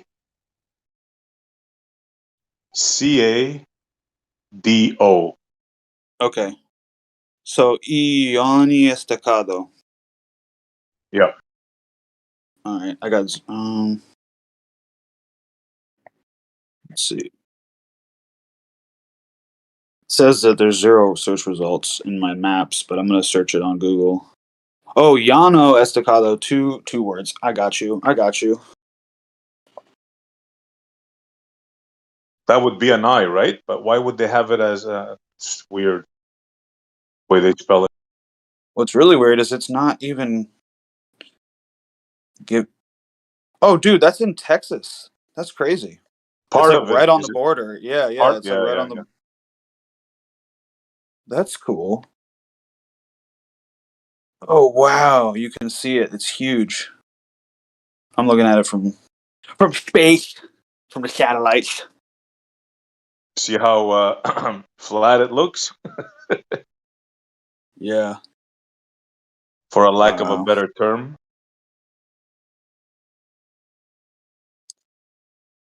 Yeah, I was thinking about visiting Roswell, New Mexico. Yeah, I wasn't that would gonna. be something. Yeah, I thought that'd be kind of interesting. But when you said New Mexico, I go, wait a minute, something's there, and then I never remembered. So yeah, just putting that out there.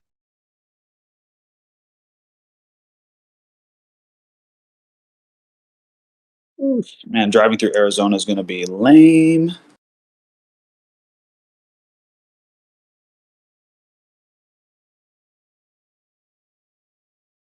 Yeah, my first time that I went to New Mexico, I wasn't there for like more than 2 hours, and I saw a ghost. It was crazy. It wasn't just me that saw it either. My friend saw it too, and we tripped out. We were screaming like little girls.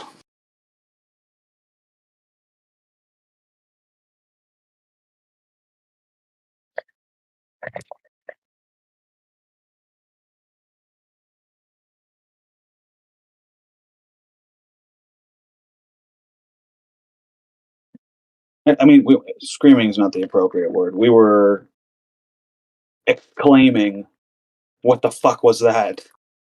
Because we were driving down the road in New Mexico in the middle of the night. We just crossed the border, and I'm not really paying attention to the road, and I kind of look up, and he was like, I don't even know what the hell he was doing. Maybe he was lighting a cigarette or something. I'm not sure, but I look up and I see this coyote in the middle of the road, or in the middle of our lane, actually, dead center, and we have, I don't know, maybe 2 seconds to react to move, and it's like the words couldn't come out of my mouth because all of a sudden I'm realizing that this coyote is like crazy blue and kind of not glowing, but like I can see that it's blue, so I don't really understand how to explain it, but like it's blue and see through, and I'm like trying to get my words out and say what is that, and also say dude watch out at the same time, and I'm like stumbling over my words, and then he looks up and he's like, what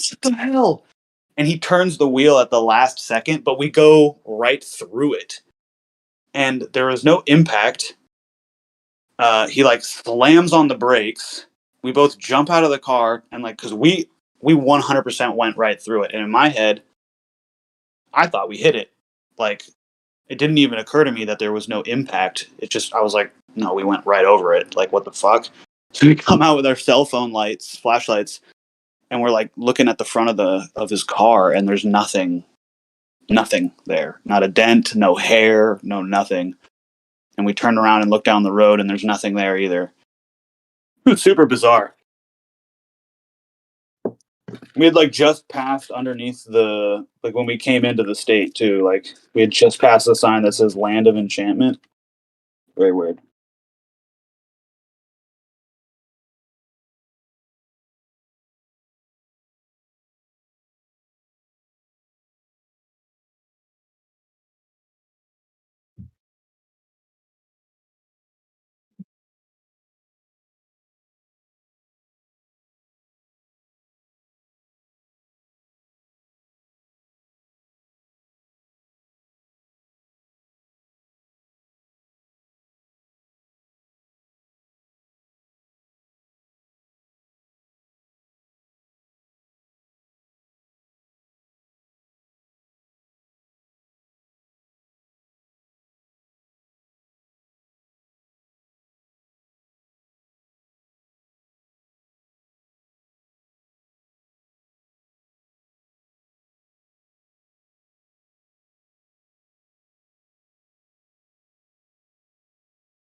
Let's find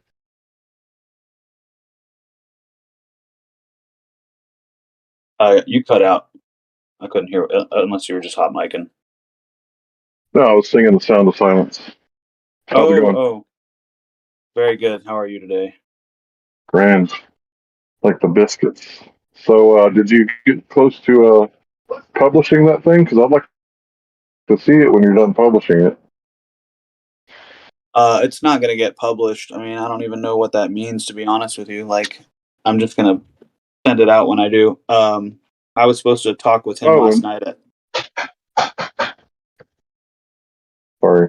No, it's cool. I was supposed to talk with him last night, but he's actually a political candidate right now in Canada.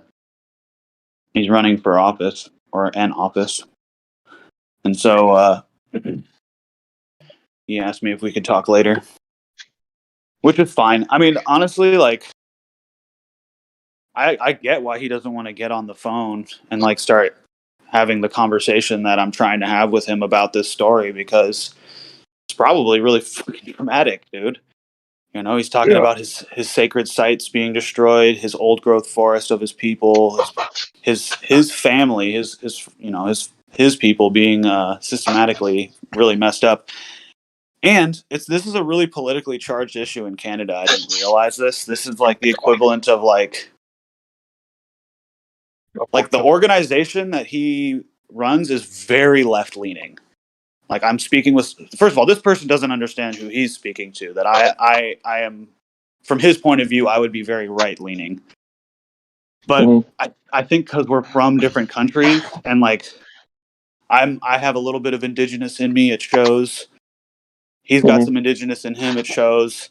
It's more like we're like putting aside our political differences, and we're like, no, this is about the corruption of the government, the corruption of the Catholic Church. This is about victims that have no names and no grave sites that need to be spoken about. And I mean, I was getting choked up watching some of the testimonies and the interviews from people that had gone to that same school and are now adults in society. And they just come right out and say it. They're like, yeah, we were getting raped and molested in that school. And you're just like, whoa, dude, this is bad. There are too many videos to watch of this. Like 60 Minutes did like a double 15-minute second or a 15-minute segment on it. And like even Anderson Cooper, who I think is a fucking lizard person, he's giving this interview, and I'm like choking up because this woman's testimony is like just intense. It's just really intense. You can see the pain. And yeah, I'm like, whoa, that's crazy. And I kind of think it's.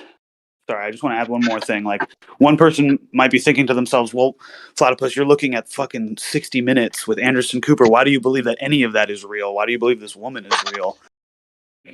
Because I think this specific city or this specific town is so small.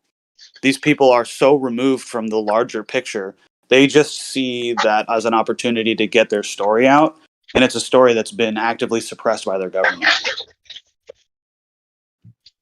I was going to say that in journalism, publishing means that you posted it, right? So you could obviously get it published in a magazine or a website or just post a YouTube video. That's what publishing means. You're releasing it to the public. Okay. I thought you meant I have to like go to a publisher and have it No. published, and I was like, oh, I'm not gonna do that. No, I got all my bases covered. I got 2 YouTube accounts that are fresh and private. Nobody knows what they are, and I'm gonna have 2 copies, a copy uploaded to each one, and then I'm gonna have a 3rd YouTube channel that's gonna be public, and that's where people can view the whole thing. And then I'm gonna take clips from it and advertise it through Instagram and Twitter, maybe Telegram too. This is one of those things where there are some people that say that there was only 3 million Native Americans that were here, right? It's like, what? Like, okay, 10. There was 10 million natives. Like, no, bro, there was 100 million natives here, and where are they? Like, they're all gone, or they don't know who their identity is, and the few that remain, their women are disappearing, and their children were being snatched up and forced into concentration camps. I mean, schools, right? So it's like the the Roman Catholic Church, or Rome, however you want to look at it. They basically have to erase the culture of whatever you had before, and they send out missionaries on a mission to either kill, convert, or enslave. And that's the reality. That's what's going on. I'm changing headphones. Give me a phone. Yeah, I was gonna say your mic was kind of going in and out. I don't know if that's what's going on there, but yeah, dude, they're disappearing. They're being snatched up, and I've been studying missing people through the Missing 411 connection for a while, probably almost a decade now, and I'm really confused as to what is going on there. And I think there might even be a link. Because Native Americans, it's like, okay, if I'm an evil government and I've already pushed the Native Americans to these reservations that have their own law, and nobody's really gonna care about these people or these places in the country. The country's gonna move on without them while they cling to their old ways or whatever. Their young are just so easy to snatch up. And it's be like, oh no, they just got lost in the woods on the reservation or something. It's like you have an endless supply of humans to do bad things to that are not going to be easily missed. So I got a native girl working with me from Canada, so I'm going to ask her some questions. Do you mind if I ask you some questions? Do you know about the missing Canadian children that were found near the Catholic Church? What can you tell me about that? Because you're from Canada, right? So you just heard about it on the news. You don't have any experience like that? Okay. So what does that make? There's a bunch of Aborigines that have gone missing along a highway going up there that they call it the Highway of Tears, like the Trail of Tears. Wow, okay. Yeah, Highway of Tears, that's something I could look up. You got anything else like that I could look up? You could just look up the Caribou Code in Indians. Say it again? You could look up Caribou Code in Indians. Caribou Choco. Cariboo. Caribou? Chilcotin is Chilcotin. Okay. Yeah. Chilcotin. Caribou Choden Indians. Yeah.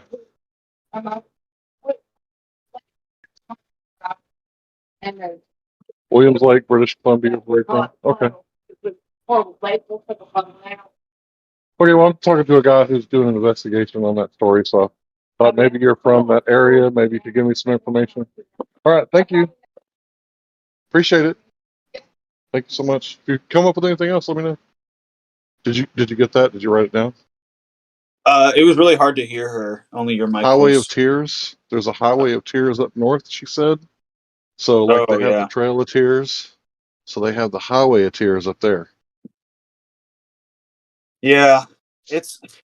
I'm trying to present this in a way that's not going to turn one or the other side of the whole how indigenous people should be treated argument off. I know that sounds weird, but like I want it to be more about that is a byproduct of government nefarious government activities. You know what I mean? I just I felt sick after watching some of these interviews. Like I don't even want to put any of these interviews in the piece. I just want to be like, yep, they found these mass graves. If you guys want to look into it and see the interviews of the people in that community and hear what they have to say, do it. But I don't want to show that to you. I don't want to show that to people. I don't want that to be associated with my image. Is that bad? Because I've never really. I'm not a fucking journalist. I'm just a guy like that's not even that I'm uncomfortable. Like when I see that stuff, my blood boils. I'm like, I don't want to fucking write a story. I want to load a magazine. You know what I'm saying? So it's not bad that you don't want to put that out there, but it's one of those things to where it's kind of your duty because we're all journalists. Like I've known this for a long time. Like ever since I was really little, I was like, what are these idiots on the TV talking about news? Like these people suck. And I didn't realize that it was because they're CIA assets, right? That, Operation Mockingbird, for those of you who don't know. But then as I got older, I was like, oh my God, journalism is like the most important job in America, like more important than the president, right? Because the president's a pretty important job, right? He's head of 1/3 of the government, like he's one dude. But you as a journalist, like it's your job to keep him in check. So you're limiting his power. So you're the brakes for, the military industrial complex. And I knew like at a very young age, like, okay, freedom of religion, that's really important. It's right next to freedom of speech. And here's this, freedom of the press right next to it. Like this is important. Like this is like before the Second Amendment. So this is like, right next to your right to assemble, right to protest. Like this shit is like top of the line important here. So yeah, I definitely get why you wouldn't want to, make that part of your brand, but I would definitely, send people to that direction if you didn't put it on there for the people who, kind of needed to hear the firsthand primary knowledge, because it's one thing if it's like hearsay, well, so and so said that so and so said. It's another thing when someone's telling you this happened to me, right? Yeah, what I'd like to do is give them just enough so that the viewer empathizes with the community. But I don't want. It's just going to be tricky, dude. It's such a highly politicized thing in Canada. It's like the right wingers in Canada are like, oh, these fucking Native Americans are literally just pushing anti-Christian, anti-colonialist propaganda. They're just basically trying to get people to say that white men are the boogeyman, which is happening. That is happening in the world today. There is a propaganda campaign against the white man. I'm not going to deny that. But this issue transcends that issue. It's like, yeah, I mean, the thing is that it just so happens that these people are brown and the people that did it were white, and this I don't care. The story needs to be fucking heard. So I just want to present it in a way. What's an assumption? Aren't most Catholics like Portuguese and Spaniards and French? We're talking about the fucking mud and the blood of the battle that is racial identity politics here. You know what I mean? And I'm trying to stay out of it. Because if I'm gonna pick a side, I'm definitely not gonna fucking pick the fucking left side. That shit is insane. Just like this endless regression of going back and like apologizing to each other and like paying each other reparations until we come across white slaves. Then we'll stop doing the reparations thing. It's just so retarded. I don't want to have anything to do with it. That being said, despite how racially charged this issue is in Canada, I think I can present it to Americans where it's like, that's not what I'm pushing. I'm not pushing the victimhood status of an entire people. I don't want you to look at every Native American and think that they must have gotten raped in a Catholic school somewhere. What I do want you to do is to look at these wildfires and look at the government's, corruption, and just focus on that. So I don't know if I told you this before, but I used to be part of Cop Block before Black Lives Matter existed. I was one of the people reporting on what I saw. Cops killing unarmed men who weren't resisting, who were caught on video from beginning to end of the incident, and they killed them, and they got away with it, right? So if they met those requirements, I would get the video, find the guy on Facebook, and I would post it on everybody's front page that he ever knew, went to school with, went to church with, extended family members, and I would just, okay, if the court, found him, not worth indicting, right? Then maybe we'll just leave it up to the court of public appeal. And because of the work that we were doing, cops now a majority of them have body cams, right? Because what we were saying is, hey, you can't be killing these people and getting away with it. Why don't you get body cams? And guess what? You can't really argue against body cams, because if the police aren't corrupt, then it's going to exonerate you from when people say that you did something wrong. So a body cam just basically keeps everybody honest, right? True. Dude, it was the best thing that happened to policing, I think, because you get the bad cops that now have to behave. You get the good cops that are getting fucking knives and guns pulled on them, totally exonerated for defending themselves reasonably. It's a win-win all over. I love it. Good for you, dude. Good work. Yeah, thanks. I played a very small part. It was a group effort, right? There was the cop watchers, who we call auditors now, who were doing it on the side of the road. Then there was the cop blockers, who, me, was trying to block them from getting another job somewhere else, or block them from doing it again, because now they see oh shit, I live here. That guy just posted it on everybody I fucking know, everybody I ever met, everybody I haven't met who knows me. But the most important thing to point out is when we were at the peak of this stuff happening, 2012, 2014, that's when the Michael Brown thing happened. Hands up, don't shoot, right? Think that never happened. The Gentle Giant. I get that it was a false flag, that nobody probably actually died. But my thing is that George Soros came in and made it all about race. Because before that, it was white people getting killed, Mexican people getting killed, black people getting killed, and everything in between. Right? And it never was about race. It was oh my God, you just gunned down that Mexican dude. You were 20 feet away, and he was in his car, and you just totally gunned him down over a domestic dispute, right? Domestic abuse dispute, right? That was what the fuck just happened, right? And it would be rare that the cop would shoot a guy in the back, walk over and plant a taser on him, and then he would go to prison. I'd leave that alone. He went to prison. That was none of my business. Justice was served. But George Soros made it all about race. Oh, I was saying the whole hands up, don't shoot thing never was said, and that he did in fact lunge for the officer's gun, as shown by eyewitnesses in video.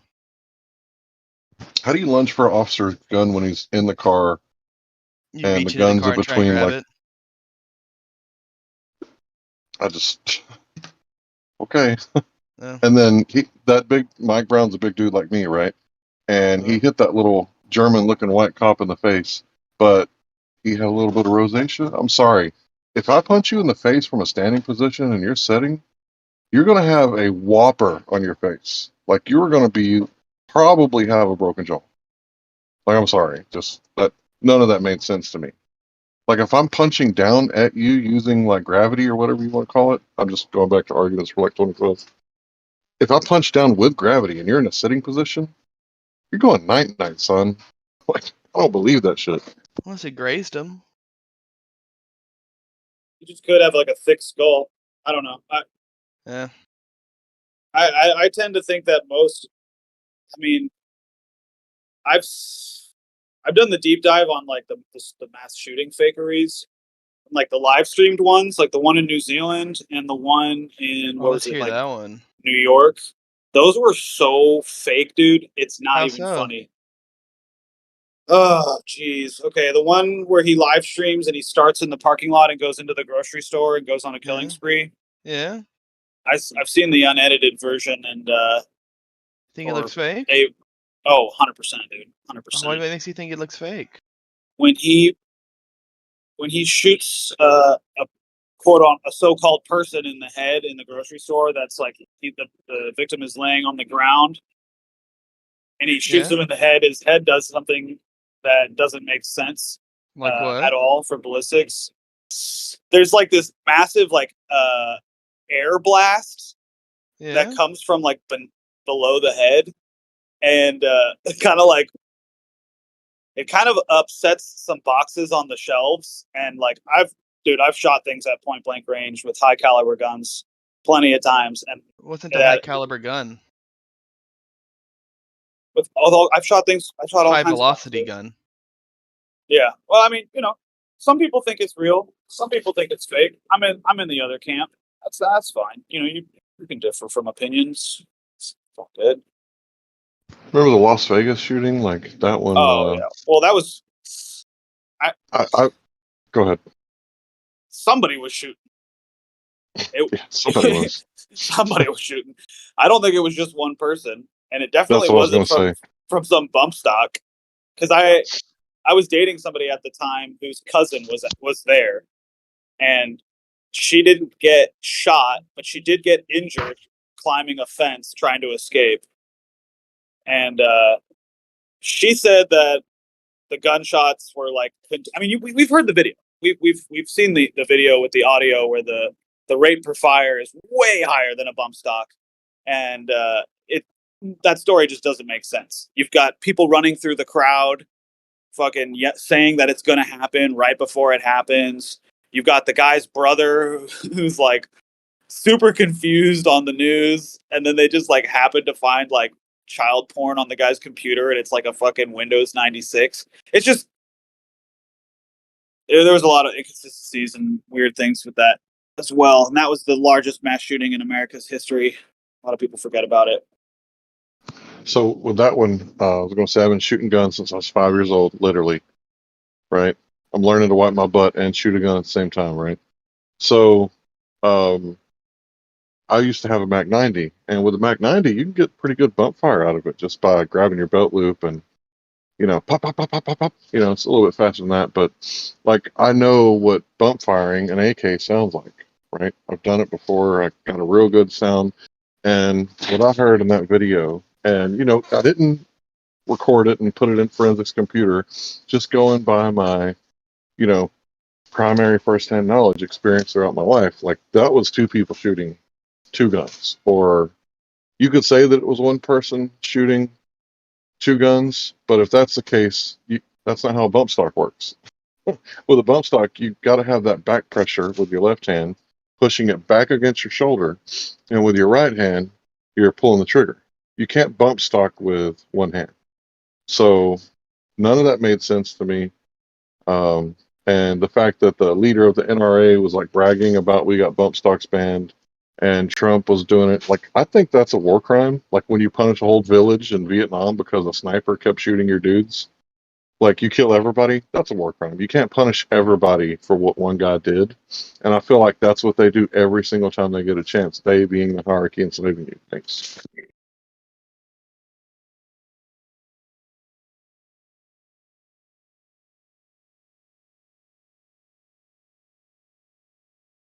Yeah, I've heard some people say that they like were able to identify the weapon that was really used, and it was like a large machine gun of some sort. I can't remember which one it was, but yeah, I looked into that enough to just be like, oh yeah, look, another false flag psyop.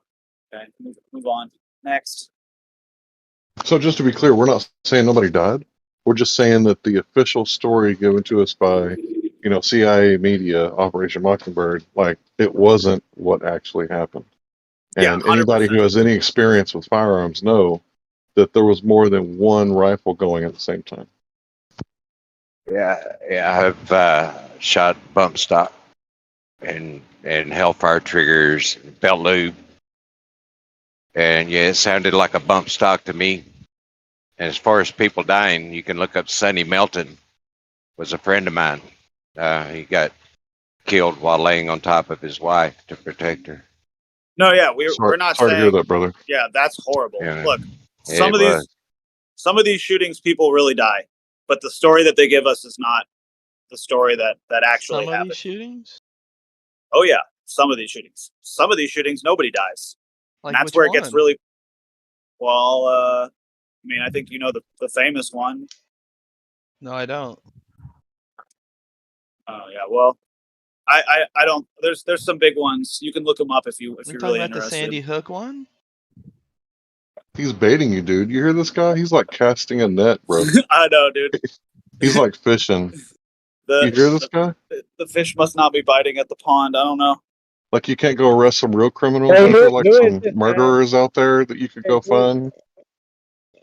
Hold on, Like, who is this guy? aren't there some actual murders, crimes that haven't been solved yet, bro? Why don't you go get busy doing your job?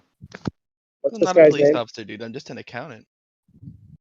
Yeah, me too. What's your name? What's my What's your name? screen name? Screen name. It's Chief Squatting Dog.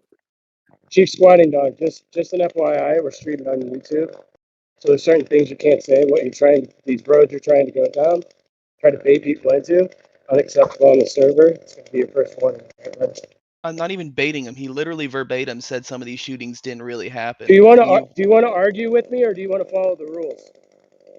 Dude, do you want to? Okay.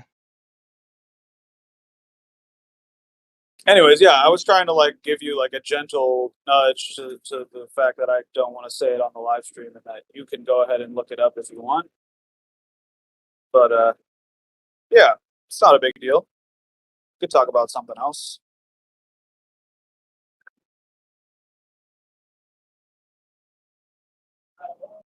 Chief Squatting Dog, do you think that the government tells us the whole truth and nothing but the truth all the time, or are they batting 1,000?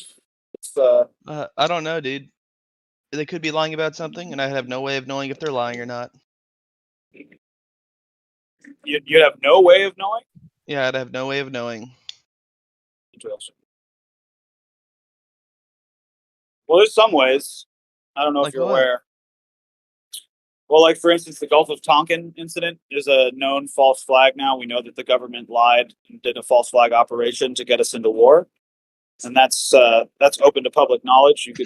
You can just go ahead and So the verify that government yourself. admitted that they tried to do a false flag, or could it have been chalked up to miscommunication, or what? No, it's an admitted false flag. Oh, they did? Where'd they admit that? Government told the government. you that they did that. Where? Like you're telling Chief that he shouldn't trust the government in one sentence, and then in the next you're saying, well, the government told us Oh no, they no, did I would this like to. I would false like to see flag. like where they admitted that they tried to do a false flag. They didn't try. They did it. We went to war. Okay, so and you know that it was an intentional false flag because they said so. So I'm asking where they said it was a false flag. I'm not really sure why that's hard to understand what I'm asking for.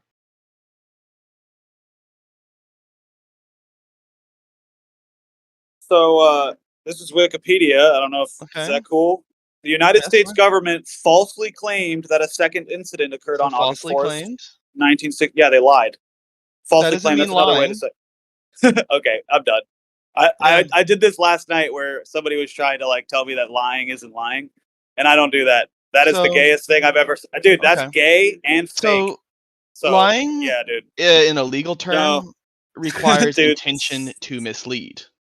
You can be mistaken. That's why in an affidavit you can retract your affidavit and say, "Oh, I was mistaken when I made that comment." But again, if you want to play semantics and be a shithead, go for it. Yeah, But if you're you want to get really triggered. technical, You're oh yeah, I'm 'cause you're triggered a by like people liar like not and, understanding anything or misusing just- words as they're not supposed to be used. So yeah, I'm gonna get mad when people are dishonest right here in my fucking face. You're mad, bro. Go take a nap if you're mad. Don't get on here and start whining and crying to Well, me don't about be a it. fucking lying, dishonest fuckwit who twists words around. Be And And he's gone. Just chill, dude. Don't tell me that the government falsely claiming isn't lying when the next sentence that I was going to read was originally U.S. military claims blamed North Vietnam for the confrontation and the ostensible but in fact imaginary incident. They imagined it. They fabricated it. They brought it up out of nothingness. It was a lie, dude. It was a lie. But like, you don't see the profound contradiction when you're telling Chief Squatting Dog that he shouldn't believe the government, and the reason why he shouldn't believe the government is that they're lying, and you know they're lying because they told you that they're lying. Like, you don't see the contradiction there? It's not a contradiction. It would be a contradiction if I was telling him to trust the government because the government tells us they're telling the truth. But that's not the case. I'm telling him not to trust the government because the government themselves tells us that. Dude, if a liar okay, you know that everybody lies. You know that groups of people can get together and lie together. And you know that a group of people has claimed that they got together and lied. So are you going to continue to trust them? Are you going to start trusting them? Or are you going to stop trusting them? Like, what are you even arguing, dude?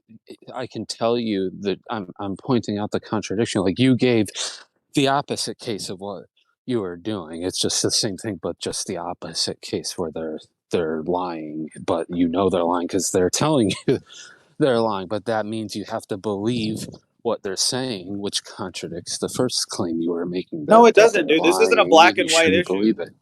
Look, dude. I'm not gonna play these retarded games with you, dude. That's so gay. Please don't.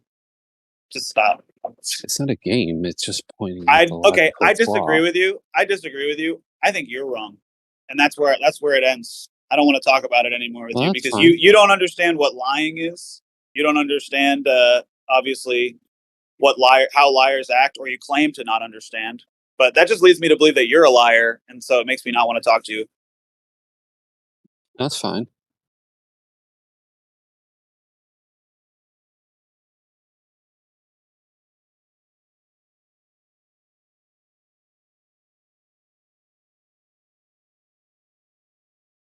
It's crazy. You guys come out of the woodwork. Somebody starts making a little bit of sense. You just try to muddy the waters just enough so that maybe one person listening might be as confused as you want them to be. And it's like, dude, people aren't falling for that shit anymore. A lie is a lie. And the truth is having its day. It's beautiful. It's not that confusing. Like, normal people can understand what I was saying. Yeah, normal people literally just heard you say, "Oh, you said the government's lying," but then you said to trust the government when they say that they're lying, so they must be telling the truth. Like that was you, dude, and that's ridiculous. That's ridiculous. I didn't ascribe any truthfulness to anything that they were saying. I was simply pointing out the reasoning that, like, you're telling him not to believe the government, but then you have to believe the government to know that they're lying. Dude, if your girlfriend is accused of cheating on you, and I'm like, look, dude, here's a Facebook post from years ago where she says she cheated on you. And you're like, well, dude, I can't trust that because you already told me not to trust her. Do you hear how fucking dumb you sound? I'm sorry. Well, it's not exactly it's just retarded. analogous, but right, it's a case by case thing. Right? You should look for third party corroboration in that case. You gonna go ask the Vietnamese?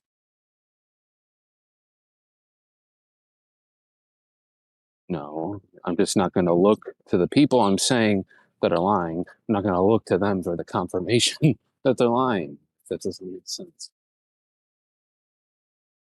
Well, you can do that with everyday people, just like one person at a time, or maybe a couple people at a time. But when we're talking about the government, which is an authority in our world, and it's very hard to get accurate, fact checking on the government.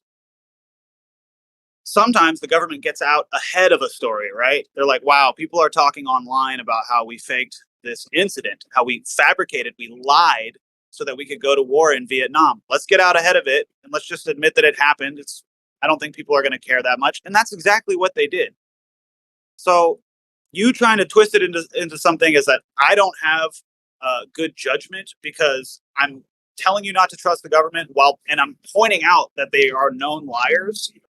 It's like we knew the Gulf of Tonkin incident was a false flag before they admitted it. They were liars before. They're still liars. They've just now admitted it. That's fine. If you look at the Sure. if you look at the conspiracy theories that like turned out to be true, like it's obvious that people conspire, right? And the biggest conspiracy theorists are like at every police station and sheriff's office in every city, and they're called the detective, right? They have a theory. No, sorry. They have a theory that this guy committed this crime and this guy helped him, right? That's a conspiracy theory. And then they start looking for, evidence, hopefully, to fit the facts and not their theory, right? And if the facts then support the theory, then they might do further investigation on that person, right? So conspiracy theories is one of those things to where it's weaponized words, right? So assault weapon is one of those words. Like it's a rifle. It's a tool, right? So I could use a box cutter to cut boxes, or I could, separate your arteries, So it's all about what you do with it, right? So obviously, what they tell us in the media, we can't trust it. Because if you're talking about Mockingbird mainstream media, like if you trust the CIA, like their job as the CIA, their only job is to make sure that America's like perpetually at war, like forever nonstop. That's their job. So when you're listening to like Fox News, CNN, MSNBC, any of those like mainstream, brought to you by Pfizer, like fuck all that shit, dude. They're lying and spinning a narrative. They're spin doctors things. Well, that's like bringing other people into the fold. But I will say, right, a valid case would be like you have an independent or third party verification of the lie, and then the lying party admits or says that, comes out and says that they're lying, right? That's another line of evidence towards the conclusion, right? But that's because you have an independent or a third party that verification of the lie. Then you can use the actual liar's admission as another line of evidence on top of the rest of the evidence. Right, like that lady that worked for the CIA and then went to prison because she told everybody that they had prior knowledge, right? Because people like Bush and what's her name, the black Megan. lady. No, the black. Can't think of her name. Bush era politician. Oh, Condoleezza Rice. Condoleezza Rice. Yeah. She She wasn't a said we politician, never but could yeah. have imagined something like this happening. And then the lady that worked for the CIA, like, no, you don't have plausible deniability. Like, she went to prison for like 6 years. So, yeah, they did know that something like that could happen. Like, we never thought about kamikaze pilots before. We never heard of that.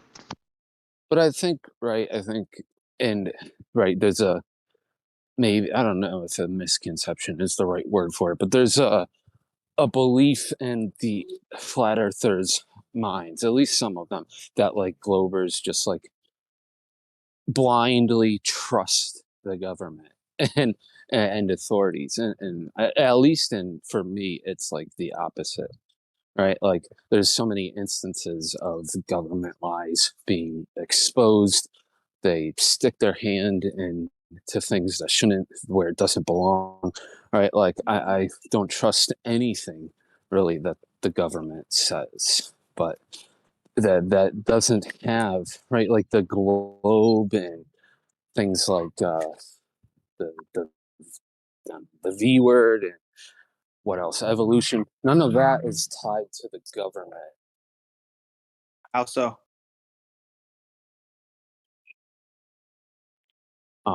Because most of the claims are being made by researchers and not government officials. Government officials may repeat the claims, but the research is coming from like university researchers that aren't part of the government. Yeah, like these universities that get grants from the government to support like evolution. And, they're tied, to the hip with pharmaceutical industry, the most heavily regulated industry in America. It's like tied to the hip with the colleges. And they get all their funding and stuff to make sure that we have like a healthcare system that actually acts like a sick care system. And did you know that Rockefeller himself, who was using homeopathic medicine to the day that he died, called it quackery in public, but used it privately for himself, meanwhile giving us, this chemical-based medicine, right, that we're using with petroleum products and lithium, right? Do you know what lithium does to you? Like, you want Helps that? cure your schizophrenia. I'm a university researcher who works in contracts and consults for pharmaceutical companies myself. So yeah, I'm quite familiar with how that aspect all works, and what you're describing just isn't really accurate, right? If you're using government funds to do a research study and you allow your results to be manipulated by the funder, that's actually illegal, right? If you're doing it from a private funder and you're allowing your results to be manipulated, well, someone else is just going to expose you, and that's going to be the end of your credibility in the field. So, like, the risk of doing those things just isn't worth it. Exposure Now, for being a homeopath? companies themselves have indeed funded their own studies and skewed the results and stuff. That has definitely happened, but that's a different case. And again, those researchers who did that were taking a huge risk, because if it does get exposed, that's like the end of your credibility in the field. Have you in your work in the field, obviously you would have to anonymize it, but have you seen anything dodgy, like something that looks like somebody trying to like cook some figures, even if it's not for a big reason, but just to make it look like their study is more, results are more meaningful than they are or something? I guess right. It's a multifaceted aspect. There's things about the industry I don't like um the people from pharmaceutical industries eventually moving into regulatory positions. I'm not 100% on board with that, but I could see why it's the case, because it's like those are the people that have the experience and qualification to be regulators. But I just kind of wish it was different.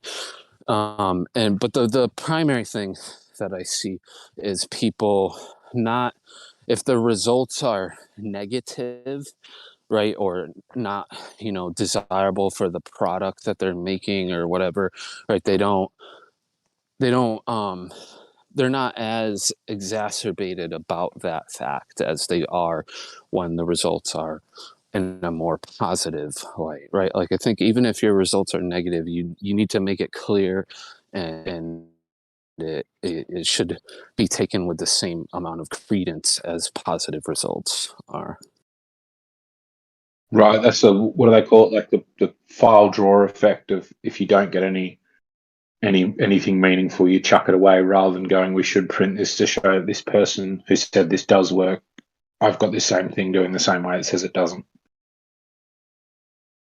Yeah, definitely. And there's definitely some even more sketchy things I've seen, primarily when it comes to the taking of intellectual property, especially when it comes to like molecules, because the regulations are quite loose. Like, if you just change, sometimes you can just change like an atom on a molecule and claim it's like your intellectual property. And I don't think that should be the case, and that happens a lot. So a lot of people kind of are stealing from each other, basically. But Right, like when the taxpayers like fund the research on the V word, right, and the people that use that funding then create the V word, and then they get to patent it and selling it, right? Is that what you mean by stealing intellectual property? sorry, you got to say that one more time. Sorry, man. When the public funds the research that they do for the V word, and they take that V word, patent it, and sell it, and then we don't get any of the money back from the product that they got funded, so we're funding their business. I mean, that intellectual property. That's terrible. And the fact that that not just do we not have access to use that method or whatever? But the even the results are hidden behind a paywall is just fucking atrocious. It's so sick. Such a busted system.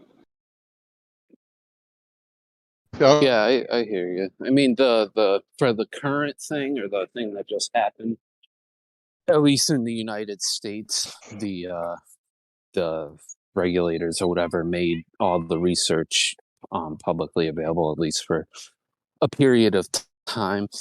So with that, you know, a lot of it's still publicly available, but for other things that aren't the current or thing that just happened, right? They're behind paywalls and stuff. Which I think all science there shouldn't be any paywalls, but right then you have to consider like, And that they don't how release did their actual, like, something that blew my mind, sorry, just jumping in, is that something my brother said, because he works in biology. He's like, yeah, they don't actually release their raw data. They just give you, like, here's the top line numbers as I have crunched them. Well, And I'm like, that's fucking kind crazy.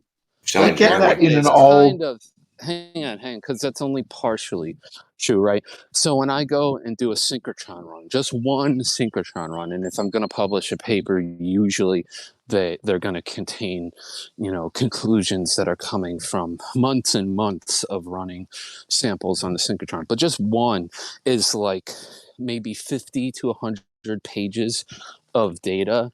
Right. So like the journal doesn't want that's not what they want. They don't want you. So Right. They're I not going to get that, publish 100 pages for just one run. So I what get you that, but I mean, do, we live in hang a on, man. modern. Hang Sorry. on, because I'm not done. So what we do, right, we take all that data and we put it into a file or multiple files if you need to. And that is submitted to the journal with the supplementary material. And you can access it that way. Usually at the bottom of like online journal articles, not journal. There's a link for supplementary material or data file, and you can click on that and you can get all the data. But in the paper itself, you provide a summary of your data, right? Grad students are taught how to summarize their research in a concise way. So that's what you do in your paper, and then you provide the data as a file. That's the typical case. Not always the case, kicked in but your typical. journals. Yeah, because to me, it's like you should. I get that. Yeah, I agree with you. The journal shouldn't just have like multiple pages in every study as just like sheets and sheets of numbers. But in this day and age, it's like link here on my website for the raw data. Like I said, Eggshells. they do a lot of the time. Like I said, you submit the raw data as a file, and they provide it, just not in the article itself. It's usually like a link at the bottom of the internet page, or if it's a paper article, it'll, at the bottom, it'll say, here's the link for the supplementary material you can access online. Is that required though? It's a Because it should case be. by case basis. I agree. I do think it should be required, but it depends on the type of study you're doing, right? If it's just a theoretical study where you're deriving postulate or you're deriving things from postulates and axioms and stuff, there really isn't any data that you're collecting there. So you don't have to provide a data file. Now you can allude to other people's data from their studies that support the conclusions you're drawing, and you can include those in your article, but you don't necessarily need a data file for that kind of study. Should say eggshells. You're letting Jeremy rub off on you, dude. You sound more like Jeremy.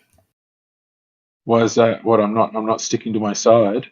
No. You guys are assuming what postulation. No, it's just the whole thing with the arc of the parallel thing. The raw data. I don't know. You don't see the parallel.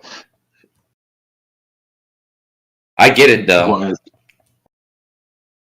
just No, for me, like partly for transparency, but the other reason is like one of the things, like I remember my brother telling me, is like a lot of results, or maybe not a lot of, but he said there have been some discoveries from lay people who aren't scientists, they don't work for an affiliated university, but because he said crystallography has always been open source just because it produces so much data. So it's just been standard in that particular field of science that when you do crystallography on an atom, you just release the data. And he said that there is a surprising number of people who are just like nerds who figure out how to program an algorithm to look through this data to come up with novel results that are suddenly like, hang on, you guys need to check if this will bind to that receptor or something like that. And so some of it is just for transparency, so we know that people aren't fudging their numbers to come up with impressive results, which I do also know of an example of that came from my brother. But partly because it can lead to emergent science. Like you can have people like spot stuff and then go, here's what you should look at next. Yeah, that's what, when I say like crystallography is done in the modern day using synchrotrons, right? So that's what I was alluding to. Is that what a synchrotron but is? Yeah, it's a particle accelerator that produces a really culminated beam of X-rays so that you can send them through the crystal and have like extremely good resolution compared to doing like a X-ray source in your lab, right? The resolution that you could get with that is like not even in the same world as what you can with a particle accelerator nowadays. So synchrotrons are often used, or cyclotrons can be used too.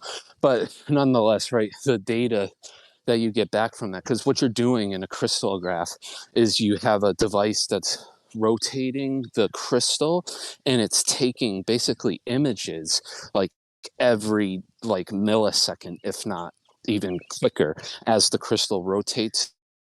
So you using the refraction pattern for like every single angle of the crystal that you possibly, right? Of just pages and pages and pages of data.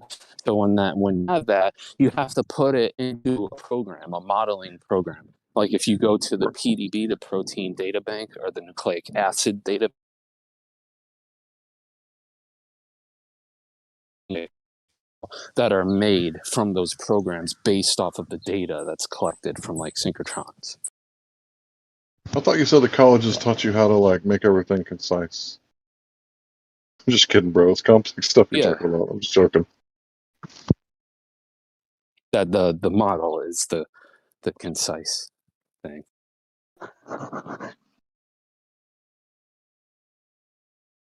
Yeah, I think you guys are still confused on, what the assumption means. You're assuming what postulation means.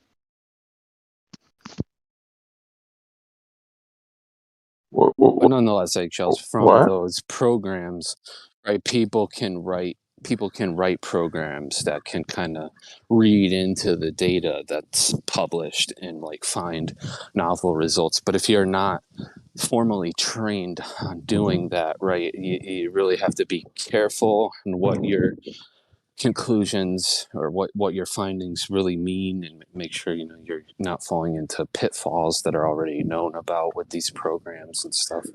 So it's risky business. Cool. Sliding around in your whitey tighties.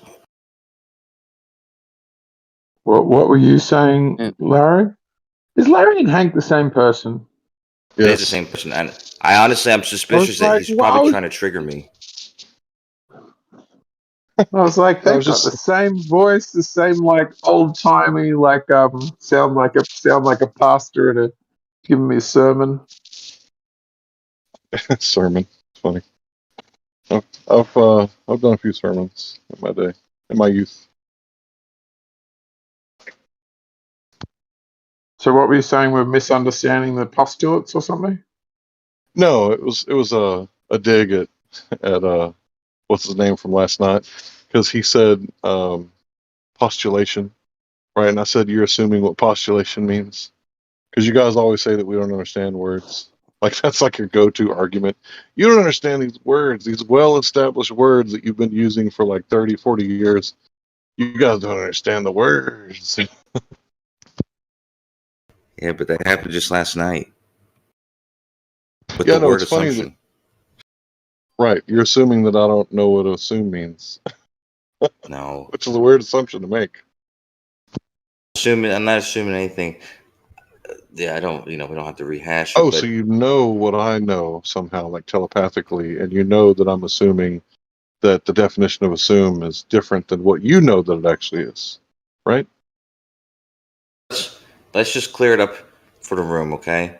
If an article says something, or if a passage anywhere says for parallax, there's no assumptions that are needed, or no, it says there are no assumptions for stellar parallax other than the geography of the orbit around the sun, right? And so that's the statement, something along those lines, right? In that Geometry. statement, You got pretty close. right. But in that statement, the term assumption, if you're using it to mean a loose guess or basically a guess, that's not what they mean by assumption in that scenario. Because clearly in our paradigm, we claim to know the distance, so it's not an assumption in that same way. There, it just means that it's a given. It's a variable that's needed to be used as an axiom or something like that. Did Larry say that assumption means guess? Yes.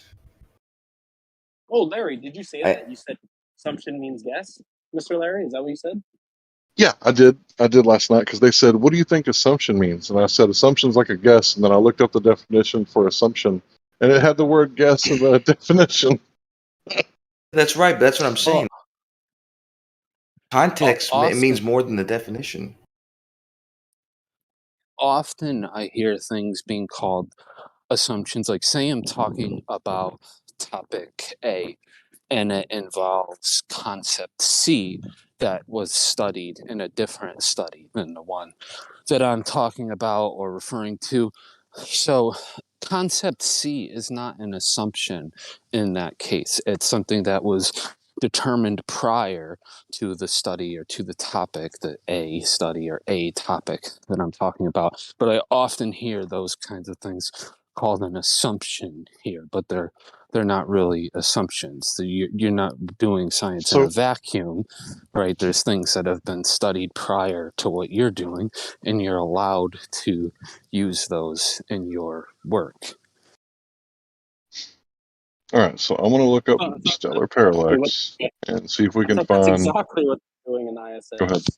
Science in a vacuum. Pressure I'm not talking about a physical vacuum. People are born homeopathic? No, I know. I'm fucking with you.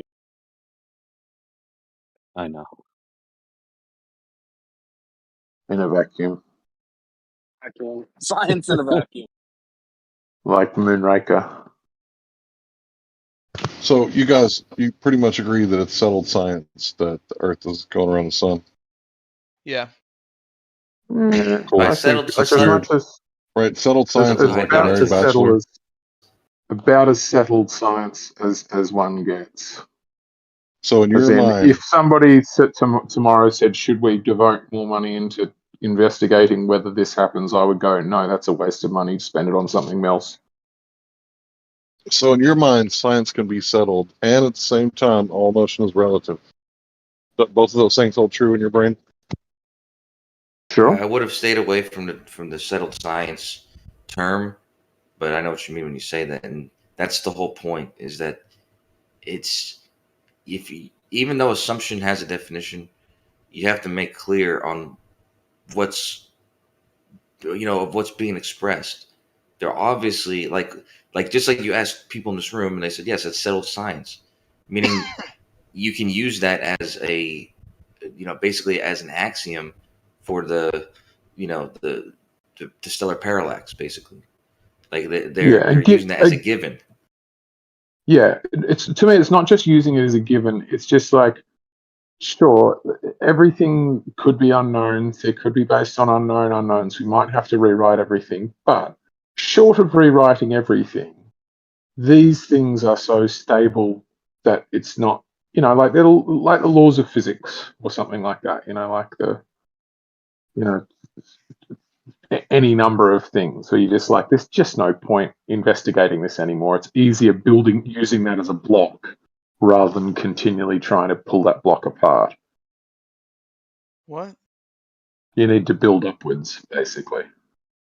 You need to start from these really base, simple assumptions to get to more complex answers. And I think the word assumption, like you can read it when you get a chance, when you get pulled up. I'm sure you're pulling it up, Larry, but when you pull it up and you read it, my whole point was that assumption here, I think, is probably poor choice of word. I'm not a big English.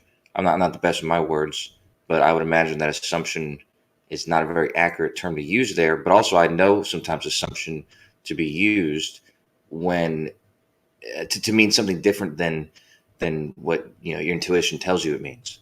Like just the base word assumption, like you said, a guess. I think here it just means it's assumed that that the information we have prior is correct, and that's all you need to go into doing stellar parallax. All science is based on assumptions. Like that. Like one of the first ones reading about is the uniformity of nature. Like in order to make doing science even make sense, you have to assume that when I test something in Australia and when you test it in the USA, unless there's something unique to the USA and Australia, like latitude or something, that we are testing the same nature. Whereas if you discard that assumption, it's like, well, there's no point ever doing a study because it only ever tells you that one thing happened one time in one place. So you have to make this assumption that, like, okay, let's say that all oxygen molecules are the same. So I'm going to assume that uniformity in nature so that we can build from there. But it is an assumption. Yeah, but I would say, eggshells, right? At first, maybe it's an assumption. But like the thing you mentioned of like spatial and temporal translational symmetry, right? That was an assumption at first, but like by showing, right, there's consequences of that. We could show that, number one, that the same thing happens at both places over and over again. But we can also show that there's consequences, like the law of conservation of energy comes from that time translational invariance. Like if I do an experiment here, at 5 p.m. today, and I do the same experiment tomorrow in Europe at 6 p.m. or 8 p.m. there, I'm still going to get the same results, right? And we can verify that through the conservation of energy. But nonetheless, just the fact that we get the same results is enough to say that it's not really an assumption anymore. You can maybe say it's a verified assumption, but I would say it's crossing out of the realm of assumption at that point. Or a well-supported assumption. Like to me, it's sort of, it still is, but I get the point you're saying about it, where it's not quite the same as, it's getting a long way from what Hank was describing as like just a straight up guess. Yeah, like a true, I mean, I can only kind of pull examples from my field off the top of my head, but like a true assumption to me would be like, say someone's studying like some kind of biological process and they know they have some kind of starting material in the beginning and some kind of biological process happens and they get a specific product at the end. Well, they could say, well, we know that, this kind of enzyme, esterases or phosphatases or some kind of enzyme, performs this reaction on that kind of substrate. So we can assume that it's that kind of substrate with this kind of enzyme process happening and leading to this product. But we don't have a physical, right? We don't have the crystallographs and the actual physical evidence yet to support that it really is that substrate, that enzyme, and that process happening, right? Like that would be an assumption to me. Yeah, I get what you're saying. That's a good description of it. I mean, I don't Oh, understand yes rate and all of that business. But yes, go on, Kosher. No, I'm just hoping because I don't know if Larry was planning to read it or not, but I just wanted to see y'all's because yours as well, eggshells, because you do have a handle on language and stuff like that. And I'm just curious if this, in the way that the word was used there, if it's just like a different way, and a different way of using the word accurately, or if it's just not even an accurate word used, the word assumption in the way it was used in the description. I don't know. Like for me, I get really pedantic about it because when people are like, "You're a solipsist," I'm like, I guess maybe philosophically, but I try to be a solipsist more like interpersonally, just because I think speaking in that way is useful. So to sort of acknowledge what it sounds like J.S. is talking about are like assumptions that are really solid, simple assumptions to make. I still end up favoring going, look, I am assuming, like somebody goes, "You're a liar," and you're like, okay, I'm going to assume what you mean is I know what the truth is and I'm saying something opposite from that. It's when most other people will be like, that's not an assumption, that's clearly what they mean. So I don't know if that's a terrible example. assumption is something that's neither false or true, but alleged, believed, or pretended, or imagined, or expected to be true. So it is not a matter of fact. An assumption is not a matter of fact, but it is about as close as you can be without actually being that. Being what? It's like a presumed truth without the confirmation of the truth. Yeah, the verification of the truth. Something that's presumed to be true, but without substantial confirmation of its truth. So That's what I mean. I don't think that applies here. Pedantic on it. That's where I end up pedantic on it, where I'm like, well, we never have solid reason. We never have a sort of like it ends up getting down to splitting like extreme hairs and taking like an insane view. I get that, but like we never have justification to be sure about things. So then, to me, most things are assumptions. All things are assumptions. Like the example I use is like, let's say I walk out to the garage, or like I go outside tomorrow morning, and there's my bike that has the custom tank I put on, the custom headlamp that I put on, the scratches I gave it, and I go, I'm going to assume that's my bike. Which to most people will be like, you're fucking insane, eggshells. That's your bike. You put all the scratches there. It's your bike. And it's like, well, I assume it is. Like, it's very, very improbable. But could it conceivably, in a world where like there's a conspiracy that people are hiding from us the shape of the earth, isn't it a smaller conspiracy that somebody came and swapped my bike piece by piece overnight, or like cloned the bike? Sure, possibly. I know I'm being ridiculously pedantic about it, and it's only my view. I'm not demanding you hold it, but that's where I sit with it. Yeah, but that's why I asked. That's why I wanted to get your opinion as well, is because which is why when Larry first read it, I didn't understand. Like I didn't understand it to be just plainly incorrect. I understood it to be like that. You can say those words. Like you can use the word assumption there, almost in the same way where you can use like the word belief, even when something is like known, right? Like they say knowledge is a justified true belief. But if for some people, if you call something that you know to be true a belief, they're going to think you're silly. But it's not entirely incorrect to use that. And so that's why I'm curious if this term assumption here is just like misleading, or misleading to the person, or if it's actually just incorrectly placed.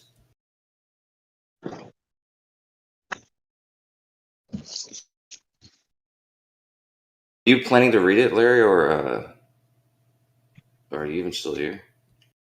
It's not.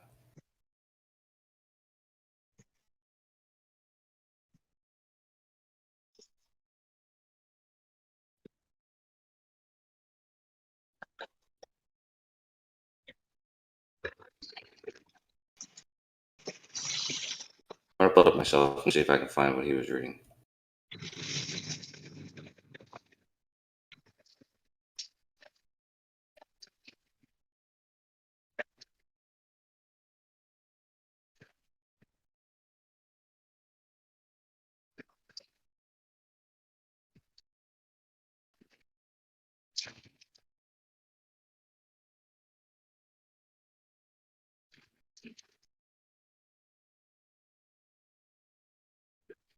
You said your brother does How in- crystallography too, eggshells?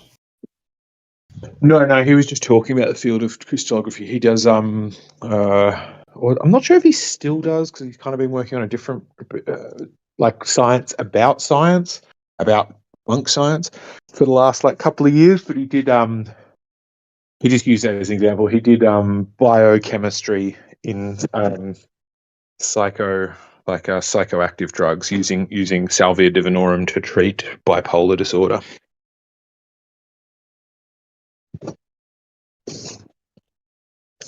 That's interesting.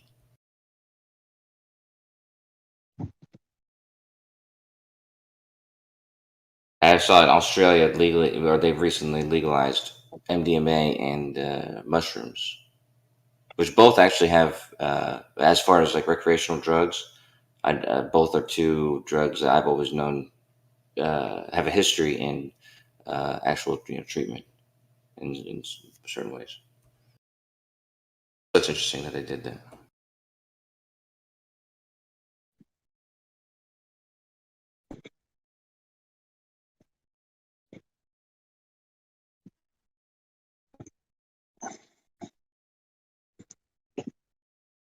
Looks like we're gonna have to wait for Larry because I can't find what he was reading.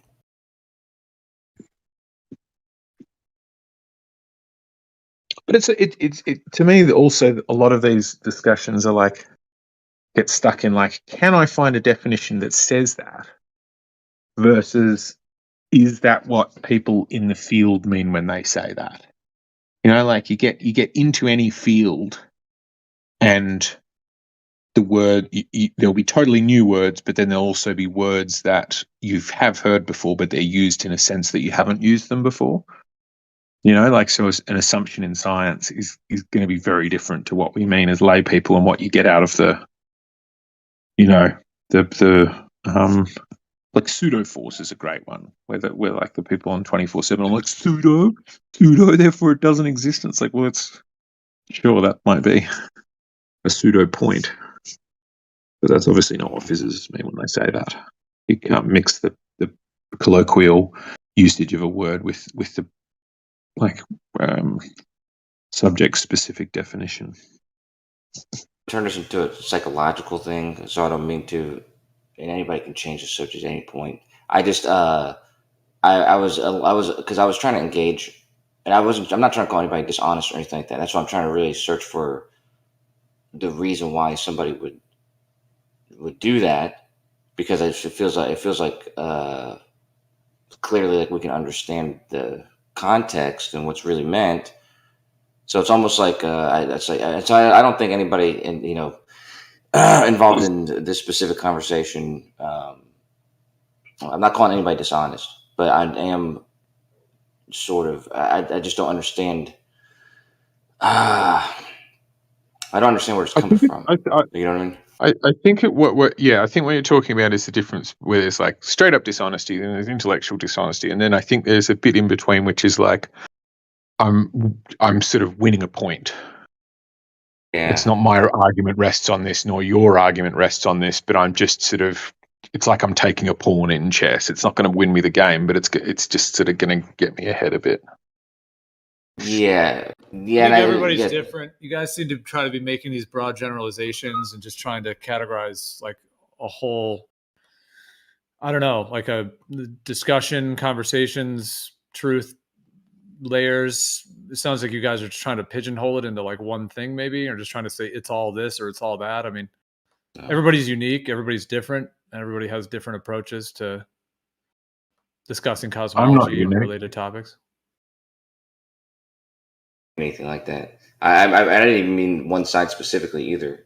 I'm just saying people, not everybody, but it happens. I see it all the time. There are people do the thing that I'm describing, and it's people on both sides sometimes. But it's just, because I don't think it's a dishonest thing, but it is sort of something that I feel is, I don't know. It's like it's like if you use a word, if somebody uses a word, and you understand the context, what's meant there, you understand that the actual definition of the word is, at least the most commonly version of it is not really what's meant. Sort of like like what I said about pseudo force or camel spider is one I always use, or spider monkey. It's like, that's not a spider monkey is not a spider, even though it has spider in the word. You know what I mean? Yeah. I mean, same for me. I was trying to keep it broad because I think both sides do it. It's like if you're in a adversarial conversation, it's somewhat difficult not to, because the dissonance is up, and then any little point you can score reduces that dissonance. Yeah, I see what you're saying.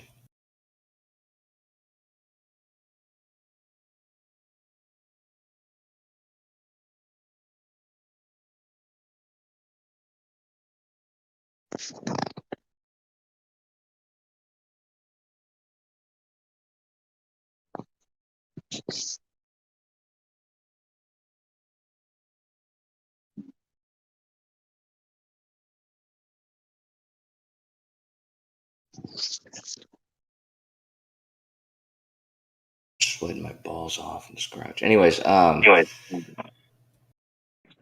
what's up, sir?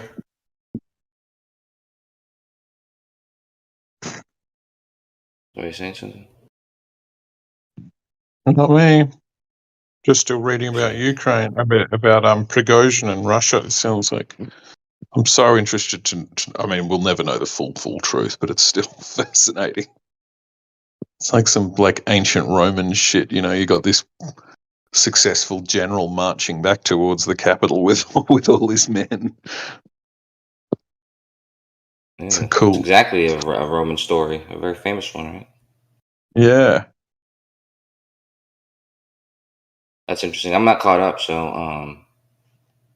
So 16 hours ago, Prigozhin is this commander of Wagner PMC. He was Putin's chef, so he used to provide all sorts of food, and apparently became a billionaire for just feed, opening, I don't know, somehow feeding people.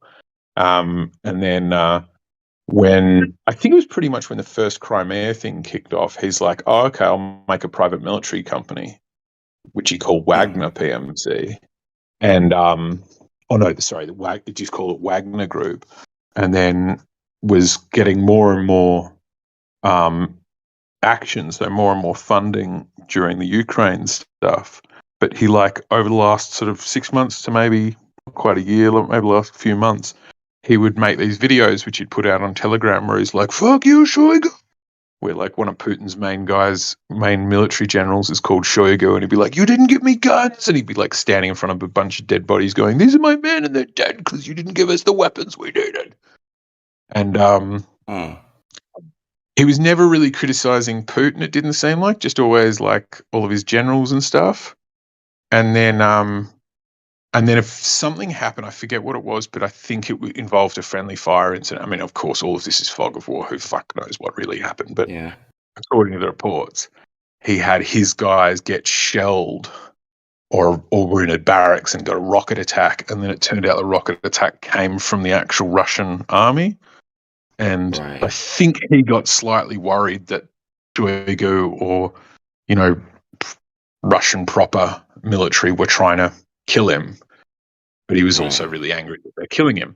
So then I think a few days back, he pulled back from the front in Ukraine and was like, "We're not doing anymore." And then as of 16 hours ago or something, he started marching towards Russia. He took a town called Rostov, and was welcomed into Rostov, being like, "That's it, we're liberating this place." The step before that was Shoigu, this guy that he keeps criticizing, laid down an ultimatum and were like, "This is getting out of control. We need all of the Wagner PMC to lay down their guns, sign on with the Russian military, and become proper, Russian soldiers, not private contractors."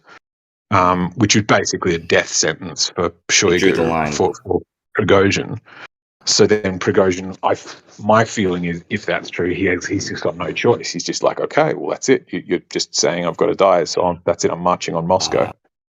So then it would look like there was going to be a civil war, and then as of about an hour ago, he said, no, I've changed. I got a call from Lukashenko, the head of Belarus, and we've come to a peaceful agreement. Shoigu and the generals are going to be gone, and we're turning the column around and going back to the front, and apparently Prigozhin's running away to Belarus. Yeah, something like that just seems like a right now sort of move. Like, it doesn't seem like it's over by any stretch, by the way it sounds like. But I got 3 questions. That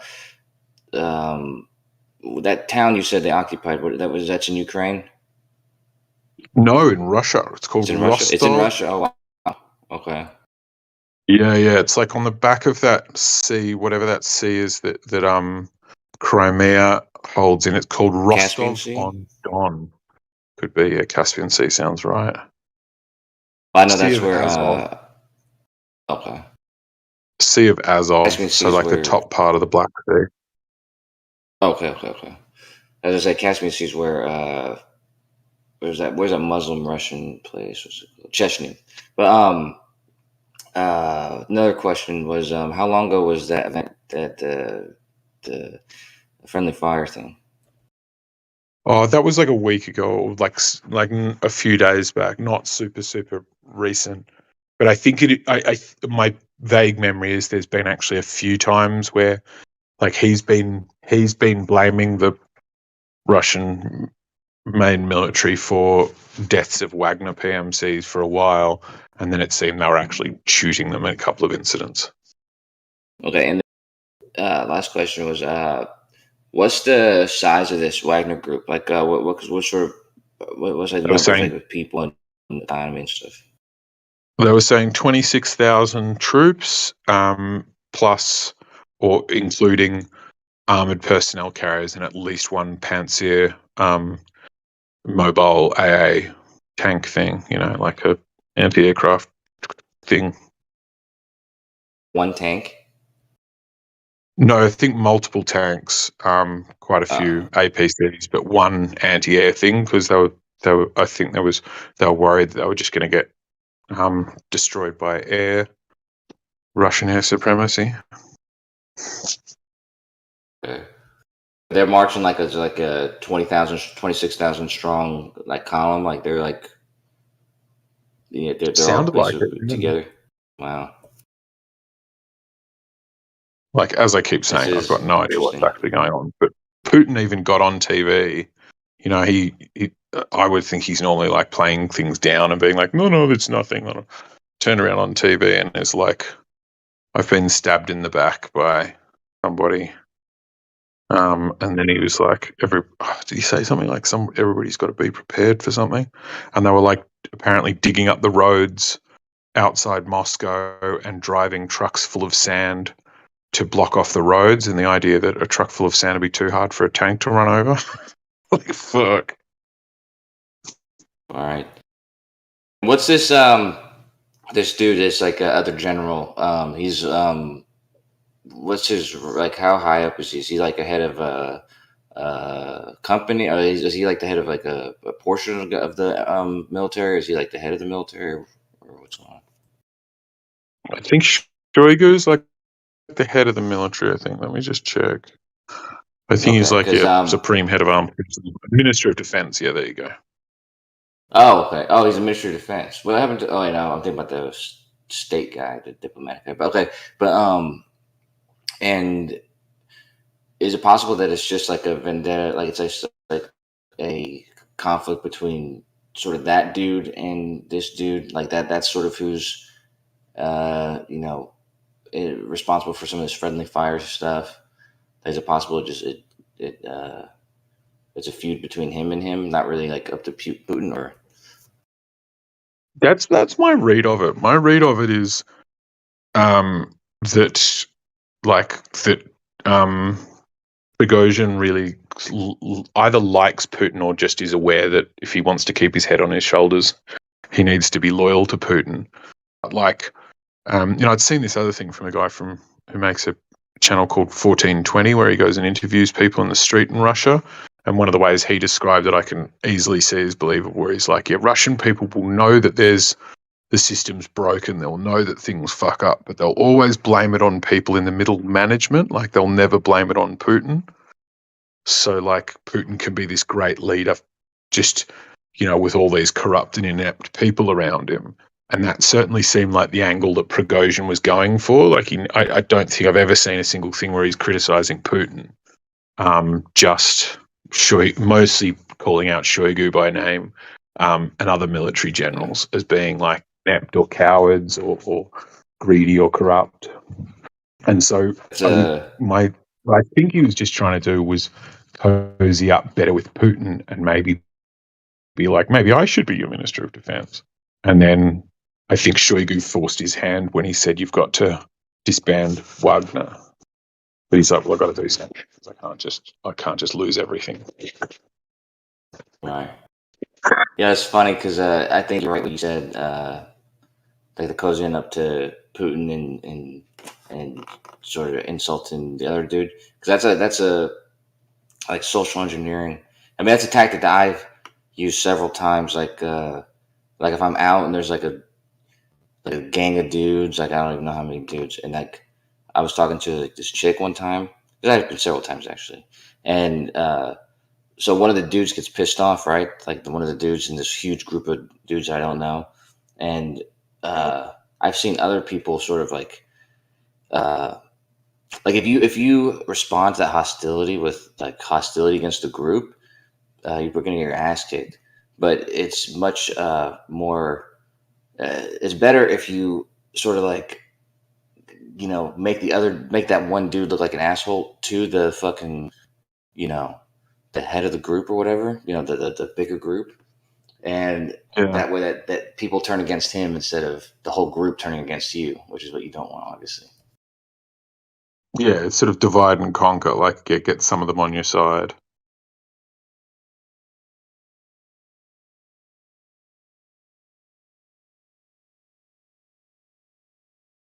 That's what it sounds like. And what's the dude's name? The dude who's the Wagner guy?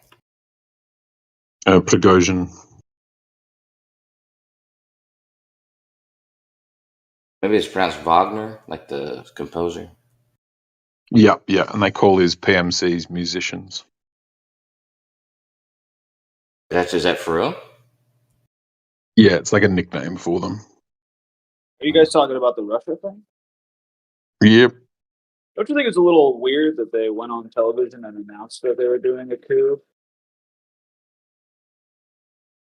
Yeah. I think all of it's weird. I'm only giving as I keep saying, my assessment of like what I have been told, but I've got no idea how far it is from the truth. Yeah, dude. I'm just like, okay, I believe you, sure, but can anybody remember a time ever where a military coup happened, but they did a fucking press announcement first? It's just so weird. It's very bizarre. I feel like that's a normal opening gambit, because what I would imagine is, if I'm Prigozhin, I've only got 26,000 men versus like 1 million or something. Like, if he really pushed in and Putin had to redeploy from the front, Have we done going to be did you say outnumbered. Prigozhin? Yeah. Is he the leader of the Wagner group? Yeah, he's the owner of the Wagner. Has anyone done an early life check on him yet? I'm just curious. No, I don't know what that means. Like, find out where he went to school. Kind of, yeah. Let me see. I'll do a check here. Don't worry, guys. I'm on it. Let's see. How do you spell it? Pergovin? Pergovin? Pri Prigozhin. Okay. Yeah, I think Wiki. Sorry. If you were doing it, like, I'm not saying therefore it's real, but I do think you would do a big announcement if you're planning to do a coup, because a lot of those kind of coups historically work, because as you march towards the capital, you come across, detachments, like companies, battalions, whatever, who, rather than shooting at you, join your side. and go, I think you're right. I think Putin has been, getting us killed and doing this for vanity, and it's stupid and it's not working, and his leadership is inept and corrupt. Let's go together. He was calling it a march for justice or something like this. Have you ever heard what Machiavelli has to say about using mercenaries to secure your kingdom? Yes. What did he say about it? They're basically just They're not loyal. They're not loyal. Yeah, it's kind of But funny. that's some of what also makes them useful. Like that's also, I've just been listening to stuff about Roman history, and that's what what's his name? Guy converts to Christianity. Constantine does. When he needs to settle a riot in Constantinople, there's like a hippodrome riot with these two giant gangs, the Blues and the Greens, and he can't get the Imperial Guard to take a side, and he's not sure which of his troops he can trust. So he deliberately gets I think they're Arabs or something, Samnites or something like that, but deliberately uses mercenaries to do the work because they're not going to be as bothered by hacking up Romans. Yeah, that's funny because if we were to see something like that happen in today's world, it would be like very racially charged. Like, well, we can't send white people to go police the blacks or something like that. It's really funny. Yes, indeed. But you think that was good though, or just useful? It's a useful tactic. It certainly seemed like it was effective. Like he sent Paris. It was Justinian, sorry, it wasn't Constantine. He sent forget. He's got a guy that's basically Littlefinger from Game of Thrones. He's a eunuch, advisor who's deep inside all of the castle intrigue to go and bribe one side and try and persuade them, while he sends these mercenaries around the other side to round up the other gang. And it certainly seems like he's like seconds from losing Rome and his head, and then just goes on to finish his reign. You wouldn't have to be listening to the Dan Carlin podcast by any chance, would you? No, a bit. I haven't heard him in 8 years, but yeah, this one's called really good. written by Aussie guy. The audio book I'm listening to it while I ride. Oh, nice. Dan Carlin, I would recommend. I haven't heard him in 8 years, but easily would recommend him over really any other historical perspective. I think he's got some of the most unbiased and clear. Dude. Okay, you just went up a notch in my book for sure, dude. Mad respect that you recognize how unbiased he was. You know why he basically fell off, right? Yeah. Oh no, I don't know. I mean, he fell off for me because I stopped listening to podcasts 8 years ago. But I don't know anything about him in the past 8 years. Basically, right around the Trump time, when things got super political, half of his user base geeked out at him for not calling Trump a Nazi. And in fact, he was just like, yeah, no, Trump's not a Nazi. He's so far from that. Oh. That's historically ridiculous. And he got so much hate mail, he just stopped. He just got bullied into stopping. Yeah, dude, it sucks. His Roman, I would still go back. I haven't listened to it in 8 years, but I would go back and listen to it even because it's so good. His Thor's Angels. You talking about Thor's Angels? Yeah. Dude, that was so good. Yeah. I like the Roman ones. Yeah, that's a Roman one. That was the Roman one?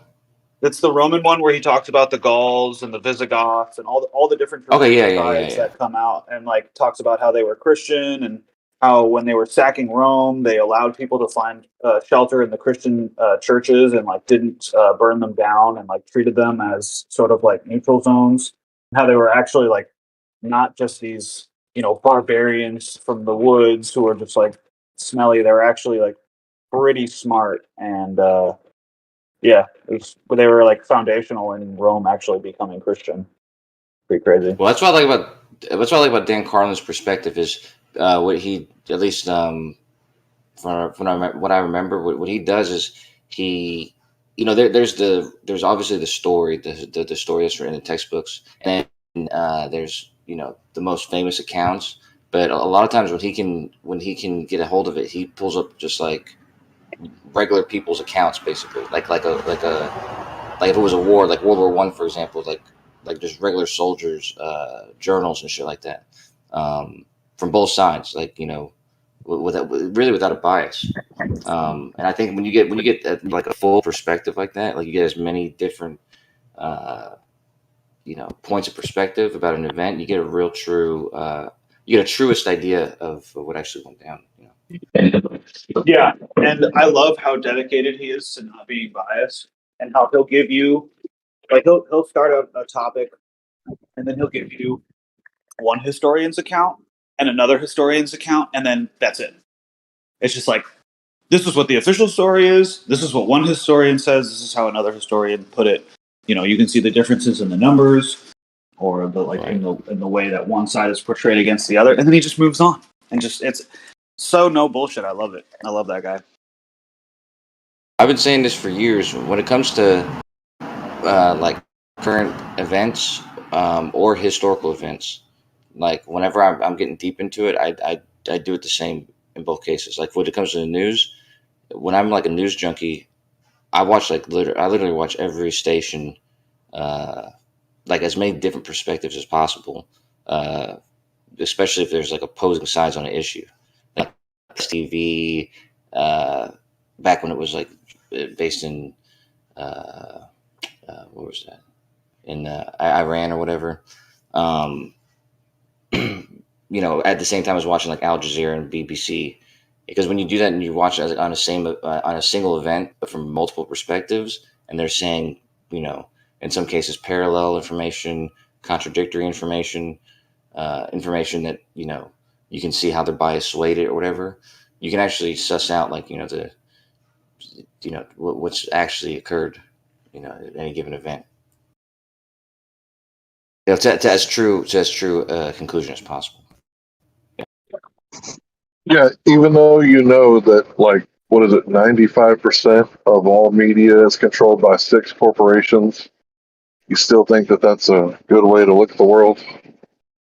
Yeah, that's not true though. It's true if you're talking about like 4 or 5 mainstream news networks, and then like the whole bunch of local news from the same entities or whatever. But I'm talking about, when I say full perspective, I mean like literally every like even the stuff that you guys check out on any sort of alternative fringe file sharing service. Yeah, and anything that anybody says, basically, I think it's information that should be discerned, and then you discern what its actual value is or what its relevance is.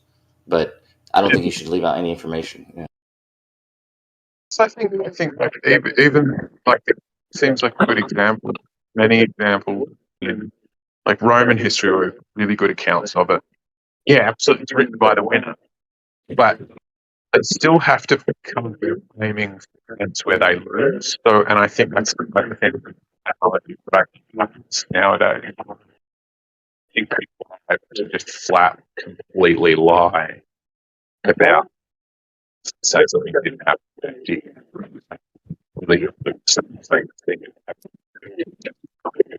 History, which is just put a really spin on it. I think you're cutting out real bad, brother. Is anyone else hearing that?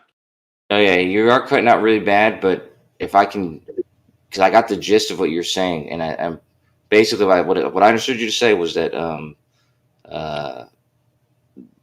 just like nowadays with the, like, you're not gonna, if they all claim like something happened, like if the opposing sides are claiming that something happened, there's a good chance that it's not just a completely made up thing, something along those lines. I could be off, but it's really hard to understand. Yeah, basically, like if Wagner, if the head of Wagner PMC says that he's taken Rostov on Don and he's heading towards Moscow, and locals say that, and Putin says that, and something like that is probably done. The reasons for it, the reasons for turning around, how many people there were, well, that's a little bit up in the air. But if, people who are motivated to say different things say the same thing, the nuts and bolts of that story won't change. So my thing is like, there's like basic bitch Republicans who like, think that the Republican Party is going to save them. And they're no different than the liberals or the leftists who think that like the liberal government is going to save them. And it's really funny because Tucker Carlson, who is like just a talking head on the TV, he said that basically our president's acting like a dictator, and like basically Fox had it up for like a few minutes and then scrubbed it and had to like apologize, because Fox said that he was a dictator. And then Tucker Carlson did the show on Twitter where he explained why, like, our president is acting like a dictator. Like, people that go against, the rhetoric, they get killed. And if you complain about them getting killed, then you get arrested. And, he's enriching himself with the stuff that his son is doing. And it's like, all this is, like, really interesting to me because he made a really good point. But he's not fit for social media. Right? I mean, mainstream media, sorry. But he's allowed to go on social media. So that should tell you, like, everything you need to know about the mainstream media. It's like, it's bunk. That's all I got. A lot of things all at once. I thought the only thing I remember hearing about anything like that was because they had a ticker on the bottom that said dictator in chief or something. And then they scrubbed that and apologized for it. Right, but then Tucker did an example of why he's a dictator. Right, but he's not fit for mainstream media anymore because he doesn't work there or something. Like they terminated his contract or he got fired or whatever. My point is there's a difference in saying this person is a dictator versus they're behaving like one. That's the thing I'm trying to point out. Well, see, us Christians know that, you don't go by what someone says. You go how they're behaving, right?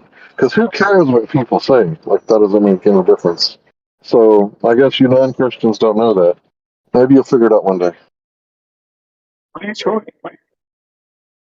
That's just left turn. We're just talking about what Tucker Carlson said. And I was saying, I think the reason they took it down and apologized was because the ticker said something that was untrue. And then he's like some weird thing about Christianity. I didn't get that left turn at all. Yeah, so you said that they said it's not true. The president is only acting like a dictator. He's not actually a dictator. So my opinion is there's no difference. If you're acting like a dictator, it's also true that you are a dictator. No. Like, one is individuals sharing their opinion with a bit of hyperbole, and the other is a incorrect news broadcaster saying something that is false. So pundits sharing their well, that looks kind of dictatorial to me. Like leftists were saying, which I agree with. I think, some said like it made him sound like a dictator or want to be a dictator, like wanting to get rid of term limits, like not accepting the results of a democratic election. That's dictator behavior to me. Does that mean he is a dictator? No. If I were to say Trump was a dictator, that would be incorrect. It was my job to say the correct thing, and I said the incorrect thing, then I can expect censure. If it's an opinion piece and I say, here are the things that he says that make him look like he's behaving like a dictator, that's totally different because it's clearly opinion. Just a real quick, I did the early life check on this Russian cat, Prigozhin. Yeah, it checks out. He is definitely one. He's definitely what? Definitely what? He's one of them. He's a real one? He's a real one, yep. You can look it up for yourself. He's a real what? Brazilian. Brazilian? I think he means like one of the elite. He's from Brazrael, dude. He's Brazraeli. Oh, right. I don't know. I just had a feeling. I was like, who could it be? Just hit him with the early life check every time, dude. Weird. Sorry, I don't understand that reference. You're talking about Zion Dawn, I'm assuming. Yeah. All right. Here, I'll read it to you. Yeah, go for it. Yeah, Prigozhin was born and raised in Leningrad, now St. Petersburg, the Soviet Union, on June 1st, 1961. His father died early, and his mother supported him and his sick grandmother by working at a local hospital. His father and stepfather were of Jewish descent. What about his mum? I went through the mum. He's trying to get kicked out of another country, obviously. I don't know. Following the old script, the old stereotypical script. Wait, and he's the leader of a bunch of mercenaries that are now like attacking the country that hired them? That's fucking hilarious, dude. Yeah, dude. Guys, look up what Machiavelli said about mercenaries. They're a bunch of serpents.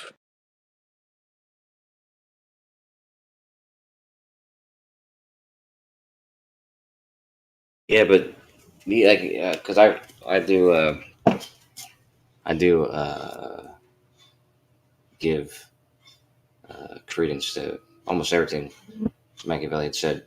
It was pretty apt. However, though, I do agree with what Eggshells had said, because I think that's a general assessment of like mercenaries, right? Whereas you can come up with scenarios where it would actually be that they do make themselves useful, like in the case that Eggshells had brought up. And we should read the quote together because the second half of that quote directly addresses what you're talking about. Because I'm curious to read it, because I would be curious if he's talking, because back in Machiavelli's day, I'm pretty sure that mercenaries usually denoted foreign. So it usually denoted you were a not conscripted, but like you were a regular army from a different country, and you would sort of go to the Persians and go, or the Sassanids or somebody, and go, hey, if I give you 14 bags of gold, can I have a detachment of your army for the next year? And so they were sort of, which is slightly different from nowadays, like a salaried soldier, where these guys are all. Let me read the quote, because you guys will understand why I keep telling you to read the quote. Then I say therefore that the arms with which a prince defends his state are either his own, or they are mercenaries, auxiliaries, or mixed. Mercenaries and auxiliaries are useless and dangerous, and if one holds his states based on these arms, he will stand neither firm nor safe, for they are disunited, ambitious, and without discipline, unfaithful, valiant before friends, cowardly before enemies. They have neither the fear of God nor the fidelity to men, and destruction is deferred only so long as the attack is. For in peace one is robbed by them, and in war by the enemy. The fact is, they have no other attraction or reason for keeping the field in a trifle of stipend, which is not sufficient to make them willing to die for you. They are ready enough to be your soldiers whilst you do not make war, but if war comes, they take themselves off or run from the foe, which I should have little trouble to prove, for the ruin of Italy has been caused by nothing else other than by the wrestling of all her hopes for many years on mercenaries, and although they formerly made some display and appeared valiant amongst themselves, yet when the foreigners came, they showed what they were. And that's exactly what's happening right now. You've got the United States has been backing up Ukraine for over a year, $120 billion into weapons and all sorts of stuff. It's turning into a real war. And these mercenaries if we're going to believe that this is not all a stage and it's not all scripted, they're acting exactly as mercenaries do when war comes. Sure. If to have this conversation, I have to assume what you hear in the front is real. And it sounds like they've actually been pretty fucking hardcore and right it from the back. I still agree with Machiavelli's quote, though, whereas it sounds like what he's saying right at the beginning of that is the arms with which a prince defends his state are either his own mercenaries or auxiliaries. What that means is like when you've got power of the state, don't hold that perpetually with mercenaries because they won't be good enough. But that doesn't mean like don't ever use them ever. Right, because they could be, which is the point I'm trying to make, they could be useful in a pinch. In fact, in a pinch, they could be more useful than your own soldiers, because your own soldiers might be the ones revolting, or they might be fearful of crushing a rebellion, of their own people, or a variety of other reasons. Where this quote looks much more like he's saying, if you want to be the prince of a state a decade or more. Don't expect that you can hold power and maintain stability and fend off attackers just by constantly paying for foreign mercenaries.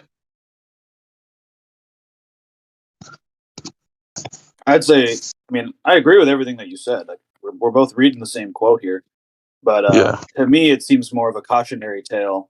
And I'll admit, I don't know the intricacies of the Ukraine-Russia conflict right now, or war, whatever the heck you guys, whatever we're calling it. I'm really not paying too much attention, but yeah, that's my take. Basically, it's just like, look what Machiavelli said about mercenaries, and ask yourself if this whole thing is real, is this making sense? There was certainly many reasons to not want to, like that doco about the Blackwater troops in Iraq. Iraq was insane. Like, you could just go, if your job here is to promote peace, why does a guy making 150 grand a war want to do that? Like, what's in his, any company where you're employing people where their profit, their pay is inverse to your company's profit, and you're just going to be fucked. And they found it. Like, there was cases of them like rolling up to a bus stop and just murdering, I think it was like 23 civilians, like Iraqi women, children. I don't even think there were many men there. They just pulled up next to a bus stop with a belt-fed machine gun and mowed them all down. Videos of them driving down the highway and shrieking with laughter as they pump rounds into just ordinary civilians' cars because they can get away with it. Yeah, I think it's insanely dangerous to be having for-profit soldiers on the front line. I'm with you on that. Well, I think dealing with any of those people in general is dangerous. Like, why would you like soil yourself and soil the honor of your country by hiring these cowards? They're a bunch of fucking cowards, dude. Like, you want to? I don't know. The point is, you're not hiring them for their valiance and honor. You're hiring to get the job. You're hiring done. them to do a dirty job. No, see, that's what I was gonna say. You're hiring them to do a fucking dirty job. Well, that's it. Hold on, nailed it. Nailed it. He did nail it. But that's what I was going to say about Iraq. I don't know if you guys noticed, but for large portions of the occupation there, I'm pretty sure this was true most of the time, that there was more mercenaries than actual soldiers. Yeah. For the first, I forget how long, they were legally only allowed to run personal protection for State Department people. And then they were like, well, now we've got not just State Department, but, civilian contractors.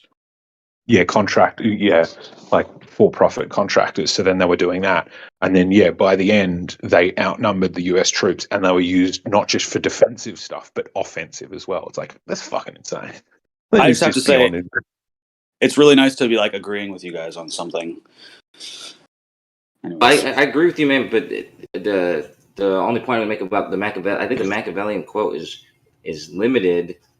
Either it's not addressing sort of case that we're talking about, or it's not acknowledging that it's not like what Exo said. Like, if you're using it to protect your state, which we weren't really doing, we didn't have soldiers, we didn't have mercenaries there, for hour per hour protection over here, obviously, right? So, it wasn't really used in that case, which I do agree with. You shouldn't use them for that, but there's plenty of uses, that make it advantageous to use mercenaries over your soldiers. I think let's get into that. Let's break that down, because I was thinking about what I had said earlier, where using mercenaries, just hiring cowards, and I was like, well, what if there's a town where there was a disease and all the men got sick and now they're getting bullied and they need to hire mercenaries to protect themselves? That kind of makes sense to me. I'm down with that. But then I made they hired him to do a dirty job comment, and I was like, oh yeah, that's what the whole issue is that this is a dirty job. So that's why they're using mercenaries. They're not using mercenaries because they don't have a military to do the job. They're using mercenaries because the job is dirty and they don't want to, what is the term? I can't think of get it their right hands now. dirty. They don't mind them getting their hands dirty. It's not. Yeah, it's basically it relieves us of a little bit of deferring some responsibility. Plausible deniability. Yeah, Well, I mean that's I can tell you that in French Revolution they used foreign groups to kill lots of people. They did it with yellow vests Wait, as well. who When is they did hiring all mercenaries? Who's hiring mercenaries? Godric. Is this working? No, you're working. Yeah, You're you're here. working. Listen, I mean, hear you, Andy. You're still on. Yeah, I was just going to say the yellow vests. A lot of the police they brought in, because obviously the police they kind of sided with their own people, and that's the point, isn't it? They didn't want to kick the crap out of their own people. And I was going to bring up the Yeah. French Foreign Legion because that's a kind of an example. They're not necessarily mercenaries, but they are all foreign for the reason that it's kind of they treat them differently. Like they think of them differently. You know what I mean? I've heard really mixed Another things about the French Foreign Legion. Yeah, they're I the mean, most intense. dirty usage that apparently I remember reading something a while back being like the vast majority of PMCs are operating in Africa, and they're operating in this like quasi-governmental, like quasi-state role where they'll often be like not even the state. It's not even quasi-state, where it's like Shell wants to dig a pipeline, but local tribal chiefs and warlords and dudes with AKs are preventing them. And so with this kind of blind eye from Mugabe or whoever, they go in and they kill, they're sort of ex-special forces dudes, and they go in and they just kill the whole lot. And it's this thing where you couldn't ever be seen as the British or American government being like, yeah, we sometimes send in special forces to increase the profit margins of Shell. You could never say that. So, it's. I think that's where a lot of to sort of clear the way in these sort of shitty, not very functional democracies. Yeah, it's just you have all those all the red tape and chain of command and the bureaucracy in the government. Whereas like there's some if there's a task that is probably not going to be okayed or it's not going to be legal in the military or whatever it is going to be, it's much easier to just pay somebody who just simply doesn't have any of those restrictions.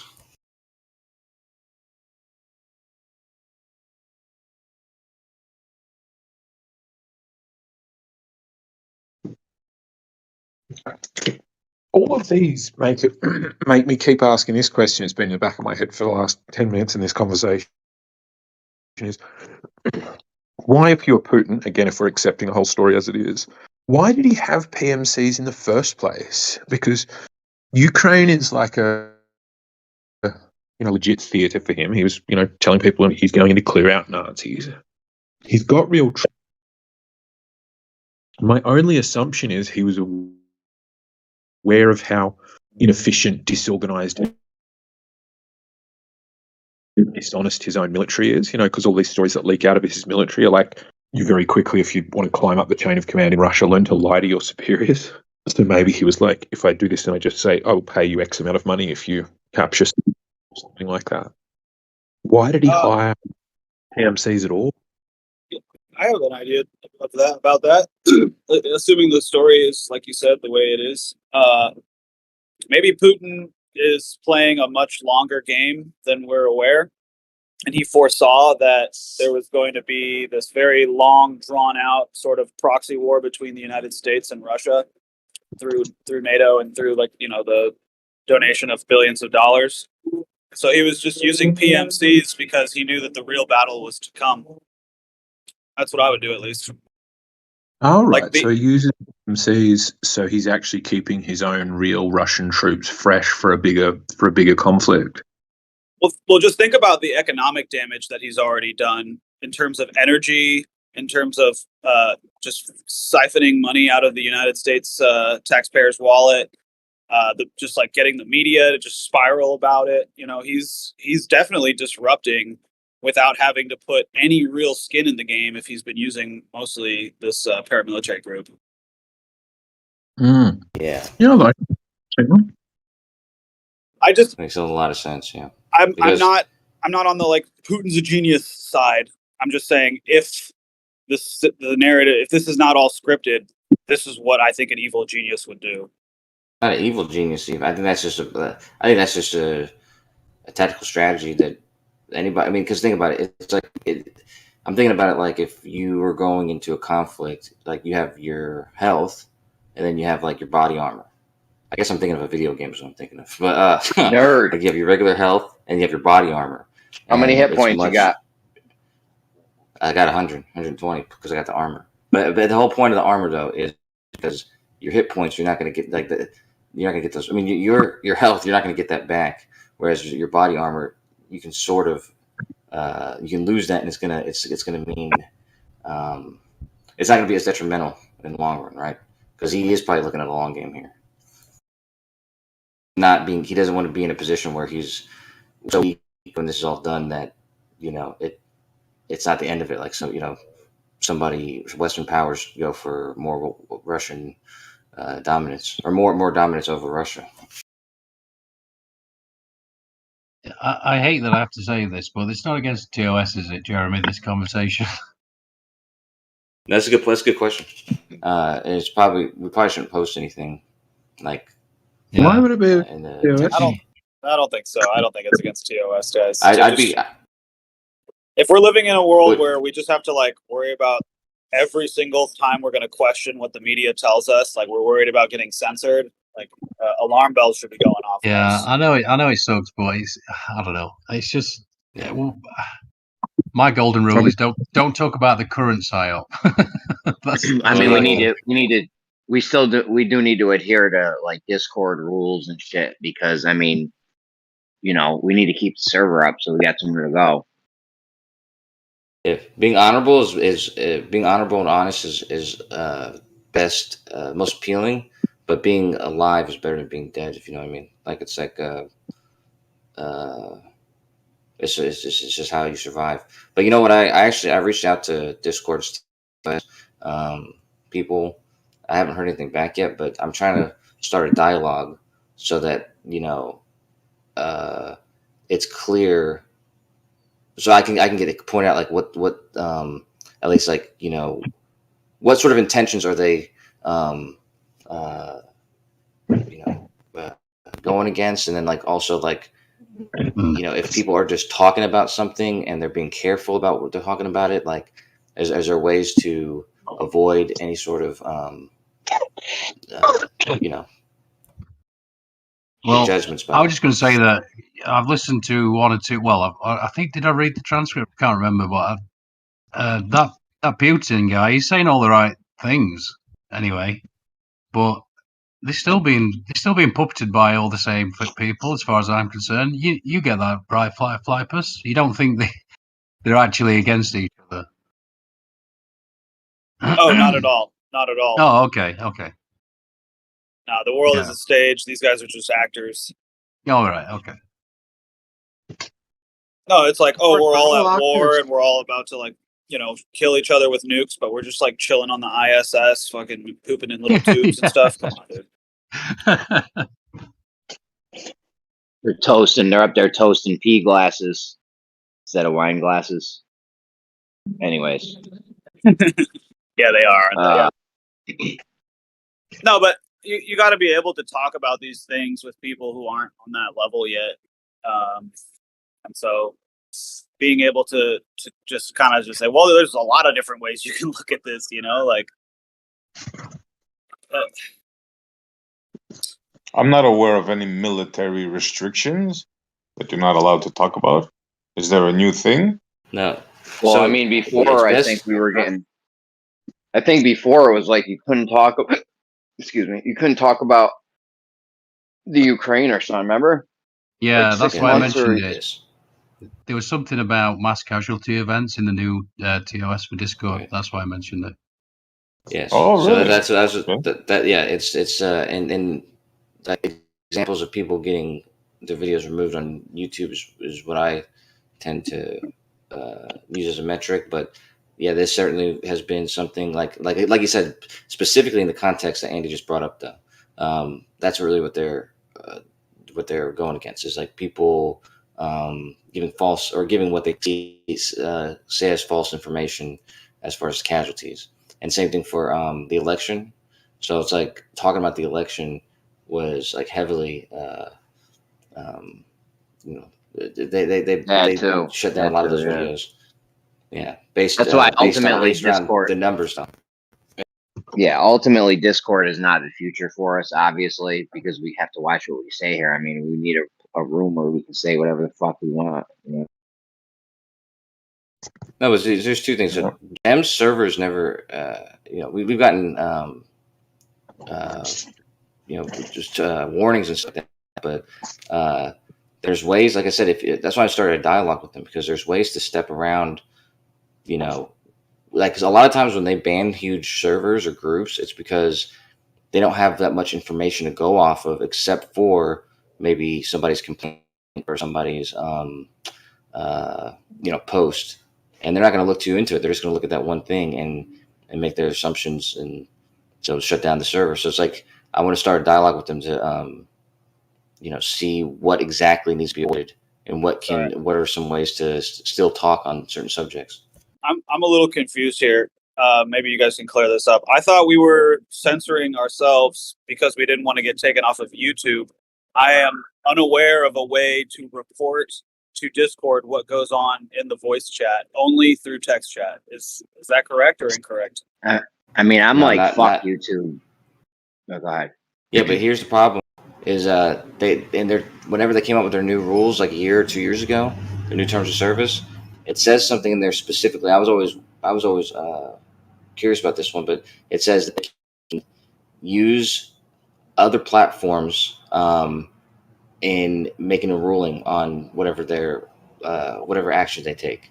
So, what I came to, or like the conclusion I came to, was they put that in there specifically so that they can use, like, let's say something that they witness on YouTube, because they're not going to be in the voice call, but they could watch a voice call from it being streamed somewhere else and use that in a ruling for an action they take. That's fucking bullshit. No, that's not another true. reason why I'm that's fuck just YouTube. not true though.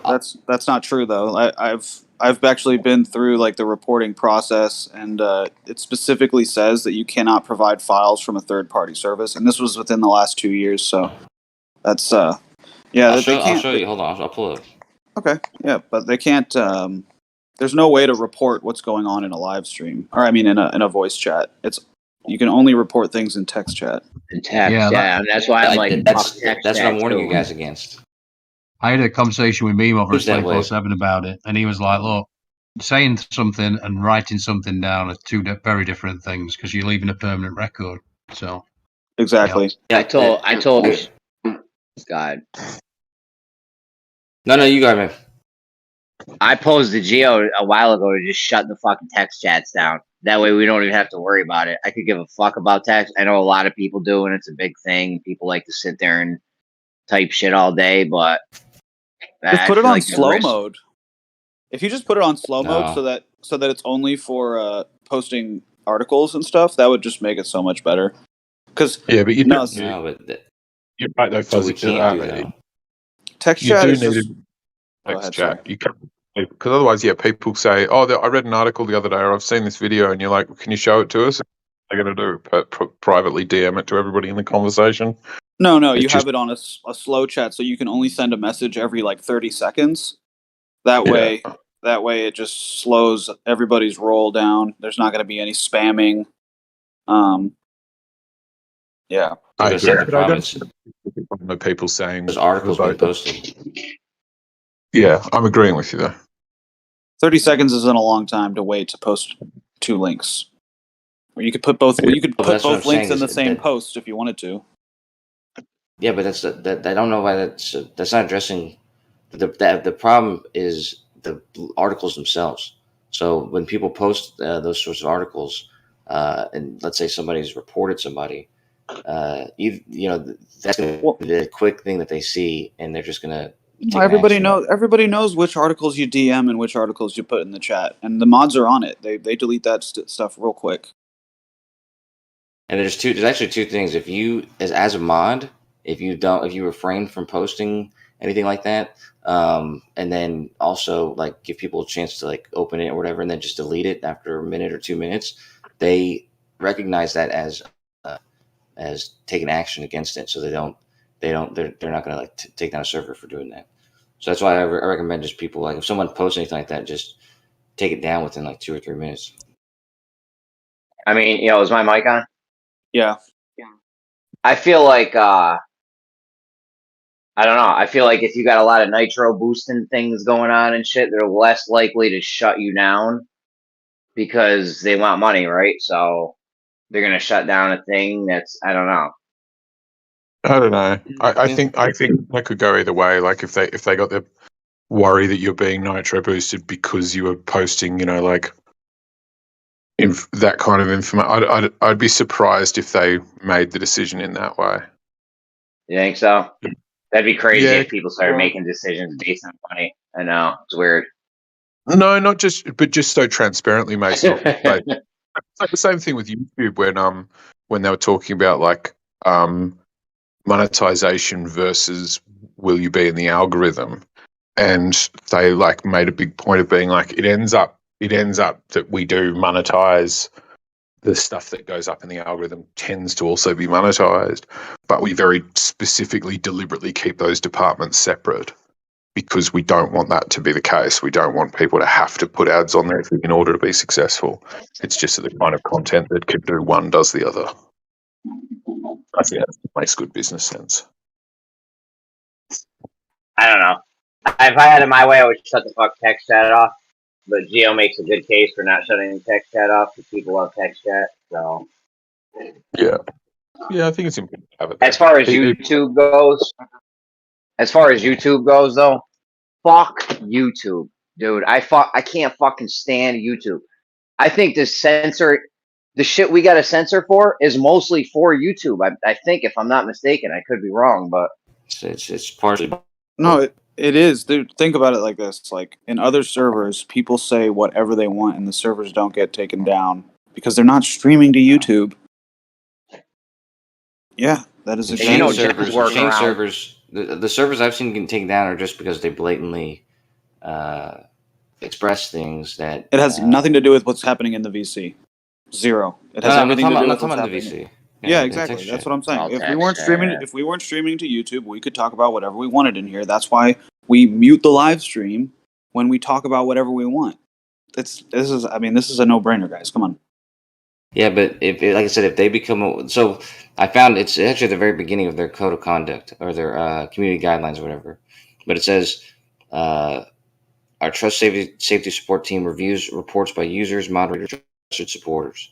When someone violates these guidelines, we take a number of enforcement steps against them, including warnings, removing content, suspending or removing the accounts, and or servers responsible, potentially reporting them to law enforcement.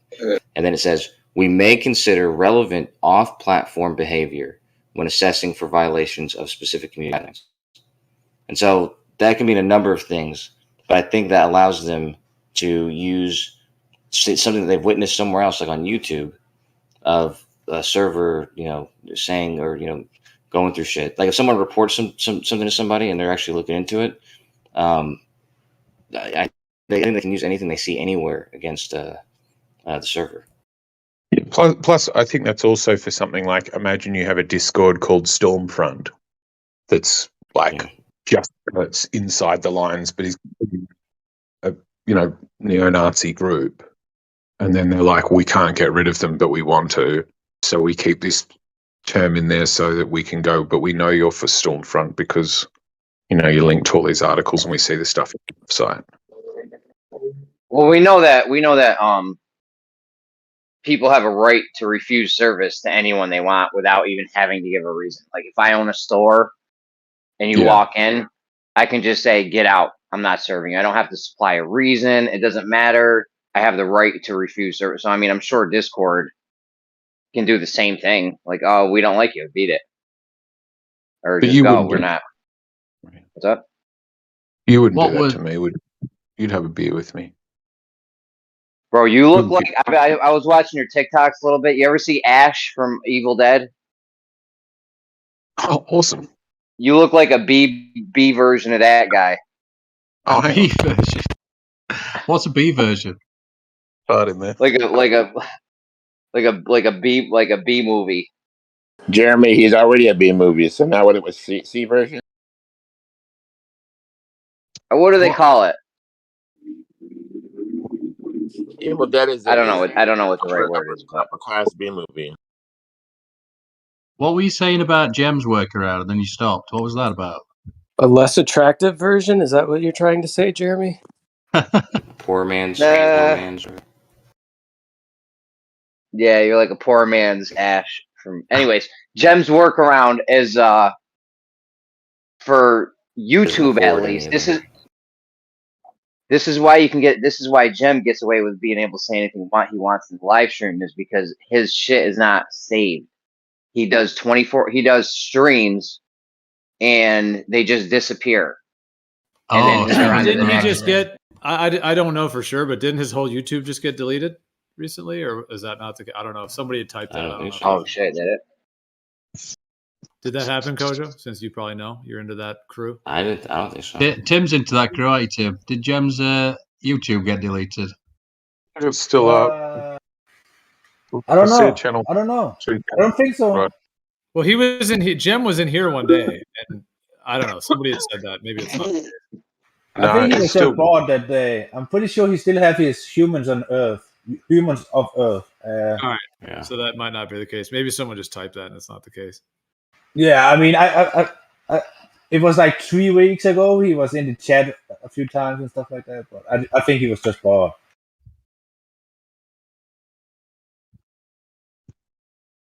I think that's the way to do it. Not leave it on there. Just delete it straight away or something, and then just keep like going round, rolling it round, and then maybe save it somewhere else. I don't know. I used to break Jem's balls all the time, and I told him the reason he didn't keep the shit recorded, saved, was because so that we couldn't go back and hear all the goofy shit all the Globers said over the years. I mean, I think his other defense would be because the room is mostly full of normies. The room is what? If anybody says anything like that is, information, everybody's going to jump in and be like, no, that's not what the science says. So you could argue then like, no, I'm about, informing people what the real information is by talking to people who believe misinformation.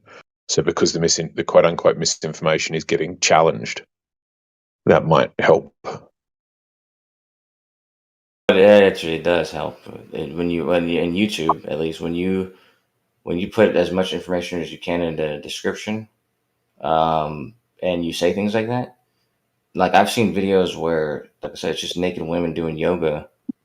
You see their buttholes, right? It's just because they put in there that they were, it's like an artistic, fucking, I don't know how they got away with that, but it just seems weird that you could see that on YouTube.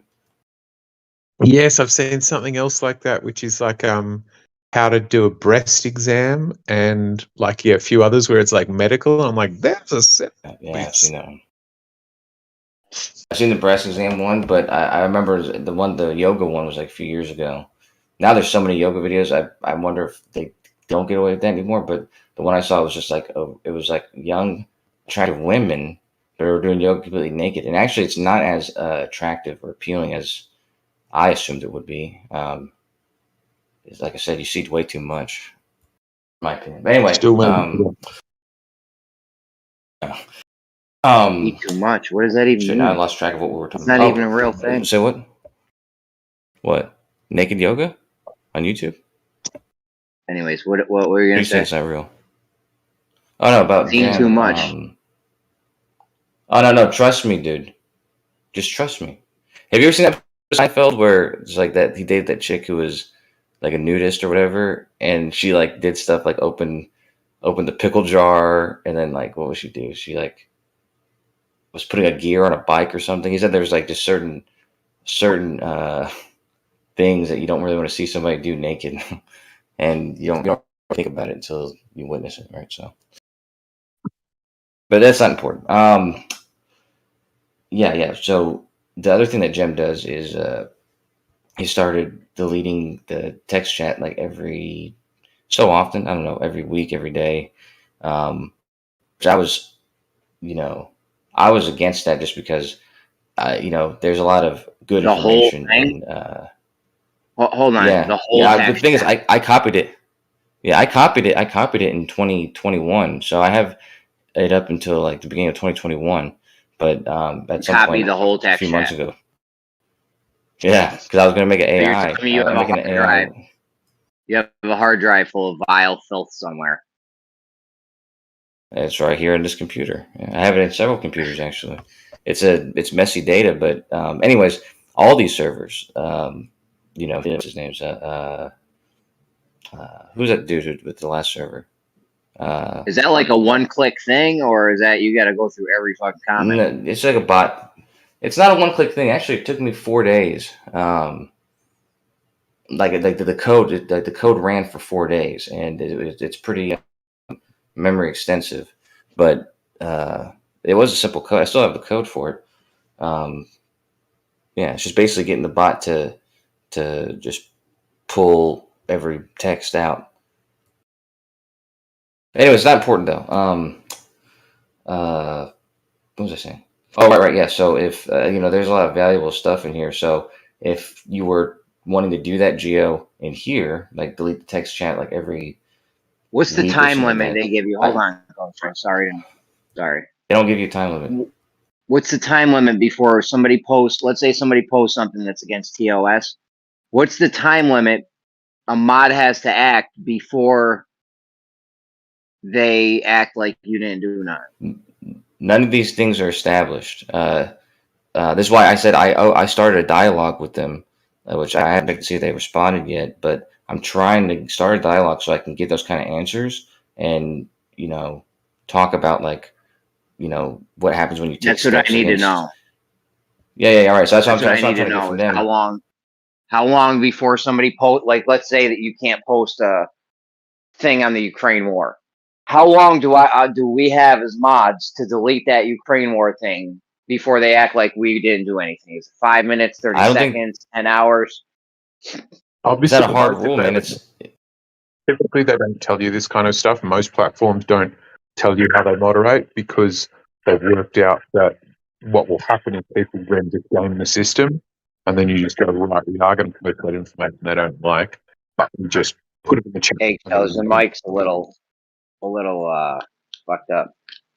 I'm getting what you're saying. What It was cutting in and you're out. understandable. Say it again. Say it with your chest this time. Most platforms don't tell you how they moderate it because they don't have gaming of the system where will post forbidden content and then delete it 30 seconds, like 29 seconds after it was posted, so that, you know, they can still get the content and the platform can't get cranky at them. So most platforms will go, oh, here are the principles we stand by, but we won't actually tell you the rules. I don't know. Kosho, you can understand all this? No, you're like muffling. Yeah, I understand You're like all that. muffled in and out. Yeah. He's breaking up. Like, I have a sense whether it's true. He's breaking up, but I don't have any absolute proof. But I have a sense that when Discord does review a server, they probably. This is just my sense of it. Like I said, I don't have any physical proof, or I haven't heard that they do this. But I kind of think that they might look the whole server over. You know, like the welcome page, the server rules page, like all of those things to kind of see what it's all about. You know, and so if that's a factor, if they look at this server, like all the write-ups and stuff are very positive, and you know, the moderation, obviously there's a lot of, like, pretty much like every toxic human behavior is listed on the server guidelines. So, I mean, if they look at that, they may be like, oh, okay, well, these guys are trying to run a clean server here. So whether they take that into account, you know, like if someone did post something off or whatever, meaning that they might look at the whole server and be like, all right, it's really not a threat, this server. Like, it looks like overall it's a positive kind of, you know, thing. It's not like you know, in that way, it may not look like a threat. Now, whether that would mean that they would kind of if somebody did post something that was a little bit off, whether they take that all into account. So, I'd love to know how long. Go ahead, Gosha. Okay, so here's the thing. I'll address both of what you're saying because it's the same statement. I don't think there's hard and fast rules for these things. I don't think that there's a cookie cutter response either. I think, like in the case of YouTube, I know this to be specific, that they outsource a lot of, like if it's not an automated check and it's like something somebody reported on, they outsource that to people who don't work for YouTube, right? But they simply check to see the claim, to see if the person actually violated something, and then they act on it. And so it's going to be a person by person, in those cases, it's going to be a person by person decision where it's not, then it's not going to be the same with every person. Some people might do the due diligence, which is the proper thing to do, look through the server, see what exactly is going on. Some people might see if it's a valid claim, and if, because they might be lazy, for instance. And so they just see somebody claim that somebody reported, or somebody's talking about something that's against the TOS, and they just simply act on it, immediately, right? So it's like I can see it, going both ways depending on the actual person who's overseeing that specific event, right? A specific claim. I know that's exactly how YouTube does it, because I know people who do that, and you could just respond to it, and you'll be in your right for just acting on it, like banning everybody, for something that goes against TOS.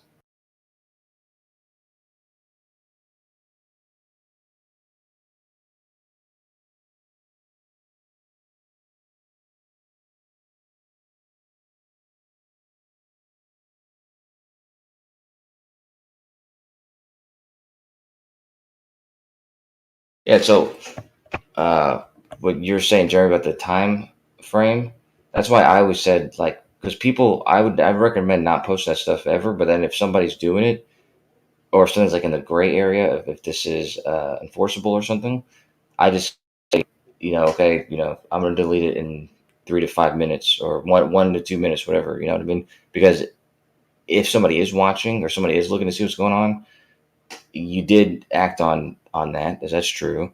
But at the same time, people got the information, so it's like a. Well, I was just thinking of running easy something like compromise. Gem does. I was just thinking of running something like Gem does, where, I mean, how long do we really need the chat to stay up for? I don't know. Yeah, but even if you did that, I would still, like I said, like as a bond, like, just delete after, not it doesn't have to be immediately, but like after the feed has moved, people had the chance to open the link, I would just delete it just to be safe every time, because it's that type of evidence that they use, and also they can see when things have been deleted, so it's like they see that mods are deleting that and not posting that type of stuff. It also says something too. So I think there's something to what Gio said. You know what I mean? Like someone who actually is looking at the server and looking at the common practice with the mods or whatever, they're going to see a pattern of at least correcting or trying to make that the spread of the stuff that they're saying the spread.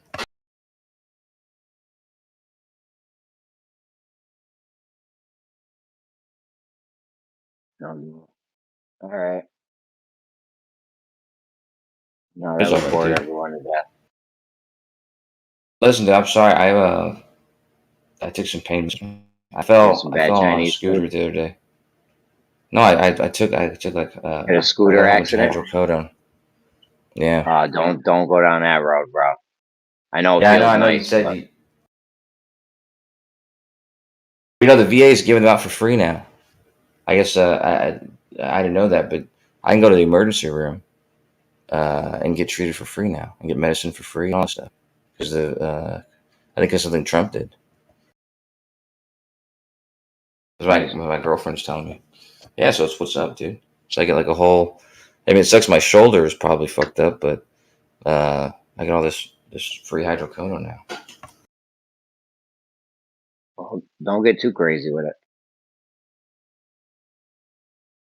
Well, they only gave me 12, so. You should just smoke weed or something. Weed's legal, right? What are you in Texas? Yeah, it's not legal, but I did. That's why I was in the garage a minute ago. Why are you guys being bitches down there? It's not that. It's a weird state, dude. And actually, I remember 5 or 6 years ago, there was actually something in the ballot about making it legal, and it was like all over the local newspapers or something, but nobody showed up. Like it was like one of those things where people can go and vote on the law or whatever, and nobody showed up. I guess everyone was like just too high, and it's like stoners don't really get shit done sometimes. I heard they recently put a bill in a Congress to make it go from a 40 to a 32-hour work week.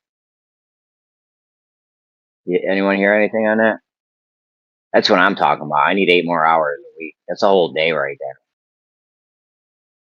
I just know that they're pissed off that all these jobs went remote, and like they're trying to like fucking get people back to work. They can't do it. I'm trying to remote my job. Yeah, well, dude, just go on. What's it called? What's the app? Not LinkedIn, but the other work job, and just search for remote jobs. There's like so many remote jobs all over the place. Yo, I saw this guy who had like 10 or 12 or something remote jobs going at once. So he was making like $1 million a year or something. That's what's up. You remember at the beginning of this year, my girl had this job, and she just was going to stop that going. can't be legal. And I made bro. the AI. That can't be legal. It's probably not legal. I have multiple jobs, or to do like because what I did was I made an AI that was answering phones or was calling people as my girlfriend and getting her paychecks. How'd that turn out? It lasted for 3 weeks, but the AI I used wasn't. So it's like it was too. Bro, your AI sucked. I instantly destroyed your AI that night within 30 seconds. It wasn't my AI, dude. That was just open AI. That's your boy. That's your boy. Yeah, okay, dude. I happen to think OpenAI is one of the worst models, like the models they have. Like they're good models, but so annoying, like how restricted they make them. Bro, unless they're coming down a runway, models kind of suck. Okay, man. I'm just saying, if you have a model of a fucking Lamborghini and I have a Lamborghini, your shit sucks compared to mine.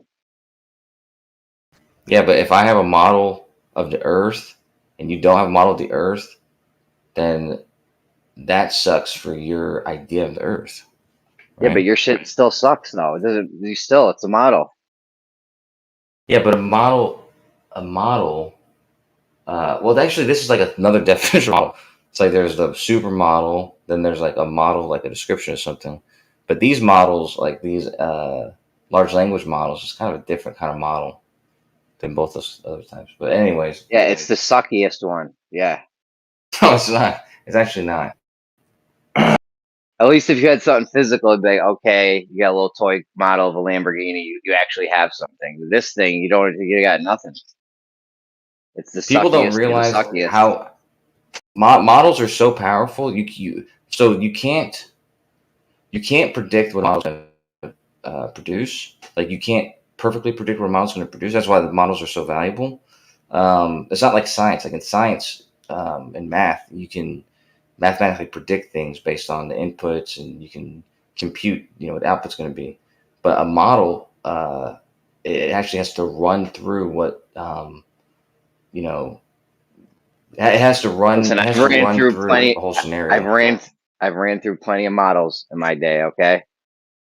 The thing is, the models you have, the models that you got, I mean, they're just not. Like I said, if you had something tangible or physical, that'd be one thing. I don't think heavy girls count for models, bro. This is like one of those confusing fucking things. We're talking about 3 different types of models at the same time for some reason, and it's confusing to treat them the same way. Yeah, 3 models at the same time, man. That's too much, bro. Because I mean, scientific models, mathematical descriptive models are extremely useful. That is something different than like a model, more like weird sort of simulation model. or something. But does a scientific model have actual science behind it, or is it your pseudoscience, or is it just math? Yeah, you know how they say theories and laws are sort of the outcomes of the scientific method? I would also No, they don't say that. No, they don't say that. No one says that. No law is no law is the result of the scientific method. That's the craziest thing I've heard in my life. You can't even do. Laws, You can't even do laws, science. and do You science can't even on do laws. science on the law. Yeah, you Okay, can't well, do. All right, give me the experiment for. I don't know. what, Jude Law This or the Jennifer second law of Lawrence? thermodynamics. The second law of thermodynamics. Give me the experiment for it that proved the cause. It's already been debunked. That's not fair, bro. Debunked. Here's a better example. Instead of trying to answer that one, which I might struggle. I'll just use the general theory of relativity, because the general theory of relativity, which is achieved through the scientific method, right? It's achieved like it wasn't written as a theory. It wasn't written as a theory. It is a theory now because of the rigor it's gone through, and it encompasses a scientific law. A law is established in the paper. The paper, the idea is now considered a theory. So both the law and both the theory are outcomes of the scientific method. Yeah, I just threw up in my mouth a little. Let's not use your pseudoscience nonsense. You have anything actually real? Any other law, any other like the. God, let me think of another example. Damn it! Any quantum Bro, mechanical. the reason, Kosho, the reason it's a law is because they don't know the cause. All they have is an effect that always happens over and over again.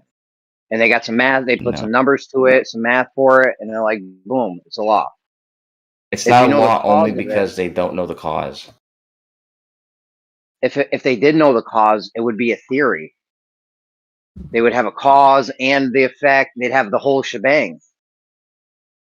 Yeah, but like I said, the general theory of relativity, for example, just because it's not just the law, like they actually claim what's happening in the theory, even still, that the equation is still considered a law. Like the law is just simply the thing that happens. It's like the what is the event? Like this is what the event's going to do, and the theory is sort of like how this event happens. Like what the cause is and what the what that explanation for the Yes. So if you have a theory, you have them both. You'll have the effect and the cause. So there's no need to make a law they're if two you got the cousins. theory. They're not two cousins fish fry. Okay, they're you have a theory.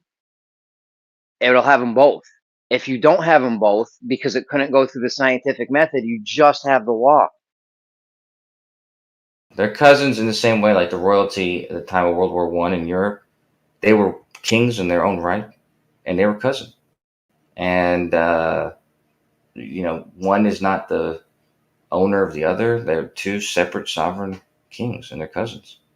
So I don't think laws don't overtake theories. Theories don't overtake laws. They're just two. It's like the CEO, the CFO, and the SEO. That's not a person. CFO, and the other guy. You know what I'm saying? That's brilliant. Yeah. The thing is, the law is just the effect. So if you have something that's a law, you just have the effect, and they Oh, don't know bitch, the that's cause of it. fucking with If you your had the homie. cause of That's it, it would be a theory, and they'd have both. Okay, well, you just confused me because there's one scenario where you have only the law because you don't know the explanation, which wouldn't make it a law anymore. It would sound like you were saying, but then at the end you said if you did have the law and you had an explanation, you have both, which I agree with. You would have a law You have and a you would have a working theory. theory. You'd have a theory. You don't need the law. No, you If you said have you'd have if you have the both. cause, if you have the cause, I meant both the effect and the cause and effect. If you have the theory, you have them both. No need for a law. I just posted it, bro. I just text chat. You just said a bunch of curse words. That's Yo Gotti. I'm quoting. Thank you very much. PhD. Neil deGrasse Tyson said that?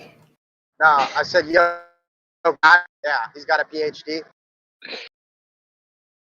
Player hating degree. Okay. Okay, man.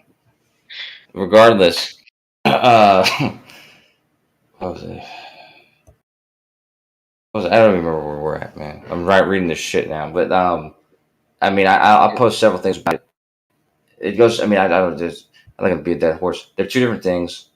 They're buddies. They're business partners. They're husband and wife. They're Adam and Eve. Well, that's not a good example. But they are the other things I said.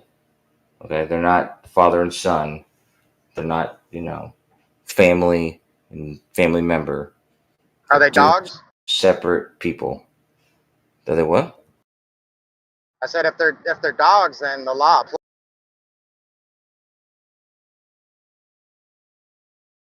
That's in the first law that I just posted right there. Oh my God. Okay, dude.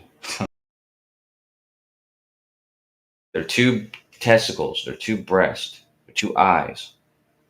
Okay. Two ovaries. Two ovaries. Two nipples. Like when you deal with predictions. Hold on, we're still on this tooth. All right, go ahead. Wait, what? All right, go ahead. The thing you guys are always bragging about with your predictions, that's mostly like laws. Like you get the effect, it'll happen, you can predict it because it always happens. Right? So that's where all your bullshit predictions, that's why I call them science fiction predictions, because you're not actually doing a hypothesis, an experiment. You can't on shit like that. Just like the thing with bacon earlier today. More like faking bacon. What happened with Or the thing with